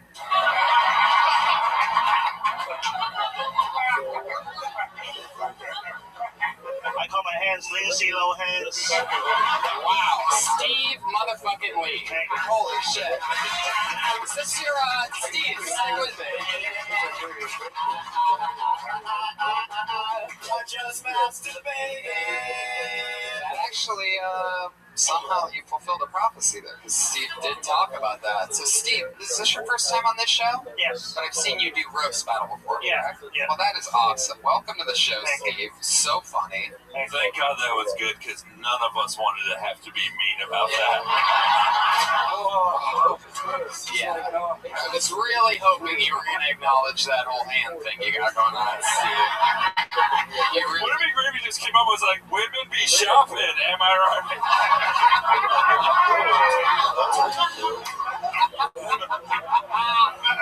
Do you ever put nail polish on it? Do you ever, like...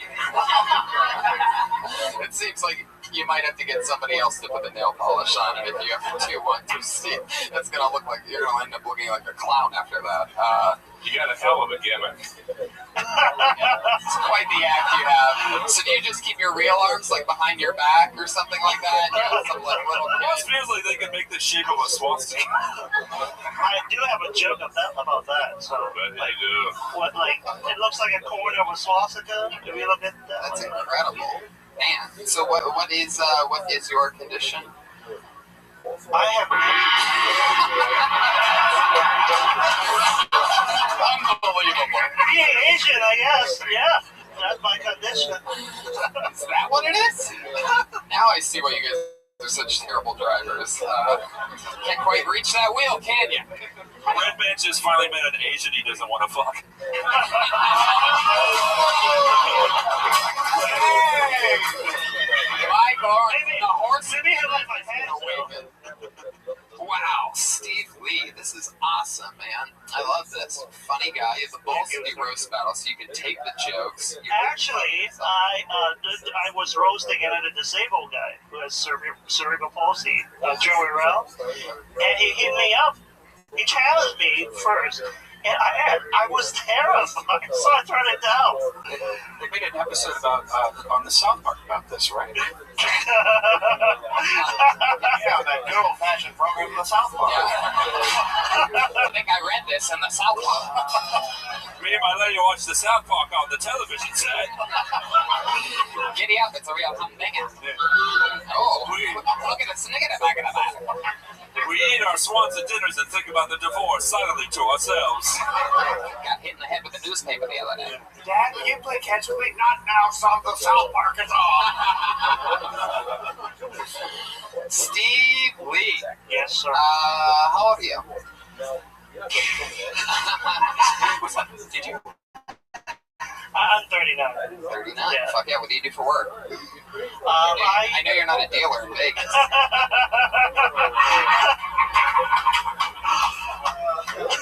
You ain't making pizzas, Can you see a bookie got to him? I used to do video editing and graphic work. So my background is like graphic design, video editing, and I am not very good at it.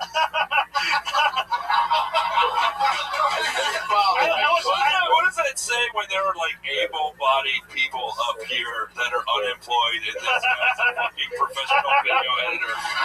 You lazy motherfuckers. So I was in the Bay Area, so I was working with those, the startup company when they make tutorial videos, and my company went down. Maybe, so. What was the name of your company? I'm sorry? What was the name of your company? I don't even remember. There's so many of them, so they're like small little ones here and there. Well, you don't remember the company you work for? Yeah, I don't really give a fuck about them, so. Wow. There you go. Yeah. He's just constantly thinking of the god that hates him. Hell of a juggler, though. You know, when you stand a certain way, you look like two pieces of a Tetris, like going together. And another well-described something from Brian Redman. Tetris, it's my favorite game. You've been playing the Tetris, boy? Steve, what do you like to do for fun? I know it's not yo-yo. Steve busted out a yo-yo right now. My head would explode. His hands are just flopping. All right. Got a little reel there on the hand swapping thing. I know where the line is. I can step on it if I want. Can you play rock, paper, scissors? I'm guessing he can only throw paper. I can't do scissors, so that's my scissors. Wow, you can't do scissors. All right. Steve, it's 2016. This is the closest thing we have to a cyborg. All right. What I love is you're such a killer that when something doesn't hit, you can literally say anything and just get all the benefits as if it killed. It's amazing. That's what happens. I feel the failure though. Yeah. So Steve, give me some answers to what you like to do for fun. Video game. I like Star Wars shit. So Star Wars games. Wow. How do you play video games? I'm genuinely interested. Dance Dance Revolution? On the phone. Yeah, on the phone. I'd love to see your clicker.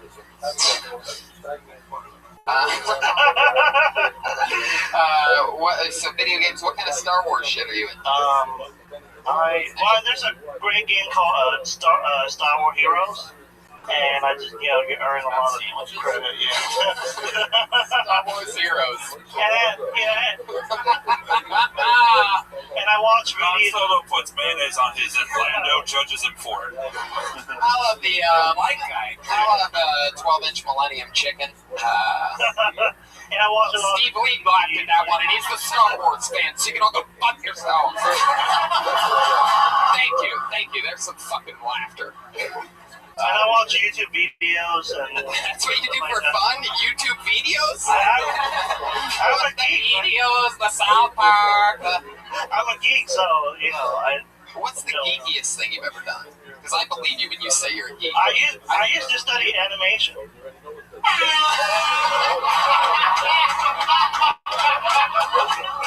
Brian Redman. I dated an animator. I was drawn to her. Hey, that's my boy Patty Reagan, you pieces of shit. Give him more than that. Steve, so you studied animation. You ever hook up with a lady or something like that? well, I mean, actually, there was a point like I hated my job, so I quit and I became a photographer. You started taking pictures? Yeah. Disabled photographer. Disabled photographer? I know, right? That's a genre? No, just a bunch of crooked ass pictures of shoes? Just a bunch of shoes. Dude, every part of your life is a documentary I would never watch. Oh, I loved 45 minutes in when he went to animation school. I love that you're laughing at all this, Steve.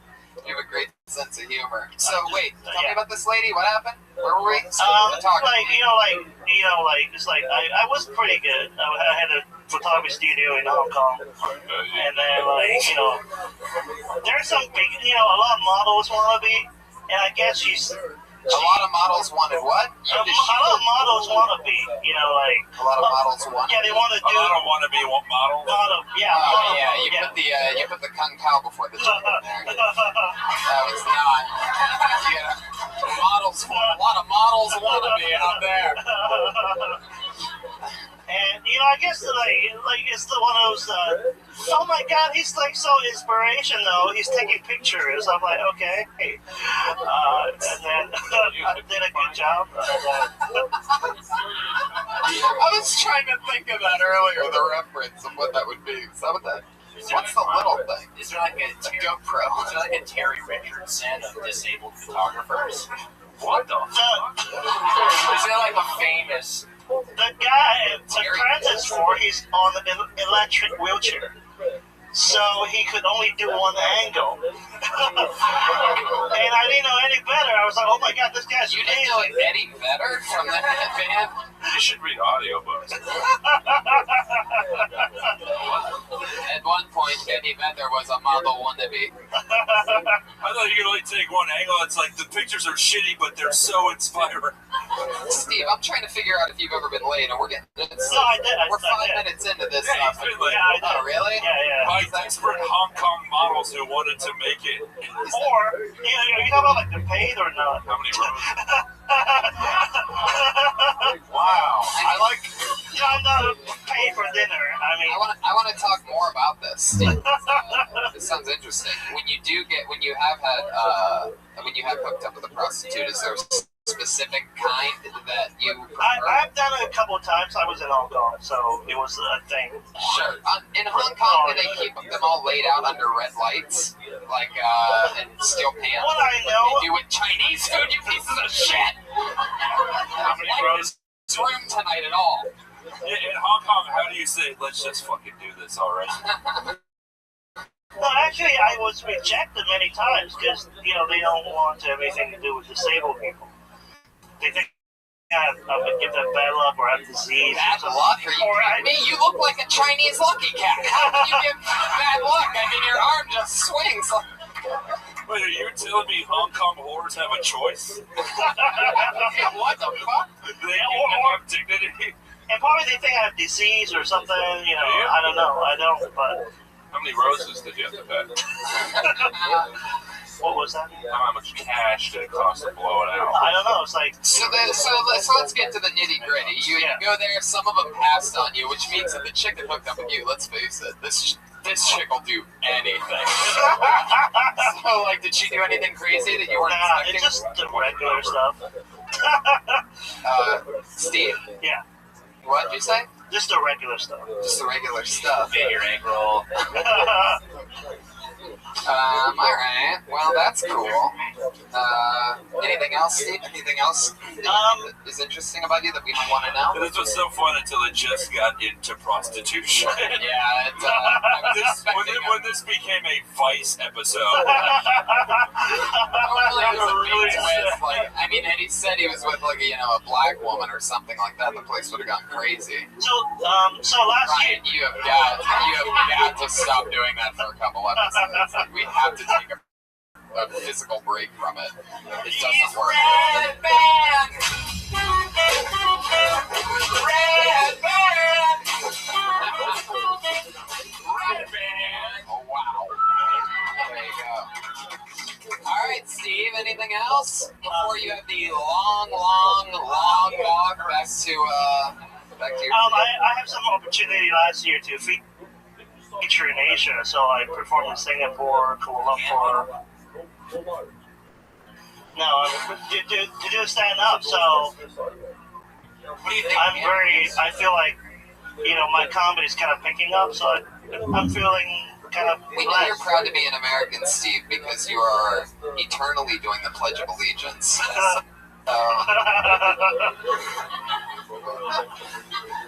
You guys are pussies, man. I'm serious. I do this every Monday, so if you...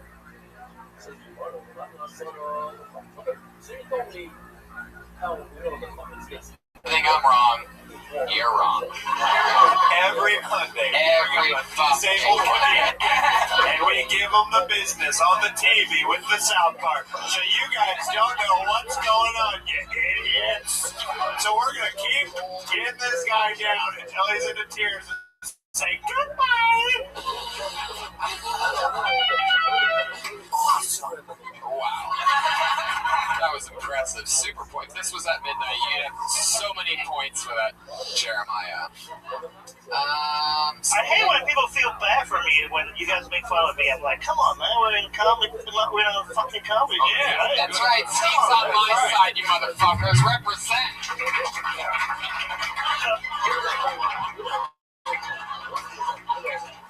That's our gang sign, motherfuckers. Speaking of gangs, are you a crip? Like, very good. That deserved a fucking line. That's another one. Are you a crip? Steve literally just said he wanted it. And then pats the dick? No. But I say judging every individual handy. That's it, I'm stuck there. I can't word the arts of a puppet. It's something that was learned from another place. How can I get these earnings? What is the heck is? Why is there a lot of the heck? There, just as a vision pencil. The stella that's over to the right, which is the color style. What has to be one that's already each one. So I haven't done it really. So how are we going to take the college spot? Somebody says teach from there, the college spot.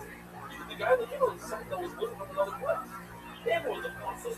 But then I had to make college spot that little bit about. I'm teaching you guys. But I live from English.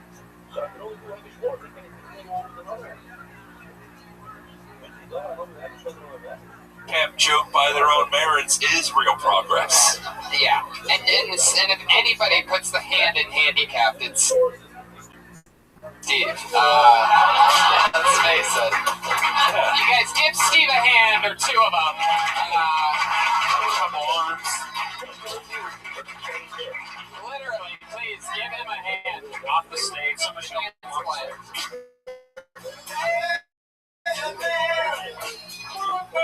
Steve Lee's about to. Oh, he's about to crowd surf.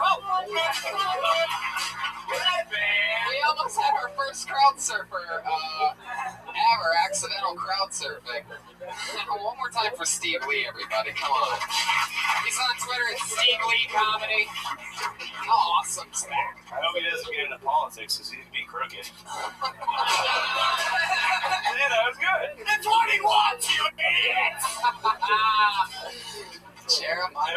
Every Hong Kong whore he's with has to make fun of him the whole time. Like, that's part of it. Say I look like a dinosaur. Oh, I think I fucked T-Rex last night. That was the weirdest Asian voice ever. That was like an Asian voice, but also a Jewish one. Oh, I look like I fucked a T-Rex. My hands are so moist. Oh my god, is that what I sounded like? Alright, I pulled a name out of the bucket. This looks like a new name. Put your hands together for Daryl Williams. Here we go.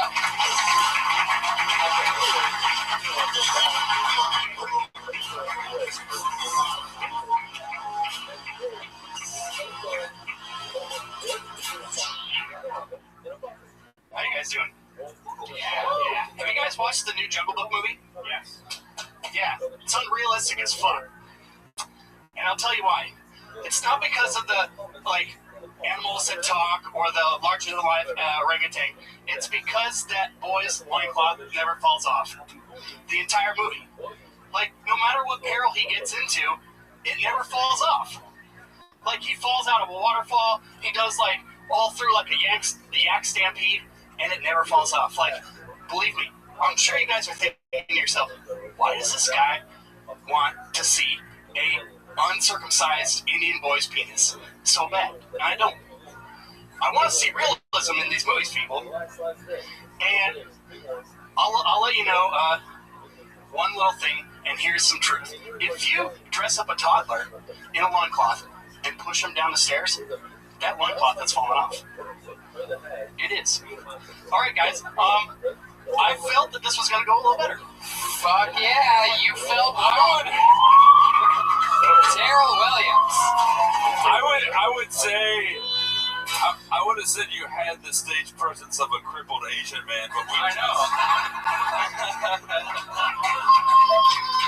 saw one come up here and do amazing. Like, you literally can watch it now and go, what do I have that he doesn't besides functional motor skills? I know, I need to follow that guy some more. Punchlines. That was bad. So you were in the Jungle Book. Yeah. For the boys' loincloth. You were actually listening? It was me by myself. We're watching the Stampede scene, saying, when am I going to see some dick? Yep. I mean, it feels weird making fun of you because you look like every person that would pay to see me live. I know. He's dressed as Mike Lawrence's fan base. I want to be like you. I like you. I like you. I like you. I won't like you. You know, comedy is about like timing and wit and punchlines. You know, the bare necessities. Hey.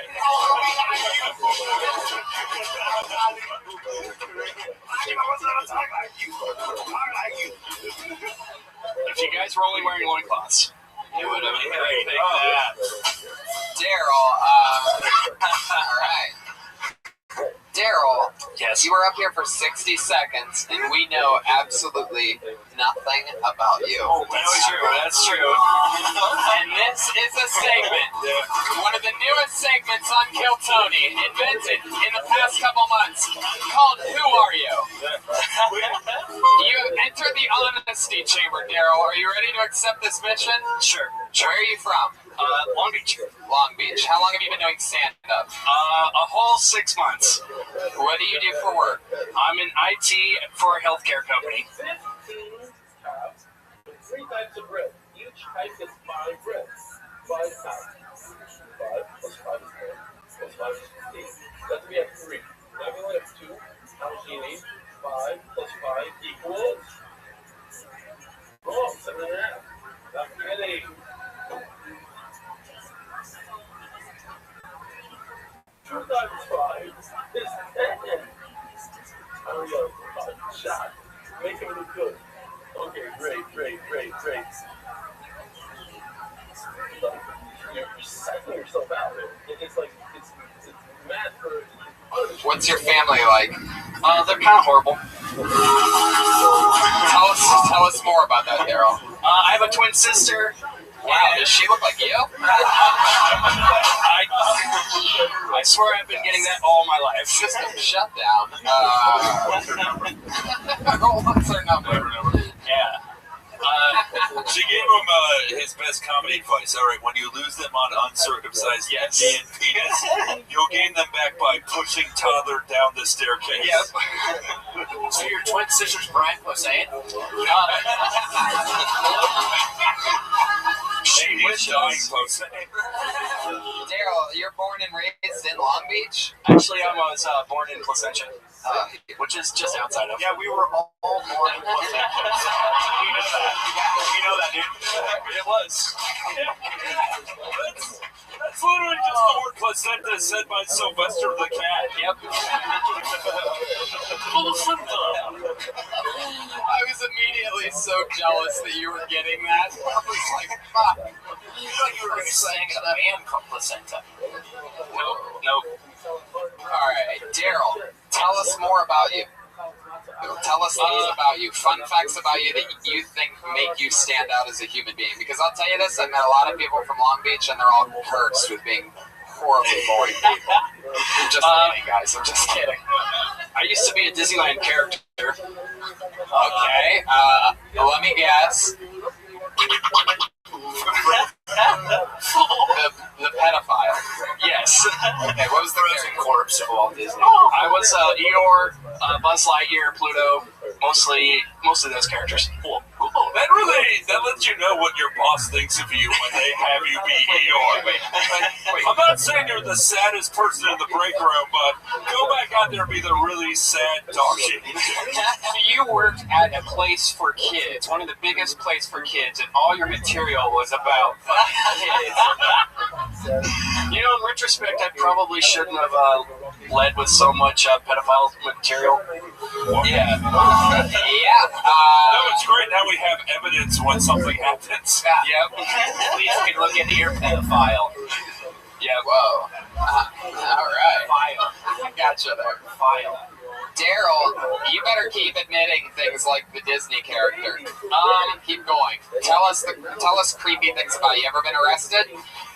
I almost got arrested for accidentally setting fire to a dog. Wait a second. I heard some keywords in there that I find a little shady. One was almost, another was accidentally. Let's hear the shortest version you have of this story.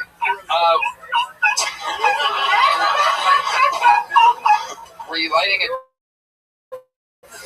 Alright. My friend and I, well, a bunch of our friends, or my friends, were driving home one night, and we saw, it was already a dead dog on the side of the road. You saw a dead dog? Yes.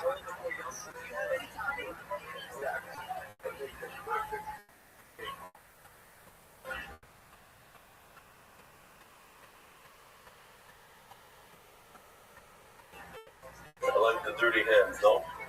A little touch. But we can't get the lips in here. Estelle wine, her voice like Estelle wine.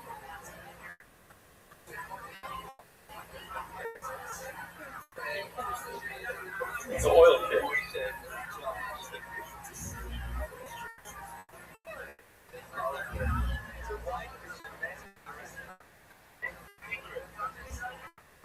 Because you had killed it. No, it was already dead. Why do you hold the microphone like you're singing a Pantera song?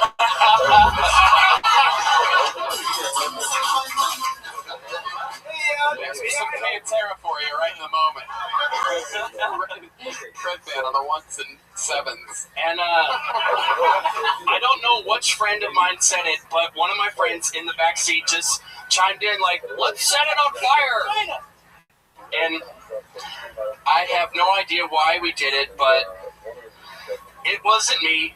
But we stopped. Now you're in big trouble, mister. I know. So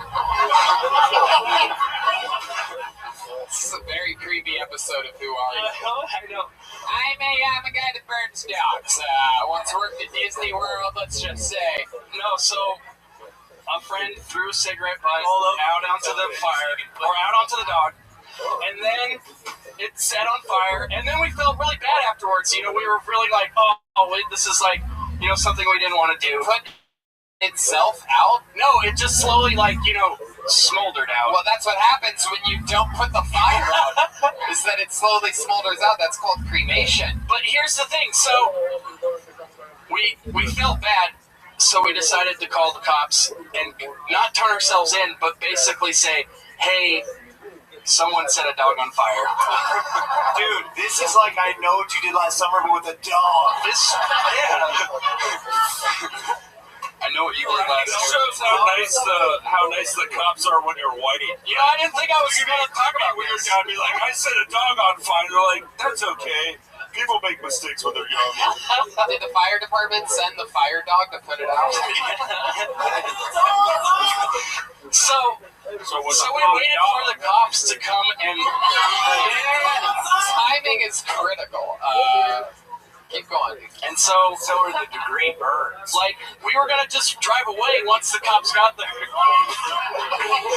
how does this lead to you seeing the Jungle Book by yourself? I once lit a monkey on fire. He was in a loincloth. Can you say monkey anymore? Is that a weird thing? Just so you can say the word? All right, obviously it is. You can't even use that. That question is a weird question. Why would Well, it's a Jungle Book reference. Yeah. Daryl, keep going. So you let the dog on fire. The dog goes out. You call the cops, and you go, "Hey, I think somebody lit a dog on fire." And that's the thing. So as the cops are pulling up, we decide, like, okay, let's get out of here. And my stupid friend decides to just drive like 15 miles just right by the cops. That's what arsonists do. They go by the scene of the crime. He's done this before. We gotta locate your friend. He's a such individual. Well, he's really going to light the stage on fire tonight. Yeah, I know. Wait, so you called the police and just waited there for like 15 minutes for the response time of the cops to come and then changed your mind at the last minute? No, we did. Once they got there, we're like, oh, wait, they're here. We can leave. And then, obviously, since we left so slowly, Obviously, hit the dead dog. safety. It's on fire. I'm telling you, this is not a fun story. But You smiling. Piece of shit. Yeah, you dog burning son of a bitch. So let's get into it, Daryl. So the cops obviously pull us over because they're like, yep, obviously it's them. And since Obviously, it's the Satanists in the Camry from 1988. and we just lie our ass off basically for like 2 hours. 2 hours. And they don't have enough evidence, or they don't know, like, it's like they know we did it, but since none of us are like fessing up to it, they can't charge us for it. So they're basically like, we know you boys are doing, like, we know you boys have did it, but, you know, get on out of here. Wow, it's just they did that voice in Long Beach. Hey, get on out of here now. We all make a mistake from time to time. They do. They do. This is one of those days. He lives in the swamps of Long Beach. Yeah. I get about you. I never burned a dog when I was a kid. My voice gets more racist with every single word. And there was an old cop and a young cop, and yeah, the old cop definitely had like a southern drawl. What color was the dog that you lit on fire? Was it? Was it? Before or after? Do you remember the The cops are the ones who killed him. The cops go, Shot right in the head 4 times. There was a gun on top of the dog. Right? Dog's in a hoodie. The bag of Skittles is right there. Brian actually has a sound effect for dogs getting shot somehow. So. All right. Where's that monkey coming from? This show is off its hinges. No, yeah. That story was the opposite of a fun yo-yo trick. I think a police dog shot it. I have one question about this dog. Yeah, go ahead. Officer Pat Reagan. What? How did you light the dog? That was actually going to be one of my next questions. Well, my friend had. Fucking friends do you have? Yeah. Believe me, I don't hang out with these guys still. Anymore. Right. Stop acting like that's your choice. Yeah. I feel like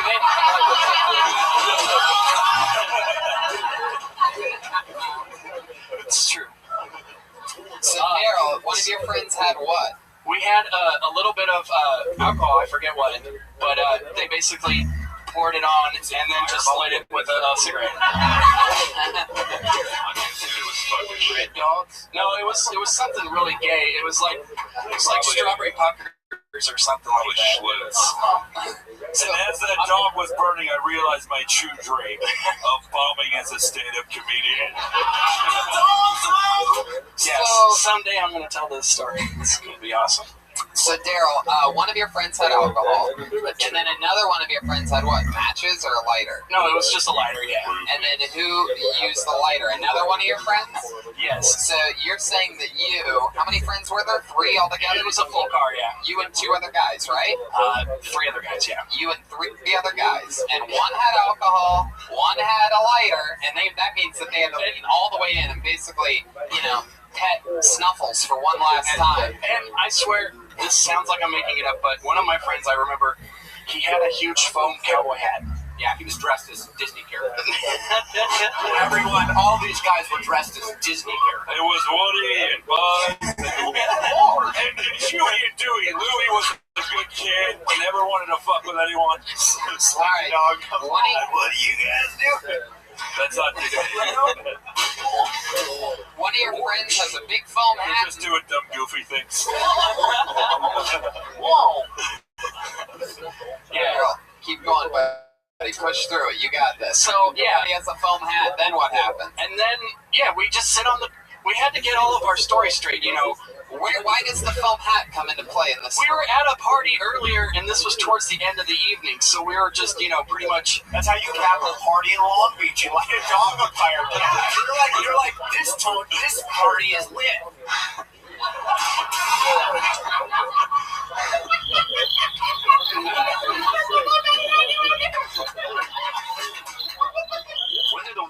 Actually, this is when I lived in Placentia, and it was funny because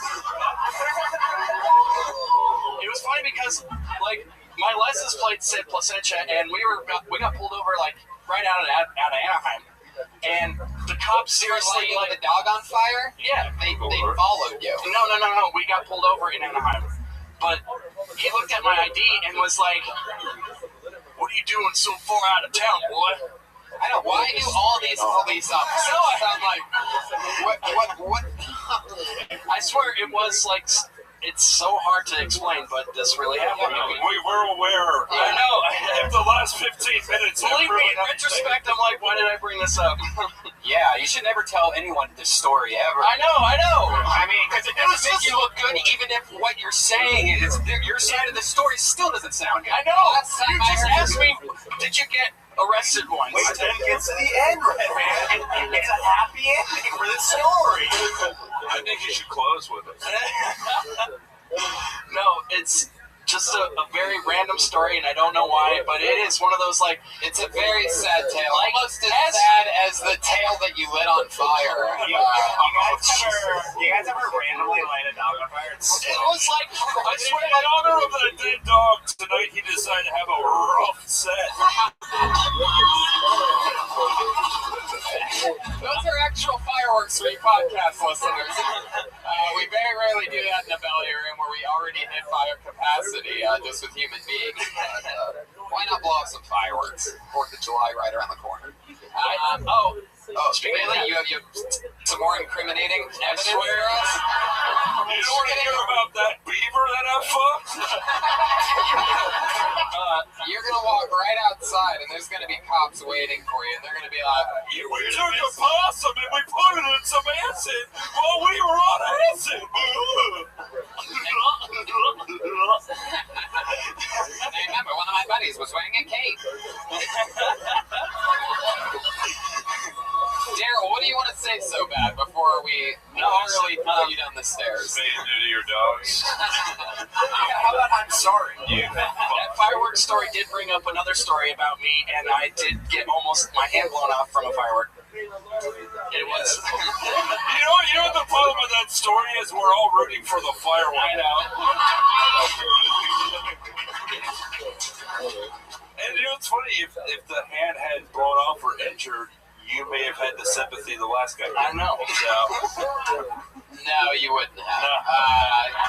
Put together an actual thing and a whole delivery system. Daryl, pretty amazing that not only his material was creepy as fuck, but that story was creepy as fuck. I didn't. Brian, when is the LA? A guy went over the ocean those days and he put a boat. 50-50. You're gonna come out alive. Comes out on the other side of the ocean. He has to bring it back. So the treasure is a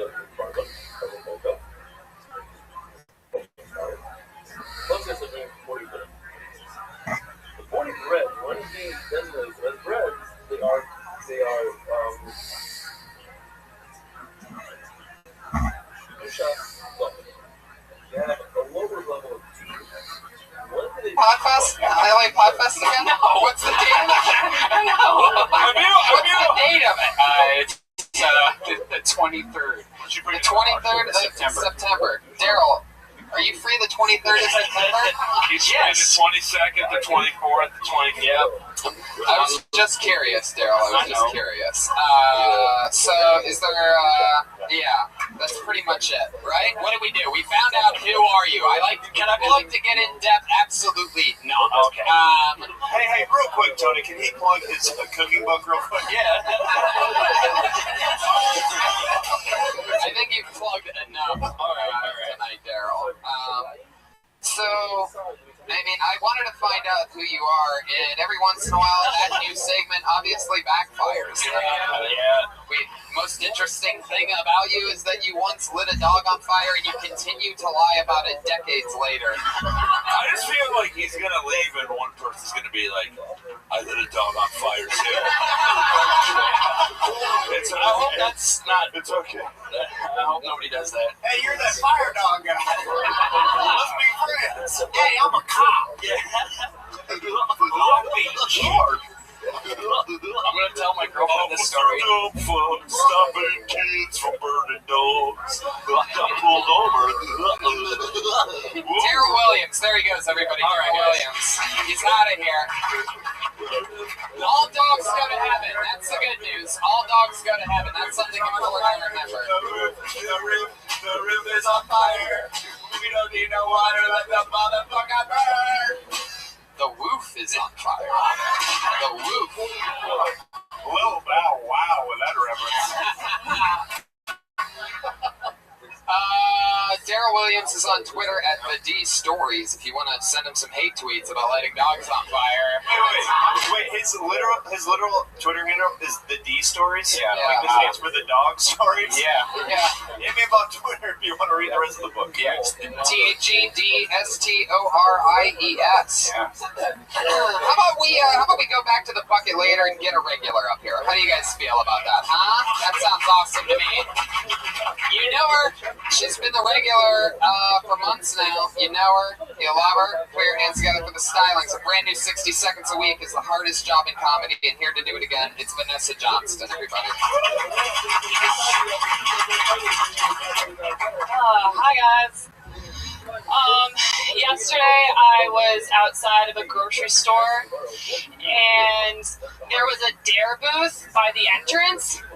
You know, the don't do drugs, that booth. They were daring people to donate money. And I was like, listen, the DARE program I took in school taught me to just say no. So, that program is so stupid, right? Like, it's so dumb. First, they hand out brochures to students in classrooms. They're like, this is DARE. No one under the age of 45 has ever finished reading a brochure. Like, ever. Second, they have a super friendly lion as their mascot. I've never been in a situation around drugs and been like, no, dude, that one lion told me not to. They need to have a better mascot, like a crap baby. So you guys aren't on board with this DARE stuff. They're like, we weren't on board in school, we're not on board now. There you go. A new minute. It's not always easy. I think people are a little bit numb right now to be able to listen to DARE. Is that really still a thing? Yeah, I know, right? I was like, what? I mean, that was really big when I was a kid, but I haven't heard much of it. That might be some truth to your last statement that we didn't care about it and probably don't care about it.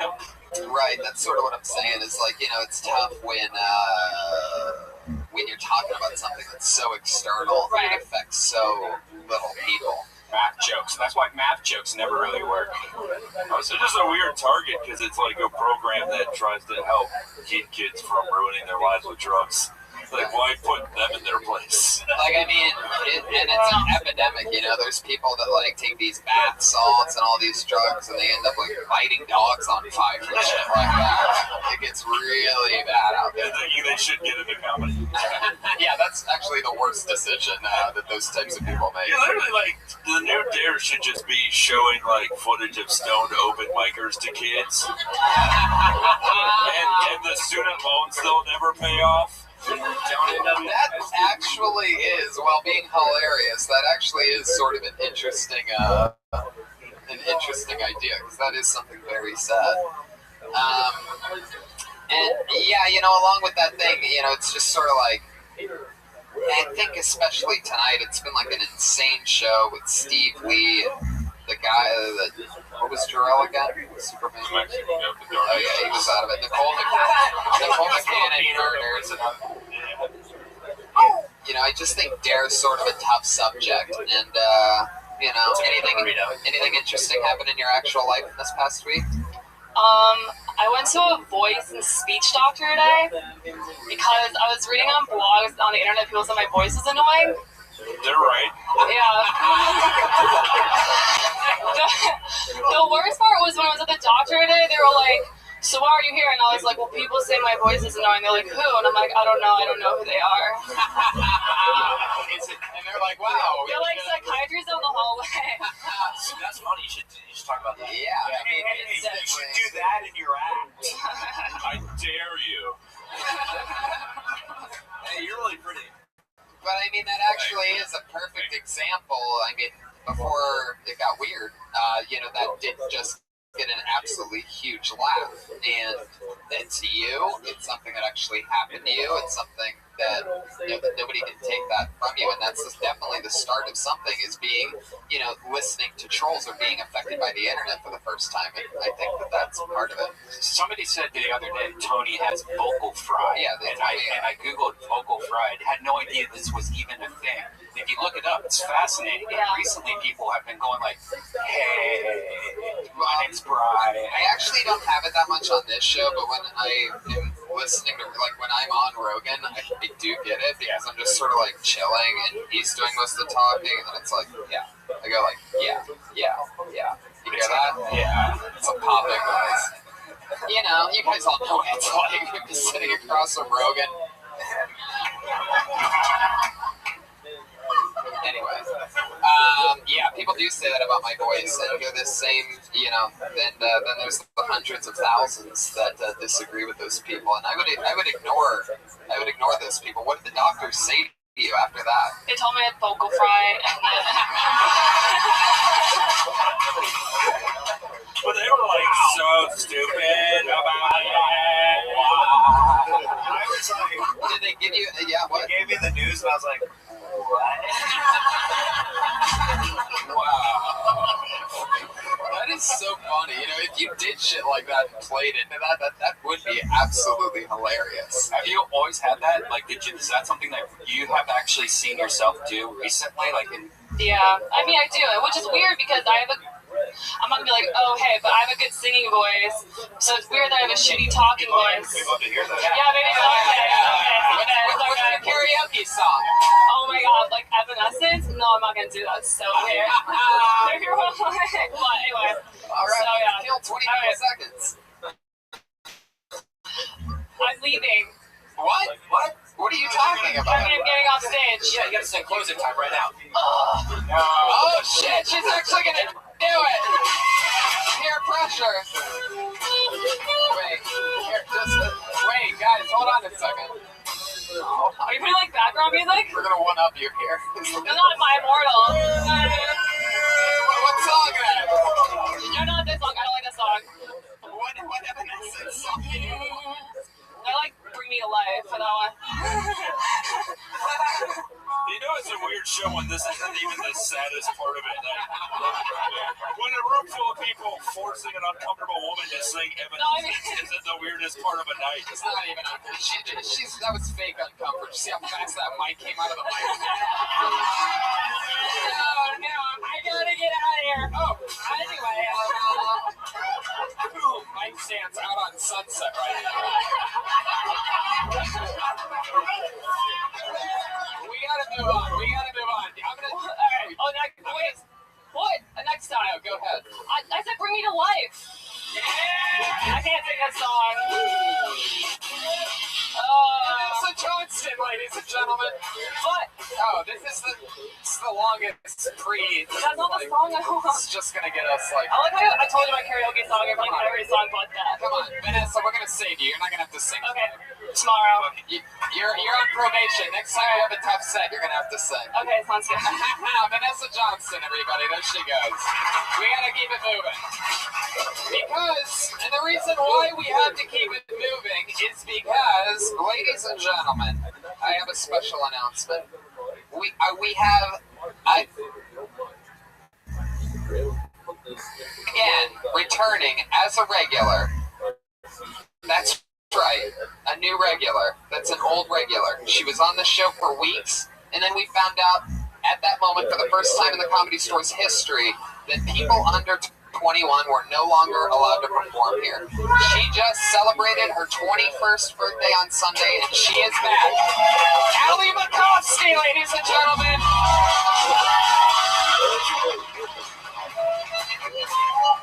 Thank you.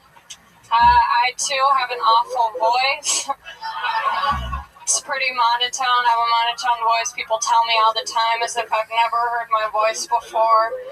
It sucks having this voice. Like, I can't give compliments anymore because anytime I give someone a genuine compliment, it just sounds like I'm mocking them. I'll be like, hey, cool hat.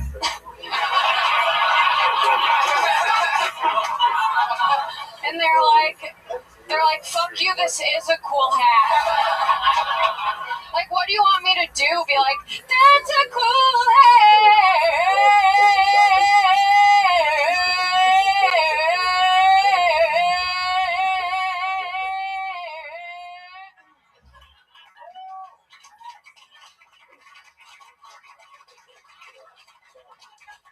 That's just not me. That's it, thank you. That is exactly a minute. Holy shit, she is back. Allie Makovsky, the beast from the Middle East. Hey, Tony, did she literally just take all the notes that you just gave Vanessa? Yeah, she really did. She actually did. I'm going to beat her in the punch before next week. I'm gonna sing right now. The whole time you're like, she better not fucking sing. This is my moment. I bet Vanessa in the back was just thinking that big. Yeah, that's what I love. That's amazing too. You gotta have two regulars that they push each other and inspire each The other. whole time I was listening to her set, I was like,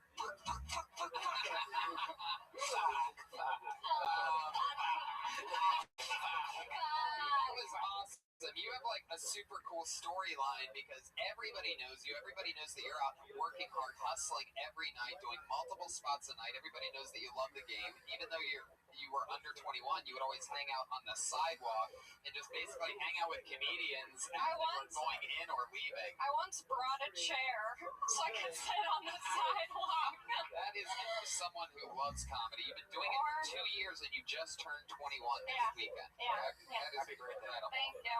Happy birthday to you. Welcome back to the show. I'm so excited to see so many new minutes and talk about them with you. Like, Lawrence, is this your first time seeing Allie Makovsky? I saw her like a year ago. It was good. Yep. You're back in it. Okay, cool. Sweet. No, I thought it was good. That is huge praise for Mike Lawrence. A year ago, it was pretty good. Mike Lawrence did that to me. It's a year that Suicide Squad and Batman vs Superman came out. I don't have joy anymore. All right, it's been gone.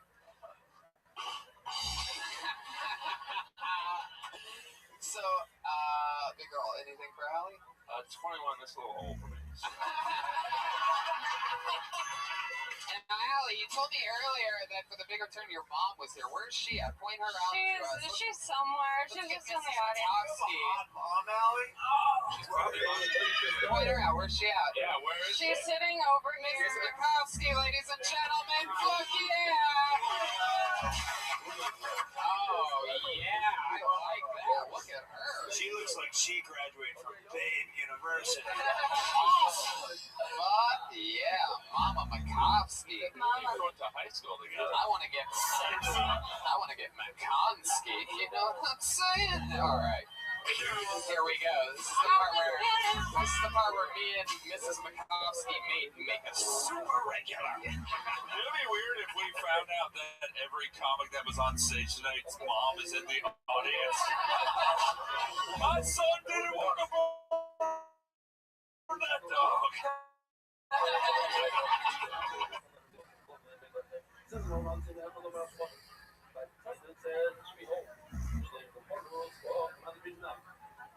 You have a brand. This is you have a brand that's not extreme, but it's real. It's real.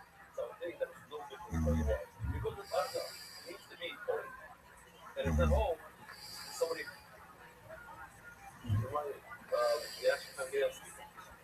you cook bread, it's not considered a shovel. It's hold on to the, let's say you cut the flour. So that's the shovel at the top. Michael, it's been in business. Taking us to school. All right, Allie, I'm so excited about your return. I truly think that you are one of my favorite young comedians, male or female. So I'm super excited to have you back every single week. Thanks so much. Now on. Congratulations. Your regular Allie Makovsky. She's gonna be at the LA Podfest. Vanessa's gonna be at the LA Podfest. Are you gonna be at the LA Podcast Fest? I'm gonna play that. This is definitely a new name. I don't think this is the guy that I think it is. This will be interesting to see what happens here. Put your hands together for Martin Harris. That's not real, is it? Might be.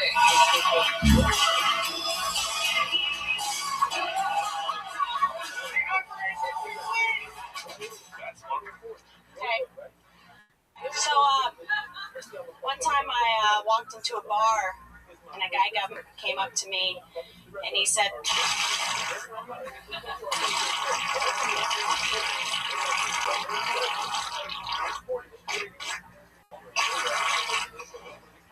I've been getting so hot on the comedy scene that once I was in a Starbucks in Oklahoma and there was a guy standing in front of me. And I don't like to eavesdrop, but I heard him go. I said, hey, that's my material. And he looked at me and I said, but it doesn't go like that. It's more like.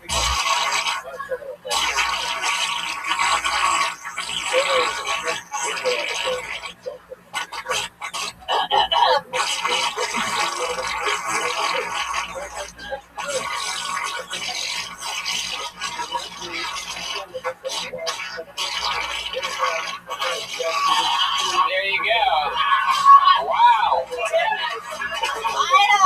Inside baseball, inside baseball, inside baseball, inside baseball. I didn't get to finish the joke. That's why I fucking Finish the joke. All right. He's trying to get his revenge by punishing the podcast listeners. That's when you spent the whole set saying what we were thinking. Hey, look. I spent a lot of time writing that joke. I spent a lot of time. I spent 3 years So you want to be an actress? of my best stuff. Martin, how long have you been on stand? And I've been Am I saying that right, Martin? Martin, yes, Martin Harris. That's my name. Is that really your name? It's my stage name. No idea what's happening. Obviously, we're being pranked. Is that true? I don't know. You know the people out there in the. I know it's hard to believe how good I am. You think it's a prank, This is but it's kind not. of annoying, shitty shit that I'd rather see someone trying and actually be funny be on stage. Yeah, you can go. Thank you, Martin.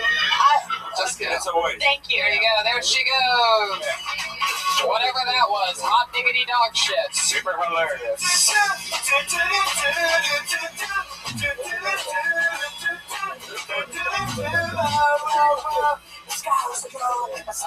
All right. Jesus Christ. He's getting a little bit longer every fucking song. I just want to imagine if she went up stage, someone was like, I book flappers and I can make you a star. Yeah, I don't know what that was or who you are, but that was the worst thing ever, and your instincts were wrong. Produces I thought it was great. I pulled another name out of the bucket. Put your hands together for Chris Wilmoth.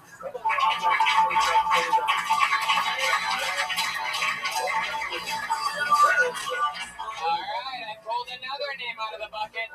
Put your hands together for Wazito Bizarre Ho? Vizito Blizzardo Ho? I'm assuming she's not white. Alright, if you had like graffiti for handwriting, that was you. Bizarre Blizzardo. What are you doing? What are you doing? Four minutes. Are you just gonna freak out until... Okay. Let's try Travis Frazee.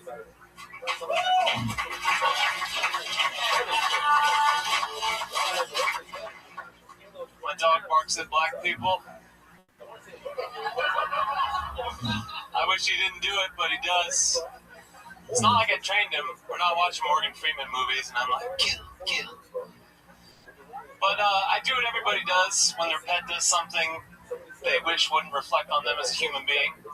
I say, hey, he's never done that before. He's totally done that before. Well, I'm trying to think of something new to say. And you know how, like, some pets can sense seizures and sniff out tumors? I'm gonna start saying that. 'Cause I'd rather have a stranger think they have cancer than think that I am racist. Fuck yeah, Travis Frazee. Am I saying that right? Frazee? Yeah. Hell yeah. Travis, that's cool. How long have you been on stand-up? 9 months. Right. Travis, you right. You bark it back. Whoa, mark it back, people. Anything, guys? We're running out of time here. One word for Travis. Anything for Travis, Earl? Racist. We're in a super hurry. We took too much time. That's why Josh was freaking out. I apologize, Josh. I didn't notice how over time we were. There goes Travis Frazee, 33 on Twitter. Travis Frazee, everybody. There he goes. Ryan J. Ebelt's your house artist. He just drew this during this episode while you were sitting there being lazy assholes. He drew that. If you pointed to the crowd, then they could react. Fuck yeah, there it is. Or timing. RyanJebelt.com. For the Prince and for the Kill Tony poster, young Jamie Vernon on the HD camera back there. This new powerful t-shirt's available at youngjamie.com. Jeremiah Watkins. I'm at Jeremiah Stand Up across social media. Hit me up, people. Patty Reagan. Hey, watch that Gran Torino video. Capital Skickle, Pat Reagan, Adam Hogan. Watch Pat Reagan's show that he writes for the Eric Andre show. Speaking of writing on shows, guess who's nominated for 2 Emmys this week? Mike Lawrence, ladies and gentlemen. Writer for the Amy Schumer show. Writer for Triumph, the insult comic dog. Joe Jimenez at Mosasari. That's right, Earl Skakel. Anything else? At the Mike Lawrence, at Earl Skakel. Anything else you guys want to promote? Inappropriate Earl, fun podcast. I've been on it. I'm going on tour. Find me at my tour dates, MikeLawrenceComedy.com. MikeLawrenceComedy.com. Contact Jake Markovitz for all of your needs for both of us. See you guys later. Bye, live audience. Thank you. Good night.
Hey, this is Red Band coming to you live from the Road Famous Comedy Store for a brand new episode of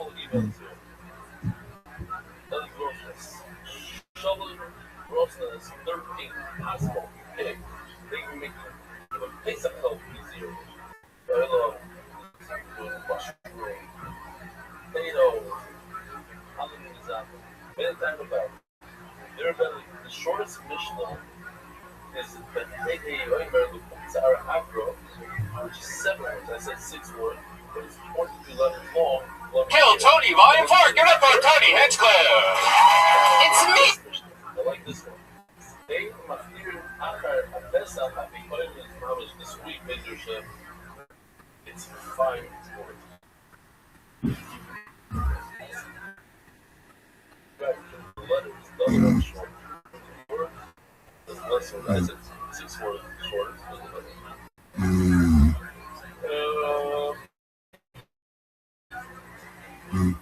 What is that? Everybody! Holy shit! Hi guys, welcome. You guys ready for a crazy Monday night or what? Walking towards me wearing beer cups. Probably not from David's album. And then catches attention saying it shot as he says, I'm listening to Rebellion, picture that. Come on, live audience, you can do better than that. Let them know the hundreds and hundreds on Ustream right now. This is a real fucking live show with a real live audience. Anything can happen. I am super pumped. It's so much fun this week in San Francisco and Sacramento, and now I'm going to Australia and other fun places. Hi, Brian Redband. Brian Redband's here. Hey guys, how's it going? Before I plug my dates, Brian Redband. We got the LA Podfest this week. Yeah, this Friday at 11.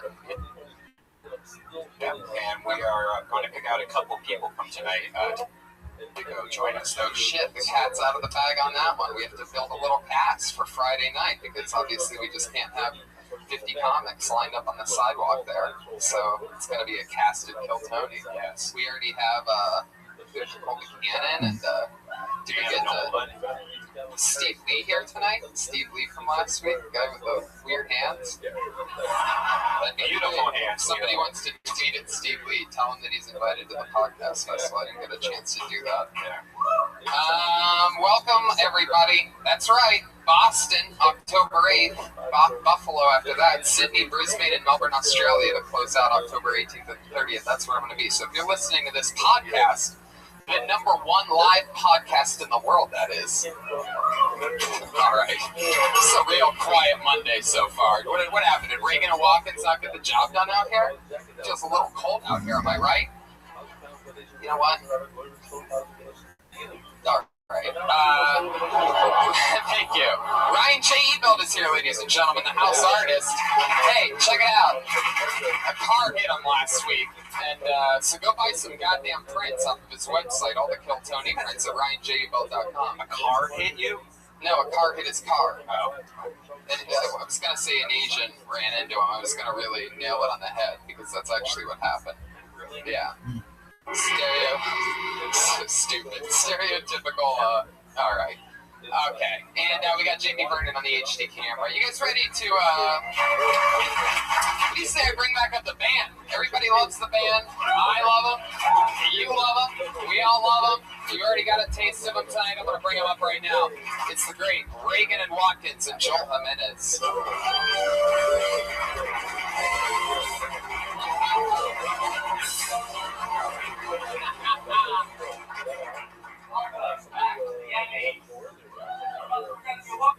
Your best band on the live podcast. Can I get some applause?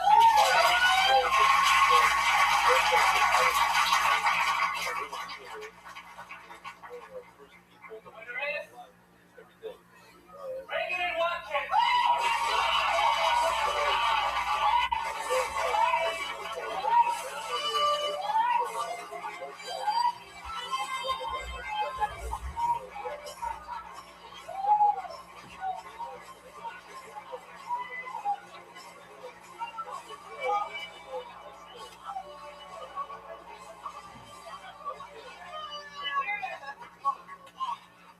We'd like to thank Tony Hinchcliffe and Brian Redband for having us. Thank you so much. Wow. There they are, always with a different topical intro. Little Emmy, little homage to the Emmys there. And closest thing I guess they could get was a golden turkey. A spray-painted gold turkey. It's a golden cock, Tony. Oh, that makes sense. Fuck yeah. Put your hands together for the band, ladies and gentlemen. They're here. We're ready to rock. How you guys feeling? Good? Excited? Feeling great. Me too. Let's just get into it, shall we? You guys ready for tonight's guests, huh? Anybody like guests? I like guests. I like it when a show has good guests. The show always has good guests. This week's no different. Put your hands together for two of the greats. It's Joe Rogan and Russell Peters. What? Holy shit! Holy shit! Yeah! Fuck yeah! Oh, snap! You can hear the belly room crying. We're having so much fun down here. Rogan and Peters, Peters and Rogan. Hi guys, welcome back to the show. We're so happy to be here. Thank you, Antonio. I'm excited about this. You guys see the band's cool intro? How you guys feel about the band? Good stuff. Outstanding. Love it. You hear that, guys? We're endorsed by Joe Rogan now. Before we go any further, was that Pete Tweed? Yeah. Pete's a motherfucker. Yeah, he is. How about a round of applause for Pete, ladies and gentlemen? He's the podcast. For Pete, the criminal. Give it up. Pete, the Schedule 1 drug dealer. I feel like we all talk about on the internet. Why don't I know about this? It's the best pot in the world. It's effective. It's debatable. Well, whatever. Yeah, exactly.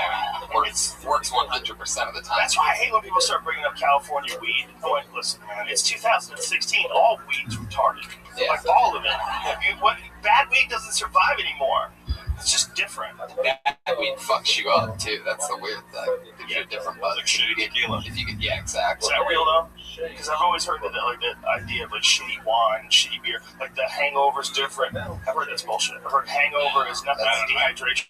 I get the reflux from the shitty stuff. Oh yeah, that's all very real because they make it cheaper. That's sugar. It's like potatoes and shit or whatever. Can I just say I love your iPhone cover? Look at this. What do you got going on here? It's got a ring. Yeah, you like that, It's right? beautiful. I like it. Let's get you a ring, Joey. I like it.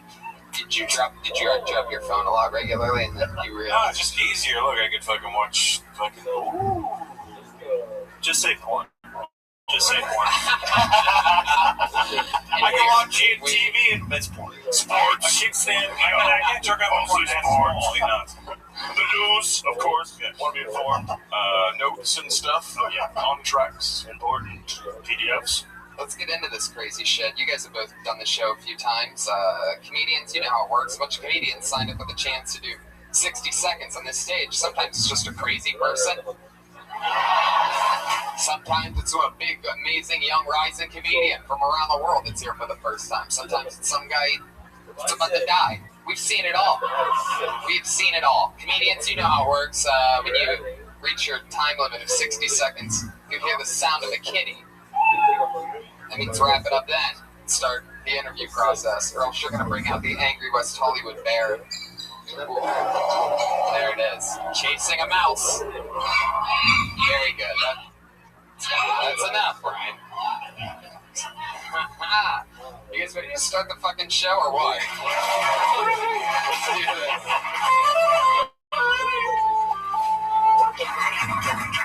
Wow, I like this. Very simple name. Looks like a new name. Warm welcome to Pete Dunne. Pete Dunne. Pete Dunne.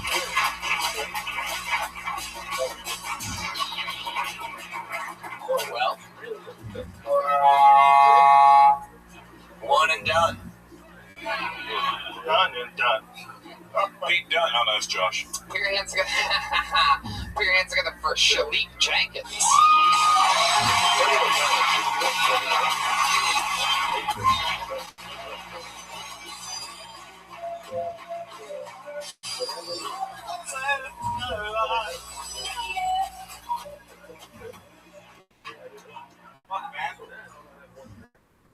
Fuck. I'm doing this shit. Moved in from New York City. It's nice. I like LA so far. Nice place to be. Your people are different. Saw this one white guy had a kale smoothie, walk on this black dude's shoes. Yeezys, they're $2,000. The black dude flipped out, and the white guy goes, "Calm down, brother. They're just sneakers," which is like the trifecta of shit you should never say to any nigga. First off, is calm down. Telling a nigga to calm down is like trying to tell a football college player to stop raping girls. Like, they're still gonna do it, and someone's still gonna get hurt in the end. Brother, I don't think any white person should say brother. Like, it's like fucking a black exploitation film. It's like, calm the fuck down. And they're just sneakers. They're $2,000 sneakers. I feel like if you say calm down, brother, 3 times in the mirror in the dark at night, it's gonna be like a nigga crawling ready to fight you. That's what I feel like. Shelly Jenkins.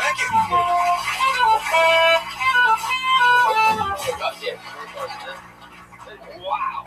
Yeah, we did like 30 minutes of sound check today for what? What was that about? What was that? How do you explain that? This one. You got some good feedback from that. Woo! And so it begins, guys. Shalik, you are in it. Grab the mic, man. We're going to talk to you for a bit. How's it going? Going pretty good. How old are you? How old am I? 22. Why did you repeat the question, Shalik? That's what he would have to do if he was under 21. How old am I? It's 21 or not. It's totally 22. 1 year over the drinking age. Shalik, you going to school right now? Nah. No. Nah. You work? Nah. You don't work? You don't go to school? I might just say coasting, you know, just living off unemployment. How long have you been doing stand-up? 1 year. 1 year. Yeah. How often do you get up? 3 times a night usually. A night? Yeah. Where the fuck are you going? There's no 3 times a night. I'm from New York City, that's why. So I'm trying to do it here 2 times a night, you know. How long have you been in LA? A month now. Wow. Yeah. You liking it? I like it a lot. Yeah, nice weather. Nice What part of New York? Brooklyn. BK all day? Yeah, straight up. Are you West Indian? No. Okay. You looks kind of a racial. I know I do. I always want to know what people are. If he's from Brooklyn, there's a solid chance he's Jamaican. You know what I mean? Is that where you got the cool shirt with the zipper on Yeah, the side? non-functional zipper. Check this shit out. I mean, that is amazing.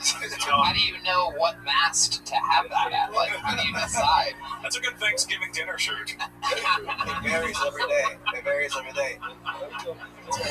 It's a good thing. I'm happy. Time to let the sides up. Looks like I did it again. Tony, Yeah. you know what he looks like to me? He looks like Steve Urkel mid-transition to Stefan.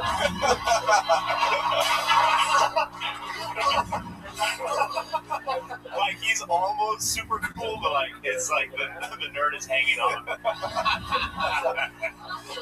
Shalik, tell us more about yourself when you're not doing stand-up. What are like some hobbies or something? I do like sketches and YouTube shit and shit like that. You know, writing, script writing. Do those Instagram videos and shit? Nah, fuck that. Yeah.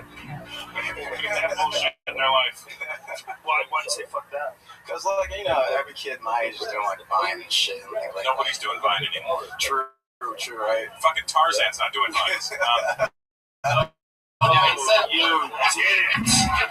No, you didn't, Russell. No. How did you just out Tony Hinchcliffe?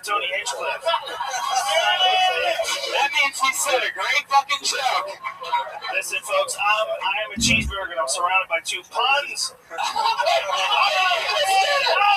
Wait, you I'm reversal. It's like pro wrestling. Tony's the bottom. Wait a second, how did that happen? Makes perfect sense.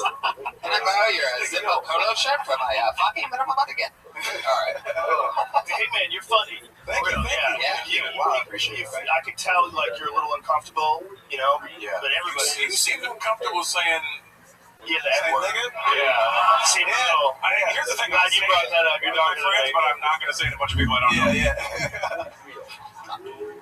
Don't do that, Do Brian. you feel like yourself when you're on stage, or do you feel like you have like a little thing up? Yeah. You know, I feel real comfortable up here. You know, I'm used to it. I feel good.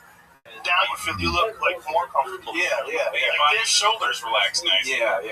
This is how you gotta get the whole time. Yeah, you can get like this the whole. You're a funny dude. You can tell. Thank you. You know, but it's a weird thing to talk to people and they're staring at you. You know, with a microphone. It takes a long time to get used to just the weirdness of it. And then you got us fuckheads right behind you. Or you know what I would do if I was you and I wanted to make it like tomorrow? I'd start telling everybody that I'm 7 years old.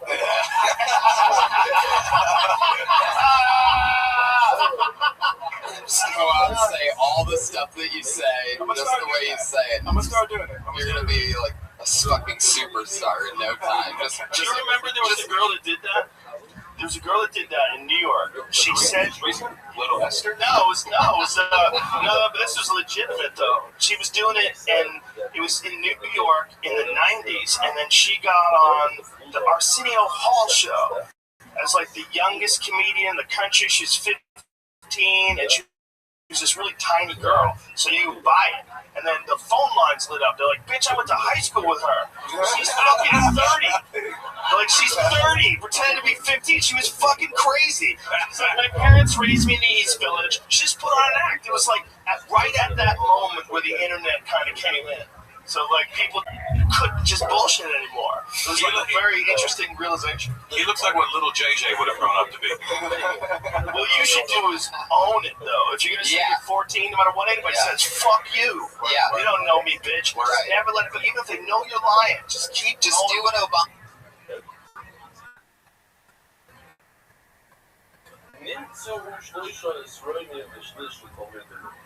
If you take 10, divide 10 by 3, what's the amount?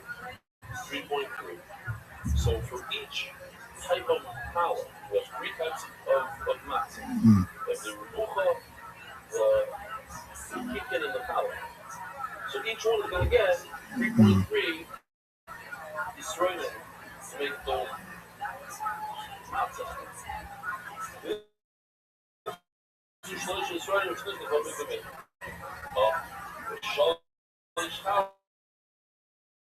Sorry, so you can make from each sorry 3 powers. Because the media Yerushalmi is now we're gonna go to the Yerushalmi form, but Yerushalmi powers. We're gonna go with it's 30 powers. It's very simple. This is not hard math. This is Lamish second grade level math, right? The 30. Hamish also the powers, Hamish also the math. So we did the same thing before. You divide half of your dough goes for the matzah, half goes for the chametz. In the chametz, I did with his birth certificate. Just fucking like, you'll make it. No, chametz is this side. A fake one later, it'll be perfect. Word. Awesome. All right. Nice to meet you, Shalik Jenkins.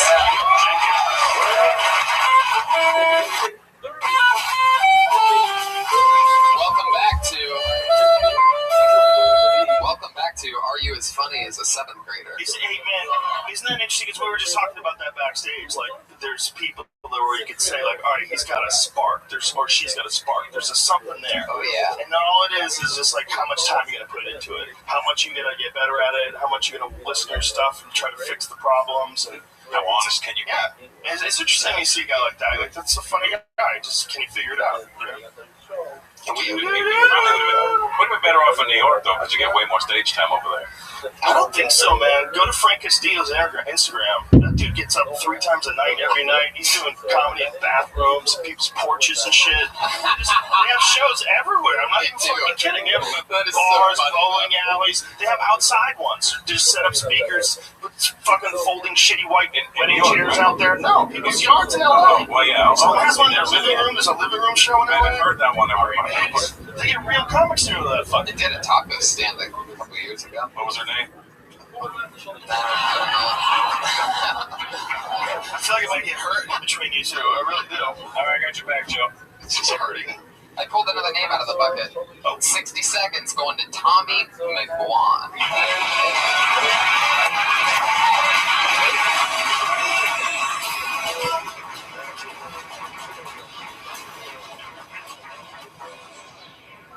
All right, cool. I like to travel. That's the thing about me. Just got back from New York City recently. Anyone ever go to New York? Cool. All right. I had never been. It was my first time going, and I was like walking around Times Square and like jaywalking and like flipping off cars and stuff. And like I felt like a local, like I felt like I belonged. But then I realized that no one from New York ever goes to Times Square. And I did something else that no one from New York ever does, and that's make eye contact with a homeless person. And it was terrifying. The guy was like, "Hey, my man!" And I was like, "Please stop! I should do that." I was scared because I'm sure you guys can tell by looking at me, but I'm not a strong fighter. More likely to be seen in a sweater than in a fight. Nobody's ever said the words like, "Hey, let's fuck this guy up! Quick, someone go get Tommy!" It's usually like, "Hey, Tommy, we're gonna fuck this guy up. Could you save our seats?" Like I did jiu-jitsu for 2 years, and 2 years, and in 2 years I got promoted to yellow belt. All right, cool. Well, there you go.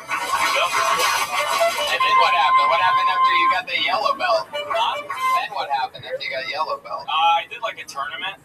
And, yellow belt? Yeah, yellow belt, yeah. Was it a yellow belt tournament? It was a weight range tournament. I was 12, and there was only one other person in my weight range. And they were purple. It was a girl. But, yeah. How long have you been doing stand-up? About 2 years. From New York? No, I'm actually from Los Angeles, born and raised, but I was living up in Northern California for the past, 5 years. And I just moved back down. You look like you were in a seminary. You look like a priest, like an Irish priest who left the seminary and started doing stand-up. Yeah, that's my day job. No, Tommy, what do you? You, man. Tommy, you're 0 for 6 right now. Stick with me over here. What do you do for work? I'm in sales for medical equipment service, so like MRIs and CT scanners. You sell those? Yeah, well, and service and everything. The actual service or the machines? Both. So we sell the machines. How much is the machine going for? I was thinking about getting this shit checked out at home on a regular. Just got fucked up by a yellow belt. That's fine. I take some of that European. How much does an MRI machine cost? Well, so we do third party, so we get these are fucking second-hand ones? Yeah. Dude, let's go in on one. A good refurbished MRI machine. I've never gone in on an MRI machine with a fellow comedian. It'd be fun. From isolation tanks. Let's see what happens when we turn it on and throw metal in the room, because I think it goes towards the magnet. Come on, Tommy, sell us on it. Right? Tommy, haven't people died from that? Yeah. Metal in the room? Yeah. Turn the MRI on? Oh, yeah, it goes through you like a bullet. Some kid died because they left a fire extinguisher in the room and it pulled it off the fucking wall. I might have made that up. No, that's true. He sold the shit out of it, too. I'll do that. On occasion, I'll do that. But I always come clean. How much is it for a secondhand used MRI machine? Installed and everything. If you had to sell us on it right now with your pitch, how would you sell us? Really about to buy an MRI machine? So we can get you one from 10 years ago that's really great quality from that time. It's only had about 7 corpses in it. No, but that's 500,000. We can get a brand new one from China for 300,000. So, but a brand new one. Yeah, but it's a newer model to the country. So it's just recent. I like your US tactic. You come with the more expensive old piece of shit. Yeah. Listen, bro, I got a $300,000 one that's even better, and you can get it right now. You're like, well, that's a simple. See, you set this price, and then we had it in our head at 5, then he went down to the 3 for about a month. He got excited. He sets you up for disappointment. I'm just buying one now. Yeah. He's a master salesman. Sets you up for 500,000. You go, God, that's a lot of money. I mean, I don't even know if we could do it. I mean, the clinic's kind of hurting right now. And then he tells you he's 10 years old, and you start thinking, well, what the fuck? Why am I paying $500,000 for some piece of shit that's 10 years old? Right. And then he says, but they make them in China, and they're $300. And you're like, I don't give a fuck about American jobs. Let's do this, dude. Joe, did you write The Big Short? Fucking read it. Is there a name brand to the MRI machines? Yeah. That's what you were thinking, right? That's this. Like if there's a Toshiba, and then there's fucking Dave's House. There are Toshibas, yeah. Hitachi's top of the line. Is that true? Yeah, Japanese are killing the game. They kill the game at everything. Yeah. When they get a hold of something, they fix it. You know, like what they did to automobiles. I mean, automobiles were pieces of shit, and the Japanese figured out a way to just not make them break. Yeah. And everybody's like, fuck, we gotta do that too? Like, people don't remember, in the 80s, cars just broke all the time. You drive down the street, 99.99% of the time, your car doesn't break anymore. Thank Japanese people. Get a fucking American car. Get an American car from the 60s and try to get to work every day. Good luck, bitch. So, Tommy, you're basically going from doctor's office to doctor's office trying to sell MRI machines? Yeah. Do you ever walk in on anything crazy on the job, or is it pretty much as boring as it sounds? Like, did you ever accidentally walk into an exam room or something crazy, anything at all with the doctor? Like I say, dating by accident, just No, I wish. What do you get? Like a sex thing? Like I said, Russell watches porn on his phone. You get like a nurse thing, like a nurse and a doctor. They slip away, they do morphine together in the closet. These guys at doctor's offices all the time, probably being forgotten about in some room. Like, oh, the guy tried to sell you MRI machines. Exam room sick. So, if you had to guess, how many doctors do morphine and like Cialis at the same time? Oh man, we do different parties, so probably like all of them. like, everybody knows that first party is the best party. You go to the first party of the night, that's always fun. Then you go to the after party. The thing about doctors is they like to do drugs because they know they work. Yeah. Somebody has to try them. And they can get them. They have friends. If we were doctors, tell me you wouldn't write me a prescription for some medical coke. I'd write for whatever you wanted, whatever you needed. We'd both be fucked up all the time if we were doctors. I had a doctor. Russell, I've diagnosed you and you need heroin. Just be friends with your doctor. He'll write whatever you want. Is that the move? My doctor's my buddy, and he'll write whatever I need. What do you need?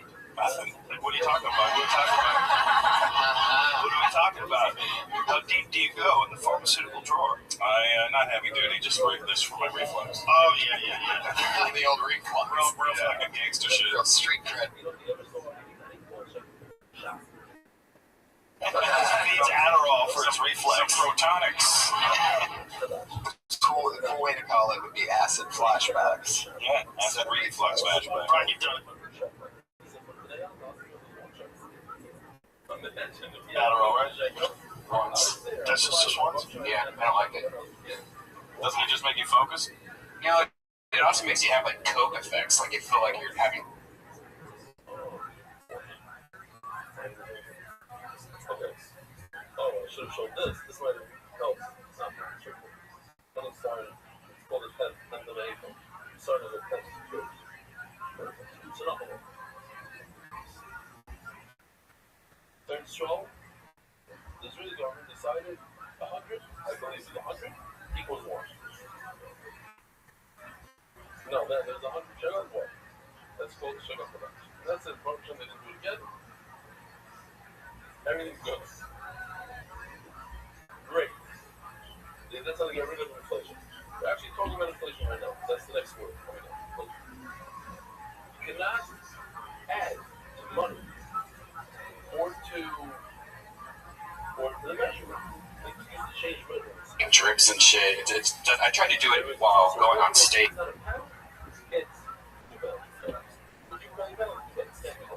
Also, it just threw my timing off. It's awful. Don't blame that.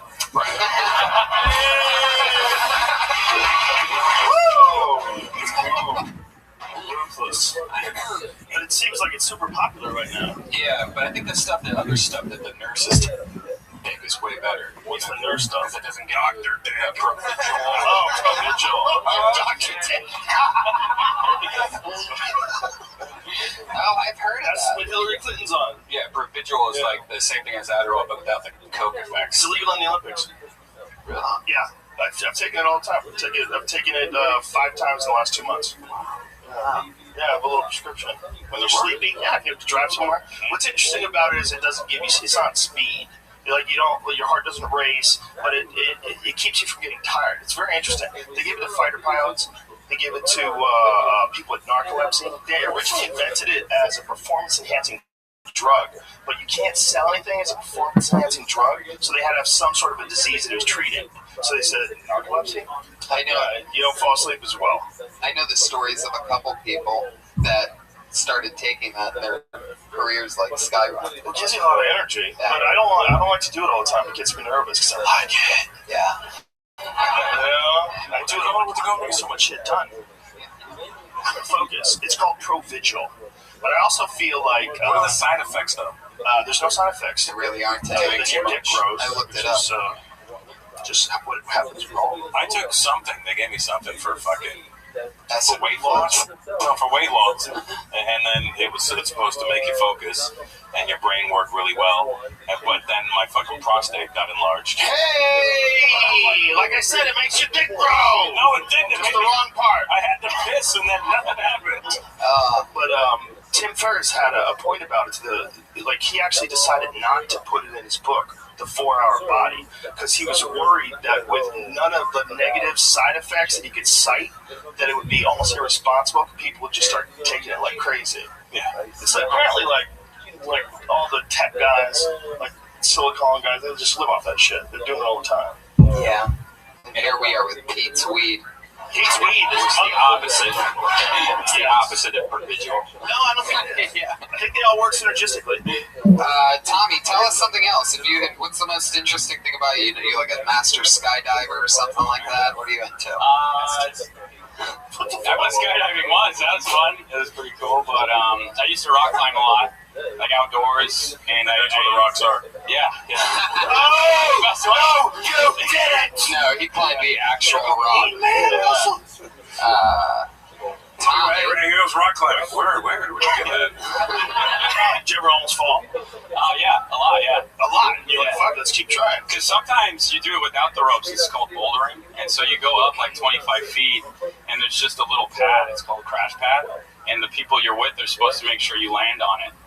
And so that was always pretty, terrifying. Whoa. How many times you fall off of that and land on the pad? I don't know, a handful of times. It was enough. I can't remember. Yeah. In my head. No. Yeah, that's not good. Yeah. Tommy. Did you still rock climb? Not as much, no, because I felt too much. It started hurting a lot. What's the tallest peak you ever climbed? Well, with ropes, I did 100 feet outdoors. That was... It wasn't super challenging climbing, but it was a banana. You ever do anything dangerous or scary? Like, you ever commit a crime, get arrested? No, I haven't, no. I peed in a trash can once, but that was about it, Whoa. All right, dude, nice talking to you. I peed in a trash can once. Give up, motherfucker. Tried to make you interesting. Tried to make you a con man, a daredevil. You're a trash can thief, sir. I peed in a trash can once. Most exciting highlight of your life. I think selling the cheaper MRI machine is the more daring thing. Yeah, that was a good move. The MRI thing was clutch. I like how you did that. Well, Tommy, it was nice to meet you. We're going to keep moving on. Tommy McGuan, everybody. He's on Twitter at Tommy McGuan. How about that? Shalik Talks TV with Shalik Jenkins on Twitter. Tommy McGuan's first time on the show. All right, I pulled another name out. Joey Cruz. Ruby, so wow. Are people just scared because Rogan's up here? And I didn't do anything. I'm the nice one. You're probably intimidating them. I'm the nice one. This Russell Peters is mean. How about Josh Gibson?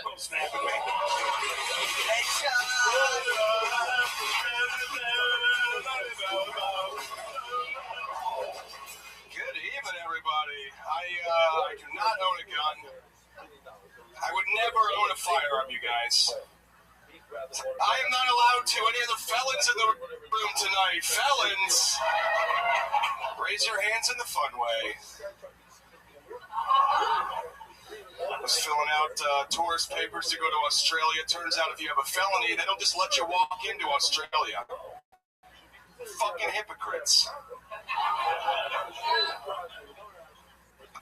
These glasses are pretty new. The optometrist says that I am nearsighted, which means I have trouble seeing things that are far away. You know, like everyone does. Who are these assholes that can look infinitely into the distance? Beard's pretty new. I like having the beard and the glasses. Before I had the facial accessories, I kind of looked like I looked like the guy who would thank the prostitute. You know what I mean? Fuck yeah, Josh Gibson. See? That's what I'm talking about. This is not a guy who's just peed in a trash can. You understand? This is a guy that's peed in a trash can while there's been a burning body inside of it, you know? How long have you been doing this? Just a couple of years. Well, funny, dude. Funny. Thank you. Thank you. Really good joke. Thank you. Appreciate it. Well, what's your felony for? I stole a bunch of money from somebody I didn't know. They left the car open, window down, trunk unlocked, everything. And it was trunk unlocked. It was slightly popped and everything. I'm telling you. And so, how much money? We didn't know until the police arrived. So you waited around? They were waiting for us. We'd been doing this for about 4 hours that night, and just going into cars that like, hey, lock all your cars, guys. Lock all your cars. How old were you? I was 19, young and dumb. I'm 33 now. Yeah. You're right about Jesus' age to die. That's right. I made it. I believe he was also stealing money out of cars when he was 19, so you're right. That's right. I was giving it to people far less deserving. How long did you go away for? I actually didn't go to jail. I'm white, so... Wow! Nice. He's got a solid point. See, when you say things like that, it makes all the other like taunts about white privilege feel good. It's totally true. It really is true. If I did not look like this, I'm certain I would still be in jail. Well, where was this at? Fairfax, Virginia, the second richest county in the country. If your guests are have you ever had your car stolen out of there? These people are proud to be from this shit. Any girls missing sunglasses? Yeah, good times. Wow, Josh, that's it. So the car that you went to was a Sting, and they got you. We had decided that the suburbs there was not enough cars, and then we would go to a townhouse neighborhood, and this was together. Yeah, closer together. They're treating for you. In fact, yeah. I mean, we got a bunch of power tools on us. Well, the police got a bunch of power tools. Anyway, so after a while, this guy had seen us. It was sometime in the early AM, and he had seen us, and he called the cops, and they were waiting for us. We got back to the car. We had the bag that we had just taken from the car. We didn't know what was in it. We thought it was a laptop. The police opened it up. It was separate baggies full of different amounts of cash. Yeah. Nobody believes that money was legitimate, but it was not my money. Were they like quarters from different eras? Yeah. 1965 pennies. Yeah. Full of nickel. So you got no time. How long have you been out of Virginia? I left Virginia in 2006. What do you do for work now? I do title insurance. I research who's allowed to encumber property. Isn't that ironic? Yeah.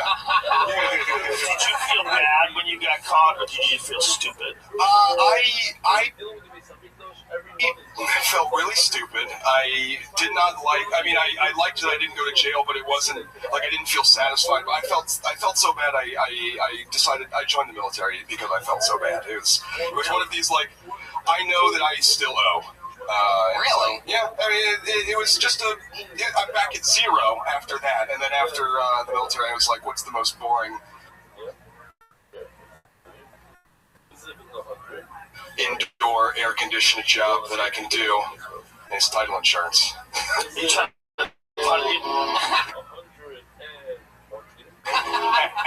to punish yourself? Not anymore. I feel like I'm even now. I'm good. But did you take the job so that you can punish yourself, or did you actually want that job? The title insurance job? I got that so I could keep doing comedy. Okay. Yeah. I discovered comedy after the military. You get the GI Bill, and I discovered comedy while I was doing the GI Bill. GI Bill. Is that G.I. Joe's brother? Correct. That's a fucking good one. You gotta admit, Joe. Come on. That's on the spot. You think I had a locked and loaded G.I. Bill, Joe? I can't. It's actually what my doctor said to me after I went for gastro. G.I. Oh, you supposed to be motherfucker. Oh my God. We're just a couple of wild and crazy GIs. You know what I mean?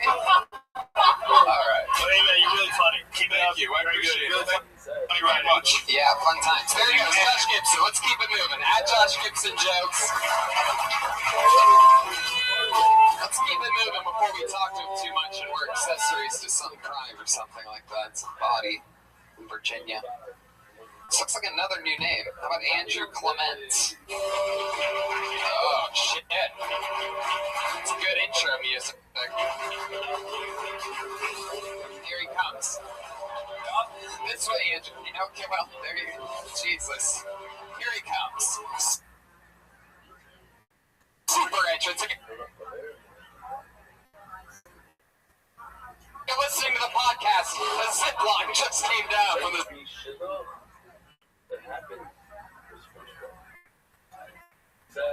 sailing. How we doing tonight, y'all? Good? Okay, while we're on the subject of crime, I'm a comedian. I've done this joke a couple times. It's the first time I've been able to speak openly with the crowd about it. So, is patriotic, yes or no? If you go to a restaurant, I'm not saying which kind, Vietnamese, Latino, etc., and you know for a fact that they are hiring illegal immigrants, but you as American citizens pay tax dollars for immigrants to not be in this country.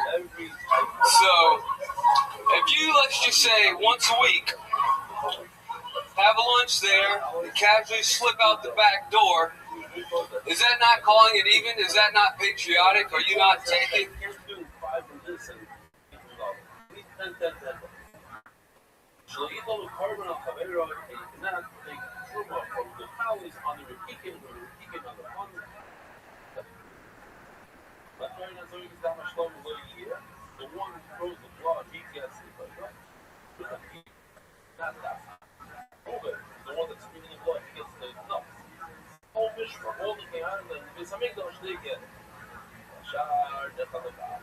Everything that's left over goes.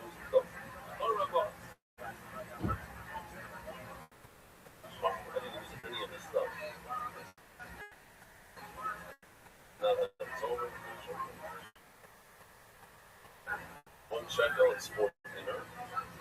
In the 60s.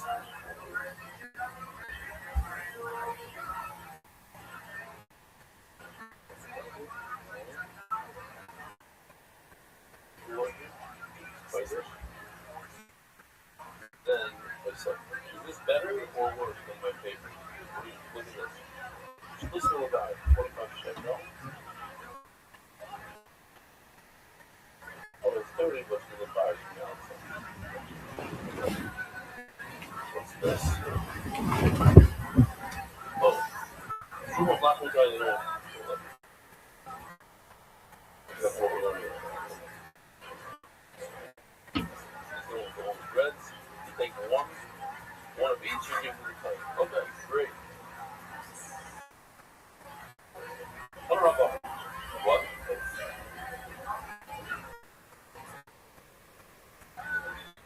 Yeah, true is close to nothing, or 2%. So we're going to get there. Correct. Here we go. One. So halacha number 1 is a middle means that they're both connected. So you have to have all the bread in one basket. It can't be separated by boxes. That have to be in one box. The chuber that have to be connected. All 40 breads. And legal parties, they can't be broken. Legal parties, people have to put a shovel. Every time the bread, all 4 have to be connected. Legal in a apartment, you cannot take one truma. You don't like, let's say I don't like lapas. So I'm going to get a tiny double from the last one. No, I have to take those. Bread. Here we go. Shield this and land then we got true. Well, but everybody true ice soup.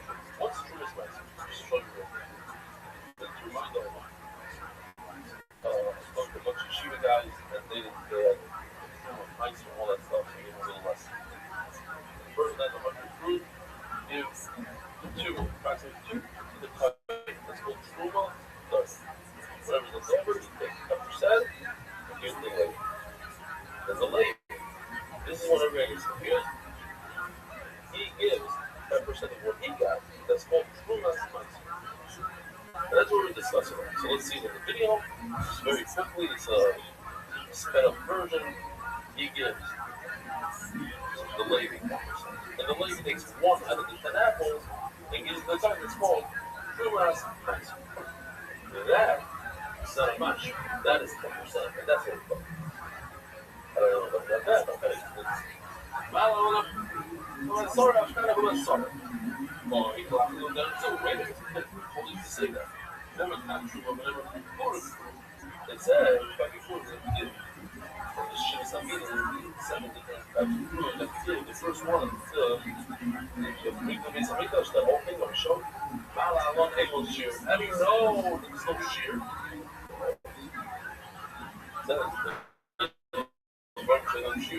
I pay about before. It's so interesting, though. If somebody were to ask, say me, somebody asked me once, how much pay? I don't know. 10%. I don't know. He said every day, every day. That's what it's going to be. I have no idea what I'm saying. I'm saying words. Different. Okay.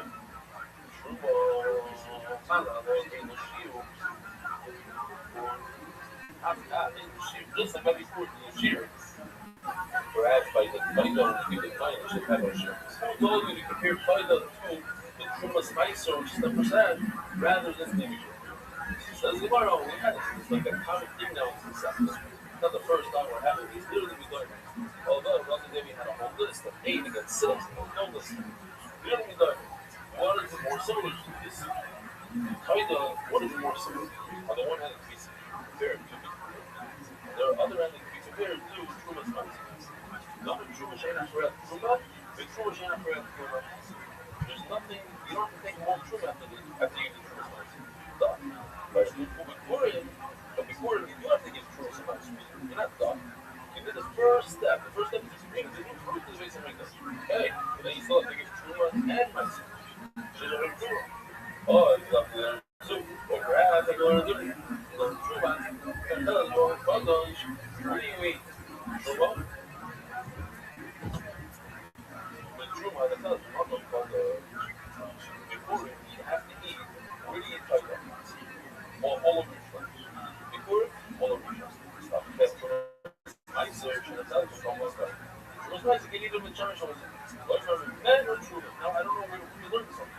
It's a concept. You either learn Taika from Spicer, from the check, or from before it would be whatever you feel like. Real shit. But it says Mimenu. So the word Mimenu is more like which is less Mimenu to us. So you're trying to have a more solid control. I'm going to learn Taika from Spicer and Steppers. Tomorrow, I'm absolutely appreciate it.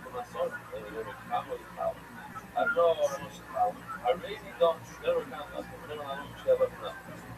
It says by the 2 breads of Shavuos here, by the execution that we made, you take the 2 sheep, it's the older one. It's the older version, it doesn't have the wreath of flour being around its head. But anyway, a Shavuos you bring the 2 sheep and 2 special breads. Each bread is made out of mixer. I'm in sorrow, I'm not going to sorrow. I read another he almost had a heart attack. Then we got the left hip, and then we understand left hip, left hip. It says the word left hip. Just like by the 2 breads and Shavuos, each one is one of the sorrow. I cut this on the column. The sorrow, you know, how much is the sorrow? 43 eggs. 43.2 eggs. 5 pounds of flour per column. Sharp column. There are 2. Perhaps I can learn a different. Never got left on the rest of my partner. So let's get started. I can either learn each. I can learn the Taika from the share left hand. The share left hand, I know each bread is 1 inside. Or I can learn from the left of my hand. Each bread is 3 strands. 10 pounds each. Stay straight. When it comes to the turn, it'll be going sorry, that's it. But never let the left of my partner go. I don't stay straight. I'm catching this right. So maybe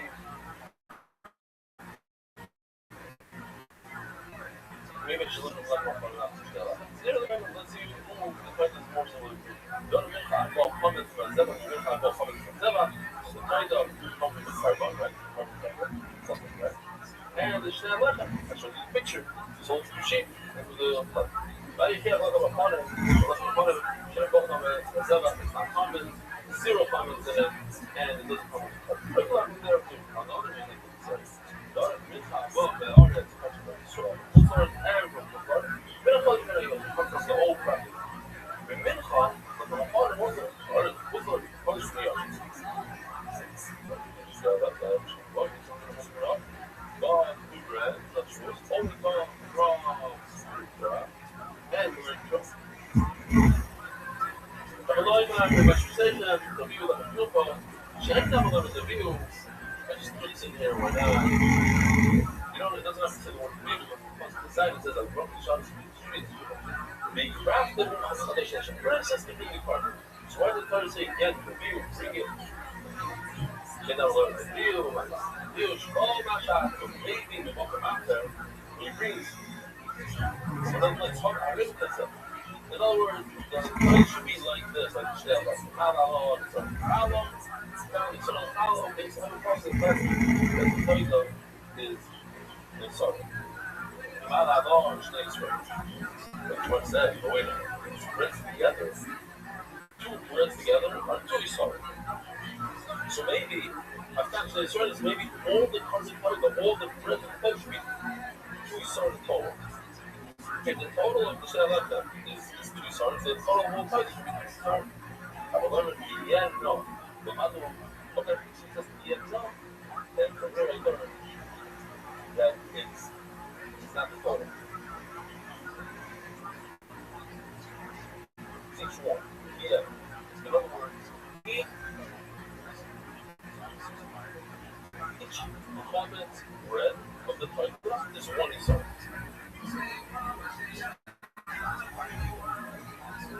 The other comment read, he had known each one individually. One sorry per record. And that's why it's a total. And it's right as for the comment. And it's right as for the math. That's something. Yeah, okay, so I just learned the 10, I don't know the 10 maths. Some of them are consistent maths. I probably stuck in focus. The maths is like, ow, I'm not, the concept.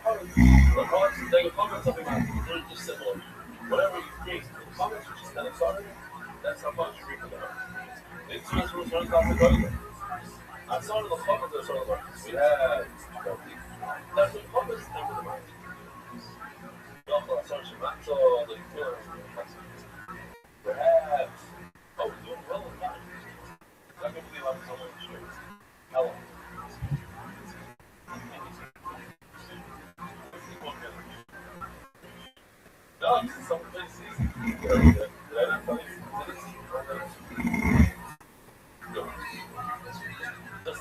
The first option was, a little. Okay. How would I describe the first option? Hard.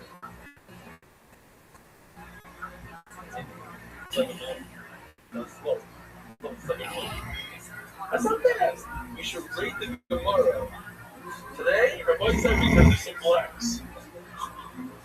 No blacks. You can't do that. That's the problem. Just lie behind the trees. Today, Rabbi said we're in the bonus stuff right here. Let him read. Hello, give me the really nice. You know, this is outside. What was that? You also have such a massive that you use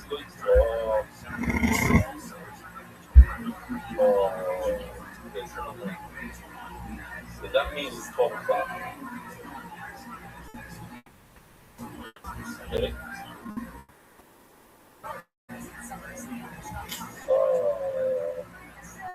Is it 12? Is it 12? Oh, wait a minute, I mean, it's 1 o'clock in New York. That means Martha's going to go up with okay, it says the Gemara. Let's just finish up here. Take the banana.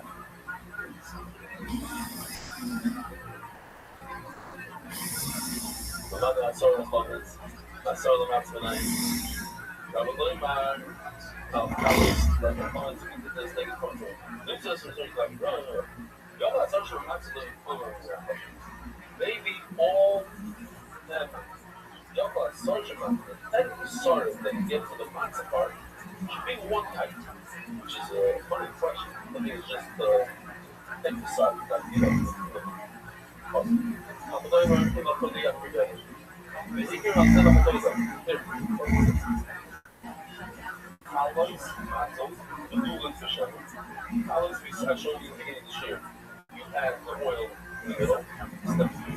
There's oil in the bottom of the bowl, oil in the middle, and then that's the dressing. And oil at the end. He gave out this machine on the shower. No, let me just go back. Why? I'll be going. Here. So this is 2 out of the 3 types. College resolution. And then it says Furikike. Now it says Jewish and then it says Sons of Rebecca's. Rebecca's was this right over here. Here, where he puts it into the water, the hot water. So how can you tell me that one type when this possible okay. Answer selection is right in this book. Then I have 3 and a third. Every that's about 3 numbers. Right, there. Next up, slash is right, or slash. 3.3. Slash is the third. We call them women. You have 3 types of bread divided by 10 squares. Each type gets 3.3.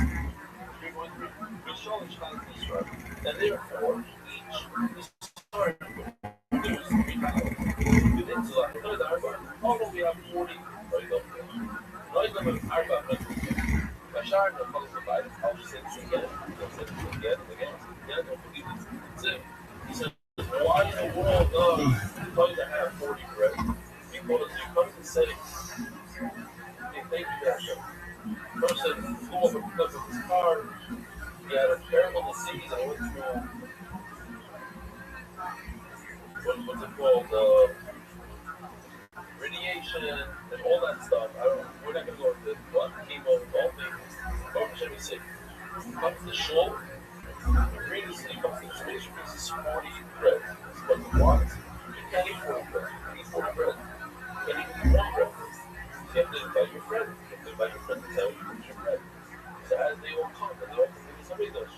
It's pressing, it's not for show. In front of 40 people, in front of 20 people, in front of 20 people. That's why. That's his behind the scenes reason. The famous empire, why Hashem said you can read 40 bread. Oh my God. They metal over that October. He said it before, that all the bread should be touched each other. No, not going to say, basically, tell me you remember, it says by Karen and Dumbo, it says also the word remember. So you have to put that on speaking himself. You can't bring it up in pieces, you can't chop it up. Also, have a more rhythm. Yes. You cannot cut up that's exactly what the muscle is. You not cut up the animal until you take out the organ, which are the kidney fats that go on it. Never had true of an ever true spicer. Learn before, but it says by us true, it says by true spicer, the true that the lady gives to the fire, 10%. And then that's the part of another place that says that's my video, where you have to give him, but those are our fights. Let everybody go, we have to give him 1,500. So maybe this is 1,500. So they want to know true money is good, that's not return. That's a 1,500. I feel by me, but true money lasts forever, in all generations, that's true spice or stuff. But the generation is good. That's what we did. You can tell 124 or the bacon is 128. Small, let me know if you have a plug in metal. As I said, let me know what you style. It's not to say, whatever you have metal to us. Let's say those words. Let's see if we can make this. What Rabbi Rothschild not required that play over the piece of the play. If somebody the truma of the person needs truma, that's fruit needs truma. A purpose gets reasonable. By mistake, he has to pay 54. But by which 54, which is 25% more. What happens if he eats the lack of money? He's the great mistake. You get the reasonable money, he doesn't approach it, he doesn't approach it. Get it to the true spicer. It's similar to the reminder of the true spicer. Or you know, but it's a meal. But only him. The Hapishu saw he reads from only true money he has to pay, only he gets Misa. Okay, one more question.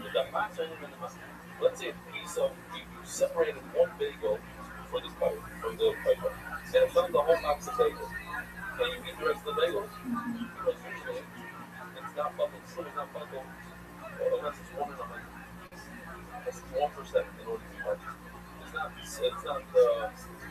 bundled right. So you have that kind of thing.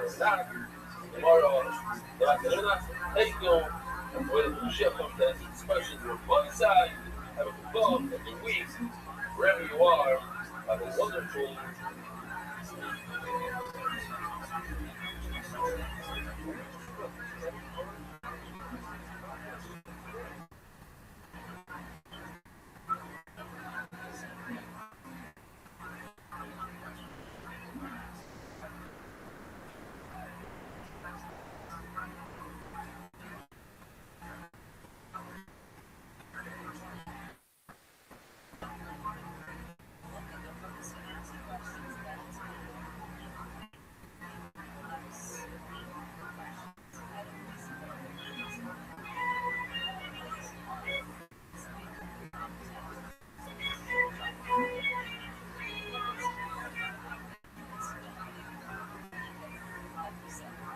I go the Boca Força.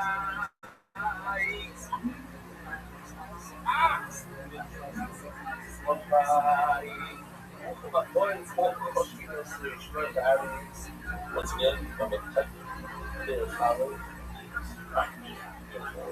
Well, Boca Sally, it's Eric Chavez in America, but it's Buffy Chavez like Strong when he was President Strong. I got this from apparently in Playroom. I get paid for the Playroom. It's given me 65 days. So when you think what's that Playroom? It's Roll right. So Belgium, you know. Announcing everyone that the only Shabbos schedule comes through Hanukkah up to the here now, they don't want to miss a single day, so Shabbos as well. It's very one of an hour for successful satellite locations. Many was what's the Russian? What's the Russian? Like he was out of control and was fucking down very how much money he had very what romantic it was.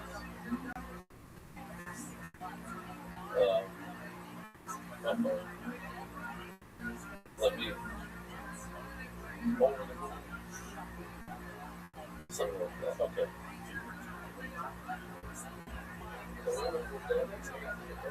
See the third guy. This is giving the shit. Third guy going to say like that. That's the third one, which is very, very hopeful in our share. A lot of stats says that we not good with that.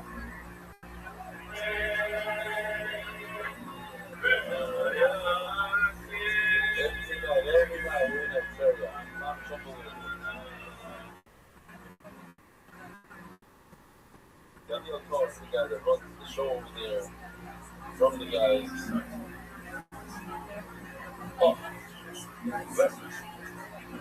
very, very special guest. This is those from my generation will have a line on the bar from this coming video because I was very, very into this person. This Rabbi Barber. I'm definitely guys are reading a lot of comments. How do you feel?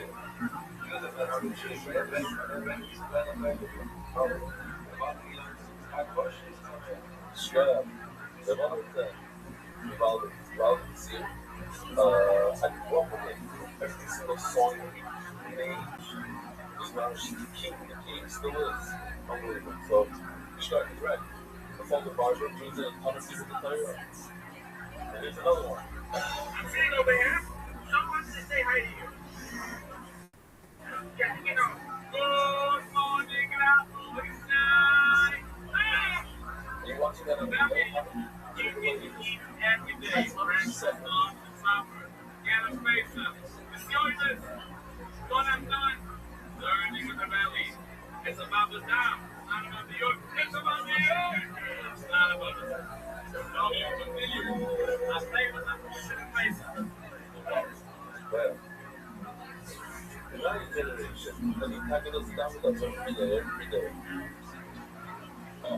I want to remind all of them, but it's, you know, remind all of us, whether it's Thanksgiving,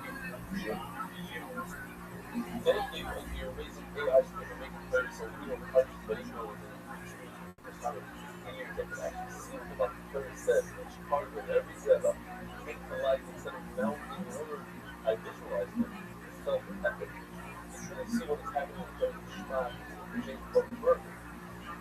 said this week, I hope it's not delayed, but always be so much Shabbos, okay, so there's Shabbos.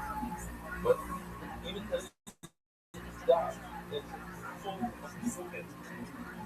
From even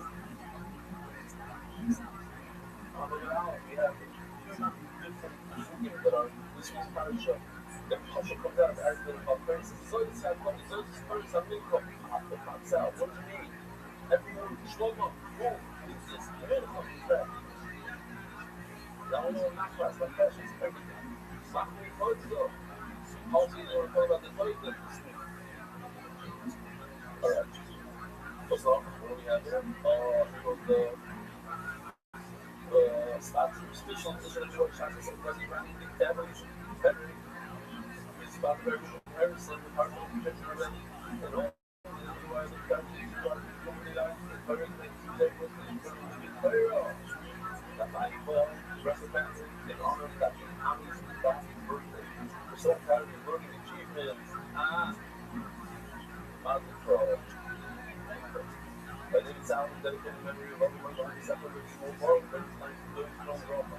In the second class, spread over down the business from Father Jabba's and Ami's from Roma, and guys will be proud to come to the nation. But then, and it was around the glory and star of knowledge, but it's still. And I'm just for saving the wish for the Zohar, and I'm for saving the Zohar, to live as Esther. Israel, I'm going to go to the Zohar, I'm going to do so proud of Yaakov, like Ishtagi, so he was family. Happy hours, you came out of the village, you were going to get life. They all want to get some money, they want to get some money, but they want to get some tomorrow. I signed the Muslim of the Lottery, both the heroes, one sponsors, and two sponsors, and the Chicago Surplus. I'm doing pleasure to see the Flower because we're showing having an deal. It is sponsor, Appeal, Kaimon, happy 5th birthday, that's right, Kaimon. Kaimon, future backer, 5 years old. Everything while you're well, Muslim, you want to so that's a language of record time 6 minutes and 9 seconds and we're starting today's staff. The I'm welcome now brand new mission. Sad mission of Palami Numbers, Heroes, Sholosh, Mayos, Shibo, the Hamish, Mayos, Iba. They don't even have Shibo. So 305 not a big deal. But Shibo means to take the mind, put on the surface, and go like this and like this. Back to forth, back to forth. 300 times. What is going to ask? This is 1, this is 2, but this is 1.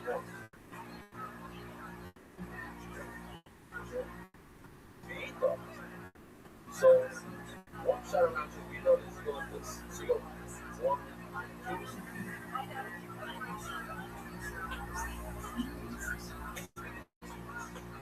So, there's 300 plus 500 people. Is also alongside it. It's a nice kick. It's a nice shahaya where a guy in Hamas kidnapped 3 soldiers of American, in English, and in Israeli. And right before he killed them, he said, "What's your last lunch?" The American said, "I want a cheeseburger." Give me a cheeseburger. And he said, "Okay, wait here, I'm going to kill you." And he asked the English guy, "What do you want?" He said, "I want a biscuit. Tea." So, yeah, here, just that tea. Wait over here. And that's really what you want. He said, "I want a real kick. A real quick kick." So he says, "Okay, turn around." And he got a good kick.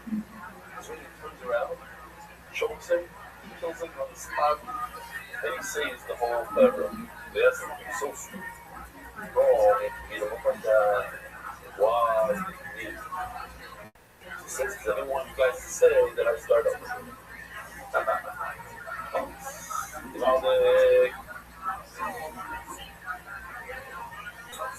I think it's out there. It's not enough. What's the shot? They killed 1,200 people. They killed teenagers. They killed babies. But we're not what's less than 2 weeks. We are. No, the other one. South Africa. Okay, whatever. No, randomly. Here comes the word genocide.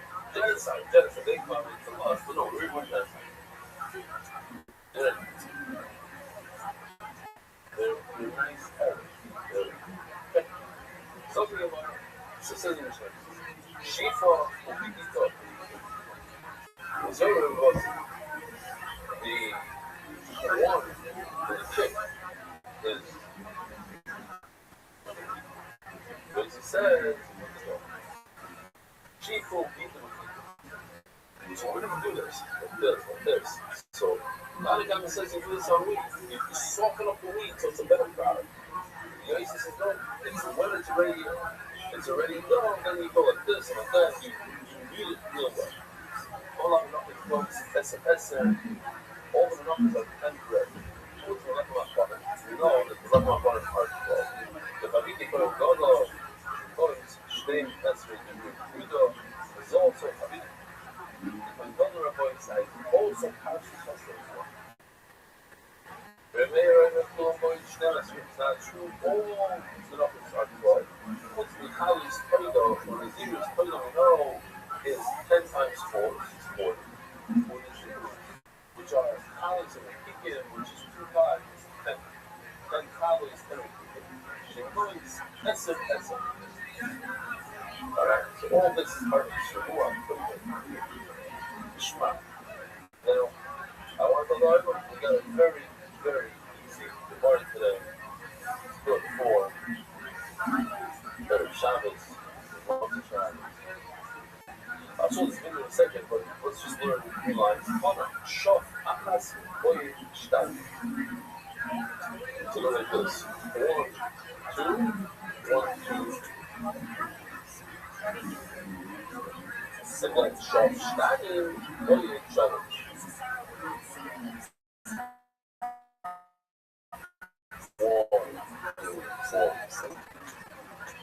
The kids are, it's a little confusing, yeah? Because you do 1, 2, and 2,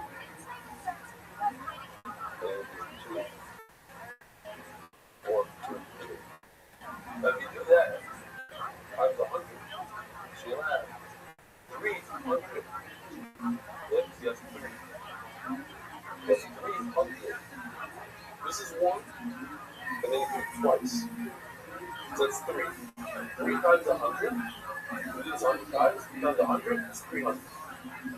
The punches, in the beginning, after you do this once, you go boom, that's 2. And then after you do it twice, you do 3. 1, 2, 3. So after punch at the end, 5. 5 times 100 is 500 punches. That's why the mission says it's 300 shifos and 500 shifos. Alright, here we go. I'm doing that super hard. Is this considered 1? Or this is 1, and this is 2. I didn't want to figure out so it's fairly bad. Let's see the video. Today we will learn how to prepare a picture. We will start with the shipper and the petitor. The shipper is done with your hand pressed on the girdle to pull and bring. I want to tell you, Yaakov Swift, he sees every unbelievable just for everyone, the body side. You shot once, you hit it twice, or shot twice. That's we talked about it.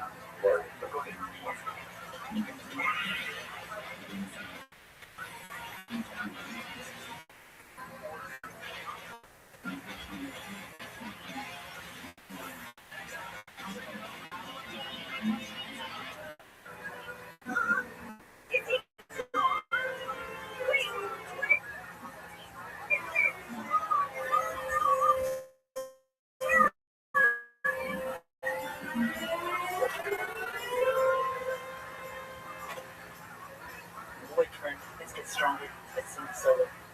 Shorten yourself, her voice sounds unbelievable.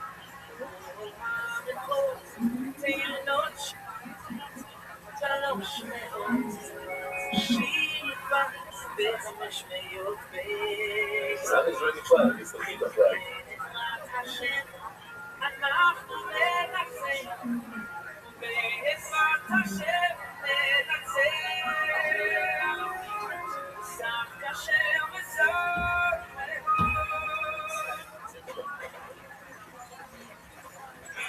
Very good, very good. Okay.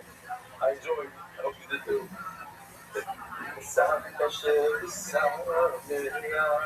Shweki, what a voice. What a voice. Dabo. Thank you for doing this for us. Unbelievable. Now, here's the thing. If people thought that the two-headed guy was a guy with two heads on Zoom, a lot of people thought he was real. And I got email. It's real, not real. They think that's real, but they think that's what they have to say for us. Well, you would if you had to. But we don't here. We have an AI, that shit. Although, I gotta hear that song again. I'm sorry, I gotta hear it just one more time.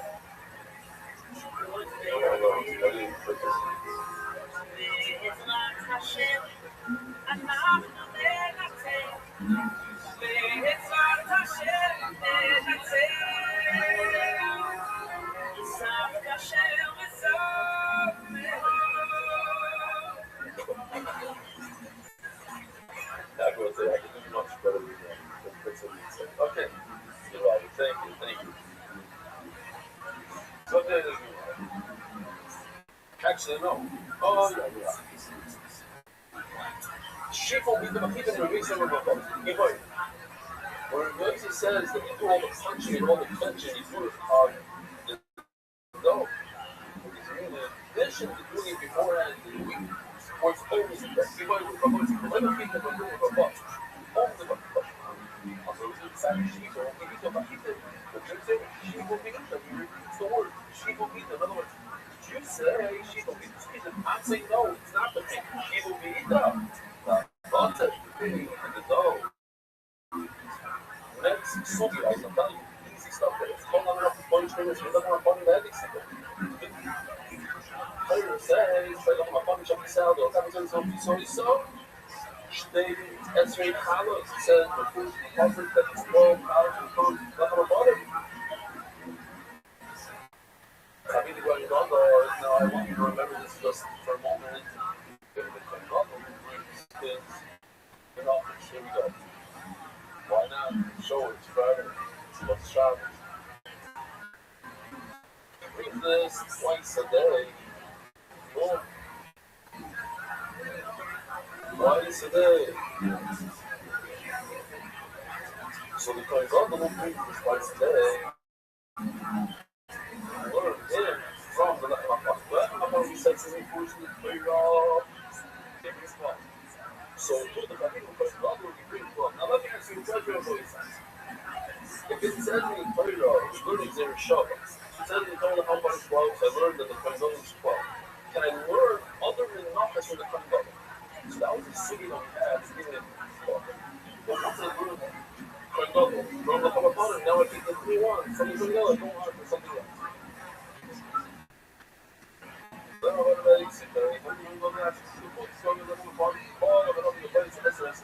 I know the rest of the better going to bed, not 12? We all learned a lot of things. I learned from the what's my level, that's check this out. It says by Torah, it says the Iker Meno, Echol, we call Torah, Shumo Lashem. If one,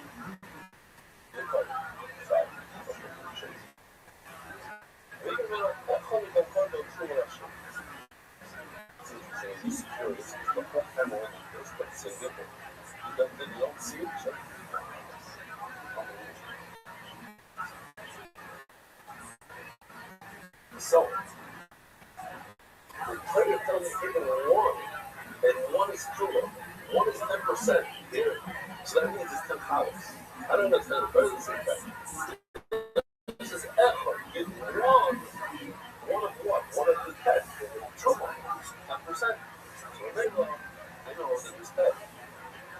So I'm going to learn all the numbers from because I'm trying to at least 10 times 4. 4 times 5. So that's a did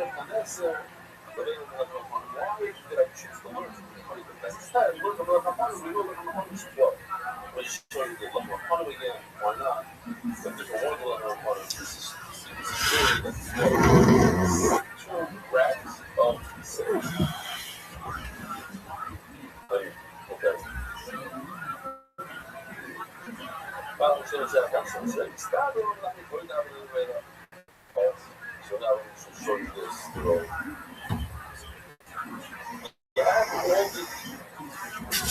You have the diamond there. It's the typical. Now I can learn him. The regular him has to go to the right, which is like that. Which means I have 8. And why you go to the father, which is 12. That's the reason why I learned from. Now the father is called a regular rhythm is more similar to Paida than the common father. It's 6 against 4. What is the 6 thing? There's a classic Gemara where we compare, and since you're not even saying how many since Gemara, go to the Malawa, and so because the left and Paida is an individual, and all other numbers that we're trying to learn are also individual. I mean, it's not that they're all in Dava, whereas the left of my partner is not in the Dava. It's something you have to do with shaman. Left of my partner does not have oil, but regular enough do have oil, and left of Paida have it. Nipsa, if you leave it overnight, it becomes possibly cleaner. But the left of my partner does not become possibly a wash. So if partner stays for a whole week, you don't leave it. Not overnight, you don't come up, you leave it overnight. So what are the Shabbos? You cannot do it. You can't do it in Paida. You can't do it called Shabbos in Paida. You think some Shabbat Sunday, you don't have to do it Shabbos. But other than that, it was. But the one part is how Shabbos comes. So let me do it. You cannot do it when you come in regular Menachos and Paida. But the other part you don't. Why? Because people must be busy too much. But when it comes to the middle, it's for the public. It's for the whole country. Congregation. So you are in the elaborate it's more things that are similar to the similarity between the Halakhana and the regular Menachos. What are the points?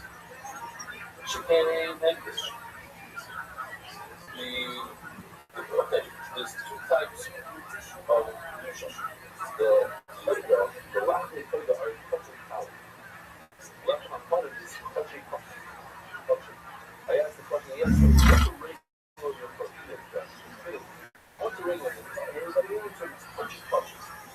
So similar to the Halakhana, where the Paida is not. So that is to learn a regular mincha from the Halakhana, not from the regular, and not from the Paida, which is learning from the Halakhana, which are 12. We know that the Halakhana have 2 Zichin, that 2 forms of fragrance of the Levina. So too, most Menachos have the Levina, whereas the Paida does not have Levina. It's more similar to the Halakhana. Lots of. And that's why a mincha is not 100, like the Halakhana, not 100. But with the Levina Paida, there are 10 of them that are 100. That's a meaning that it comes from itself. But the Levina is not attached to any other Paida. The Levina comes from itself. The other Menachos come from itself, for itself. Being a mincha. Whereas the Levina Paida comes together with a carbon. It's part of the Paida. So that's why regular mincha should be more similar to the Levina. Very good. And if you look at the central guy, he has a list. It says 12 and 10. I don't know what that is exactly. 12 the post and other stuff. And that's it. But the list, 6 things are similar, not putting up in the regular guy, whereas the Halakhana is 14. I should really change this. I don't know if I can. Mark, if you want to see your table will change. Yeah. You want to change maybe the sign. I don't know if you're still there. Search out the sign. The 10 and the 12 have to be switched. 12 goes to the left and 10 goes to the right. How do they vision? Yeah, the more you say, excuse me, I look at the show because we're not being out. So I really set the city up. Make it easy.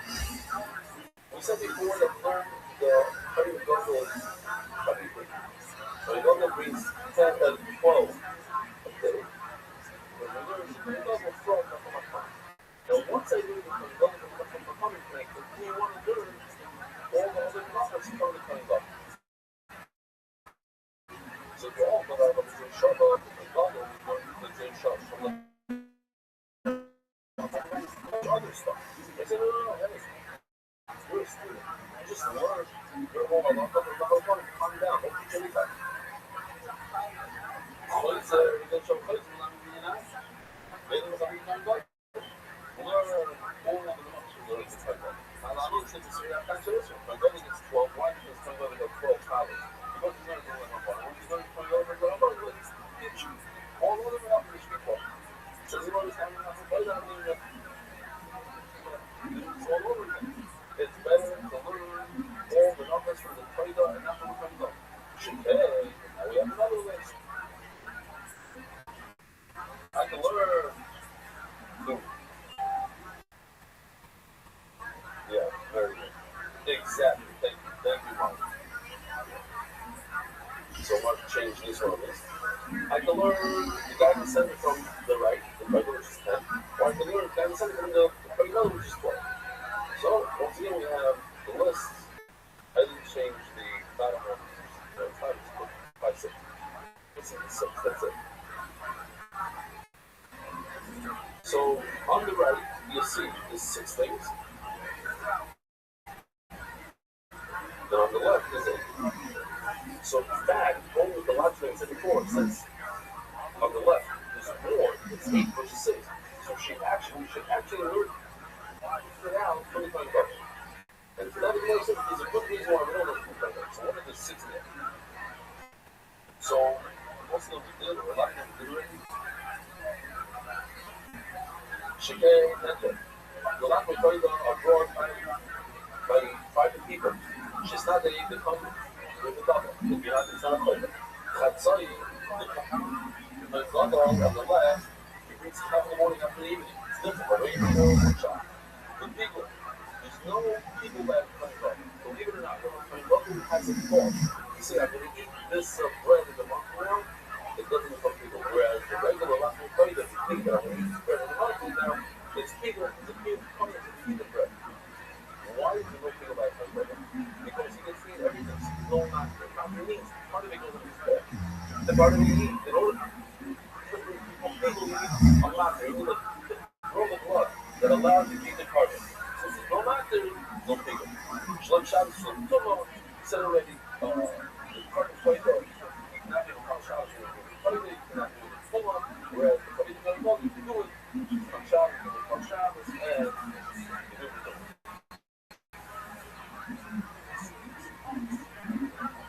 Rabbi, anyone who's going to look at the Midrash, he's going to warn to see one relist. You know, God knows any sorry. We'll tell you that actually we go 20 sorry. So he completely is a Kaddish being proper, whereas by the part of the vessels doesn't give it any inclusion. Kaddish, it's kosher galach. He said, kosher is kosher galach. The Chavidi going to God is kosher kosher. The Kohen what are the money by the president? LeBron by the $5. So he said, "Black potato, head of the bread, are common." The end said, "He tried to come together with the bottles." Where is it? It's going to go all by itself, and so too most other bananas. Haglasha. The on the right, you don't bring it a touching his bath, whereas when it's going to touching his bath with it. Nothing on the right, nothing on the front that goes on his bath, whereas when you're going to go on his bath, I showed you before the video, it takes 6, throws on his bath, now it takes another 6, throws on his bath. The identification, the biggest problem is 8 against 6. So it's a baseball game. One thing that's 8, another thing that's 6. Going with 8, right? Says, I tell you what, head on this way, because think of what very sanctuary life as a radical. We're both, we're having a young, we're both simple people. So you better learn a simple person from the Kohen. Shava. What's easier? Take a lesson from Rosh Hashanah. Say, Rosh Hashanah, learning on a plane. Are you going to learn from him to learn on a plane? No. This is a Rosh Hashanah, you're not. He doesn't inspire you. You say, well, he's over here. I'm over here. But when you see him on land, he's learning on a plane. When you see us flying, doing Hazorah and Shabbos. When you see Mark Ashkenaz, going back to the beginning of Shas, and learning on the plane, another section, catch up, Hazorah. You say, wait a minute. He's about a copy like myself. They can do that. That's what's crazy. See it in the woods over here. Hedgehog the other thing. I'd rather learn from another hedgehog, another simple person, than to learn or take advice. Take a lesson. That's a shop. I want to take advice from it. But there's a different Madrigo. I know that Kankanevsky inspires me as much as a boss that works all day long, but he comes home and strikes away for 3 hours. So I can relate to that more. I get in the head with other things. So you are. The mayor was full of noise, and us. The mayor argues. He says, no, every religious problem is not bad. Like you saw that, what is he all? These three ladies, no matter what, they're showing present around the lap. Don't get traumatic. Don't listen to sequence trauma. This is the simplest thing. It's only, if you don't like it, it's going to be only 35 seconds. Seriously. You learn the Kohen for English from the left of my bottom. Left of my bottom, we all know is 12. So here on the right side is 12. He goes here to the Kohen 12. Now from the Kohen do I pass it on onward to the other Menachos and say it's 12? Rameir says, yeah. Perhaps he says, yeah. I learned in Zersh. But you know what I mean? There's something out here, just like this. It's 12. So two other Menachos is 12. So, if you like that, no, if I didn't go about it, that is vision.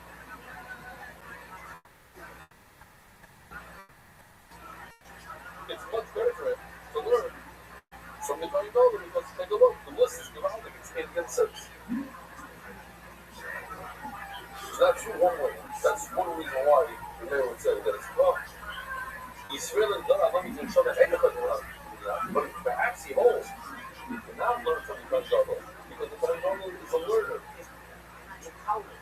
The way you know that he has 12 is because he's a student. He learns them from the Kohen. The student doesn't have the permission to transfer information to someone else. The other is that let's go directly to the Rebbe, to the soul. Let's go look on our heart. Let's learn from our heart directly. Why? Because Hektish and Hektish all different. Look on our heart is Kodesh Kodesh. Kodesh Kodesh. And so too on other Kodesh Kodesh. Whereas the Maida is special colleagues. So I'd much rather learn from the Kodesh. Next, brand new soul. Good for our brother. The Jewish and Holy Sesserese. We learned in the Mishnah that the Kohen and the Nazir and the bread, according to Rabbi Rothschild, the Rebbe said go all the Nazir, well, besides the Kohen and the Nazir. Like the Kohen, that is super foolish and also, I showed you before, it's a 1 out of 10.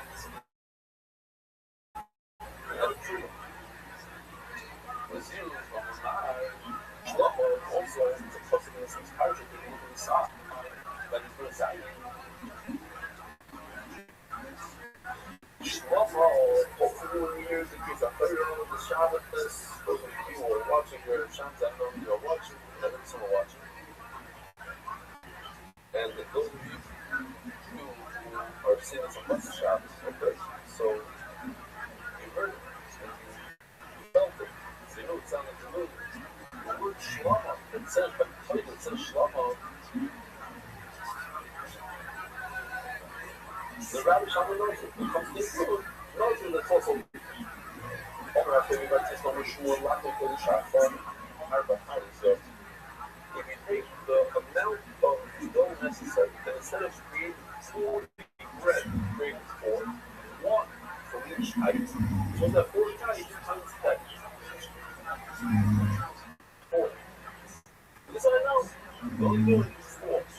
You also doing this space items. Oh, but very nice box. But we all know, everybody knows. Ask if you get a taser.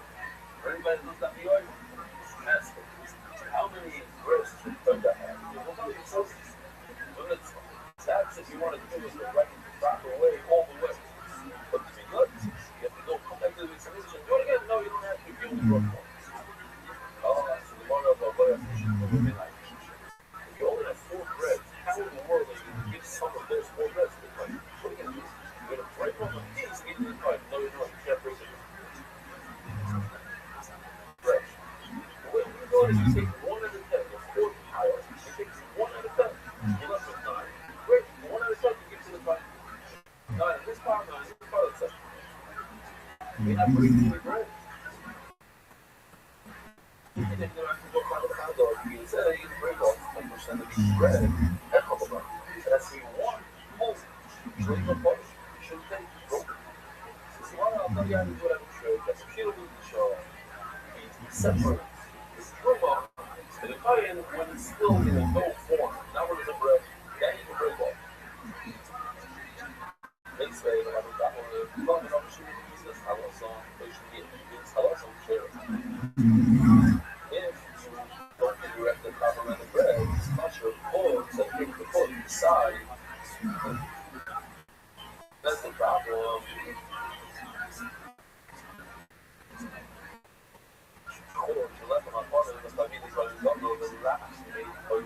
This is the ones that we don't want to hear, but it says that if you take off from the bounds, or you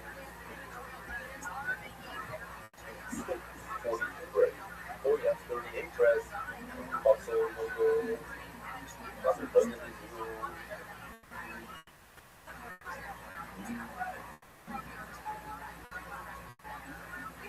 Hold on, just one second. So what are we all days? No, I gotta kind of look to somebody that says like this. Exactly, or it's all about should be supposed to be this hello, should be this hello to chair. Going to the left of a humble community going level. You hear what it says? It doesn't bring here the last of it. If you bring 2 bread, or 2 few bread, it's okay. Besides, but how a father of the community going level, but it does not mention black people like the other mandomas and black people. So you go to this mandoma, it's not a problem to give your you show you not right. And there's another time, okay, but the old thing, no, that's it, okay?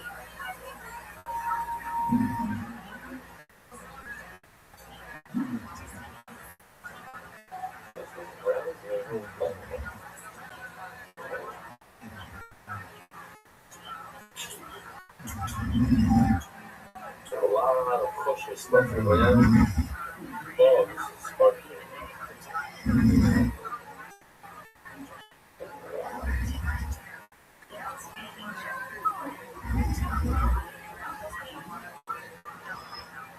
I said without and bottle in the Oshio Mountain, USA.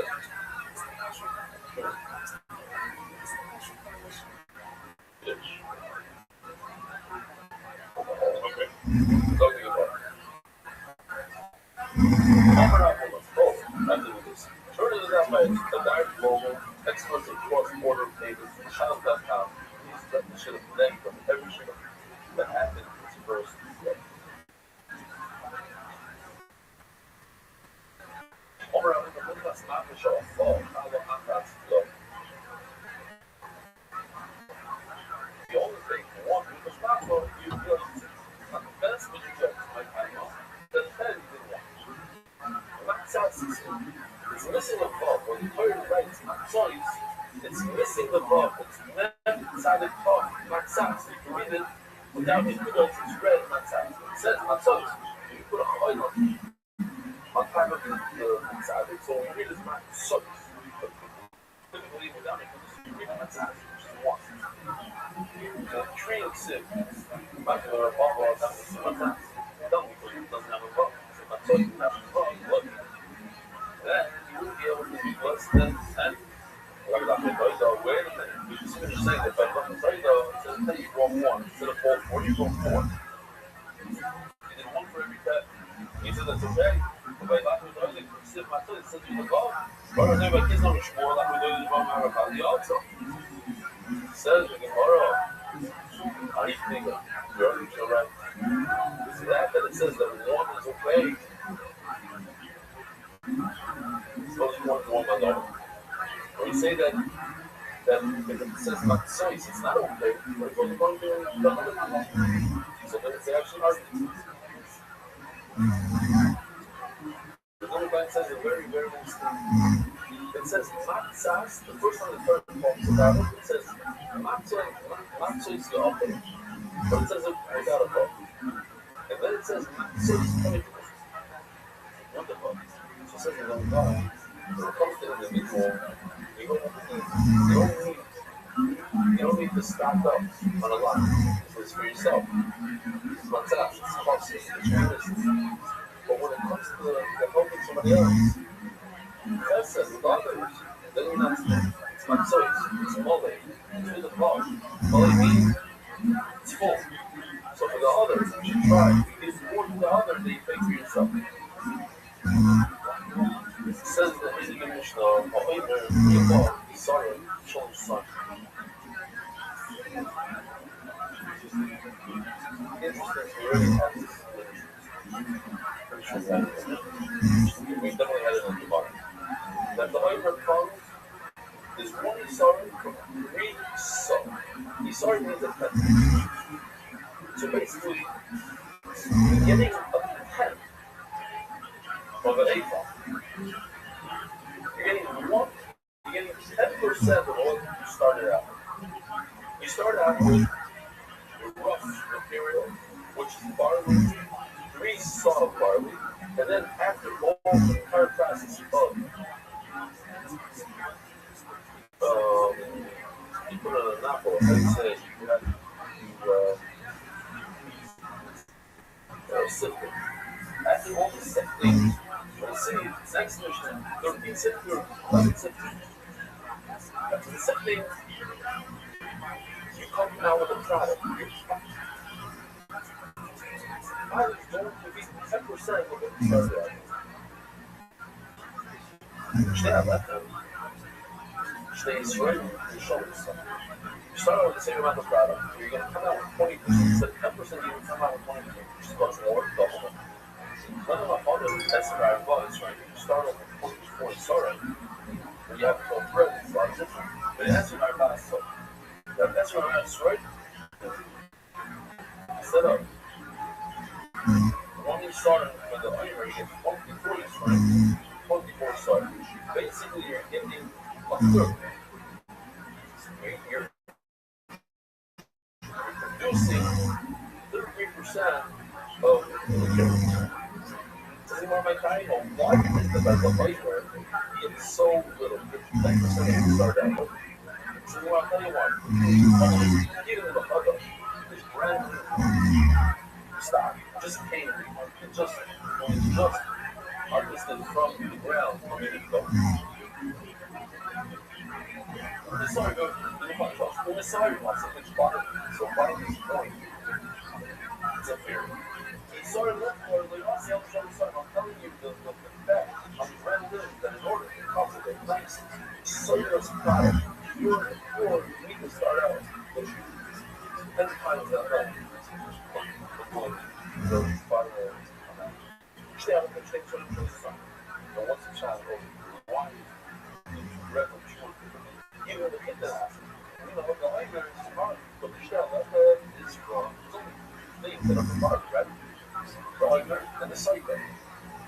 But you have them on the trees, not from the body, it's weak. So it's better quality. I'm a grabbing the phone shots, even though it's new. This right now is also charged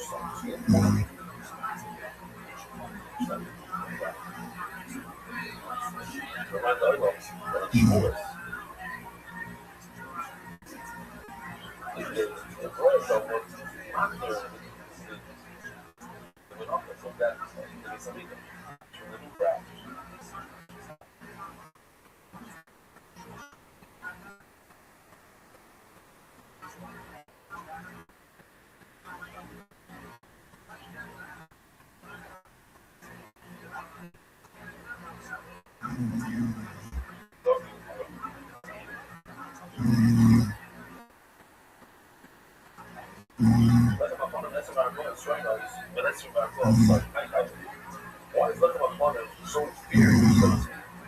You can get a third of your total amount from your product. That's a third.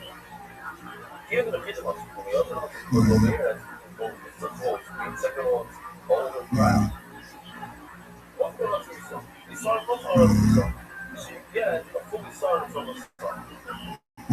Or I'm gonna go up to street mode, straight on, pushing it, straight on, straight. Where you come with less flour than let's say the sorry, they come with 90% of being sorry, 98% of being sorry. Let's say instead of being sorry, you put 1.20 strangles under. Also, you can't go 1 drop more, 1 drop left. It's an exact thing. But you don't need a subject. But if you start off with one product, you're starting off with 3 sub. You start with 10 seconds, you want to get a better protein, you want to get a better rep, that's okay. You can start off with, you're starting off with when you're not going to go over, you come with the goal. It's the right amount. It's exactly what you started. You don't care what you started out with. But you should even if you start out with less, as long as you have a pure product, you're good. You don't want something. What you should need is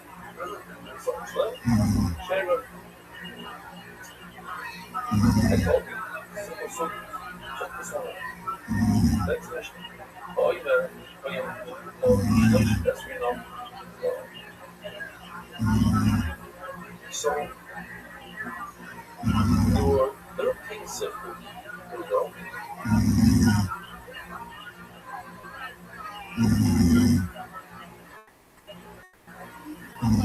See the more lines over there? We're trying to sift the surface. So you have to understand, there's pepper, cellulose, and sodium.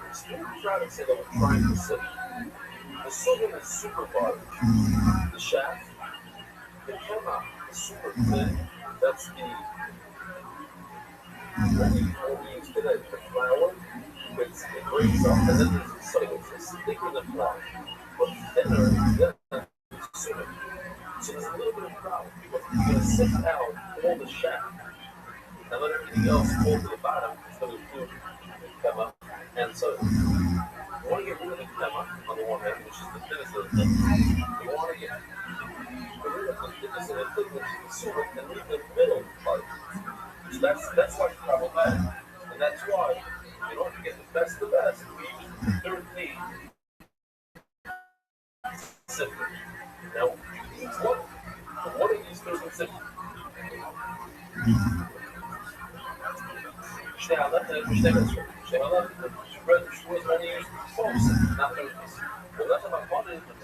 Bread on chocolate, cold bread, some kind of there's all the coalition to see that. I'm going to ask a question. Then what's up with component? But maybe we'll do component 11. 11 components. But shouldn't I go this way like so that my partner didn't need all 11 it's whenever the mouth came out.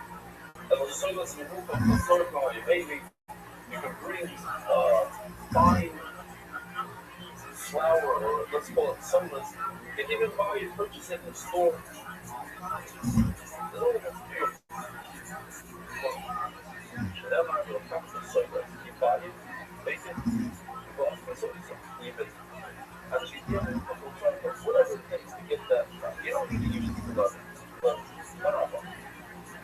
He's that obrigado, so says you are. You go very, very thick, small hole, large. Small hole, large. Small hole, large. She works on it, so she's not so you no. Swing around, zoom around. There are 13 sectors.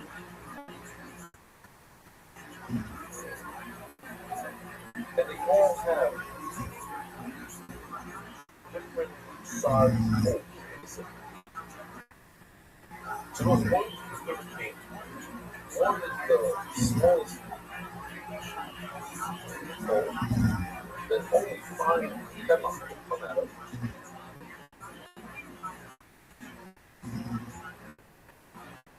And 13 is the largest hole only swimming will fall out. Only, okay, the camera on the sun will fall out swimming experiments.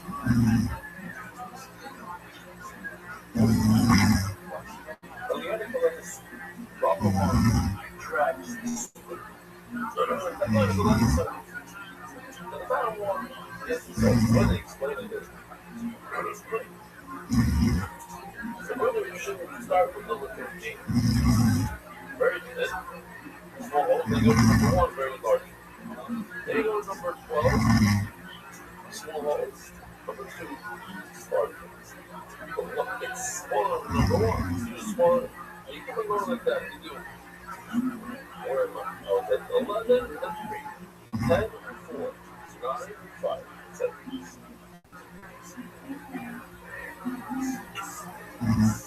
I'm sure over the way of the leg is. But the level of funding, the ones that are now, they don't say you have to go like, so you saw, it says that the level of funding, so the funding is allows you to kind of say you're allowed to buy ready-made, sifted flour. So when I check it, how do you know that you're allowed to purchase the raw material and start learn on it? But look out for the bump up. Just look out for it. So bump up and we get your friend.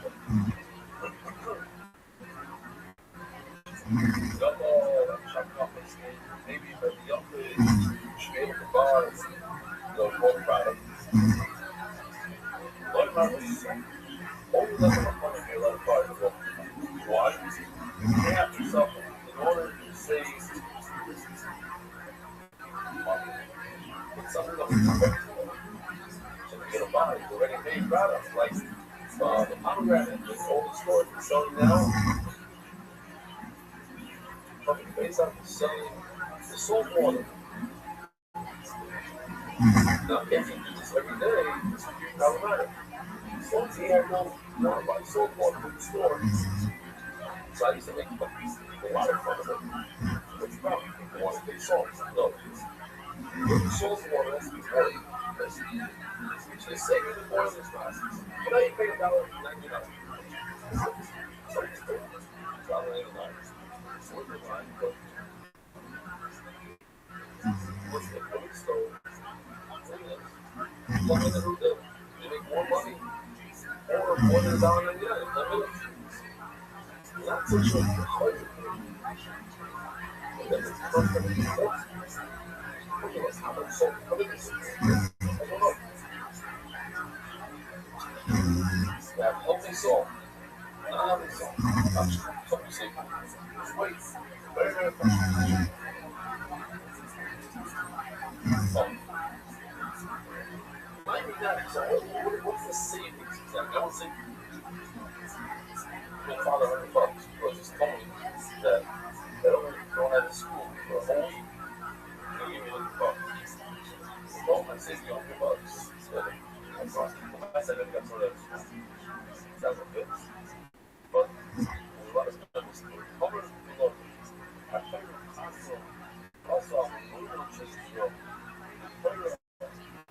considering that it's pretty scared that if I show shit spent a lot of money, why? Because it's trying to get good before you make the money. So, it costs a lot of money. They said, listen, since it's every week, you can pick your own product yourself. You don't have to buy the ready. example, like that shots that even in the Shmuel says that if the price of fish is very expensive at shops, back in the day they would take advantage of hike up the prices at shops. So if you shops and everybody should get together, and they should go test this, and they should buy fish, hopefully because we have fish already.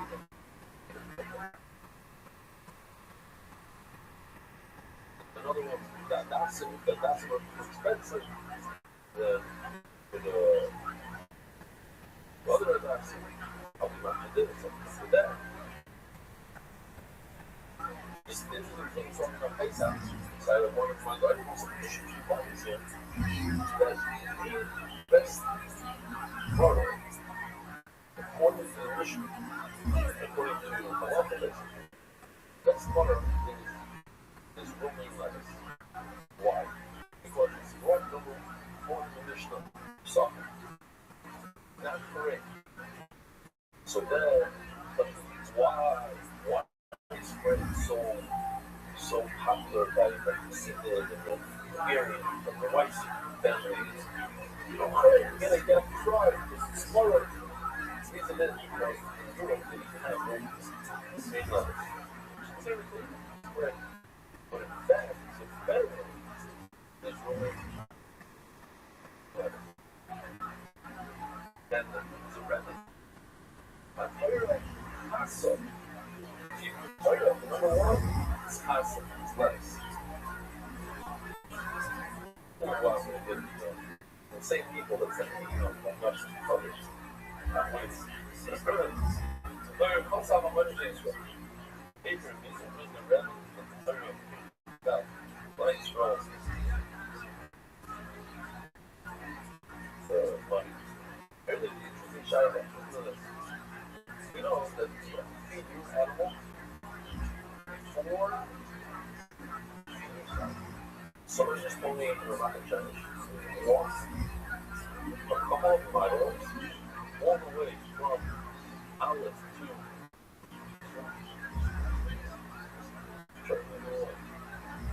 from outlets down or something. It's a very long walk. So that you get a fish. They're not going to the workshop. Talk about tiny people. So, the question is, you have to feed your animals before you feed yourself. You have to give your animals treats before you give yourself. Don't leave. I'm looking at broke things around this coming puzzle. That when it comes to drinking, you can drink before you're at Senate. One says, I don't see the like 100%. Fish, he saw some evil. That's the evil first. The first said, get to the back. One will come out of the back. And I'll feed you. Don't go over there. Let me give out the video and show you. You drink the head when you're at what do you see? What does say was beer? You're going to learn here about your animal. There's no one that spends a lot of money on your animal. Because it should give you water if you're at. Let's see. Don't say how to afford. I'll tell you what costs on the lemon tree straw. This is not should be wrong to watch.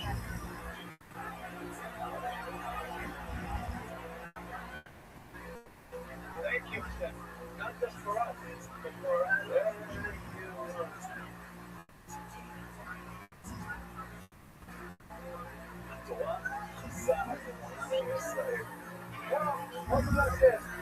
Celebrate Pesach. My fresh matzot. Oh, thank you so much. Please give me a kilo of lechimoni. How much is lechimoni?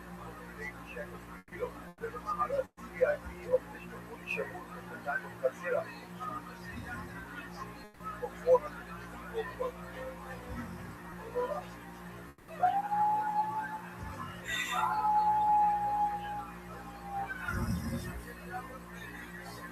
Yeah. Now just show you this. This is my Tammuz already. Watching the chair. He gave Shimon about the challenge. He really enjoyed it. Thank you, Shane.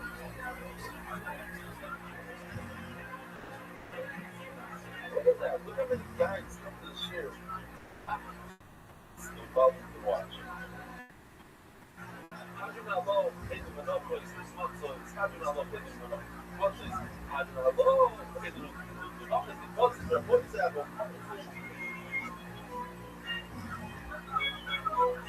Learning to swim, spreading word around the world. Sponsor a share today.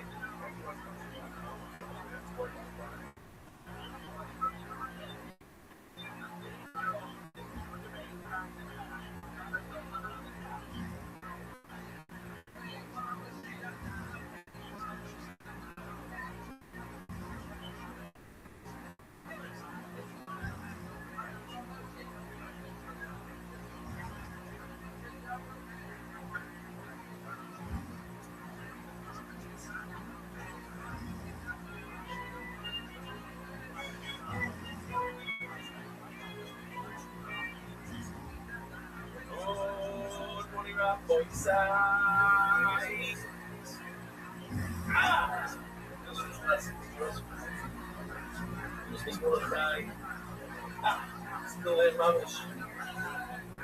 One of my best friends home here.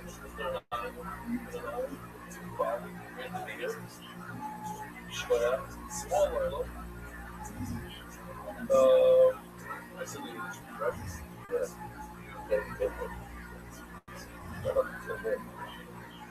Really, I learned a few sentences and every day. You've changed my life in many ways. I love you, shared and brought many, many friends to share as well, so you never learned friends before. I didn't think when joking around about being citywide, one of the most natural type of water, simply fit. I fully get it as a joke, but only great intentions. However, I felt this was a good opportunity to share with my daughter, best friend, because I'm a rescue of it. I've been seeing in season 1. And that I heard about that. Very, very bad facial trauma. Nothing going. Your leg is spirit, which is like, what's her name? Oh, here it is. There's a word like there being said to her. Just want you to be aware of the name. I see a lot of dialogue, like it's better than 4 later. From that point, even regular sports club and things, much love, Jason Suss. There are other things going away. The boat started last year, and then the license plate arrived, and that was a good sign of me. I was going to shop. Then, this was thinking of New York now. I heard them on down and ready for the cops. MD1. But it's 365, not 322. This was 322. Think of space out. I was going to tell you music. Thank you. Really Morningstar. Based out in Orlando. Oh. So, it's tens of thousands a year going to Orlando. And,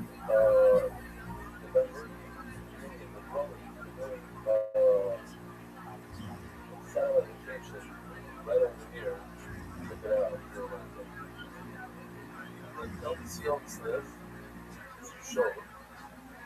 They did some sort of show up there.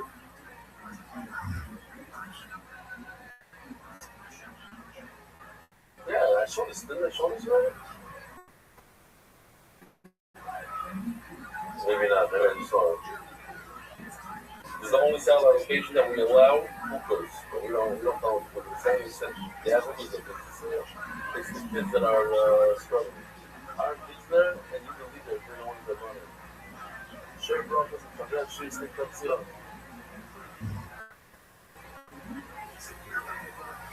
And they have a minion that is not talking. And I'm going to shout out to Lacey do it wrong. She was wrong. Young son, does doctor, from doctor. She got out to the mountains, unbelievable. Brooklyn Bakers. I guess it's still called that.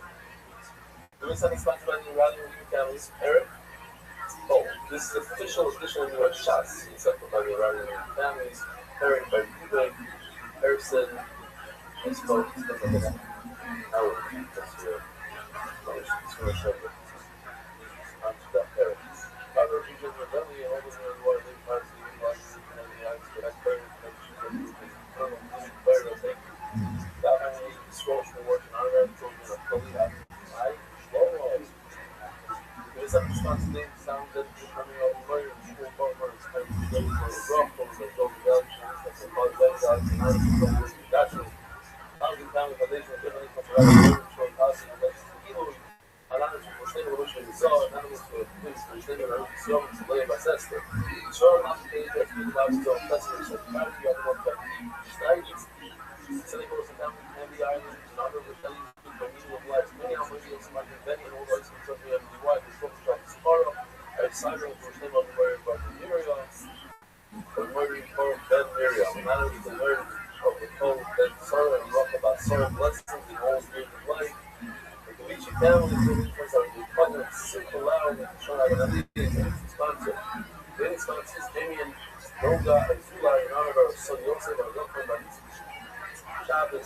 up good, so that's two.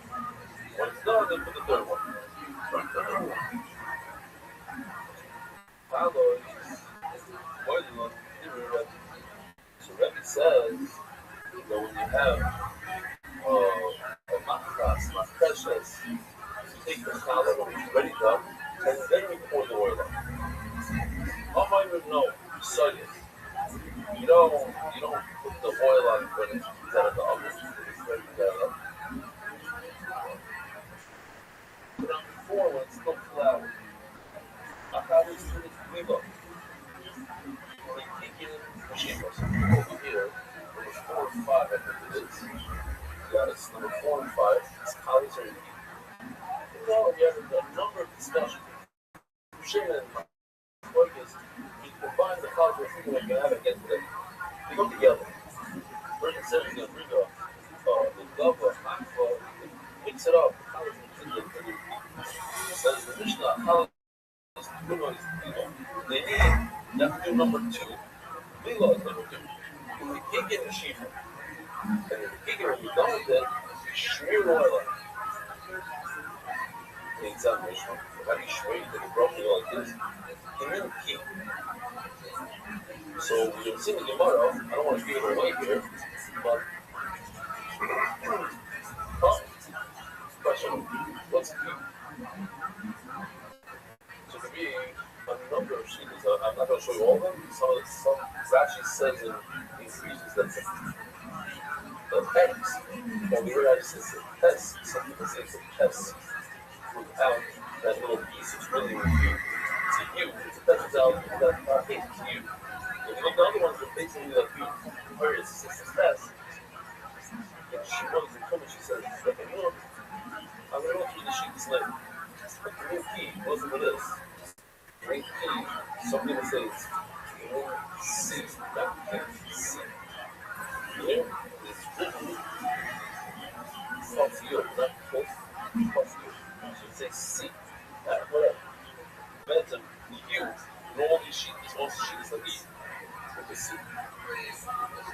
It gets when you take a brush, you go like this, make it like some sort of like a cup. You got a shine and float the gas, whatever's left over.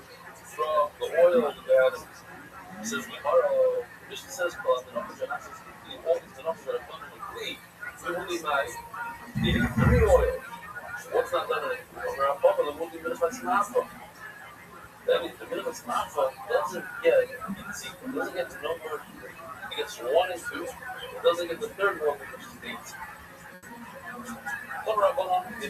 The Minchas Marteshes for Bonefa, soilless. Bashem and Yom. Doesn't also.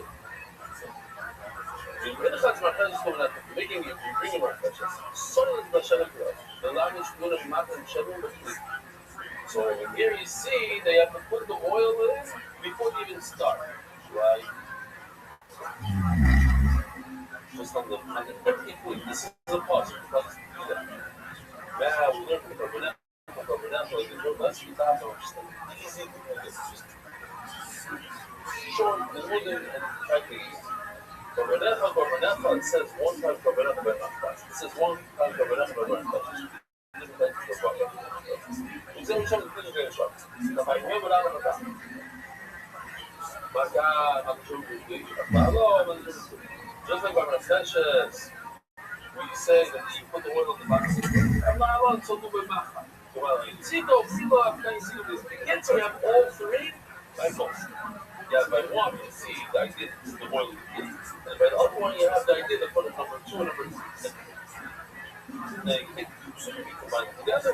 You have 1, 2, 3 by both by the Sanchez. Next, Suga.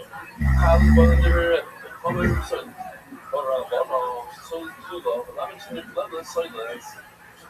So 42 was you mix the oil in when it's still flour. If you ever college whether no. You saw this in the vegetable, you're supposed to pour the oil, mix it in, wait until ready to bake college. And college would you go? On with all, because they never got alloys. How many lemon breaks are there on the side? 20. And over there, we have to bundle it from colleagues and recyclers extra the oil onto the colleague and explain in a second why. Because how are you going to put a tiny amount of oil on 40 colleagues? It's just not going to work. Obviously, it has to be when it's in the flour stuff. Okay, so that's how you do it. First you put oil in the bottom of the sleeve, then you pour the peanuts, you pour the soybeans out before the flour. Then, number 2, and then you knead it, build on shop, and you add warm water as you by the time you make it, you put it aside and you bring it up to pieces. You can discuss that. Nice and all that shaman, and then you put it through a third time. It's what you do. 5 minutes and just mix it. You're dealing there, college money. You put on the oil, it's really big. Then how you do shaman? It's very sad. Nice and shaman, completely good on system. Okay, that increases the power. Then put the oil step over and cook. But lots of oil first. Okay, here we are. Before you get to step number 2, oil number 2. Doing the kneading, bake it. Break it up. The noise and then after you pull it out of the oven, you do the second shove. This is where you are to pump up. Okay, so you get oil, second oil before. So here he says, yes, you have a ready-made bread. Keep pouring oil on it. The place of the noise and the oil, shaman with oil. It's no running for oil. I didn't know. He actually got out of there about the revenue. Oh. What's the shot? Yeah. What's the shot that Rebbe says? I'm sorry, about Rebbe, you can't pour the oil on the plate. Just pour the bread on the plate. Rebbe, you can't pour the oil on the plate. You know how much flour the plate has? Over 30 pounds of flour. 30 pounds of flour. Plus you have to add water. Whatever else you add. It's a lot. And then you come out, I don't know how many calories bring out of 30 pounds, but it's a lot. And then you're going to take a revius of water. A revius is less than what's in this cup. It's what you use to shear on Pesach. Let us say this. Something like this. I think this amount of oil, put it on 30 pounds of flour, not dough, flour, not ready with the flour. What do you think? If you have 30 pounds of flour, I don't know how much that is in pounds of flour. 30 pounds of flour is probably, I don't know, 40 pounds of flour made out of it. You're adding a lot of water. No? I don't know. Yeah. Okay, fine. Yeah, should be a lot more. Yeah, look at me up. Oh, so therefore, it's impossible that you put the oil on ready-made flour. I think it's called the flour. So mostly they pour it into a giant bowl of flour, and you pour it.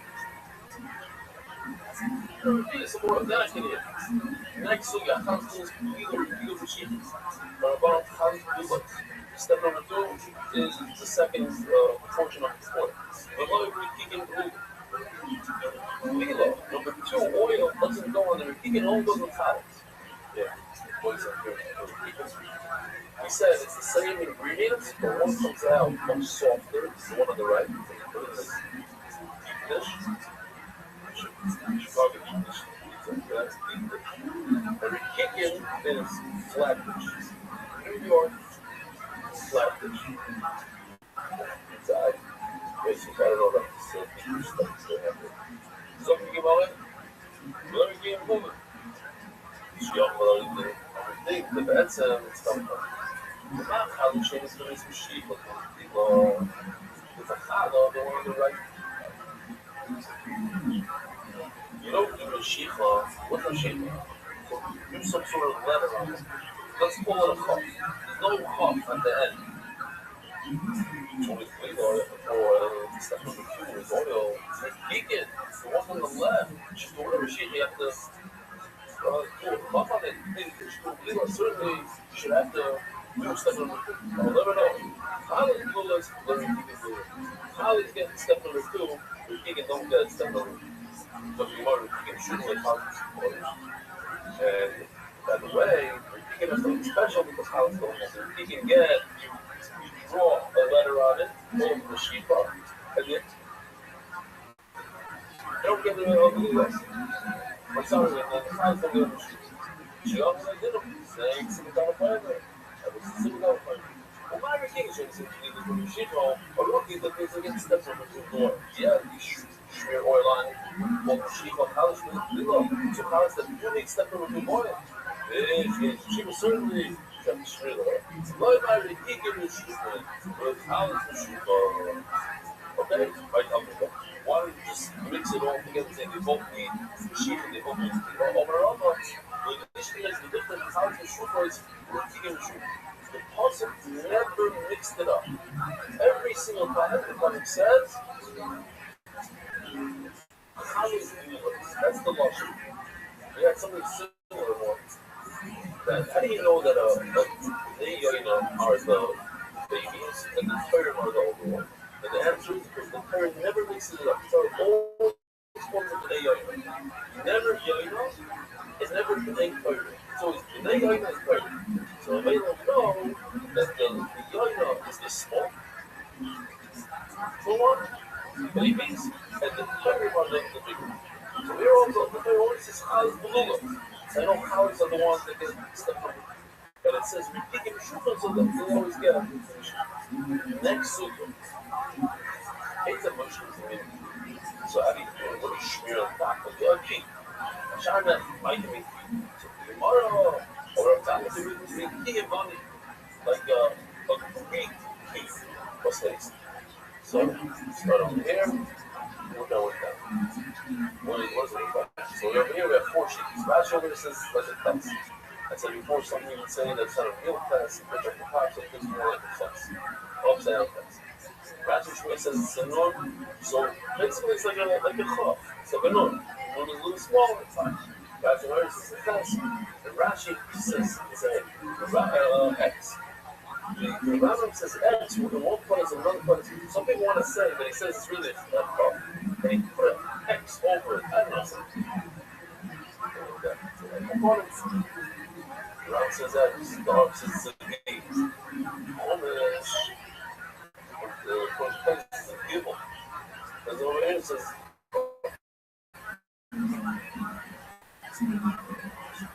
oh, here's the shell part of the line. Oh,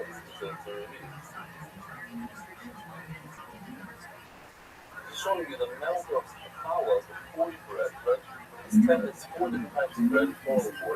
But that tiny amount of sugar, how do you get on it to absorb it? You have to be able to share them all. Says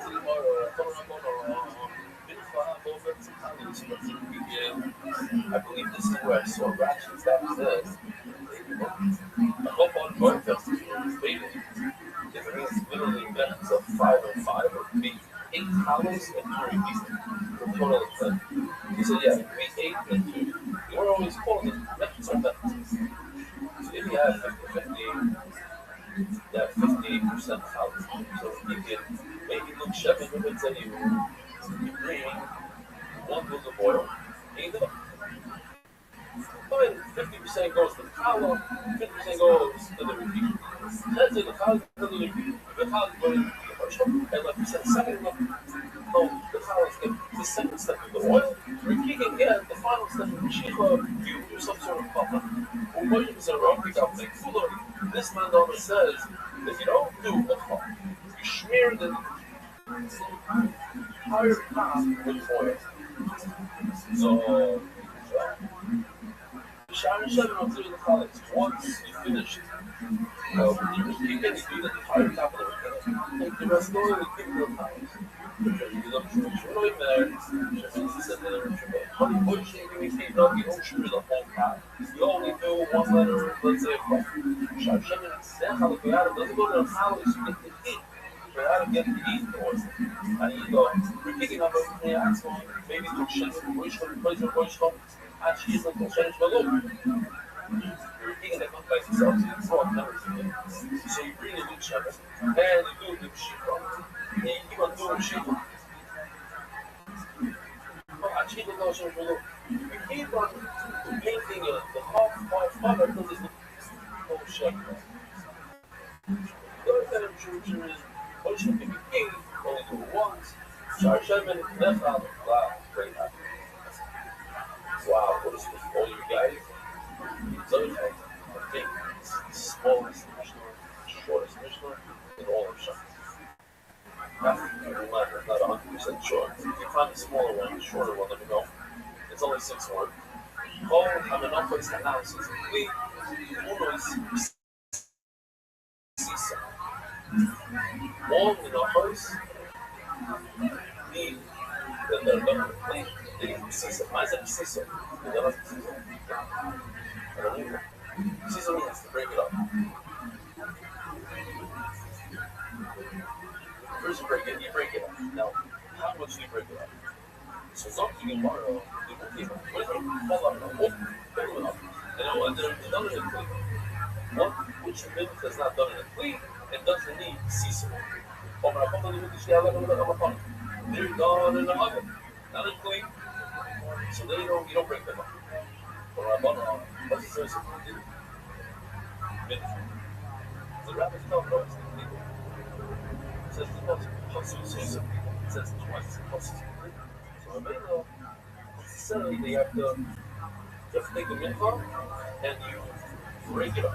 You don't that's what I'm going to make sure you also don't even the 2 breads of Shavuos and the 12 breads of Shabbos. No. Everything else besides it's like the Shabbat. But the rabbis don't know what they see. Every mincha gets the final third pouring of oil.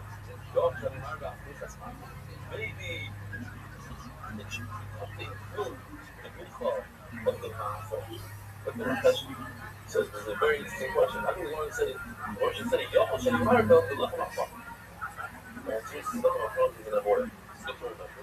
Lechem Hafam is Shtei Lechem, don't have oil. Shtei Lechem, Shul, don't have oil. The Mark writes in the jumps, it says, maybe actually include also the Mitzvah Marba that should have Litzi. The third one. It doesn't have a third one. It's one included in there. Maybe only the Chalpula doesn't get Litzi of the Nafesh. So the Etzem, we have two meals over here. We have meal number 1 is what's there. Meal number 2 is heat. One I'm going to remind. One I'm going to remind is Chalpula. But I'm going to able to hold see who's asking that. Maybe you call that I am able to take but they exclude I'm a rabbi, he's going to do something. But one needs 2 meals. The other is a little not. The college and the Rikikia, they go together only. That's why the bird needs to be twice. Because individual, but they go together. College and Rikikia, but they're together, but there's this key, otherwise the bird wouldn't say three. The bird would die. And that's global experts in cross-border things. Shot at that happen. Spread the shit today. Every shit that happens is verbs that that means you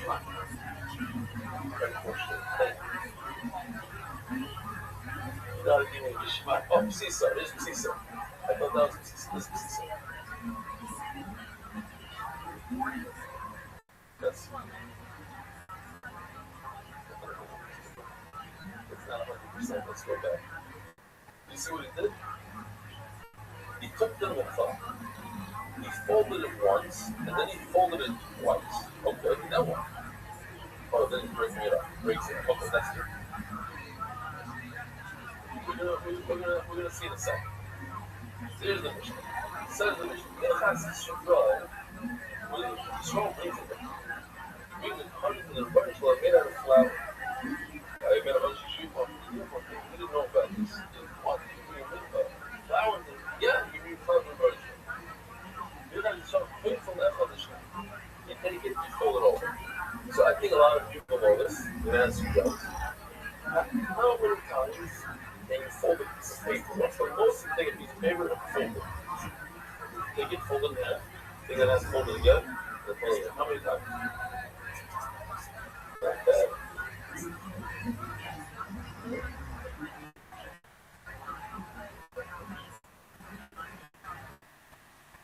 So most people can't do more than 7. 7 is the norm. You can't do more than 7. Just make a judgment. 7 means that it's 128 paper. You had 128. Because when you fold it once, it's 2. Fold it again, it's 4, 8, and that's all enough for fun. And then you go to 16, whatever. 128. You're right. There's one paper. A very toilet paper. And it's very, very, very long. When she folded it, the arms and her flat, she got 12 or 13. But if you just take a regular piece of paper, normal size, even the large, you can only get 7 or 8. Alright, so maybe you take some, you fold it up once. Regular level schnai, 4. Schnai line ball, and then he has 4. Well, not then he breaks it up. That's why what about the other party? Anytime you finish the ball, regular level schnai line ball, why? Why is the bag funny? You don't break. But you saw you break. Because funny, you don't meet it. You know, funny here. The hard deal is bad. So part of this means it misses like take a little bit, I put it on the bad, and the rest you can eat. But if the coins wins, anyways, the hard thing is bad. No case, no case, you have to break. You do fall. But you shouldn't know this is bad, this is baby shia. 8 by 6. No, you don't have to break it. You play shame baby pizza. Baby pizza, baby sisi. It says not only a business guy, but it has baby shia also, which is $20. Doesn't have pizza doesn't have full puzzle pieces. You have to make sure that each piece is designed. So if you want to color a passo, you have to schnai. Maybe you should just fold it in half. Show me this right. What did you say? Process means to fold it out. So speaker means fold it again. So you have to. Even you only have set of people. So even maybe means every time you have a piece, fold it again. Right now I have another piece. Fold it again. Fold it again. Until you have the tiniest of the tiniest. It's just like a rock. Some CC, you only do that season once. You fold it once, and then you fold it twice, and then you're done. You don't have to take each piece and fold it again, and then fold it again, and fold it again. Okay, so how does it work? Here's a short way for us to schnai and schnai our ball. But it's the call of Jew of Israel, you fold it twice. Once in second. And the math deal when he breaks it into pieces in the Tascarian, you don't break.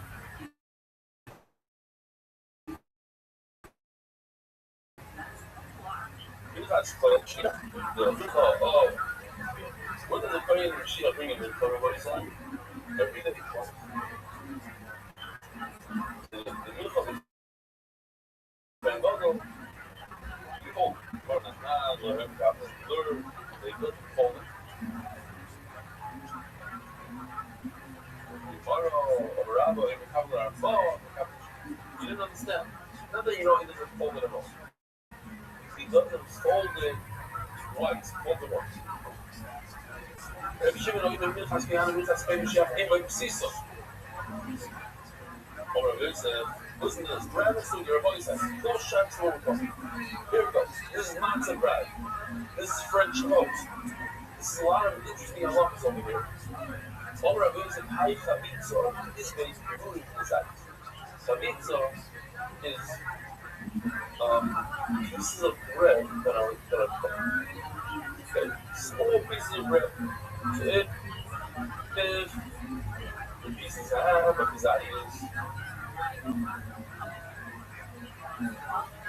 the art in LA, I wouldn't say nothing.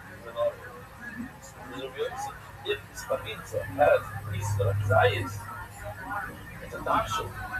It's cooked. You take bread and you cook it. French toast is more done. It's cheaper. But someone's making it, put it in milk and cook it. If it has his ice left over, they have to be done with like the one overall. They don't take a piece, that's it's smaller pieces. He lets me configure his IEs, you know, many pieces that besides his IEs, or the Malay, or your potatoes are, then you only make one. Because the capsule, or both sides of the capsule, by cooking it, removes the hamoitzi. It used to be hamoitzi. What is hamoitzi? Where did it fly away? By cooking it, it removes the hamoitzi. Or Rabbi Yosef, you know, how do I know this?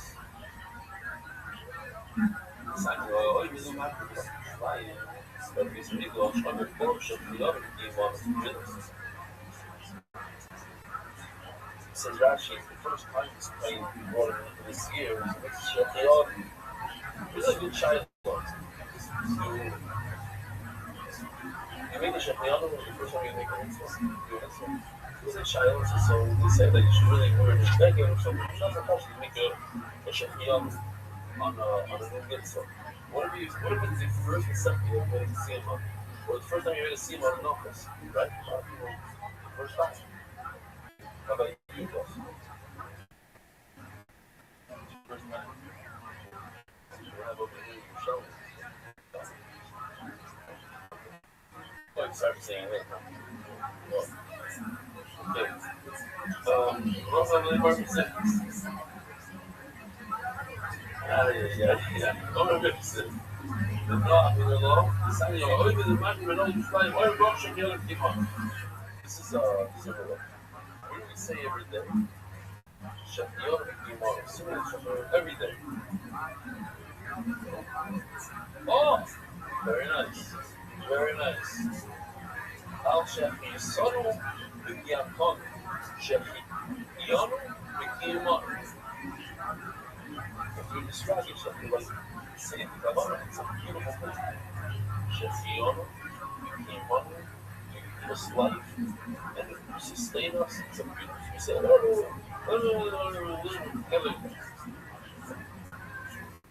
so, sorry.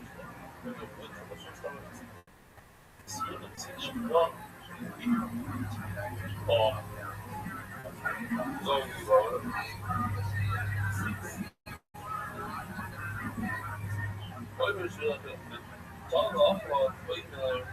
but if he takes it, then he says, on the mincha, on the pieces of the mincha, he makes a hamoitzi. Now, you pull up pieces of his eyes. You learn in our Mishnah, the last word, you pull up his eyes, then you have to make sure that these pieces of the mincha have his eyes.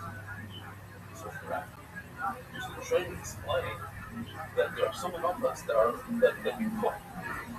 And Amamike, you make a hamoitzi. See, on the pieces that are his eyes, you make a hamoitzi on them. The times we were organizing said that you cook bread that has pieces like his eyes, make a hamoitzi. One of the bagio, small little fire much, what's salt on. So I don't remember, we had the sheet up back in the day. That you break down the mincha, you take a bread, break it down to such small pieces that they come literally like flour. And then I was looking for hamoitzi. So you shouldn't make hamoitzi. If you gave up that way, you say, yeah, you shouldn't make hamoitzi on it. The fact that you do this we're talking about basic stuff. We're not talking about a medical attack. If it takes from you have 5 minutes, you have a little bit of spelt, a little bit of flour, of wheat, a little bit of barley put together, and you have it together because that's not color, and you weigh it. In chametzu, if it's chametz on a shmart. In matzu, on the good together, you did chametz with masa. If you have flour, broken down the flour, and you eat from the sides, you go to Pesach. For most, you go to Pesach. That really strong. I like it. Very nice. Funny things in this one. You ready? Yeah.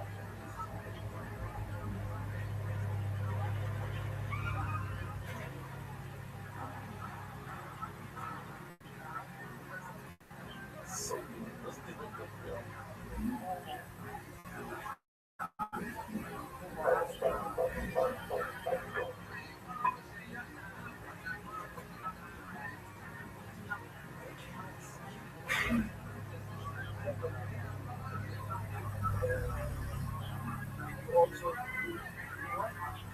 of course, everything is in the box. Wait, look, okay, right?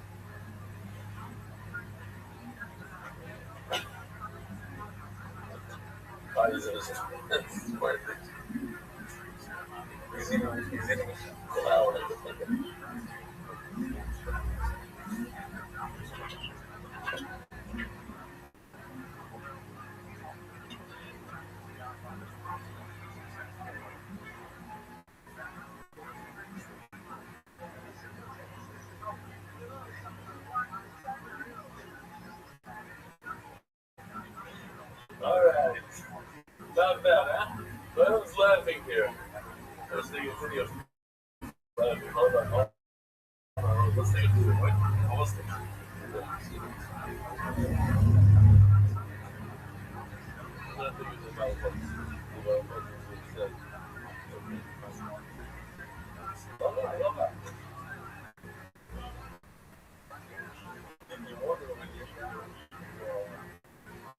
He's very shiny, right? So perfectly white. Mohammed and Sons buying college from basketball for LTD. Not running by that, we're coming by. It's a lot, but you have to see it twice. All the little. Okay. Then it says to it. You want to pick me up? Not to say yeah. So, okay. We do well. Right? So Mohammed told his parents, I told him to the girls press out of you. Says on my skin of Jesus. So he took this flower stuff and he kneaded it together to be one giant piece. Oh, yeah, okay, I didn't find that local shop for that first prize. It says on condition that you eat them. It says them. These broken pieces. The amount of time it takes to eat a half piece, you gotta have a loaf of bread, right? We didn't put it in, we should have put it in to have a loaf of bread. Okay, fine. Now this prize. Even Shir saw, that's the part, but even Shir said you come with a one piece, one solid piece that went together, you're chopping the shot, she's chopping all the clothes, but it's one piece, it's one, not a bunch of pieces. You want to say a halal, you say a halal. And on the way, skins is the ball, if it comes, pieces come from a giant loaf, so that even though they're smaller pieces, they have kashiva. They still have kashiva. But the pizza came from something that's exactly kazayim, then no good. Then it loses its kashiva, and it's not good. So we want to have a. At the end of the day, once the halal when he's making pizza, you have pieces of bread. Especially some of them shape of kazayim. He says, even if it doesn't have kazayim, I'm going to make why? Because it came from a bread that had a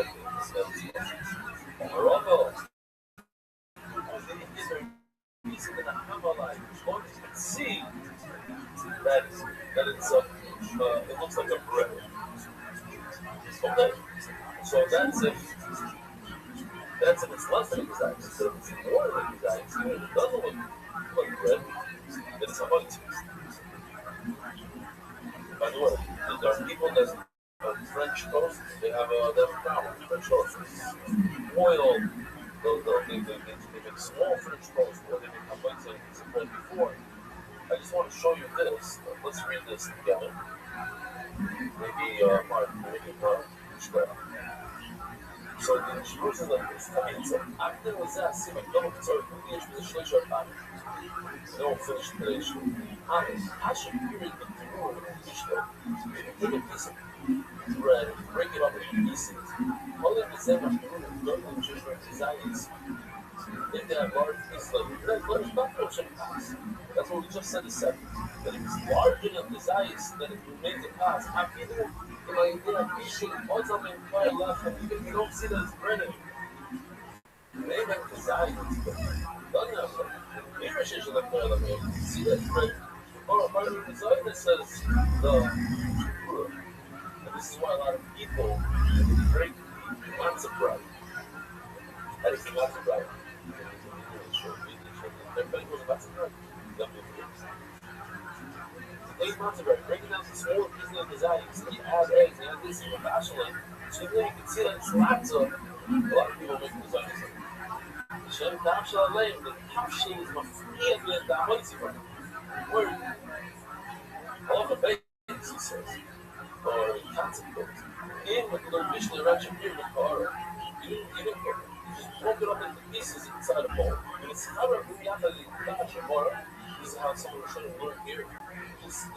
Here's something that they came together with honey or soup. And that has better left now. You'll see that it's bread. But I always have to name that room. Besides, you're throwing down small piece in the bowl. But you still see that it's left and it's kebabs. Even bread left. And cover the bread, but I like bread and bowl. Everything like room designs. Plus it has designs with bread, Indian fish. You should learn t-shirt. When you didn't cook, you got with the scabber in the room. And you didn't cook, and the crumbs didn't go together. That one didn't match the I feel it brings back inside this. Even if the crumbs are less than the like flour, but one of my buddies, here, that's the video that we saw. The guy doesn't have teeth, he eats a matzah with crumbs. You take the matzah, that's how much you break it down into crumbs. That is how much. Why is that how much? The chef passed away. It's looking to the bread. It's a little bucket. And it's smaller in size than this chef. But when you ain't cook, you just take matzah. You take bread and you break it up into the water. You take matzah, you break it down, and you write it down. That's still how much you like to make matzah. Lord, you're above side. Have a wonderful.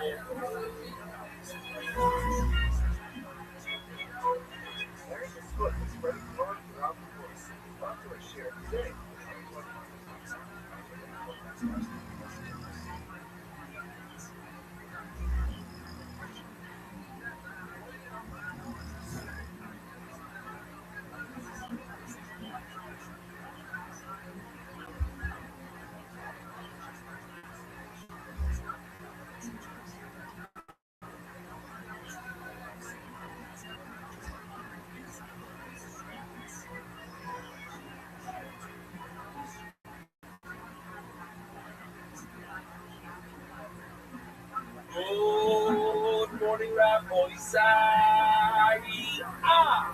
Ele nos faz próximos para semana cada um dos weakest asks of all time for such a large crowd. But these are all movies. So we're going to go through something. What we're doing here tonight is we're learning Dafyomi. Dafyomi is a program where we learn the Daf a day, started by, you guys know about this stuff? Okay. We're holding in the middle of the sentence Menach. It's touching. So some of you might be familiar with the term. Now I'm going to try as hard as I can to look at the terms. We're here live in Miami in my good friend Hans backyard. It's behind me. There's somebody's boat. I don't know. Just parked the boat here in the backyard. There's a beautiful view. We're on the water. And somebody wrote me and says, it's not nice. He says, you're on the water. Yeah, we're sitting here sheltered in a straw run. That's right, that's the point. But there are a lot of people who live vicariously through the shear. If I go skiing, they feel like they don't ski, but they feel like, so I do for those guys. The other guys that are jealous of Miami or whatever, it's a whole different story. So thank you for having me.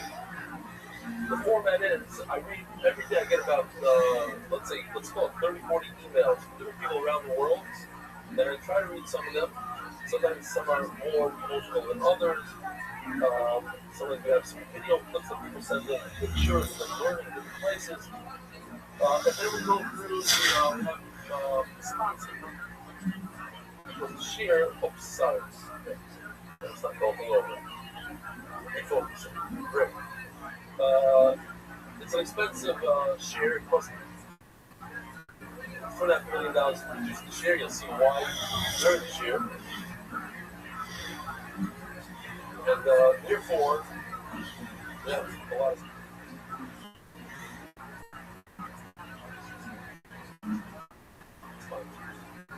So I'm going to start with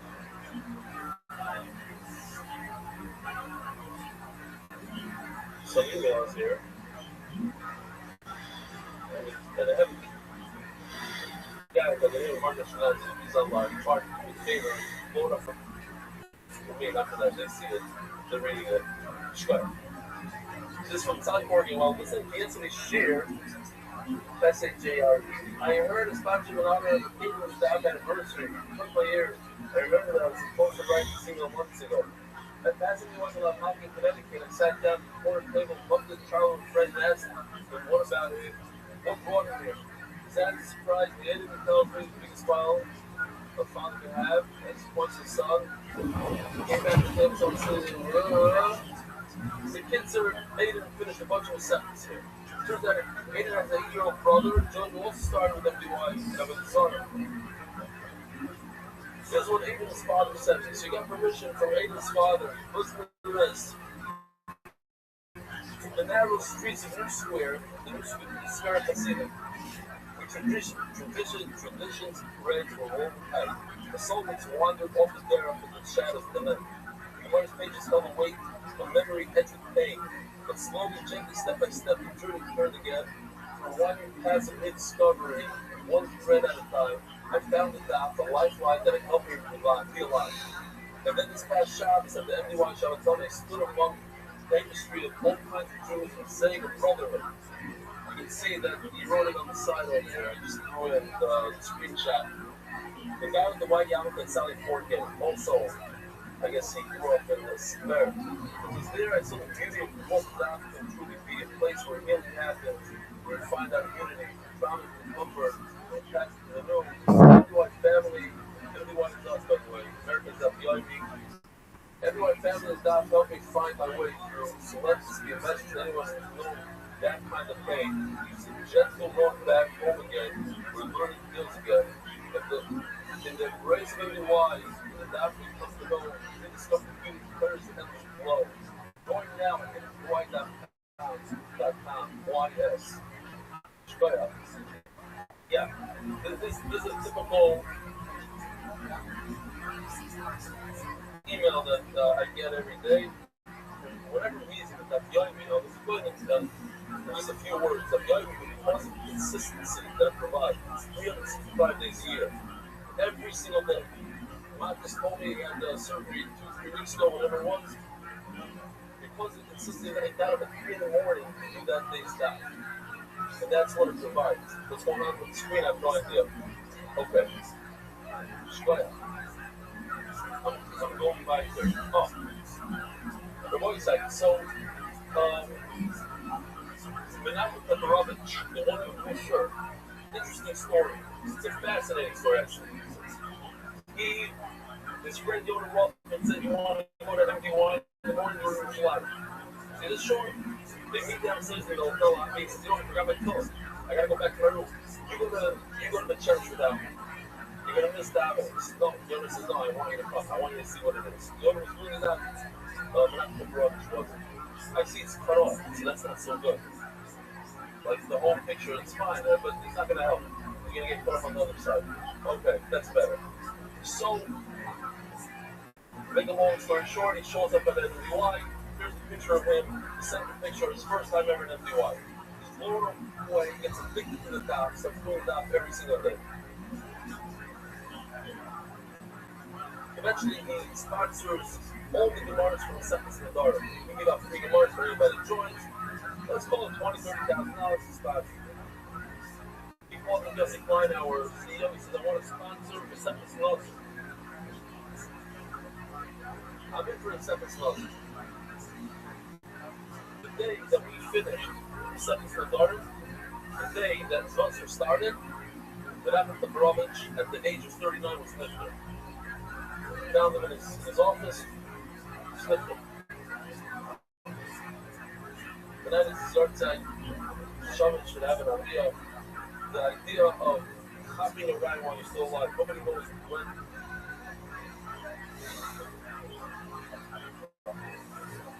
That's in Surfside? Wow. Wow. That's I call it a kiss from a chef. I remember that cheer. This was the basketball player, what's his name? Amari Stoudemire. He came this year. Yeah. So the family, they have an orientation for the radio. Like they show what they do with the girls. I called my wife and it's unbelievable. The last month is like after I mentioned once this year, I said I want to do like something special for encourage people not to talk during conference. Forget I'm not gonna change the world that people talk during shul though. Let's try to change one small thing. 40 seconds a day. They say that if you talk during Kaddish, then when your children say Kaddish for you, it doesn't count for anything.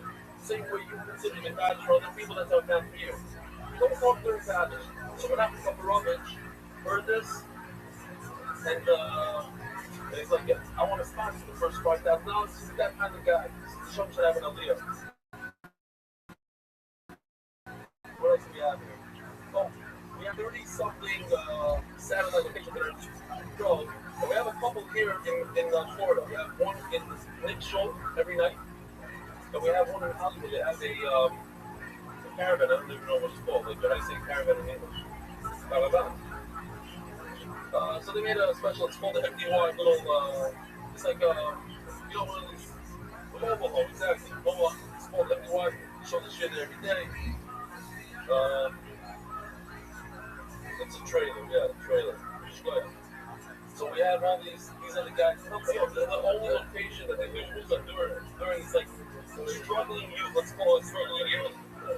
And, every night, so, going from location to location, I'll never get a spot with Nazi. In April, of course. All right, now we're going to do the podcast. There's a lot. I'm saying it's over 30 spots just tonight. This edition of the One Shots was sent by the Iranian News Family's parents movie in Paris. Oh!